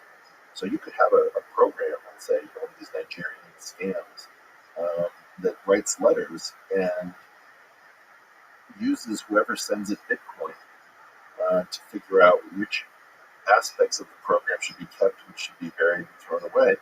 You don't need it to be in any way intelligent in order to have a really nightmarish scenario of being parasitized by something that has no idea what it's doing. So you phrased a few concepts really eloquently. So let me try to. There's a few directions this goes. So one is, first of all, the way we write software today, it's not common that we allow it to self-modify. But we do have that ability. We have the ability. It's just not common. It's not just common. So your thought is that is a serious worry if there becomes but self-modifying code is available now. So there's different types of self-modification, right? There's personalization. Your email app, your Gmail is self-modifying to you after you log in or whatever. You can think of it that way, but ultimately it's central. All the information is centralized. But you're thinking of ideas where you're completely this is a unique entity operating under selective pressures and changes. But if you think about the fact that our immune systems don't know what's coming at them next, they have a small set of spanning components. If it's a sufficiently expressive system in that any shape or binding region can be approximated with the Lego that is present, then you can have confidence that you don't need to know what's coming at you because the combinatorics are sufficient to reach any configuration.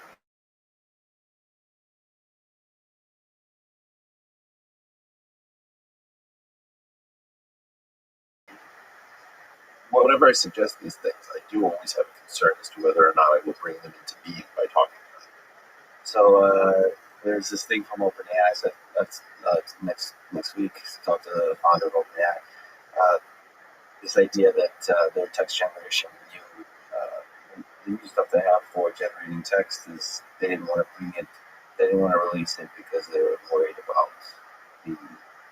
I'm delighted to hear that, but they're going to end up with it. Yes, so that's the thing. Is I think talking about it, well, at least from my end, I'm more a proponent of technology preventing so further innovation preventing the detrimental effects of innovation.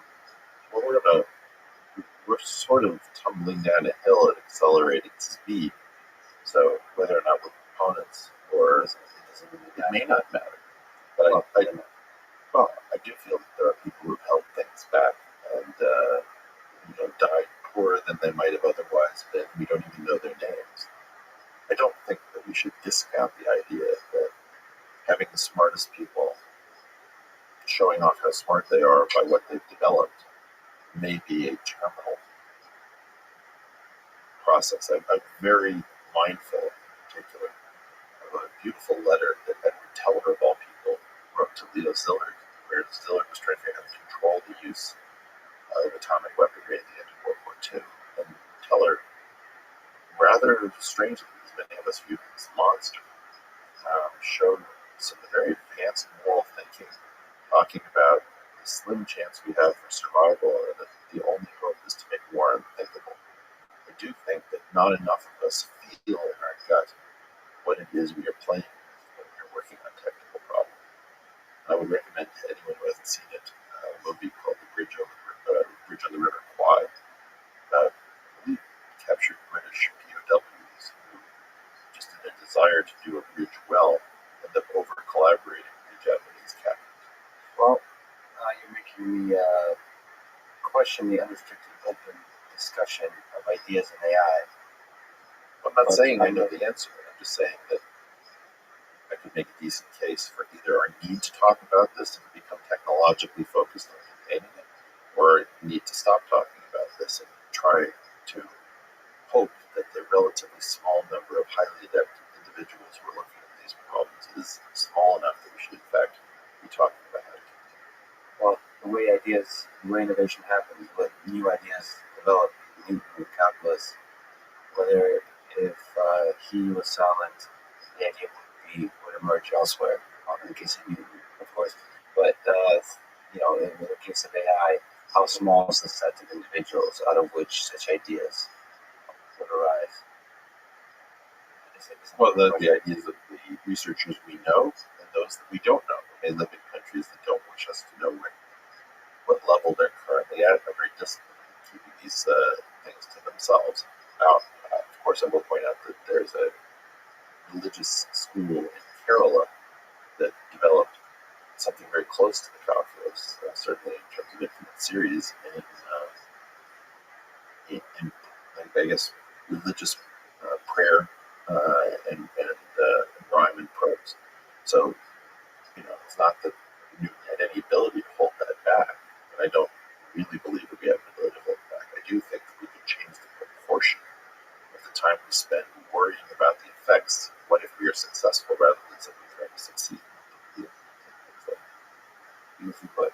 So, on the idea of intelligence, what form, treading cautiously as we agreed as we tumbled down the hill, what form numbers?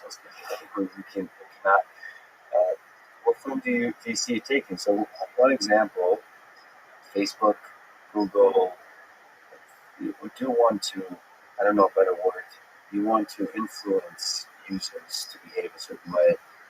And so that's one kind of example of how intelligence is systems perhaps modifying the behavior of these intelligent human beings in order to sell more product of different kinds. But do you see other examples of this actually emerging in Just take any parasitic system. Make sure that there's some way in which there's differential success, heritability, and variation. And those are the magic ingredients. If you really wanted to build a nightmare machine, make sure that the system that expresses the variability has a spanning set so that it can learn to arbitrary levels by making it sufficiently expressive. That's your nightmare. So it's your nightmare, but it could also be, it's a really powerful mechanism by which to create, well, powerful systems. So are you more worried about the negative direction that might go versus the positive? So you said parasitic, but that doesn't necessarily need to be what the system converges towards. It could be, what is it? Parasitism, the dividing line between parasitism and symbiosis is not so clear. That's what they tell me about marriage. I'm still single, so I don't know. Well, yeah, I we can go into that too. But no, I think we have to appreciate, are you infected by your own mitochondria? Right?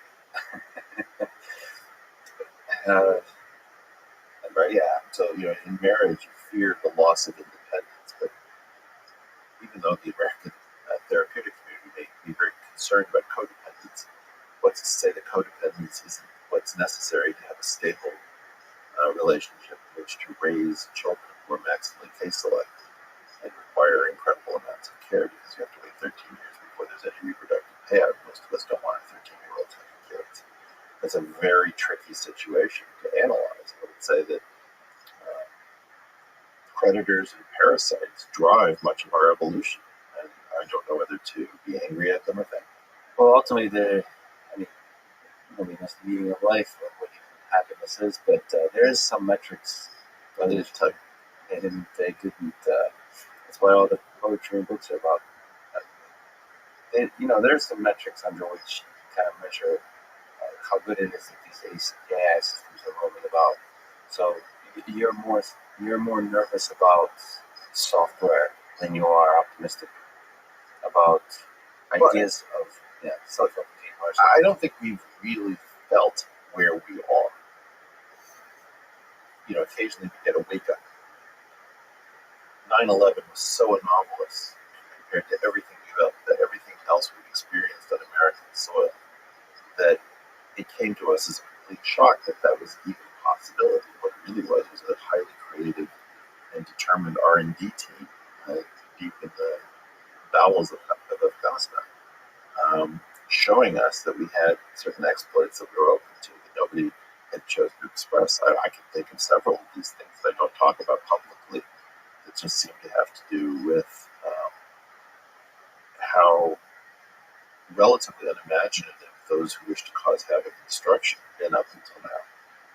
The great mystery of our time, of this particular little era, is how remarkably stable we've been since 1945 when we demonstrated the ability to use nuclear weapons in anger. And we don't know why things like that haven't happened since then. We've had several close calls, we've had mistakes, we've had brinksmanship. And what's now happened is that we've settled into a sense that, it'll always be nothing. It's been so long since something was at that level of danger that we've got a wrong idea. And that's why when I went on the Ben Shapiro show, I talked about the need to resume above-ground testing of nuclear devices because we have people whose developmental experience suggests that when, let's say, Donald Trump and North Korea engage on Twitter, it's nothing, it's just posturing. Everybody's just in it for money. There's a sense that people are in a video game mode, which has been the right call since 1945. We've been mostly in video games. It's amazing. You're worried about a generation which has not seen any existential. We've lived under it. See, you're younger. I don't know if again, you came from Moscow. There was a TV show called The Day After. It had a huge effect on a generation growing up in the U.S. And it talked about what life would be like after nuclear exchange.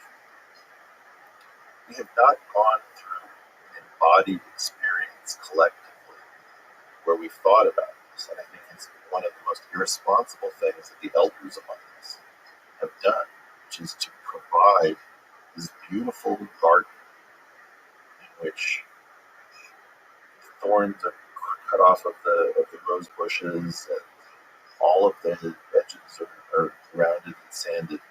And so people have developed this totally unreal idea, which is everything's going to be just fine. And do I think that my leading concern is AGI, or my leading concern is thermonuclear exchange or gene drives or any one of these things? I don't know.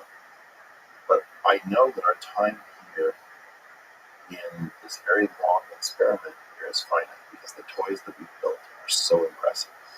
And the wisdom to accompany them has not materialized. And I think we actually got a wisdom uptick since 1945. We had a lot of dangerous, skilled players on the world stage. Nevertheless, no matter how bad they were, managed to not embroil us in something that we couldn't come back from. The war, yeah, and the distance from the Cold War. I'm very mindful of, there's a Russian tradition actually, of on your wedding day, going to visit a memorial to those who gave their lives. Can you imagine this? Where on the happiest day of your life, you go and you pay homage to the people who fought and died in the Battle of Stalingrad. I'm not a huge fan of communism, I said, but there were a couple of things that the Russians did that were really positive in the Soviet era. And I think trying to let people know how serious life actually is. The Russian model of seriousness is better than the American model. And maybe, like you mentioned, there was a small echo of that after 9/11, but We wouldn't let it form. We talk about 9/11, it's 9/12. Really, people. And we were all just there, and nobody wanted to speak. We witnessed something super serious, and we didn't want to run to our computers and blast out our deep thoughts and our feelings. And it was profound, because we woke up briefly there. But I talk about the gated institutional narrative that sort of programs our lives. That I've seen it break 3 times in my life. One of which was the election of Donald Trump. Well, another time was the fall of Lehman Brothers.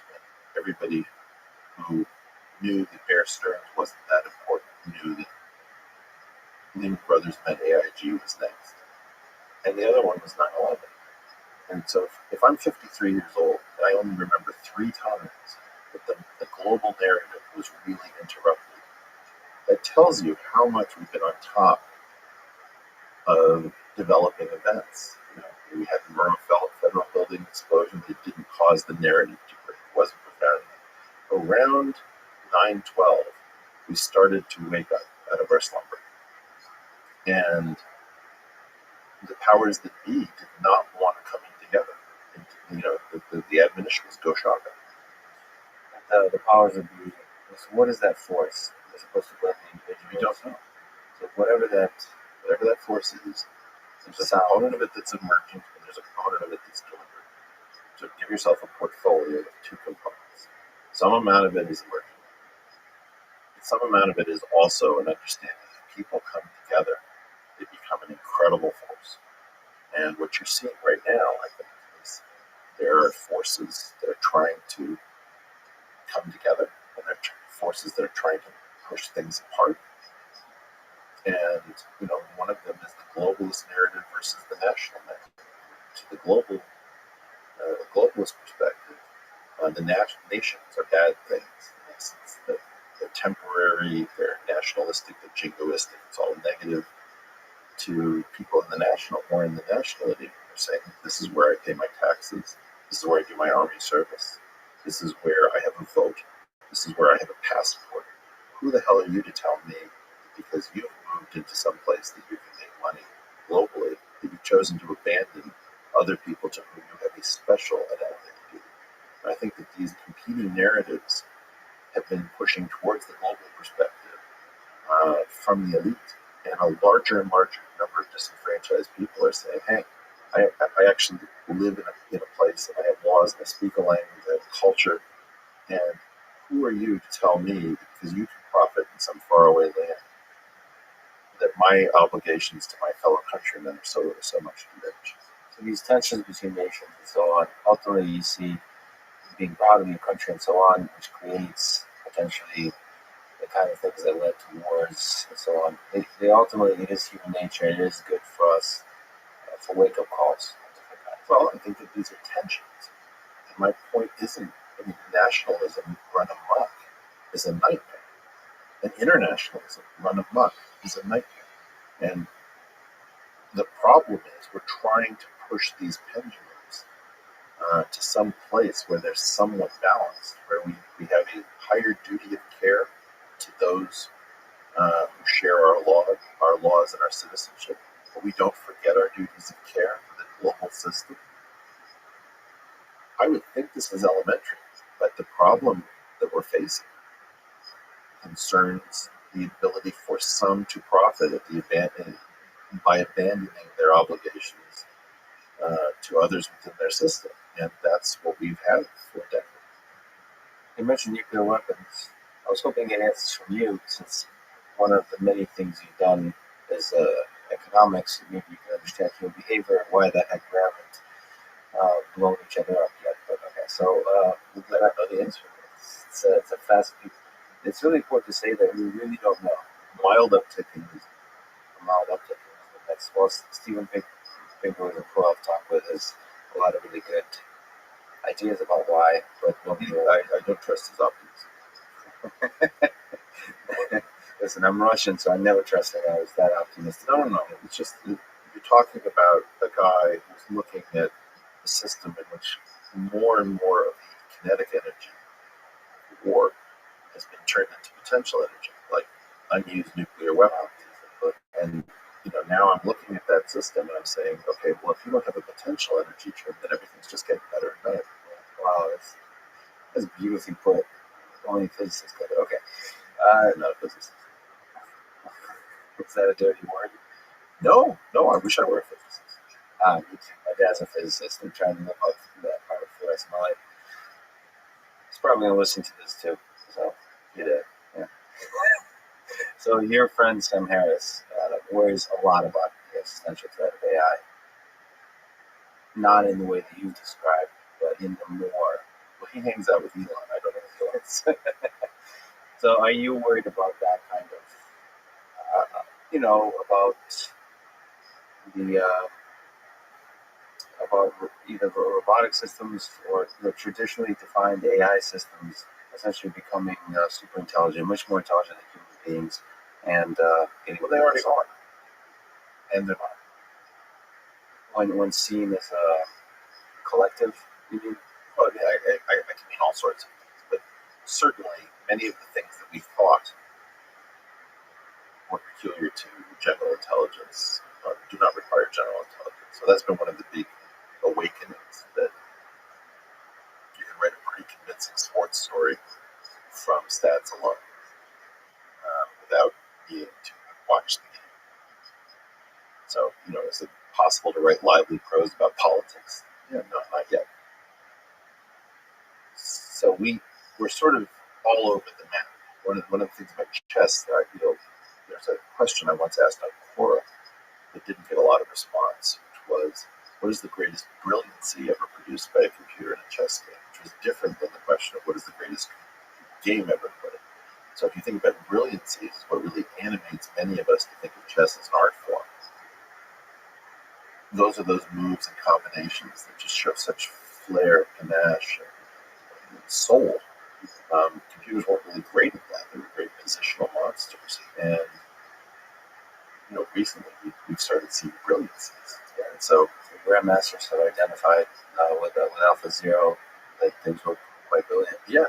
So that's an example of something. We don't think that that's AGI, but in a very restricted set of rules like chess, you're starting to see poetry of a high order.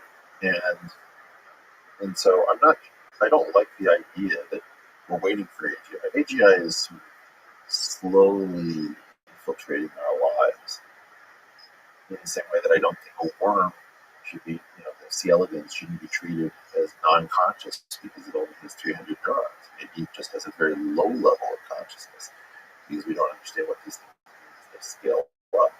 So, am I worried about this general phenomenon? Sure, but I think that one of the things that's happening is that a lot of us are fretting about this in part because of human needs. We've always been worried about the golem, right? Well, the golem is the artificially created Life, It's like Frankenstein. Yeah, sure. Okay. It's a Jewish version. And Frankenberg, Yeah, that makes sense. right? So but we've always been worried about creating something like this, and it's getting closer and closer. And there are ways in which we have to realize that the whole thing that we've experienced, the context of our lives, is almost certainly coming to an end. And I don't mean to suggest that we won't survive. I don't know. And I don't mean to suggest that it's coming tomorrow. It could be 300, 500 years. But there's no plane that I'm aware of. We have 3 rocks that could possibly inhabit sensible within current technological dreams, the Earth, the Moon, and Mars. And we have a very competitive civilization that is still forced into violence to sort out disputes that cannot be arbitrated. It is not clear to me that we have a long-term future until we get to the next stage, which is to figure out whether or not the Einsteinian speed limit can be broken. And that requires our source code. Our source code, stuff in our brains to figure out what we mean by our source code. The source code of the context, whatever it is that produces the quarks, the electrons, the neutrinos.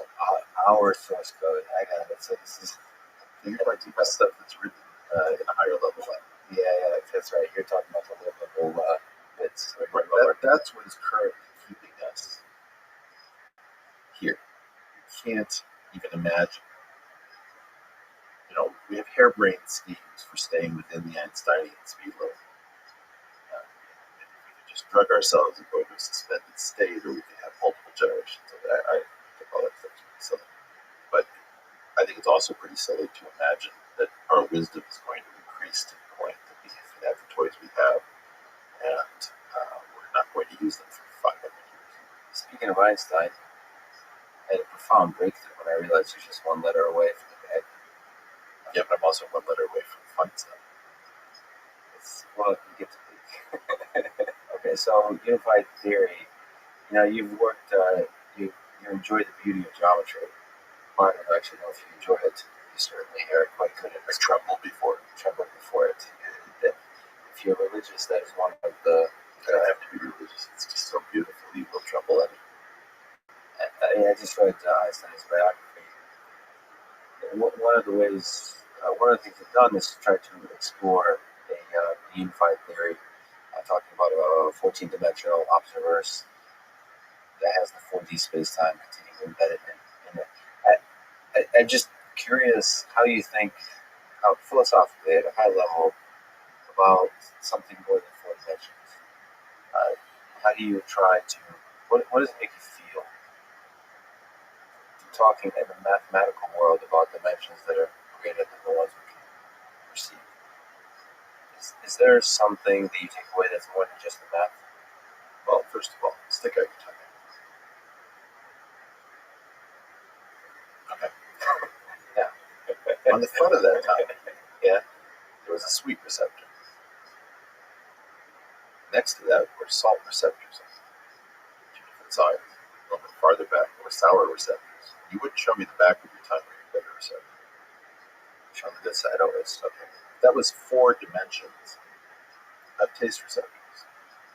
But you also had pain receptors on that tongue, and probably heat receptors on that tongue. So let's assume you have 1 of each. That would be 6 dimensions. So when you eat something, you eat a slice of pizza, and it's got some hot pepper on it, maybe some jalapeno. You're having a 6-dimensional experience, dude. Do you think we overemphasize the value of time as one of the dimensions, or space? Well, we certainly overemphasize the value of time because we like things to start and end, but we really don't like things to end. The But they seem to. Well, what if you flip one of the spatial dimensions into being a temporal dimension? You and I were to meet in New York City. Say, well, when should we meet? Say, how about I'll meet you on 36th and Lexington at 2 in the afternoon and 11 o'clock in the morning. That would be very confusing. Well, so it's convenient for us to think about timing. Right, we happen to be in a delicious situation in which we have three dimensions of space at one time, and they're woven together in this sort of strange fabric where we can trade off a little space for a little time, but we still only have one dimension that's picked out relative to the other three. It's very much lattice 90 pips. So which one developed for who? Do we develop for these dimensions, or did the dimensions, or were they always there? And Would you imagine that there isn't a place where there are four temporal dimensions, or two and two of space and time, or three of time and one of space, and then would time not be playing the role of space? Why do you imagine that the sector that you're in is all of it? I certainly do not, but I can't imagine otherwise. I mean, I haven't done ayahuasca or any of those drugs. I hope to one day, but Instead of doing ayahuasca, you can just head over to building 2. that's where the mathematicians are. That's where they Just to look at some geometry. Well, just ask about the pseudo-Riemannian geometry. That's what you're interested in. Okay, or you can talk to a shaman in the Peru. And then some extra money for Yeah, that. you won't be able to do any calculations if that's how you choose to go about it. Well, a different kind of calculation. So it's one of my favorite people, Edward Frankel, Berkeley professor, author of Love and Math, very powerful book, said that you were quite a remarkable intellect to come up with such beautiful original ideas in terms of unified theory and so on, but you were working outside academia. So one question in developing ideas that are truly original, truly interesting, what's the difference between inside academia and outside academia when it comes to developing such Oh, ideas? it's a terrible choice. Terrible choice. So, if you do it inside of academics, you are forced to constantly show great loyalty to the consensus and distinguish yourself with small, almost microscopic heresies to make your reputation in general. And you have very competent people and brilliant people who are working together who form very deep social networks and have a very high level of behavior, at least within mathematics and at least technically within physics. When you go outside, you meet lunatics and crazy people, bad men. And these are people who do not usually subscribe to the consensus position and almost always lose their way. And the key question is, will progress likely come from someone who's miraculously managed to stay within the system and is able to take on a larger amount of heresy that is sort of unthinkable, in which case that will be fascinating?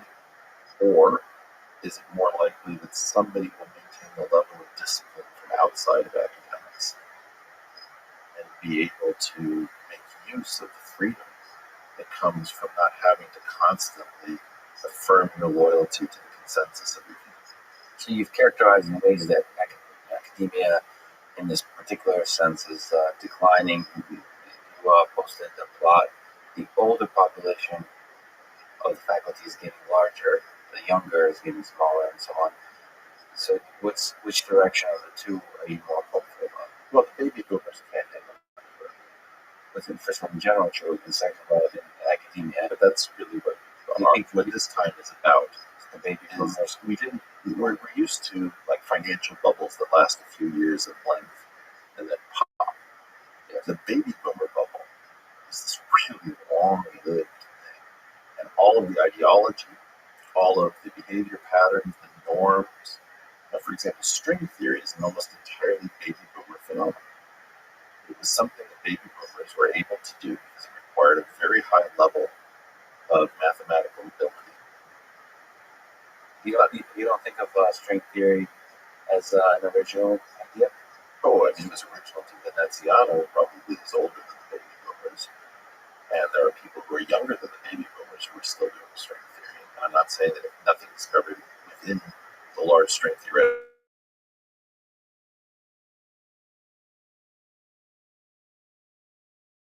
complex is elucidated by string theorists. What do I think of the deliverable nature of this product that will not ship called string theory? I think it is largely an affirmative action program for highly mathematically and geometrically talented baby boomer physicists so that they can say that they're working on something within the constraints of what they will say is quantum gravity. Now, there are other schemes. There's like asymptotic safety. There are other things that you could imagine doing. I don't think much of any of the major programs, but to have inflicted this level of loyalty through a shibboleth, well, surely you don't question X. Well, I question almost everything in the string program. That's why I got out of physics. When you called me a physicist, it was a great honor. The reason I didn't become a physicist wasn't that I fell in love with mathematics. So I said, well, in 1984, 1983, I saw the field going mad. And I saw that mathematics, which has all sorts of problems, was not going insane. And so instead of studying things within physics, I thought it was much safer to study the same objects within mathematics. There's a huge price to pay for it. You lose physical intuition. But the point is that it wasn't a North Korean re-education camp either. Are you hopeful about cracking open the Einstein unified theory in a way that has you really understanding whether it's uniting everything together with quantum theory and so on? I mean, I'm trying to play this role myself. To do it, or to the extent of handing it over to the more responsible, more professional, more competent community. So I think that they're wrong about a great number of their belief structures. But I do believe, I mean, I have a really profound love-hate relationship with this work. On the physics side. Oh, yeah. The mathematicians actually seem to be much more open-minded. But they are open-minded about anything that looks like great math. Right? They'll study something that isn't very important in physics, but if it's beautiful mathematics, then they have great intuition about these things. As good as the mathematicians are, and I might even intellectually at some horsepower level give them the edge, the theoretical physics community is bar none the most profound intellectual community that we have ever created. It is the number one. There's nobody in second place as far as I'm concerned. In their spare time, they invented molecular biology. Well, what was the word for molecular biology? You're saying Something like Francis Crick. I mean, a lot of the early molecular biologists. Yeah, I mean, Schrodinger wrote "What is Life?" That was highly inspirational. I mean, you have to appreciate that there is no community like the basic research community of theoretical physics, and it's not something. And I'm highly critical of these guys. I think that they were just wasted decades of time with and your religious devotion to their misconceptualization of where the problems were in physics. But this has been the greatest intellectual collapse ever witnessed within academics. you see it as a collapse or just a law? Oh, I'm terrified that we're about to lose the vitality. We can't afford to pay these people. We can't afford to give them an accelerator just to play with in case they find something at the next energy level. These people created our economy. They gave us the Rad Lab and radar. They gave us 2 atomic devices to end World War II. They created the semiconductor and the transistor to power our economy through Moore's Law. As a positive externality of particle accelerators, they created the World Wide Web. And we have the insolence to say, why should we fund you with our taxpayer dollars? No. The question is, are you enjoying your physics dollars? Right? These guys signed the world's worst licensing agreement. And if they simply charged for every time you used a transistor or a URL, or enjoyed the peace that they have provided during this period of time through the terrible weapons that they developed, or your communications devices, all of the things that power our economy, I really think came out of physics, even to the extent the chemistry came out of physics and molecular biology came out of physics. So, first of all, you have to know that I'm very critical of this community. Second of all, it is our most important community. We've neglected it, we've abused it, we don't take it seriously, we don't even care to get them to rehab after a couple of generations of failure. Right? No one, I think the youngest person to have really contributed to the standard model at theoretical level was born in 1951, right? Frank Wiltshire. And almost nothing has happened in theoretical physics after 1973-74 that sent somebody to Stockholm for theoretical development of predictive experiment. So we have to understand that we are doing this to ourselves. Now, with that said, these guys have behaved abysmally, in my opinion, because they haven't owned up to where they actually are, what problems they're really facing, how definite they could actually be. They haven't shared some of their most brilliant discoveries, which are desperately needed in other fields, like gauge theory, which at least the mathematicians can share, which is an upgrade of the differential calculus of Leibniz. And they haven't shared the importance of renormalization theory, even though this should be a standard operating procedure for people across the sciences dealing with different layers and different levels of phenomena. And so shared, you mean communicated in such a way that it disseminates throughout the different sciences? These guys are sitting, both theoretical physicists and mathematicians are sitting on top of a giant stockpile of intellectual gold. Right? They have so many things that have not been manifested anywhere. I was on Twitter, I think I mentioned the Habermas switch pitch that shows the self-duality of the tetrahedron realized as a linkage mechanism. This is like a triviality, and it makes an amazing toy that's built in a market, hopefully a fortune for Chuck Haberman. Well, you have no idea how much great stuff that these priests have in their monastery. So it's truly a love. Yeah, well, It sounds like it's more on the love this side. building that we're in right here is the building in which I really put together the conspiracy between the National Academy of Sciences and the National Science Foundation through the Government University Industry Research Roundtable to destroy the bargaining power of American academics using foreign labor. On my feature that in the face. Oh yeah, that was done here in this building right here. And I'm truly speaking with a revolutionary, a radical. No. At an intellectual level, I am absolutely garden variety. I'm just straight down the middle. The system that we are in, this university is functionally insane. Harvard is functionally insane. And we don't understand that when we get these things wrong, the financial crisis made this very clear. There was a long period where every grown-up, everybody with a tie, who spoke in, baritone tones, with the right degree at the end of their name, was talking about how we banish volatility during the Great Moderation. Okay, they were all crazy. Who was right? It was like Nassim Taleb, right? Nouriel Roubini. Now, what happens is that they claim the market went crazy. The market didn't go crazy. The market had been crazy. What happened is that it suddenly went insane. Well, that's where we are with academics. Academics right now is mad as a hatter. And it's absolutely evident. I can show you graph after graph. I can show you the internal discussions. I can show you the conspiracies. Harvard's dealing with one right now over its admissions policies for people of color who happen to come from Asia. All of this madness is necessary to keep the game going. What we're talking about, just while we're on the topic of revolutionaries, is we're talking about the danger of an outbreak of sanity. Yeah, you're the guy pointing at the elephant over here. And the elephant has no clothes. So you know how that goes.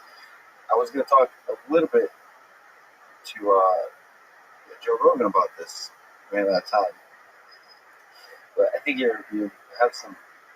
You just listening to you could probably speak really eloquently to academia on the difference between the different fields. So, do you think there's a difference between science, engineering, and then humanities in academia in terms of tolerance that they're willing to tolerate? So, from my perspective, I thought computer science and maybe engineering is more tolerant to radical ideas, but that's perhaps innocent of me. Because I always, all the battles going on now are a little bit more on the humanities side and gender studies and so on. Have you seen the American Mathematical Society's publication of an essay called "Get Out the Way"? And, what's the idea is that white men who hold positions within universities in mathematics should vacate their positions so that black women can take over or something like that. That's in terms of diversity, which I also want to ask you about. But in terms of diversity of strictly ideas, Sure. do you think, because you're basically saying physics as a community has become a little bit intolerant to some degree to new radical ideas?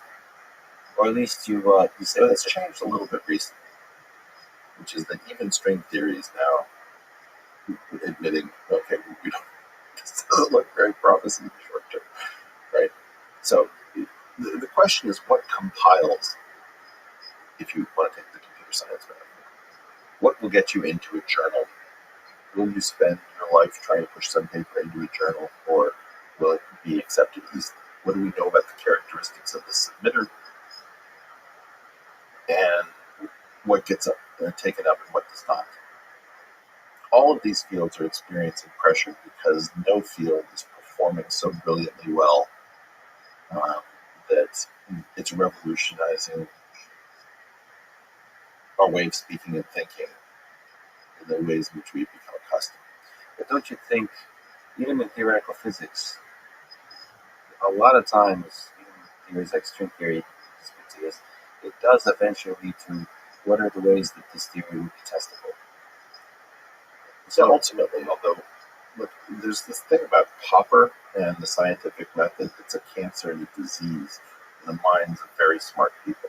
That's not really how most of the stuff gets worked out. It's how it gets checked. Right? So there is a dialogue between theory and experiment. But everybody should read Paul Dirac's 1963 Scientific American article, where he it's very interesting. He talks about it as if it was about the Schrodinger equation and Schrodinger's failure to advance his own work because of his failure to account for some phenomena. The key point is that if your theory is a slight bit off, you won't agree with the experiment, then it doesn't mean that the theory is actually wrong. But Dirac could as easily have been talking about his own equation in which he predicted that the electrons should have an antiparticle. And since the only positively charged particle that was known at the time was the proton, Heisenberg pointed out, well, shouldn't your antiparticle, the proton, have the same mass as the electron, and doesn't that invalidate the theory? So I think that Dirac was actually potentially quite sneaky in talking about the fact that he had been pushed off of his own theory to some extent by Heisenberg. But look, we fetishize the scientific method and Popper and falsification because it protects us from crazy ideas entering the field. So it's a question of balancing type 1 and type 2 error. We're pretty maxed out in one direction. The opposite of that, let me say what comforts me, sort of biology or engineering. At the end of the day, does the thing work? Yeah. You can test the crazies away. The crazy, well, see, now you're saying there's some ideas actually crazy and some are actually correct. So, there's pre-correct, currently crazy. Yeah. Right? And so you don't want to get rid of everybody who's pre-correct and currently crazy. The problem is that we don't have standards in general for trying to determine who has to be put to the sword in terms of their career and who has to be protected as some sort of giant time suck in the ass who may change everything. Do you think that's possible? Creating a mechanism of those select. Well, you're not going to like the answer to their It has to do with very human elements. We're trying to do this at the level of rules and fairness. Because the only thing that really understands this. You ever read the Double Helix? The book? You have to read this book. Not only did Jim Watson have discovered this three-dimensional structure of DNA, he's also one hell of a writer before he became an ass. that no, he's tried to destroy his own reputation. I knew about the ass. I didn't know about the writer. So Jim Watson is one of the most important people now living, and as I've said before, Jim Watson is too important a legacy to be left to Jim Watson. And that book tells you more about what actually moves the dial. And there's another story about him which I don't agree with, which is he stole everything from Rosalind Franklin. I mean, the problems that he had with Rosalind Franklin are real, but we should actually honor that tension in our history by delving into it rather than having a simple solution. Jim Watson talks about Francis Crick being a pain in the ass that everybody secretly knew was super brilliant. There's an encounter between Chargaff, who came up with the equimolar relations between the nucleotides, who should have gotten the structured DNA, and Watson and Crick. And he talks about missing a shiver in the heartbeat of biology, and stuff is so gorgeous it just makes you tremble even thinking about it. Look, we know very often who is to be feared, and we need to fund the people that we fear. The people who are wasting our time need to be excluded from the conversation. You see, and maybe we'll make some errors in both directions, but we have known our own people. We know the pains in the asses that might work out. And we know the people who are really just blowhards who really have very little to contribute most of the time. It's not 100%, but you're not going to get there with rules. Right? It's using some kind of instinct. I mean, to be honest, I'm going to make you roll your eyes for a second, but the first time I heard that there is a large community of people who believe the earth is flat, actually made me pause and ask myself the question, why would there be such a is it possible the earth is flat? So I feel like, wait a minute. I mean, then you go through a thinking process that is really healthy. And ultimately it ends up being a geometry thing. I think it's an interesting thought experiment at the very least. But I do a different version. I say, why is this community stable? Yeah, that's good to analyze it. Well, it's interesting that whatever we've done has not erased the community. So, they're taking a long shot bet that won't pan out. Maybe we just haven't thought enough about the rationality of the square root of 2 and something brilliant figured out. Maybe we will eventually land one day on the surface of Jupiter and explode. Right? These are crazy things that will never happen. So much of social media operates by AI algorithms. We talked about this a little bit, recommending the content you see. So on this idea of radical thought, how much should AI show you things you disagree with on Twitter and so on? In a Twitter verse and the audience next question. Yeah. Because you don't know the answer. No. But they've pushed out this cognitive Lego to us that will just lead to madness. It's good to be challenged with things that you disagree with. The answer is no. It's good to be challenged with interesting things with which you currently disagree, but that might be true. I don't really care about whether or not I disagree with something or don't disagree. I need to know why that particular disagreeable thing is being pushed out. Is it because it's likely to be true? Is there some reason? Because I can write a computer generator to come up with an infinite number of disagreeable statements that nobody needs to look at. So please, before you push things at me that are disagreeable, tell me why. There is an aspect in which that question is quite dumb, especially because it's being used to almost very generically by these different networks to say, well, we're trying to work this out. But, basically, how much do you see the value of seeing things you don't like, not you disagree with? Because it's very difficult to know exactly what you articulated, which is the stuff that's important for you to consider that you disagree with. That's really hard to figure out. The bottom line is the stuff you don't like. If you are a Hillary Clinton supporter, you may not want to. It might not make you feel good to see anything about Donald Trump. That's the only thing algorithms can really optimize for currently. But they can do that. This is where we're so we're engaged in some moronic back and forth where I have no idea why people who are capable of building Google, Facebook, Twitter are having us in these incredibly low-level discussions? Do they not know any smart people?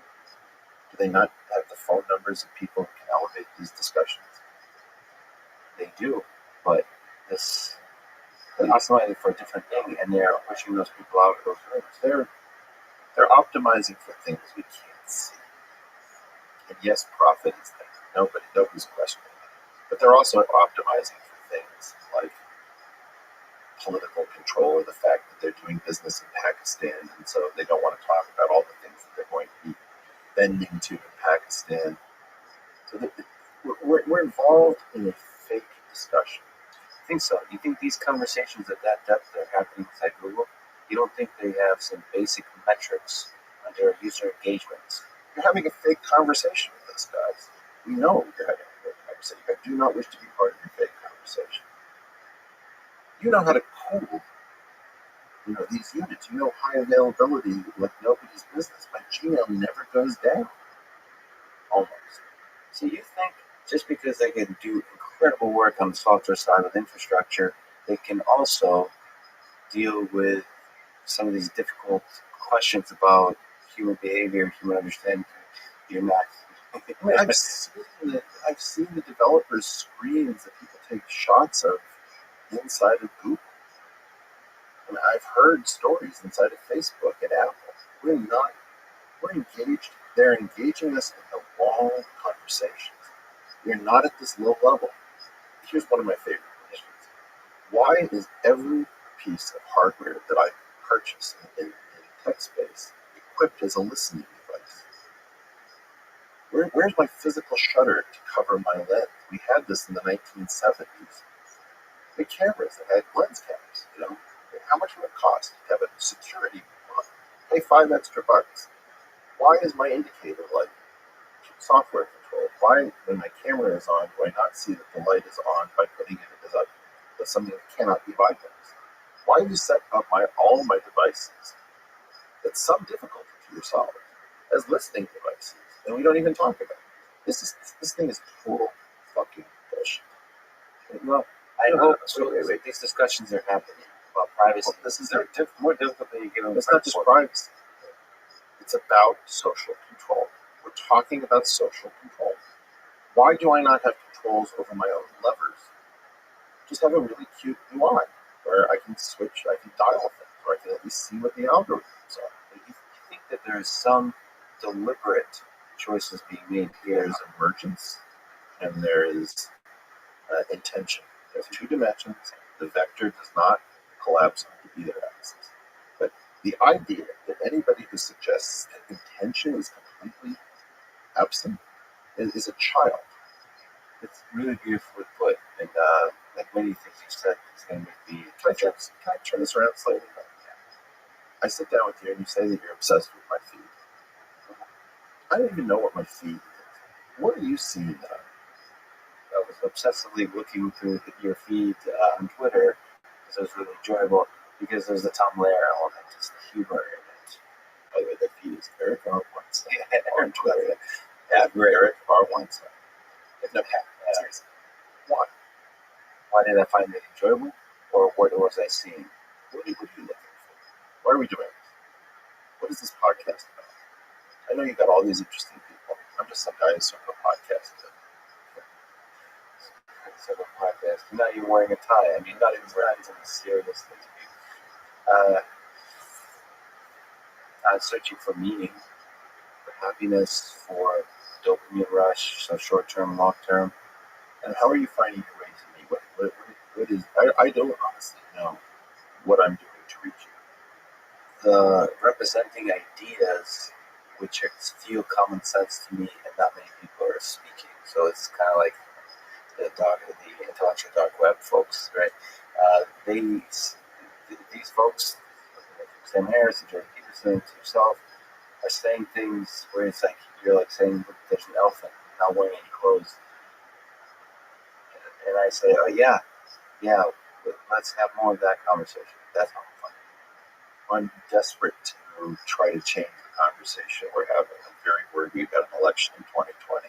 I don't think we can afford 4 more years of a misinterpreted message.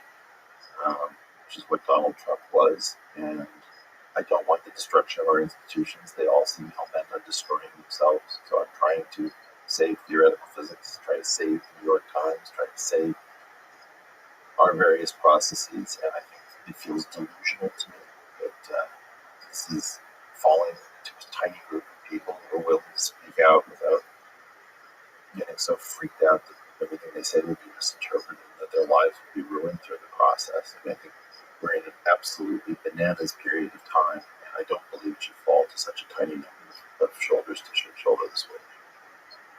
So I have to ask you, on the capitalism side, you mentioned that technology is killing capitalism, or it has effects that are unintended, well, not unintended, but not what economists would predict or speak of capitalism creating. I just want to talk to you about, in general, the effect of artificial intelligence or technology automation taking away jobs, these kinds of things. What you think is the way to alleviate that? Whether the Andrew Yang presidential candidate with the Universal Basic Income, UBI, what are your thoughts there? How do we fight off the negative effects of technology? That All right, here's a software thing, right? Okay. The human being is a worker. It's an old idea. The human being has a worker. It's a different object, right? So if you think about object-oriented programming, this paradigm, a human being has a worker, and a human being has a soul. We're talking about the fact that for a period of time, the worker that a human being has was in a position to feed the soul that a human being has. However, we have two separate claims on the value in society. One is as a worker, and the other is as a soul. And the soul needs sustenance, it needs dignity, it needs meaning, it needs purpose. As long as your means of support is not highly repetitive, I think you have a while to go before you need to start working. But if what you do is highly repetitive and it's not terribly generative, you are in the crosshairs of for loops and while loops. And that's what computers excel at. Repetitive behavior. And when I say repetitive, I mean things that never happened through combinatorial possibilities. But as long as it has a looped characteristic to it, you're in trouble. We are seeing a massive push towards socialism because capitalists are slow to address the fact that a worker may not be able to make claims. A relatively undistinguished median member of our society still has needs to reproduce, needs to have to dignity, and when capitalism abandons the median individual or the bottom tenth or whatever it's going to do, it's flirting with revolution. And what concerns me is that the capitalists aren't sufficiently capitalistic to understand this. You really want to court authoritarian control in our society because you can't see that people may not be able to defend themselves in the marketplace because the marginal product of their labor is too low to feed their dignity as a soul. So my great concern is that our free society has to do with the fact that we are self-organized.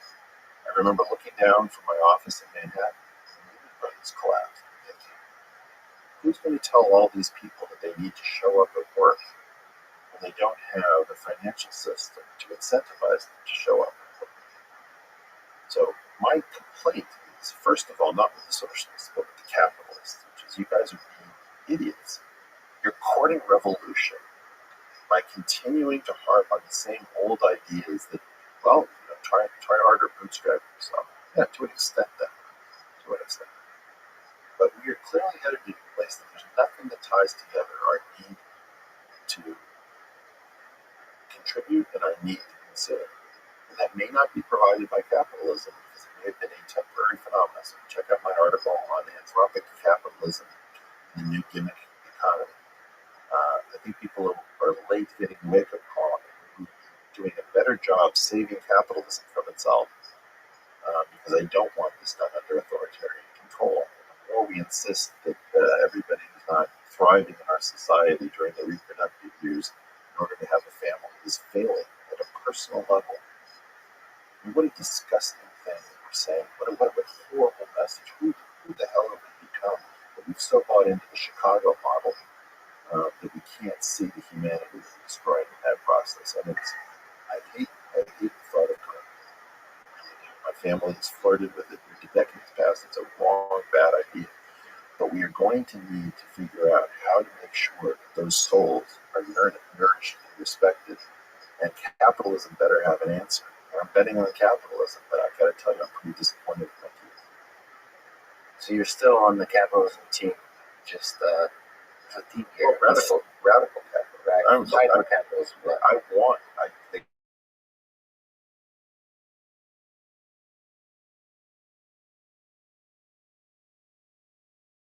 hyper-capitalism bogging them down with all of these extra nice requirements.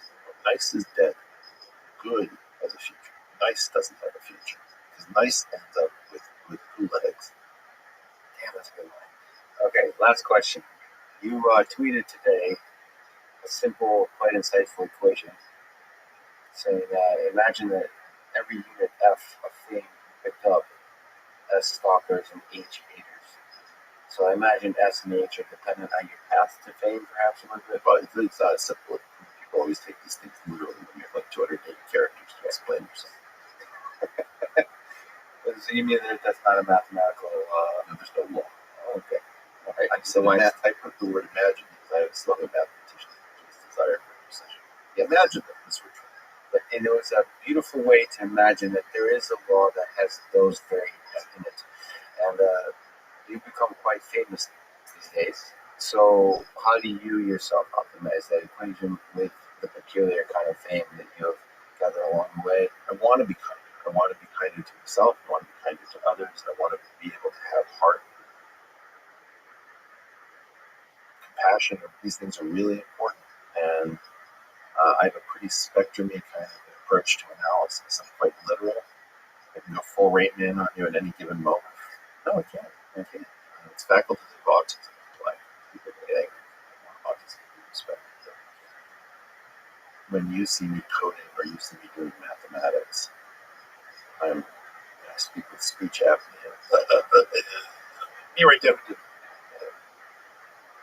We have to try to integrate ourselves in those tensions between, it's sort of back to us as a worker and us as a soul. Many of us are optimizing one to be at the expense of the other. And I struggle with social media, and I struggle with people making threats against our families, and I struggle with just how much pain people are in. If there's one message I would like to push out there, you're responsible, everybody, all of us, myself included, struggle mightily. It's nobody else's job to do your struggle for you. Now, with that said, if you're struggling and you're trying to figure out how to better yourself and where you fail, where you've let down your family, your friends, your workers, all this kind of stuff, give yourself a break. If it's not working out, I have a lifelong relationship with failure and success. There's been no period of my life where both haven't been present in one form or another. And I do wish to say that a lot of the times people think this is glamorous. I got to go to a show with Sam Harris. People are going to listen to him 2 guys having a conversation on stage. It's completely crazy, but I'm always trying to figure out how to make sure that those people get maximum value. And that's why I'm doing this podcast. Just give yourself a break. You owe us your struggle. You don't owe your family or your coworkers or your lovers or your family members success. As long as you're in there and you're picking yourself up, recognize that this new situation, the economy doesn't have the juice to sustain our institutions, has caused the people who've risen to the top of those institutions to get quite brutal and cruel. Everybody is lying at the moment. Nobody's really a truth teller. Try to keep your humanity about you. Try to recognize that if you're failing, if things aren't where you want them to be, and you're struggling, and you're trying to figure out what you're doing wrong, what you can do, it's not necessarily all your fault. We are in a global situation. I have not met the people who are honest, kind, good, successful. Nobody that I've met is checking all the boxes. Nobody's getting all 10s. So I just think that's an important message that doesn't get pushed out enough. Either people want to hold society responsible for their failures, which is not reasonable. You have to struggle, you have to try. Or they want to say you're 100% responsible for your failures, which is total nonsense. Beautifully put. Eric, thanks so much for talking today. Thanks for having me, buddy.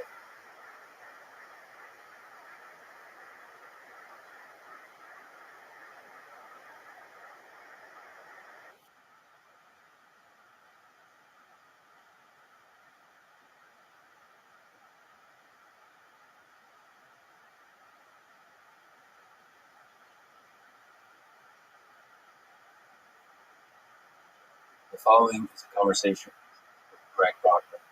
He's the co-founder and CTO of OpenAI, a world-class research organization developing ideas in AI with the goal of eventually creating a safe and friendly artificial general intelligence, one that benefits and empowers humanity. OpenAI is not only a source of publications, algorithms, tools, and data sets.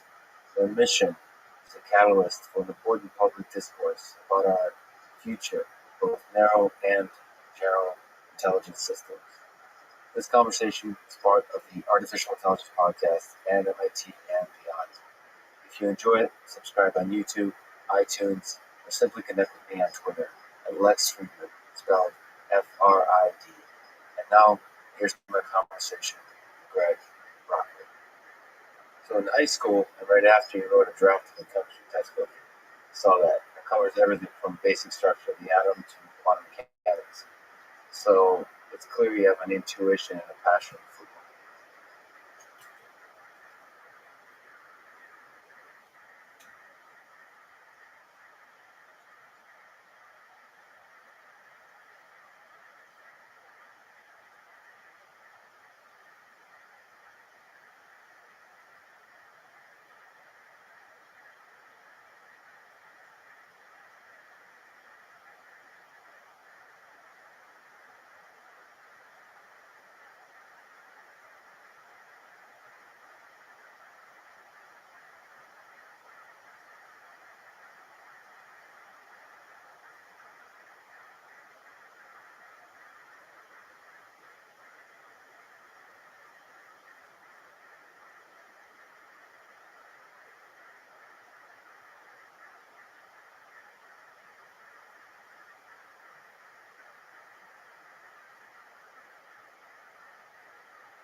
Both the physical world with chemistry, now robotics, to the digital world with AI, deep learning, reinforcement learning, so on.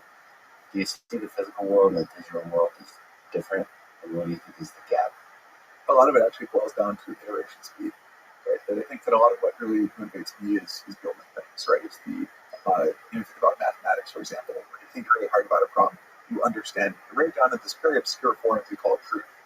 But then this is in humanities library, right? It's there forever. This is some truth you've discovered. Maybe only 5 people in your field will ever read it, but somehow you kind of move humanity forward. So I actually used to really think that I was going to be a mathematician. And then I actually started writing this chemistry textbook. One of my friends told me, you'll never publish it because you don't have a PhD. So instead, I decided to build a website and try to promote my ideas that way. And then I discovered programming. And the programming, you think hard about a problem, you understand it, you write it down in a very obscure form that we call a program. But then once again, it's in humanities library, right? And anyone can benefit from it, and the scalability is massive. And so I think that the thing that really appeals to me about the digital world is that you can have this insane leverage, right? A single individual with an idea is able to affect the entire planet. And that's something I think is really hard to do if you're moving around physical atoms. But you said mathematics, so if you look at the wet thing over here, our mind, you ultimately see it as just math, as just information processing, or is there some other magic as you see through biology and chemistry and so on. Yeah, I think it's really key to think about humans as just information processing systems, and it seems like it's actually a pretty good way of describing a lot of kind of how the world works, or a lot of what we're capable of. I think that again, if you just look at technological innovations over time, that in some ways the most transformative innovation we've had is the computer, right? In some ways, the internet. What has the internet done, right? The internet is not about these physical cables. It's about the fact that I am suddenly able to instantly communicate with any other human on the planet. I'm able to retrieve any piece of knowledge that, in some ways, the human race has ever had, and that those are these insane transformations. Do you see our society as a whole, the collective, as another extension of the intelligence of the human being? So if you look at the human being's information processing system, you mentioned the internet, the networking, you see us all together as a civilization, as a kind of intelligence system? Yeah, I think this is actually a really interesting perspective to take and to think about. You sort of have this collective intelligence of all of society. The economy itself is this superhuman machine that is optimizing something, right? And it's all in some ways the company has a will of its own, right? They have all these individuals who are all pursuing their own individual goals and thinking really hard and thinking about the right things to do, but somehow the company does something that is this emerging thing, and that is it's a really useful abstraction. And so I think that in some ways, when we think of ourselves as the most intelligent things on the planet and most powerful things on the planet, but there are things that are bigger than us, that are these systems we all contribute to.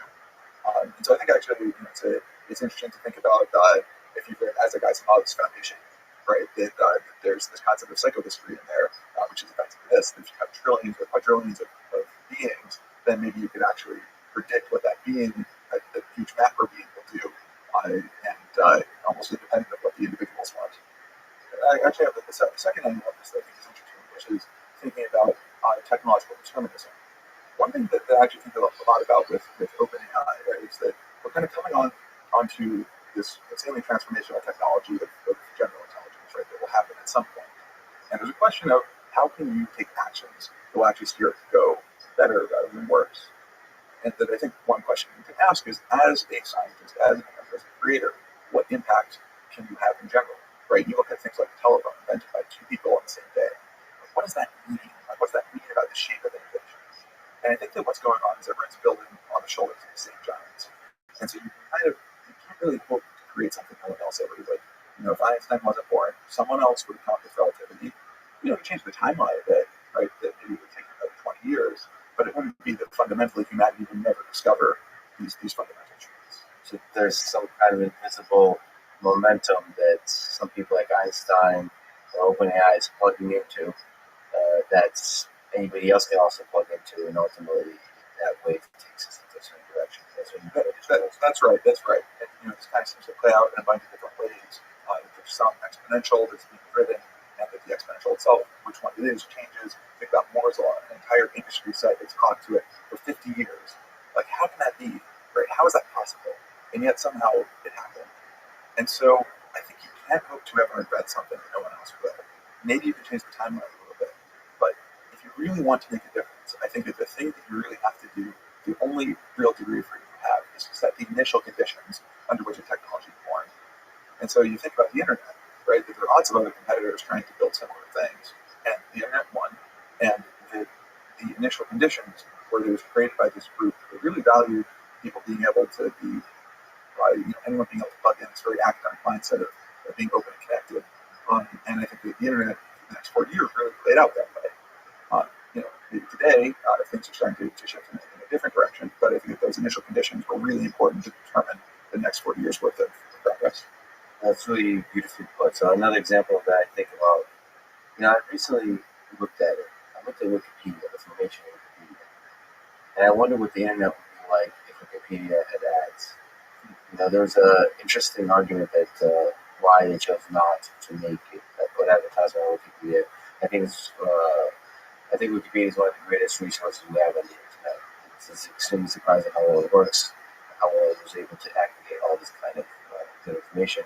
And essentially the creator of Wikipedia, I don't know, there's probably some debates there, but set the initial conditions and how it carried itself forward.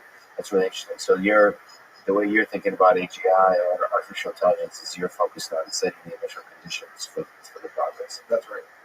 That's powerful. Okay, so look into the future. If you create an AGI system, like one that can instantly test natural language, what do you think would be the interactions you would have with it? What do you think are the questions you would ask? Like, what would be the first question you would ask it? Or, That's right. I think that at that point, if you really built a powerful system that is capable of treating people with humanity, the first question that you really should ask is how do we make sure that this plays out well? And so that's actually the first question that I would ask a powerful AGI system. so you wouldn't ask your colleague, you wouldn't ask like Ilya, you would ask the AGI system. Oh, we've already had the conversation with Ilya, right, and never been here. And so you want as many perspectives and pieces of wisdom as you can for answering this question. So I don't think you necessarily defer to whatever your powerful system tells you, but you use it as one input to try to figure out what to do. But I guess fundamentally, what it really comes down to is if you build something really powerful, and you think about, for example, the creation of shortly after the creation of nuclear weapons, right? The most important question in the world was, what's the world order going to be like? How do we set ourselves up in a place where we're going to be able to survive as a species? With AGI, I think the question is slightly different, right? There is a question of how do we make sure that we don't get the negative effects, but there's also the positive side, right? You imagine that, like what will an AGI be like? What will it be capable of? And I think that one of the core reasons that AGI can be powerful and transformative is actually due to technological development, right? If you have something that's capable as human, that it's much more scalable, that absolutely want that thing to go read the whole scientific literature and think about how to create cures for all the diseases, right? You want it to think about how to go and build technologies to help us create material abundance and to figure out societal problems that we have trouble with, like how we're supposed to clean up the environment. And maybe we want this to go and invent a bunch of little robots that will go out, be biodegradable, and turn ocean debris into harmless molecules. And I think that positive side is something that I think people miss sometimes when thinking about what an AGI will be like. And so I think that if you have a system that's capable of all of that, you absolutely want its advice about how to make sure that we're using your capabilities in a positive way for humanity.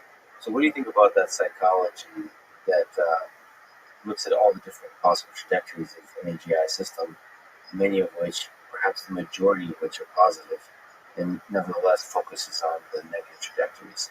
When you get to interact with folks, you have to think about this, maybe within yourself as well. Look at Sam Harris and so on. It seems to be, sorry to put it this way, but almost more fun to think about the negative possibilities. Whatever that's deep in our psychology, what do you think about that? And how do we deal with it? Because we want AI to help us.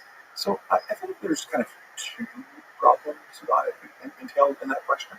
The first is more of the question of how can you even picture what a world with a new technology would be like? Now imagine we're in 1950 and I'm trying to describe a group to someone. Apps and the internet. Yeah, I mean, that's going to be extremely complicated, but it's imaginable. It's imaginable, right? And now imagine being in 1950 and predicting it, right? And you need to describe the internet, you need to describe GPS, you need to describe the fact that everyone's going to have this phone in their pocket. And so I think that just the first truth is that it is hard to picture how a transformative technology will play out in the world. We've seen that before with technologies that are far less transformative than AGI would be. And so I think that the one piece is that it's just even hard to imagine, to really put yourself in a world where you can predict what that positive vision would be like. And I think the second thing is that I think it is always easier to support the negative side than the positive side. It's always easier to destroy than create. And less in a physical sense and more just in an intellectual sense, right? Because I think that with creating something, you need to just get a bunch of things right. To destroy, you just need to get one thing wrong. And so I think that what that means is that I think a lot of people's thinking dead ends as soon as they see the negative story. But that being said, I actually have some hope, right? I think that the positive vision is something that I think can be is something that we can talk about. I think that just simply saying this fact of like there's positives, there's negatives, everyone likes to dwell on the negative. People have to respond well to that message and say, you're right, there's a part of this that we're not talking about, not thinking about.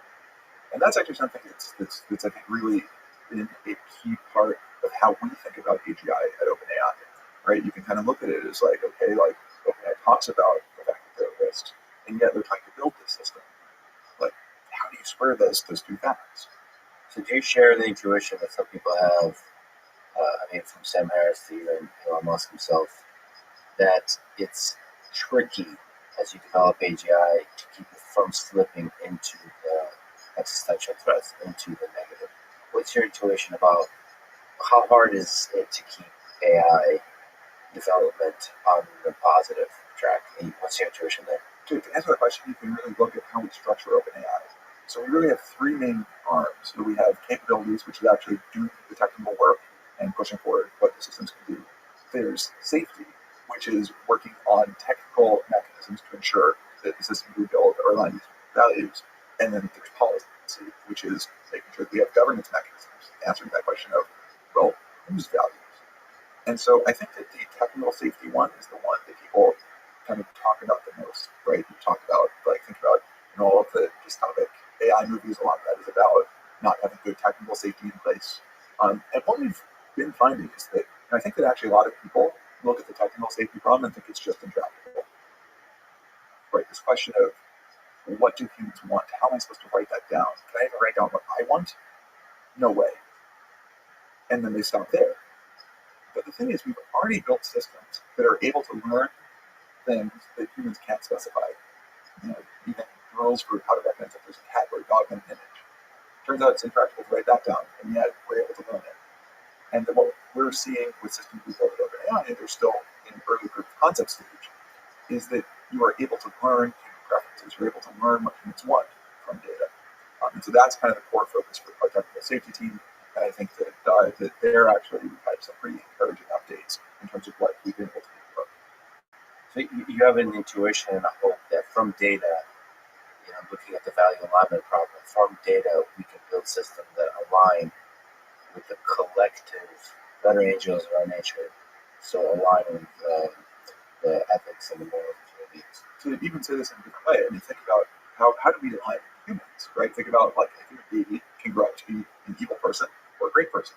And a lot of that is from learning from data, right? That you have some feedback as a child who's growing up, they get to see positive examples. And so I think that just like the only example we have of a general intelligence that is able to learn from data to align with human values and to learn values, I think we shouldn't be surprised that we can do the same sorts of techniques, or whether the same sort of techniques end up being how we solve value alignment for AGIs.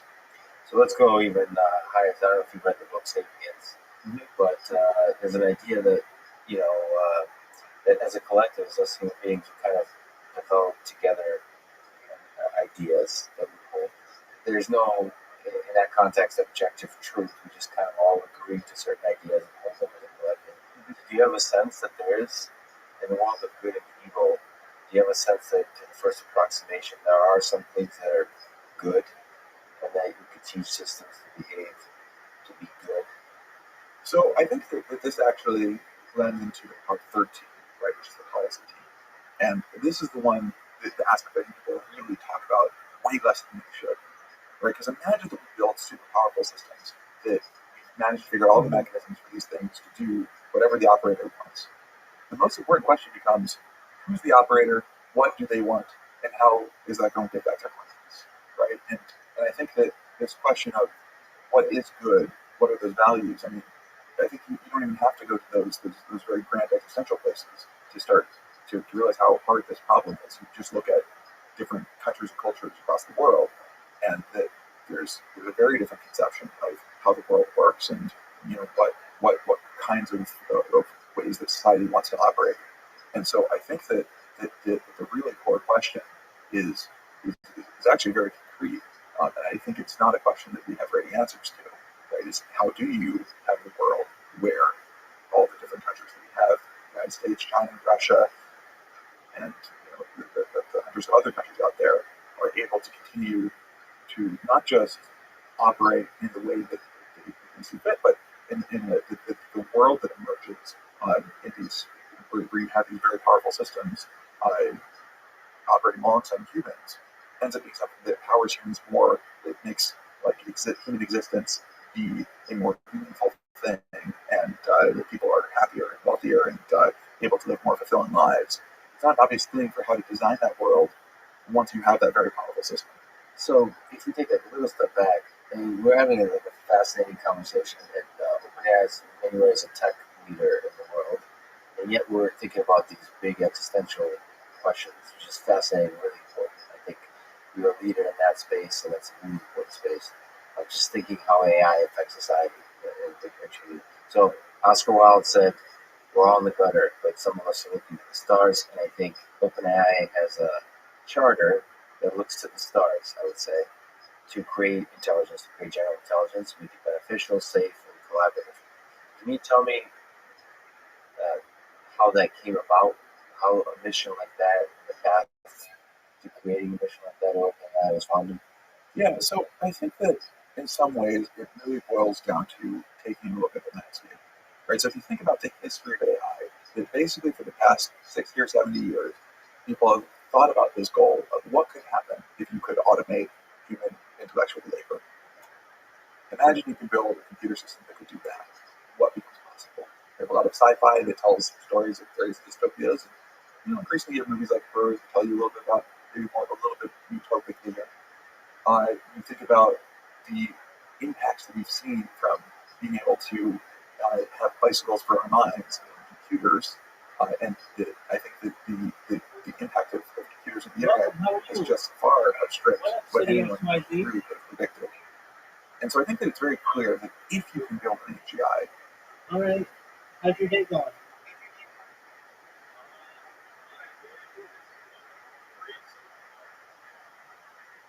Excellent.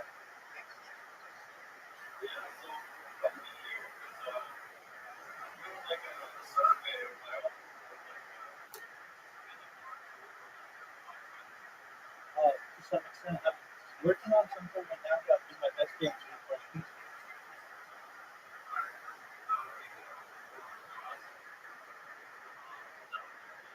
Sure. I got one piece.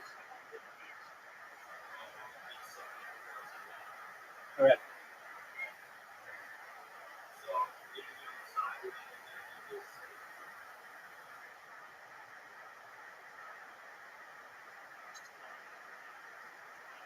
I side with peace.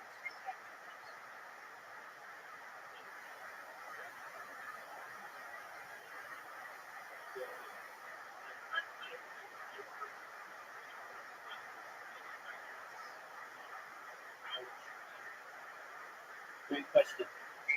I would take, and this isn't just there, this is in any government where there's war. I would take both sides, explain to them that they have to release their hostages immediately, both sides. Sit at the table, we pull out a big map, we live stream it, and we give them from each side a crayon and say, you draw the borders.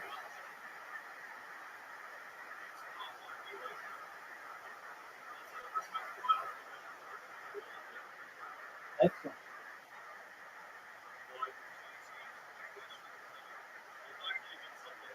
Oh, certainly. Take care, Steve. Take care.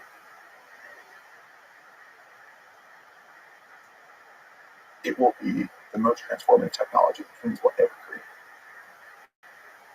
And so what it boils down to then is a question of, well, is there a path? Is there hope? Is there a way to build such a system? And I think that for 60 or 70 years, that people got excited and that ended up not being able to deliver on the hopes that people had pinned on them.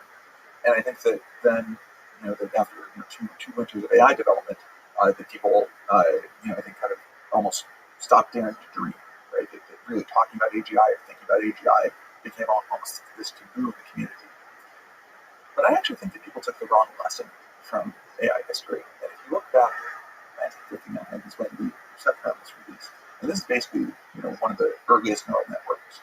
It was released in what was perceived as this massive overhype. So in the New York Times in 1959, you have this article saying that the perceptron will one day recognize people, call out their names, instantly translate speech between languages. And the people at the time looked at this and said, your system can't do any of that. Basically spent 10 years trying to discredit the whole perceptron direction. and succeeded, and all the funding dried up, and people kind of went in other directions. And in the 80s, there was resurgence. And I'd always heard the resurgence in the 80s was due to the invention of backpropagation, these algorithms that got people excited. But actually, the causality was due to people building larger computers. That you can find these articles from the 80s saying that the democratization of computing power suddenly meant that you could run these larger neural networks. And then people started to do all these amazing things, backpropagation algorithms invented. And the neural nets people were running were these tiny little, like 20 neuron neural nets. Right? Like, what are you supposed to run with 20 neurons? And so, of course, they weren't able to get great results. And it really wasn't until 2012 that this approach, that's almost the most simple, natural approach that people have come up with in the 50s, right? In some ways, even in the 40s, before there were computers, it's a colon there, don't get me wrong. Suddenly, this became the best way of solving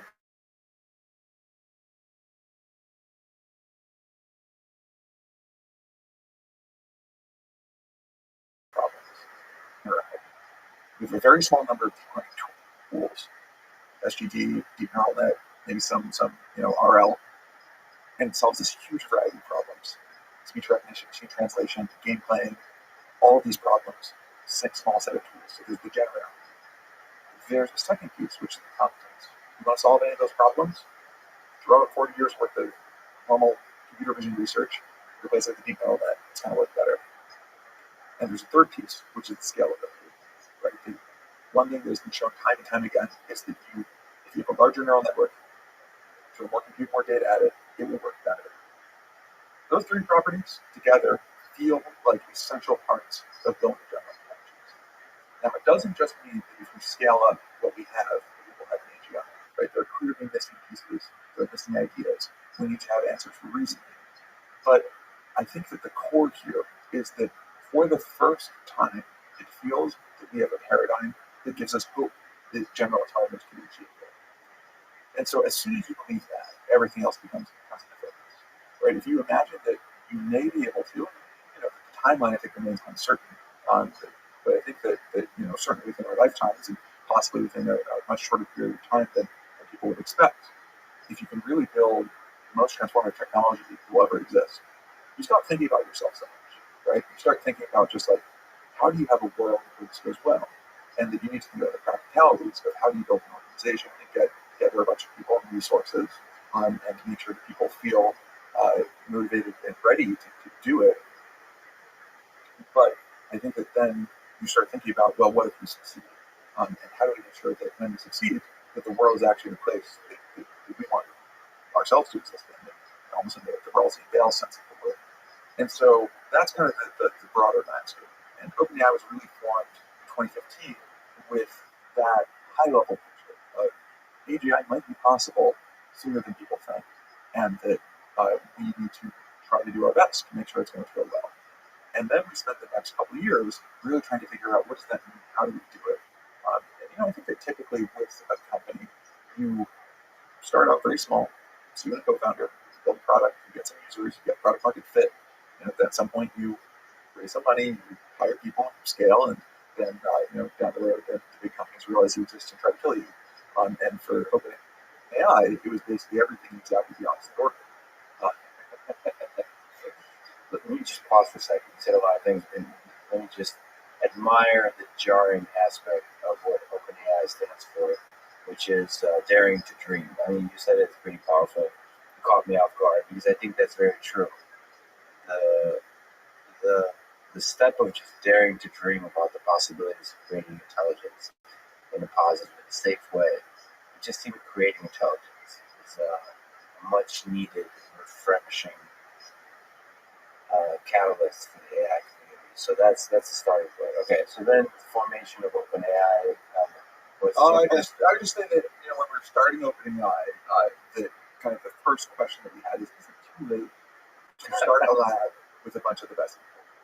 Right? Wow, Okay. That was an actual question. That was the core question of we had this dinner in July of 2015, and that was really what we spent the whole time talking about. And because if you think about kind of where AI was, it is the transition from being an academic pursuit to an industrial pursuit. And so a lot of the best people were in these big research labs, and we wanted to start our own one that no matter how much resources we could accumulate, you pale in comparison to the big tech companies. We knew that. And it was a question of, are we going to be actually able to get this thing off the ground? You need critical mass. You can't just do you and the co-founder build a product, right? You really need to have a group of 5 to 10 people. And we kind of concluded it wasn't obviously impossible, so it seemed worth trying. Well, you're also dreamers, so who knows, right? That's right. Okay, so speaking of that, competing with the big players, let's talk about some of the tricky things as you think through this process of growing, of seeing how you can develop these systems at scale that competes. So you recently formed OpenAI LP, a new cap profit company that now carries the name OpenAI. So OpenAI is now this official company. The original nonprofit company still exists and carries the OpenAI nonprofit name. So can you explain what this company is, what the purpose of its creation is, and how did you arrive at the decision? Yep. OpenAI, the whole entity, and OpenAI LP as a vehicle, is trying to accomplish the mission of ensuring that artificial general intelligence benefits everyone. And the main way that we're trying to do that is by actually trying to build general intelligence ourselves and make sure the benefits are distributed to the world. That's the primary way. We're also fine if someone else does this, right? It doesn't have to be us. If someone else is going to build an API and make sure that benefits don't get locked up in one company or one set of people, we're actually fine with that. And so those ideas are baked into our charter, which is kind of the foundational document that describes kind of our values and how we operate. But it's also really baked into the structure of OpenAI LP. And so the way that we set up OpenAI LP is that in the case where we succeed, right, if we actually build what we're trying to build, then investors are able to get a return. But that return is something that is capped. And so if you think of AGI in terms of the value that you really create, you're talking about the most transformative technology ever created. It's going to create orders of magnitude more value than any existing company. And that all of that value will be owned by the world, legally titled to the nonprofit to fulfill that mission. And so that's the structure. So the mission is a powerful one, and it's one that I think most people would agree with. It's how we would hope AI progresses. And so how do you tie yourself to that mission? How do you make sure you do not deviate from that mission? That other incentives that are profit-driven don't interfere with the mission? So this was actually a really core question for us for the past couple of years. Because I'd say that the way that our history went was that for the first year we were getting off the ground, right? We had this high-level picture, but we didn't know exactly how we wanted to accomplish it. And really 2 years ago is when we first started realizing in order to build AGI, we're going to need to raise way more money than we can as a nonprofit. And we're talking many millions of dollars. And so the first question is, how are you supposed to do that and stay true to this mission? And we looked at every legal structure out there and concluded none of them were quite right for what we wanted to do. And I guess it shouldn't be too surprising if you're going to do some crazy unprecedented technology that you're going to have to come with some crazy unprecedented structure to do it in. And a lot of our conversation was with people at OpenAI, right? People who really joined because they believe so much in this mission, and thinking about how do we actually raise the resources to do it, and also stay true to what we stand for. And the place you got to start is to really align on what is it we stand for. Like, what are those values? What's really important to us? And so I'd say that we spent about a year really compiling the OpenAI charter, and that determines. And if you even look at the first line item in there, it says that, look, we expect we're going to have to marshal huge amounts of resources, but we're going to make sure that we minimize conflicts of interest with the mission. And that kind of aligning on all of those pieces was the most important step towards figuring out how do we structure a company that can actually raise the resources to do what we need to do.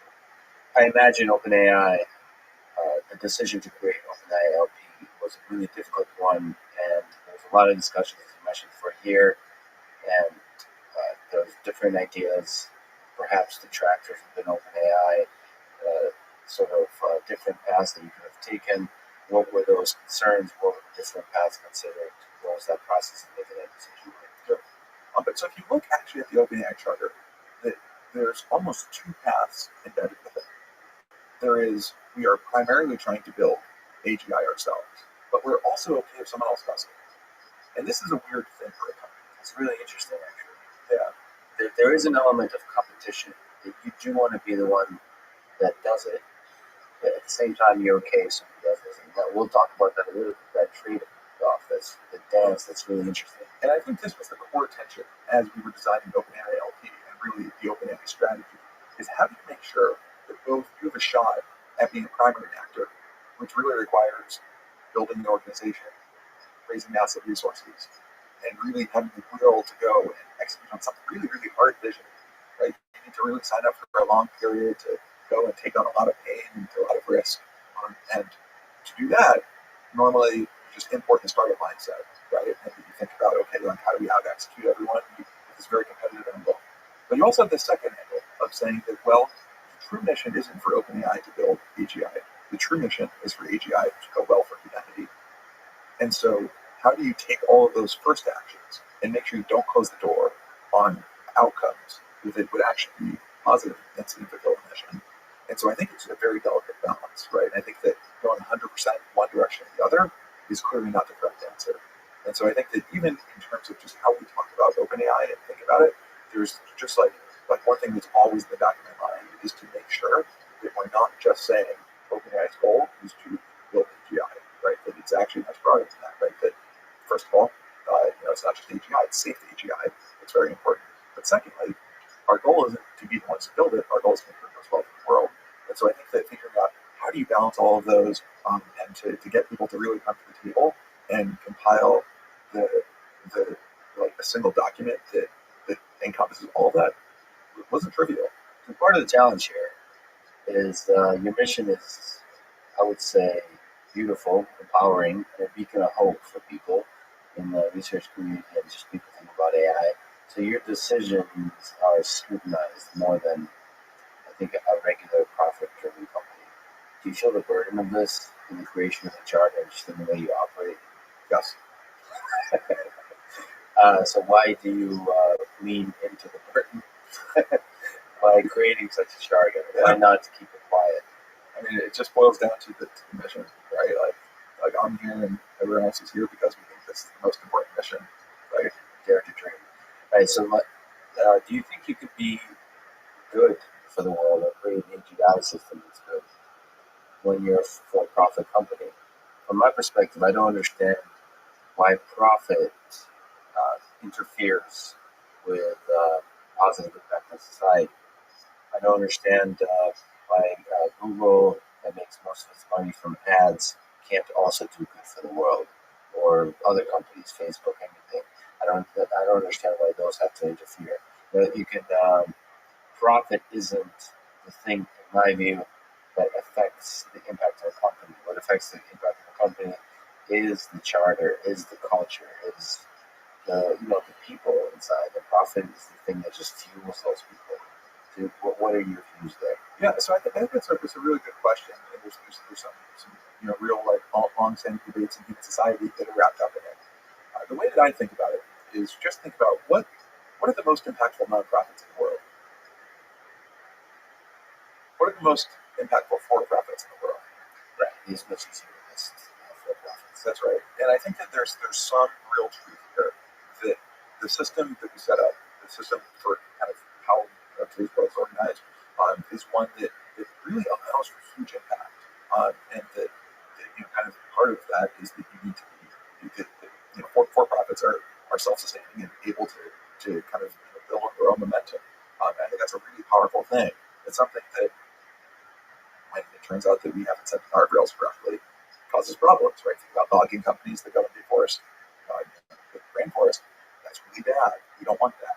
And it's actually really interesting to me that kind of this question of how do you get positive benefits out of a for-profit company. It's actually very similar to how do you get positive benefits out of an AGI, right? That you have this very powerful system. It's more powerful than any human, and it's kind of autonomous in some ways, superhuman in a lot of axes. And somehow you have to set the guardrails to get good things to happen. But when you do, the benefits are massive. And so I think that when I think about nonprofit versus for-profit, I think it's just not enough happens in nonprofits. They're very pure, but it's just kind of, it's just hard to do things there. In for-profits, in some ways, like too much happens. But if kind of shaped in the right way, it can actually be very positive. And so with OpenILP, we're taking a road in between. Now, the thing that I think is really important to recognize is that the way that we think about OpenILP is that in the world where AGI actually happens, right, in a world where we're successful, we build the most transformative technology ever, the amount of value we're going to create will be astronomical. And so then in that case, the cap that we have will be a small fraction of the value we create. And the amount of value that goes back to investors and employees looks pretty similar to what would happen in a pretty successful startup. And that's really the case that we're optimizing for, right? We're thinking about success case, making sure that the value we create doesn't get locked up. And I expect that in other for-profit companies that it's possible to do something like that. I think it's not obvious how to do it, right? I think that as a for-profit company, you have a lot of fiduciary duty to shareholders, and that there are certain decisions that you just cannot make. In our structure, we've set it up so that we have fiduciary duty to the charter, that we always get to make the decision that is right for the charter, rather than even if it comes at the expense of our own stakeholders. And so I think that when I think about what's really important, it's not really about nonprofit versus for-profit. It's really a question of, if you build AGI and and he's now this new age, who benefits? Whose lives are better? And I think that what's really important is to have an answer that is everyone. Yeah, which is one of the core aspects of the charter. So what concern people have, not just with OpenAI, but Google, Facebook, Amazon, anybody really that's creating impact at scale, is how do we avoid, as your charter says, avoid enabling the use of AI or AGI to unduly concentrate power? Why would not a company like OpenAI keep all the power of the AGI system to itself? The charter. So, how does the charter actualize itself in day to day? So I think that the first to zoom out, right, that the way that we structure the company so that the power for sort of dictating the actions that OpenAI takes ultimately rests with the board, right? The board of the nonprofit. And the board is set up in certain ways, certain restrictions that you can read about in the OpenAI LP blog post. But effectively, the board is the governing body for OpenAI LP. And the board has a duty to fulfill the mission of the nonprofit. And so that's kind of how we thread all these things together. Now, there's a question of, so day to day, how do people, individuals, who in some ways are the most empowered ones, right? The board sort of gets to call the shots at the high level, but the people who are actually executing are the employees, the people who are on a day-to-day basis, who have the keys to the technical kingdom. And there, I think that the answer looks a lot like, well, how does any company's values get actualized, right? I think that a lot of that comes down to, do you need people who are here because they really believe in that mission, and they believe in the charter, and that they are willing to take actions that maybe are worse for them, but are better for the charter. And that's something that's really baked into the culture. And honestly, I think it's, I think that that's one of the things that we really have to work to preserve as time goes on. And that's a really important part of how we think about hiring people and bringing people into OpenAI. So there's people here who can speak up and say, like, hold on a second, this is totally against what we stand for, culture-wise. Yeah, for sure. I mean, I think that we actually have, I think that's like a pretty important part of how we operate, how we have, even, again, with designing the charter and designing OpenAI in the first place, that there has been a lot of conversation with employees here, and a lot of times where employees said, wait a second, this seems like it's going in the wrong direction, let's talk about it. And so I think one thing that's I think a really, here's actually one thing that I think is very unique about us as a small company, is that if you're at a massive tech giant, it's a little bit hard for someone who's a line employee to go and talk to the CEO and say, I think that we're doing this wrong. And you look at companies like Google that have had some collective action from employees to make ethical change around things like Maven. And so maybe there are mechanisms at other companies that work. But here, it's super easy for anyone to pull me aside, to pull Sam aside, to pull Lily aside. And people do it all the time. One of the interesting things in the charter is this idea that it would be great if you could try to describe or untangle switching from competition to collaboration in late stage AGI development. It's really interesting, this dance between competition and collaboration. How do you think about that? Yeah, as soon as you can actually do the technical side of API development, I think there's going to be two key problems to figuring out how do you actually play it make it go well. The first one of these is the run-up to building the first API. You look at how self-driving cars are being developed, and it's a competitive race. Right? The thing that always happens in a competitive race is that you have huge amounts of pressure to get rid of safety. And so that's one thing we're very concerned about, right, is that multiple teams figuring out, we can actually get there, but, if we took the slower path that is more guaranteed to be safe, we will lose. And so we're going to take the fast path. And so the more that we can, both ourselves, be in a position where we don't generate that competitive race, where we say, if the race is being run and that someone else is further ahead than we are, we're not going to try to leapfrog. We're going to actually work with them, right? We will help them succeed as long as what they're trying to do is to fulfill our mission. Then we're good. We don't have to build AGI ourselves. And I think that's a really important commitment from us, but it can't just be unilateral, right? I think it's really important that other players who are serious about building AGI make similar commitments, right? I think that, again, to the extent that everyone believes that AGI should be something to benefit everyone, then it actually really shouldn't matter which company builds it. And we should all be concerned about the case where we just race so hard to get there that something goes wrong. So what role do you think government, our favorite entity, has in setting policy and rules about this domain? From research to development to early stage to late stage AI and AGI development. So I think that first of all, it's really important that government's in there, right? In some way, shape, or form. At the end of the day, we're talking about building technology that will shape how the world operates, and that there needs to be government as part of that answer. And so that's why we've done a number of different congressional testimonies. We interact with a number of different lawmakers, and right now, a lot of our message to them is that it's not the time for regulation; it is the time for measurement.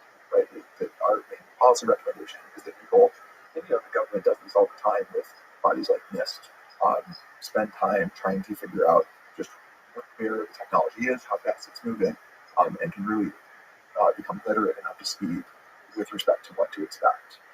So I think that today the answer really is about measurement, and I think that there will be a time and place where that will change.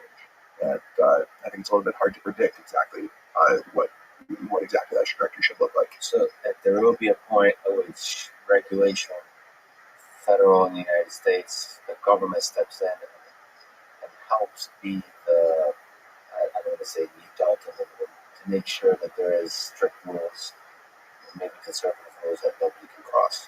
Well, I think there's kind of maybe two angles to it. So today with narrow AI applications, that I think there are already existing bodies that are responsible and should be responsible for regulation. You think about, for example, with self-driving cars, that you want the national highway, exactly, to be very good. That makes sense, right? That basically what we're saying is that we're going to have these technological systems that are going to be doing corporate applications that humans already do.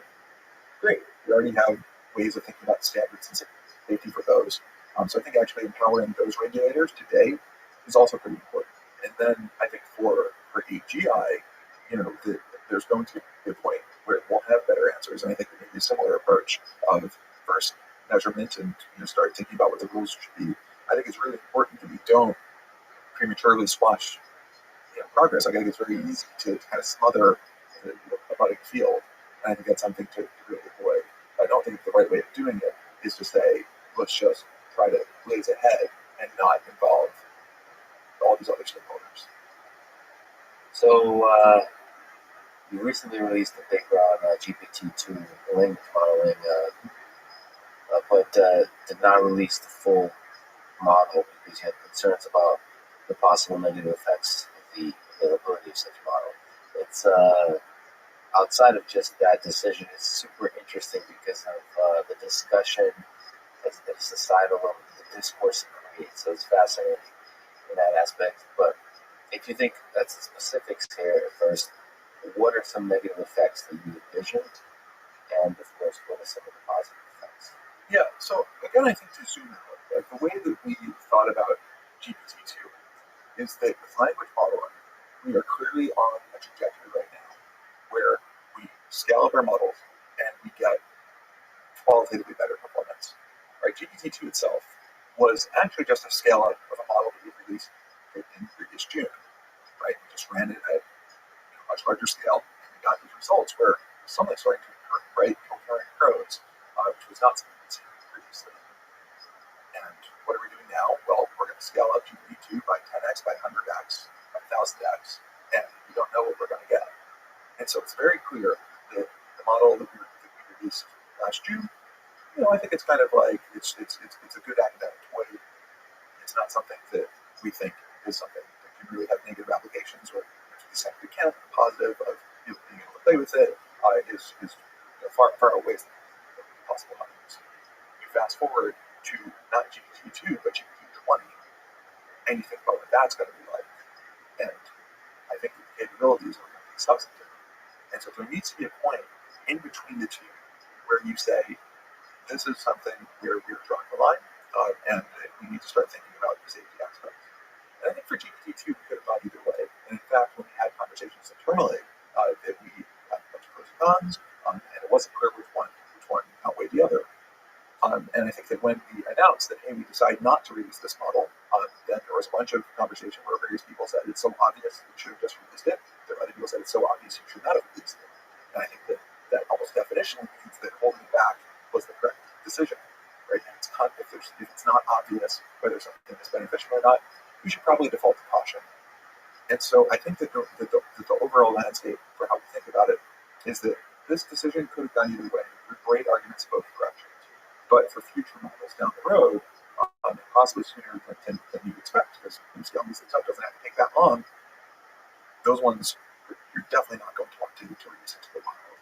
And so I think that we almost view this as a test case to see, can we even design, how do you have a society, or how do you have a system that goes from having no concept of responsible disclosure, or the mere idea of not releasing something for safety reasons is unfamiliar, to a world where you say, okay, we have a powerful model, let's at least think about it, let's go through some process. And you think about the security community, it took them a long time to design responsible disclosure, right? I think about this question of, well, a security exploit has tended to become companies like tries to prosecute me, or just ignores it. What do I do, right? And so the alternatives of, I just always publish your exploits, that doesn't seem good either, right? So it really took a long time. It took this it was bigger than any individual, right? It's really about building a whole community to believe that, okay, we'll have this process where you send it to the company, if they don't act at a certain time, then you go public, and you're not a bad person, you've done the right thing. And I think that in AI, part of the response to GPT-2 just proves we don't have any concept of this. So that's the high level picture.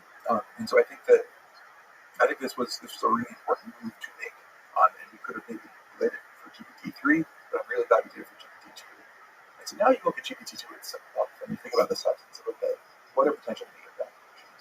So you have this model that's been trained on the internet, which it's also going to be a bunch of very biased data, a bunch of very offensive content in there, and you can ask it to generate content for you on basically any topic, right? You just give it a prompt and it'll just start writing. It writes content like you see on the internet, even down to like saying advertisement in the middle of some of its generations. And you think about the possibilities for generating fake news or abusive content. And it's interesting seeing what people have done with released smaller versions of GPT-2, and the people have done things like try to generate, to take my own Facebook message history and generate more Facebook messages like me, and people generating fake politician content, or there's a bunch of things there where you at least have to think, is this going to be good for the world? There's the flip side, which is I think that there's a lot of awesome applications we really want to see, like creative applications in terms of if you have sci-fi authors that can work with this tool and come with cool ideas, like that seems awesome. We can write better sci-fi if we can use the tools. We've actually had a bunch of people writing to us asking, hey, can we use it for a variety of different creative applications? So the positive are actually pretty easy to imagine. The usual NLP applications are really interesting, but let's go there. It's kind of interesting to think about a world where, look at Twitter, where not just fake news, but smarter and smarter bots being able to spread in an interesting, complex, networking way information that just floods out us regular human beings with our original thoughts. So, what are your views of this world with GPT-20, right? How do we think about it? Again, it's like one of those things about in the 50s trying to describe the internet or the smartphone. What do you think about that world, the nature of information? One possibility is that we're always trying to design systems that identify a robot versus human, and we do so successfully, and so we will authenticate that we're still human. And the other world is that we just accept the fact that we're swimming in the sea of fake news and just learn to swim there. Well, have you ever seen there's a popular meme of robot with a physical arm and head clicking the "I'm not a robot" button? Yeah.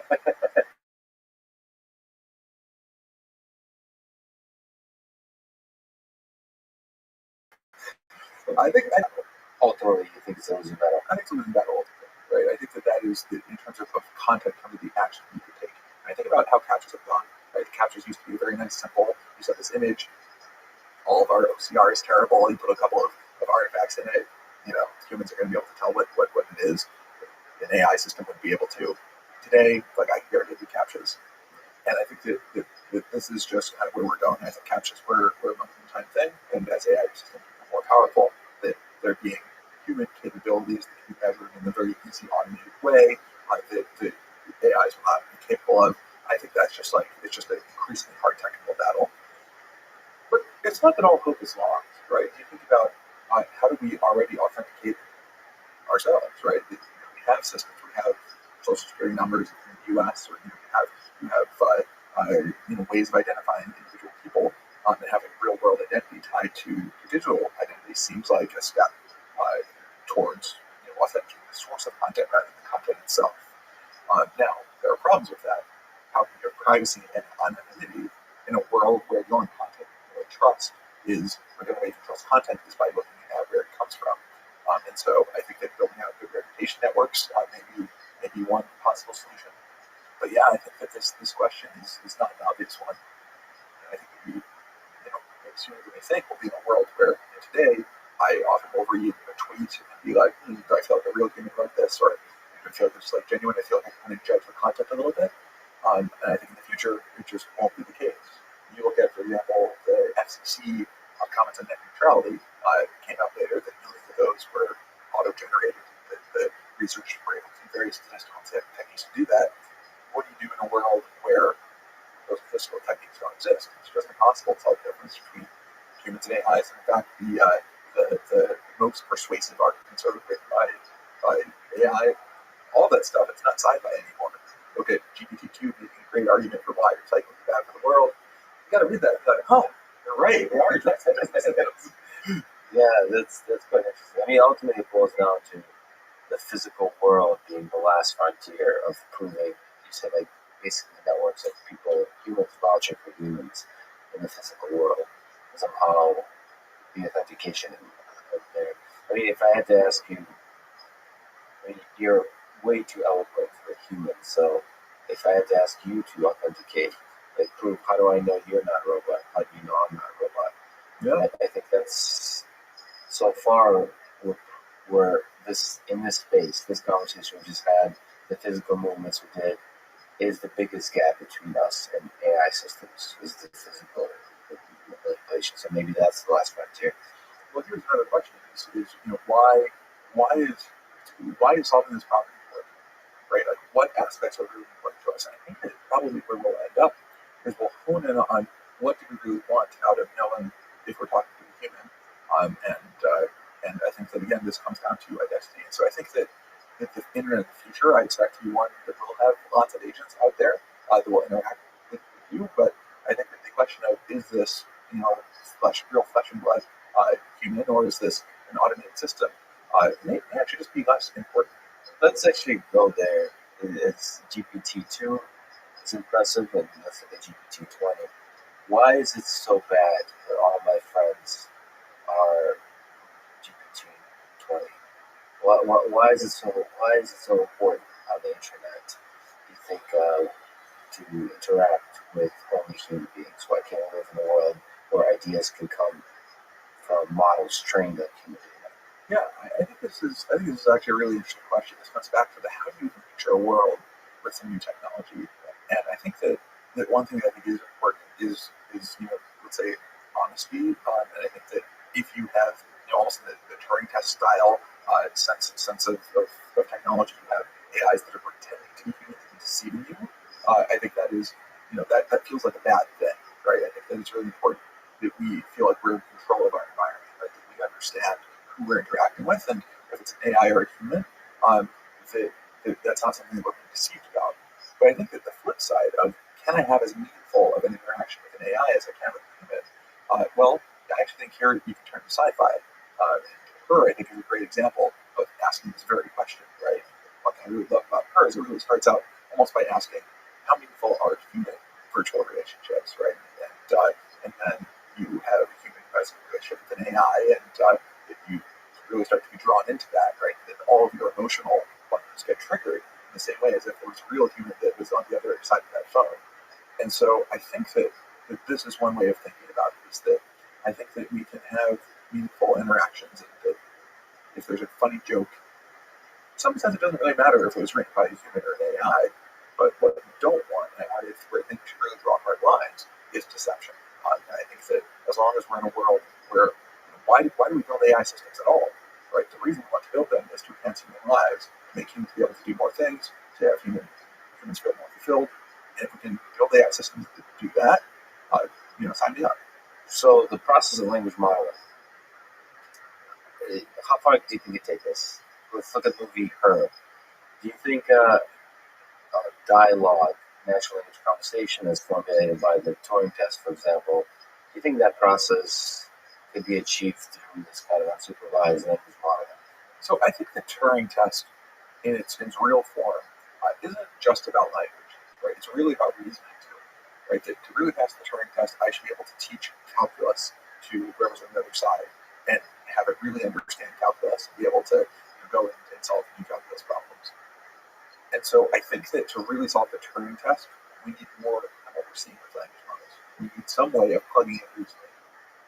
Now, how different will that be from what we already do? That's an open question, right? It might be that we need some sequence of totally radical new ideas, or it might be that we just need to kind of shape our existing systems in a slightly different way. But I think that in terms of how far language modeling will go, it's already gone way further than many people would have expected, right? I think that things like, there's a lot of really interesting angles to poke in terms of how much does GPT-2 understand the physical world? Like, you read a little bit about fire underwater in GPT-2, so it's like, okay, maybe it doesn't quite understand what these things are. But at the same time, I think that you also see various things like smoke coming from flame and a bunch of these things that GPT-2 has no body, it has no physical experience, it's just statically read data. I think that the answer is like we don't know yet. These questions, though, we're starting to be able to actually ask them to physical systems, to real systems that exist, and that's very exciting. Do you think, what's your intuition? Do you think if you just scale the language model, significantly scale, that reasoning can emerge from the same exact mechanisms? I think it's unlikely if we just scale GPT-2 that we'll have reasoning in the full-fledged way. And I think that there's the type signature is a little bit wrong, right? That there's something we do with what we call thinking, right? Where we spend a lot of compute, like a variable amount of compute, to get to better answers, right? Think a little bit harder, I get a better answer.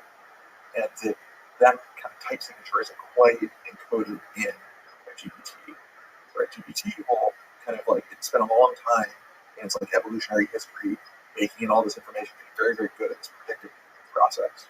And then at runtime, I just kind of do one forward pass and able to generate stuff. And so, there might be small tweaks to what we do in order to get the type signature right. For example, it's not really one forward pass, right? You generate symbol by symbol, and So maybe you generate like a whole sequence of thoughts and you only keep like the last bit or something.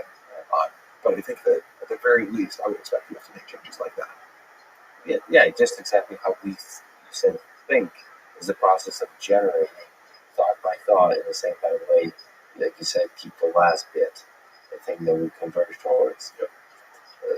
And I think there's another piece which is interesting, which is this out of distribution generalization, right? That like thinking somehow lets us do that, right? That we have an experience of thing, and yet somehow we just kind of keep refining our mental model of it. This is again something that feels tied to whatever reason it is, and maybe it's a small tweak to what we do, maybe it's many ideas that take us many decades.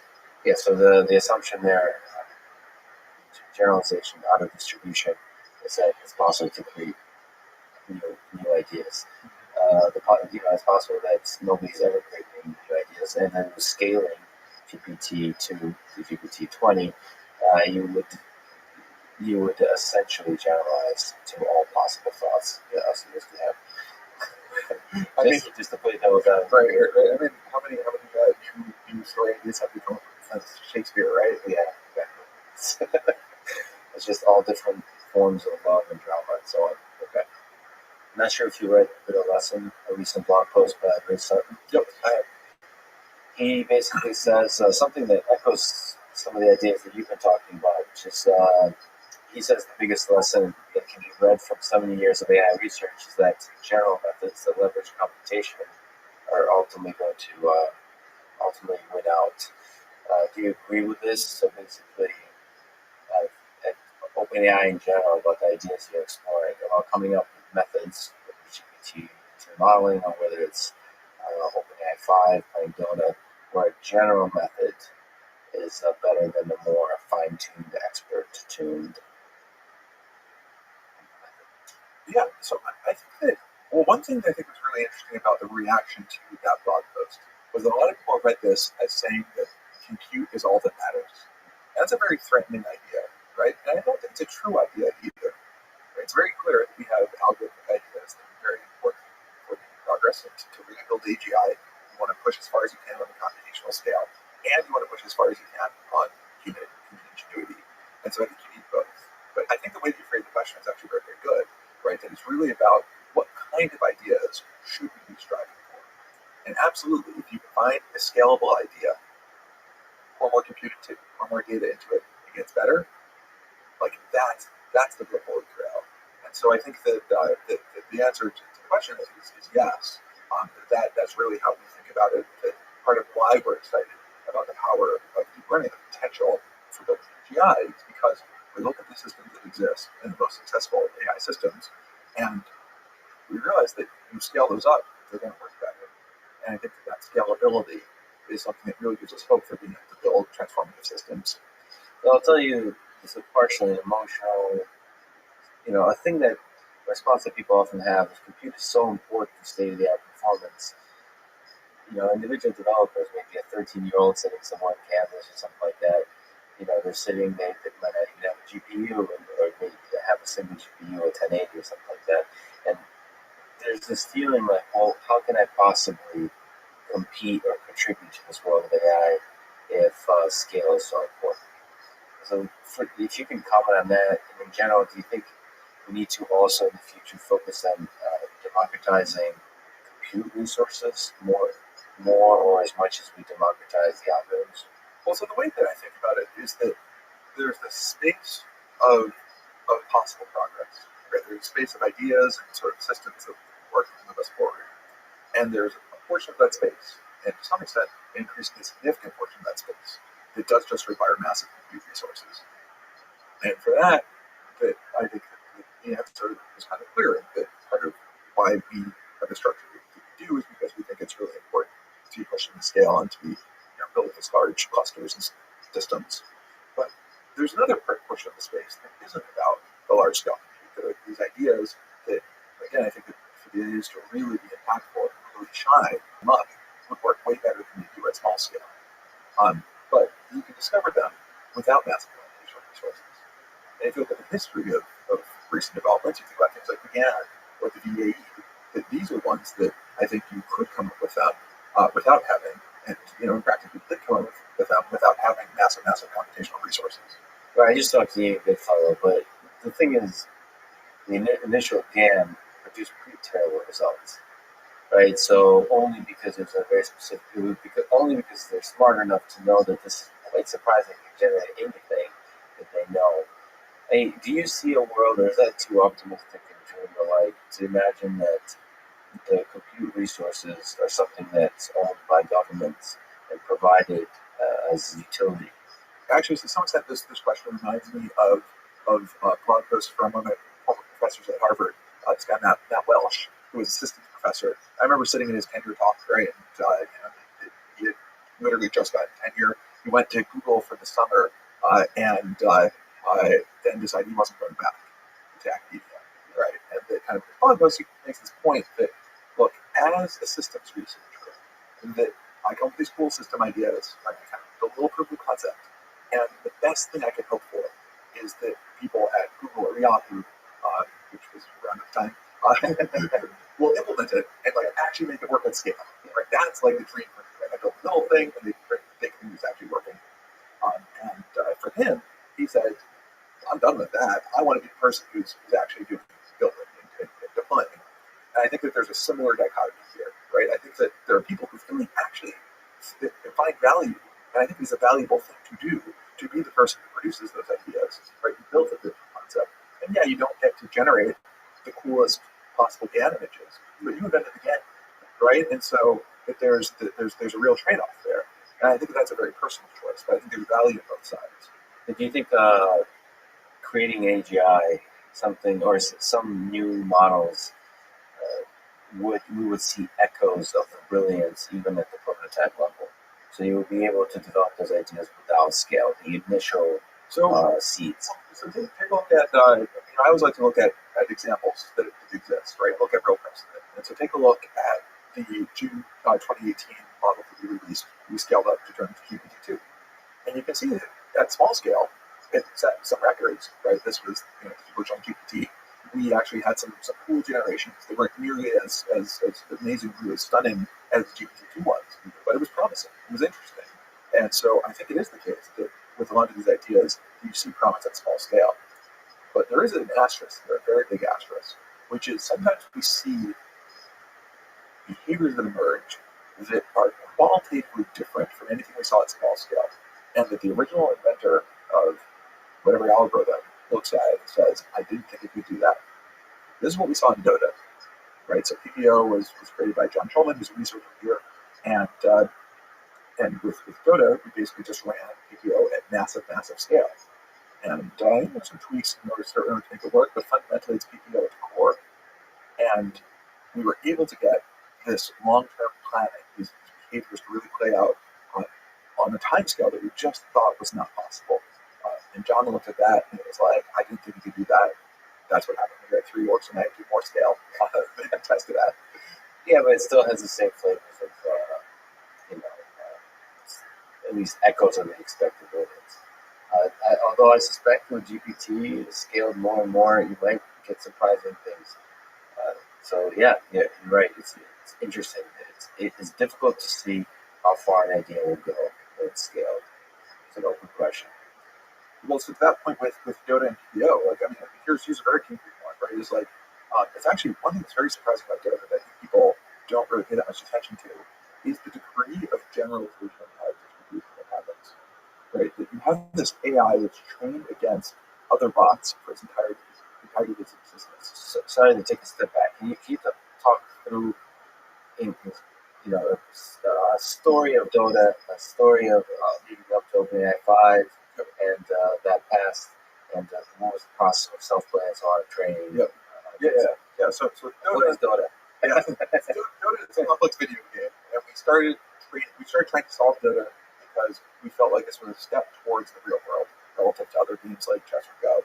Right, those very cerebral games where you just kind of have these very discrete moves. Dota starts to be much more continuous time. You have this huge variety of different actions. That you have a 45-minute game with all these different units, and it's got a lot of messiness to it that really hasn't been captured by previous games. And famously, all of the hard-coded bots for Dota are terrible. Right? It's just impossible to write anything good for it because it's so complex. And so this seemed like a really good place to push what's the state of the art in reinforcement learning. And so we started by focusing on 1-versus-1 version of the game, and we're able to solve that. We're able to beat the world champions, and the learning, the skill curve was this crazy exponential, right? It was like constantly we were just scaling up, we were fixing bugs, and you look at the skill curve, and it was really very, very smooth one. So it's actually really interesting to see how that like human iteration would yield very steady exponential progress.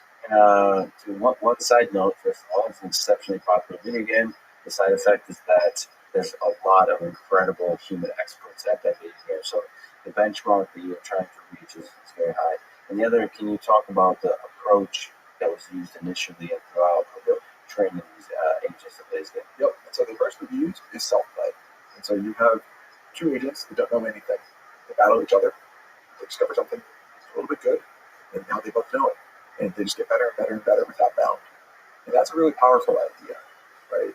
That we then went from 1-versus-1 version of the game and scaled up to 5-versus-5, right? So you think about kind of like basketball, where you have this like team sport, you do all this coordination, and we were able to push the same idea, the same self-play, to really get to the professional level at the full 5-versus-5 version of the game.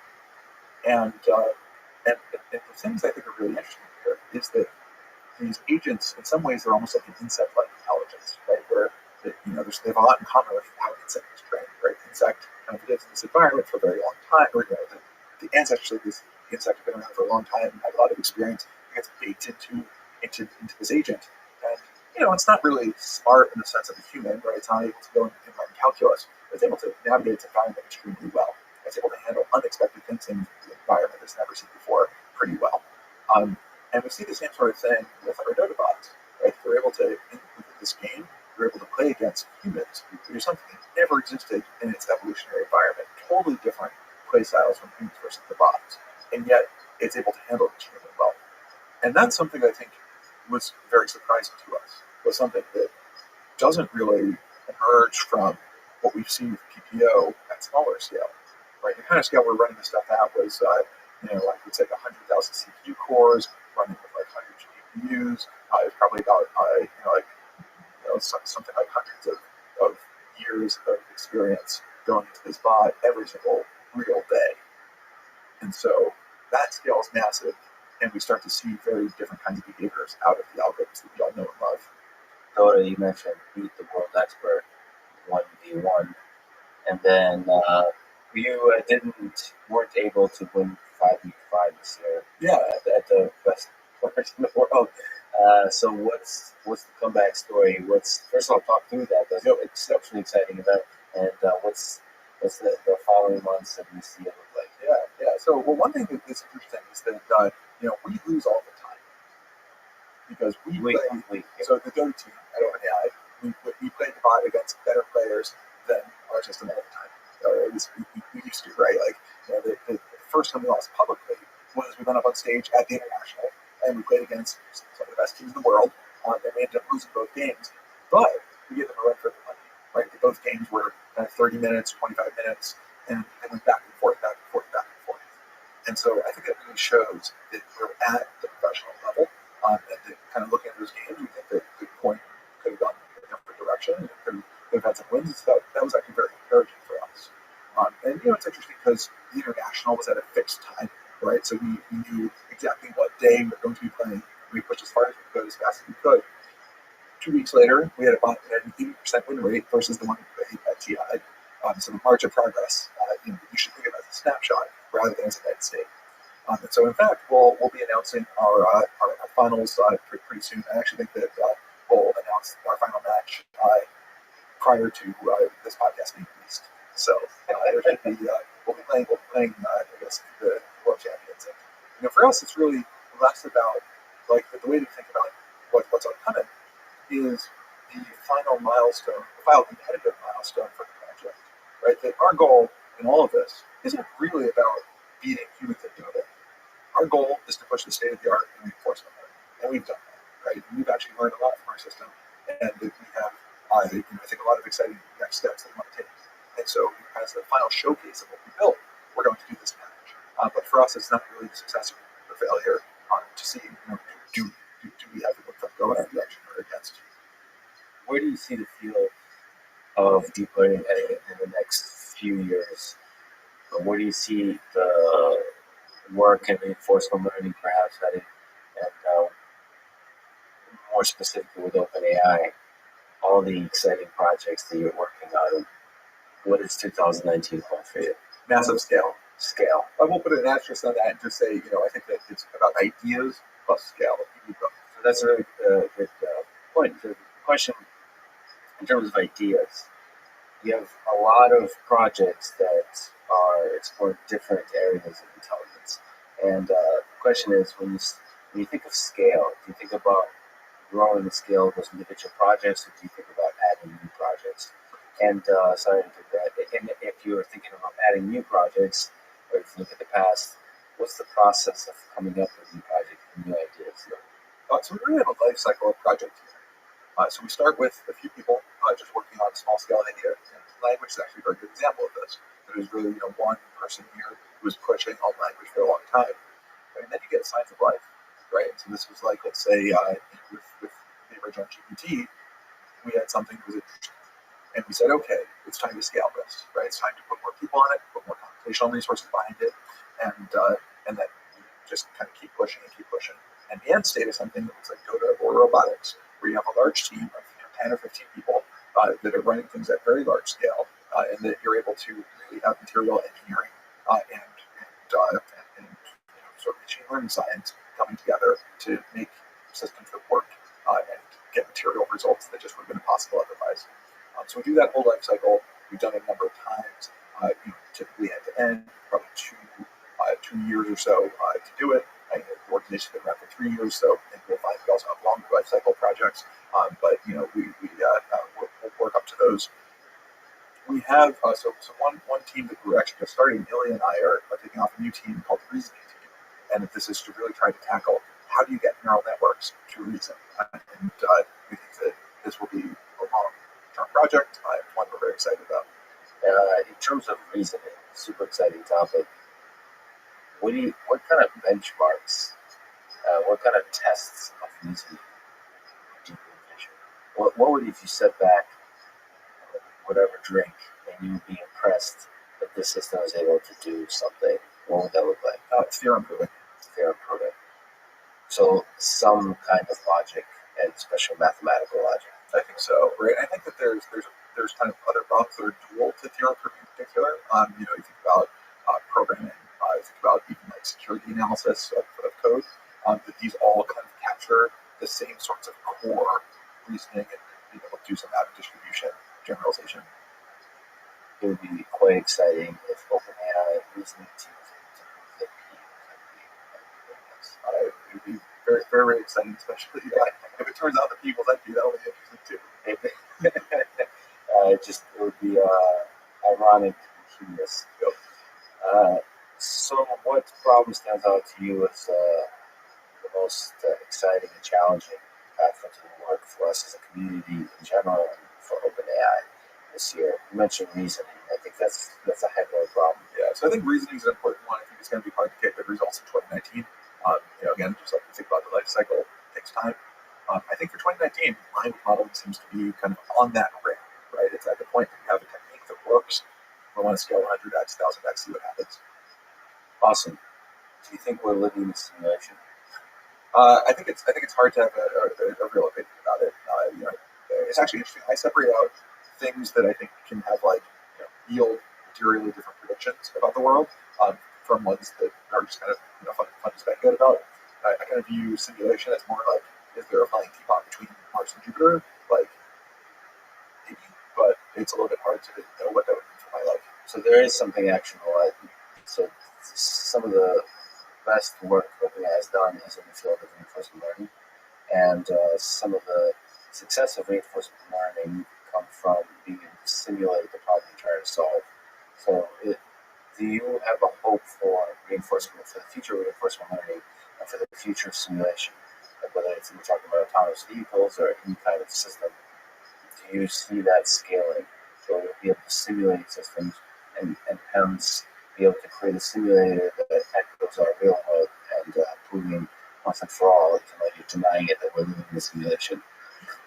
I've got two separate questions, right? So, kind of the core there of like, when we do simulation for self-driving cars, take a look at our robotic system, backbone, right? That was trained in simulation using the DOTA system, in fact, and it transfers to the physical robot. And I think everyone looks at our DOTA system, they're like, okay, it's just a game. How are you ever going to escape to the real world? And the answer is, well, we did it with the physical robot, know what the program. And so I think the answer is simulation goes a lot further than you think, if you apply the right techniques to it. Now, there's a question of, are being in that simulation going to wake up and have consciousness? I think that one seems a lot harder to again reason about. I think that you really should think about like where exactly does human consciousness come from and our own self-awareness, and is it just that like once you have like a complicated enough neural net, you have to worry about the agents feeling pain? I think there's like interesting speculation to do there, but again, I think it's a little bit hard to know for sure.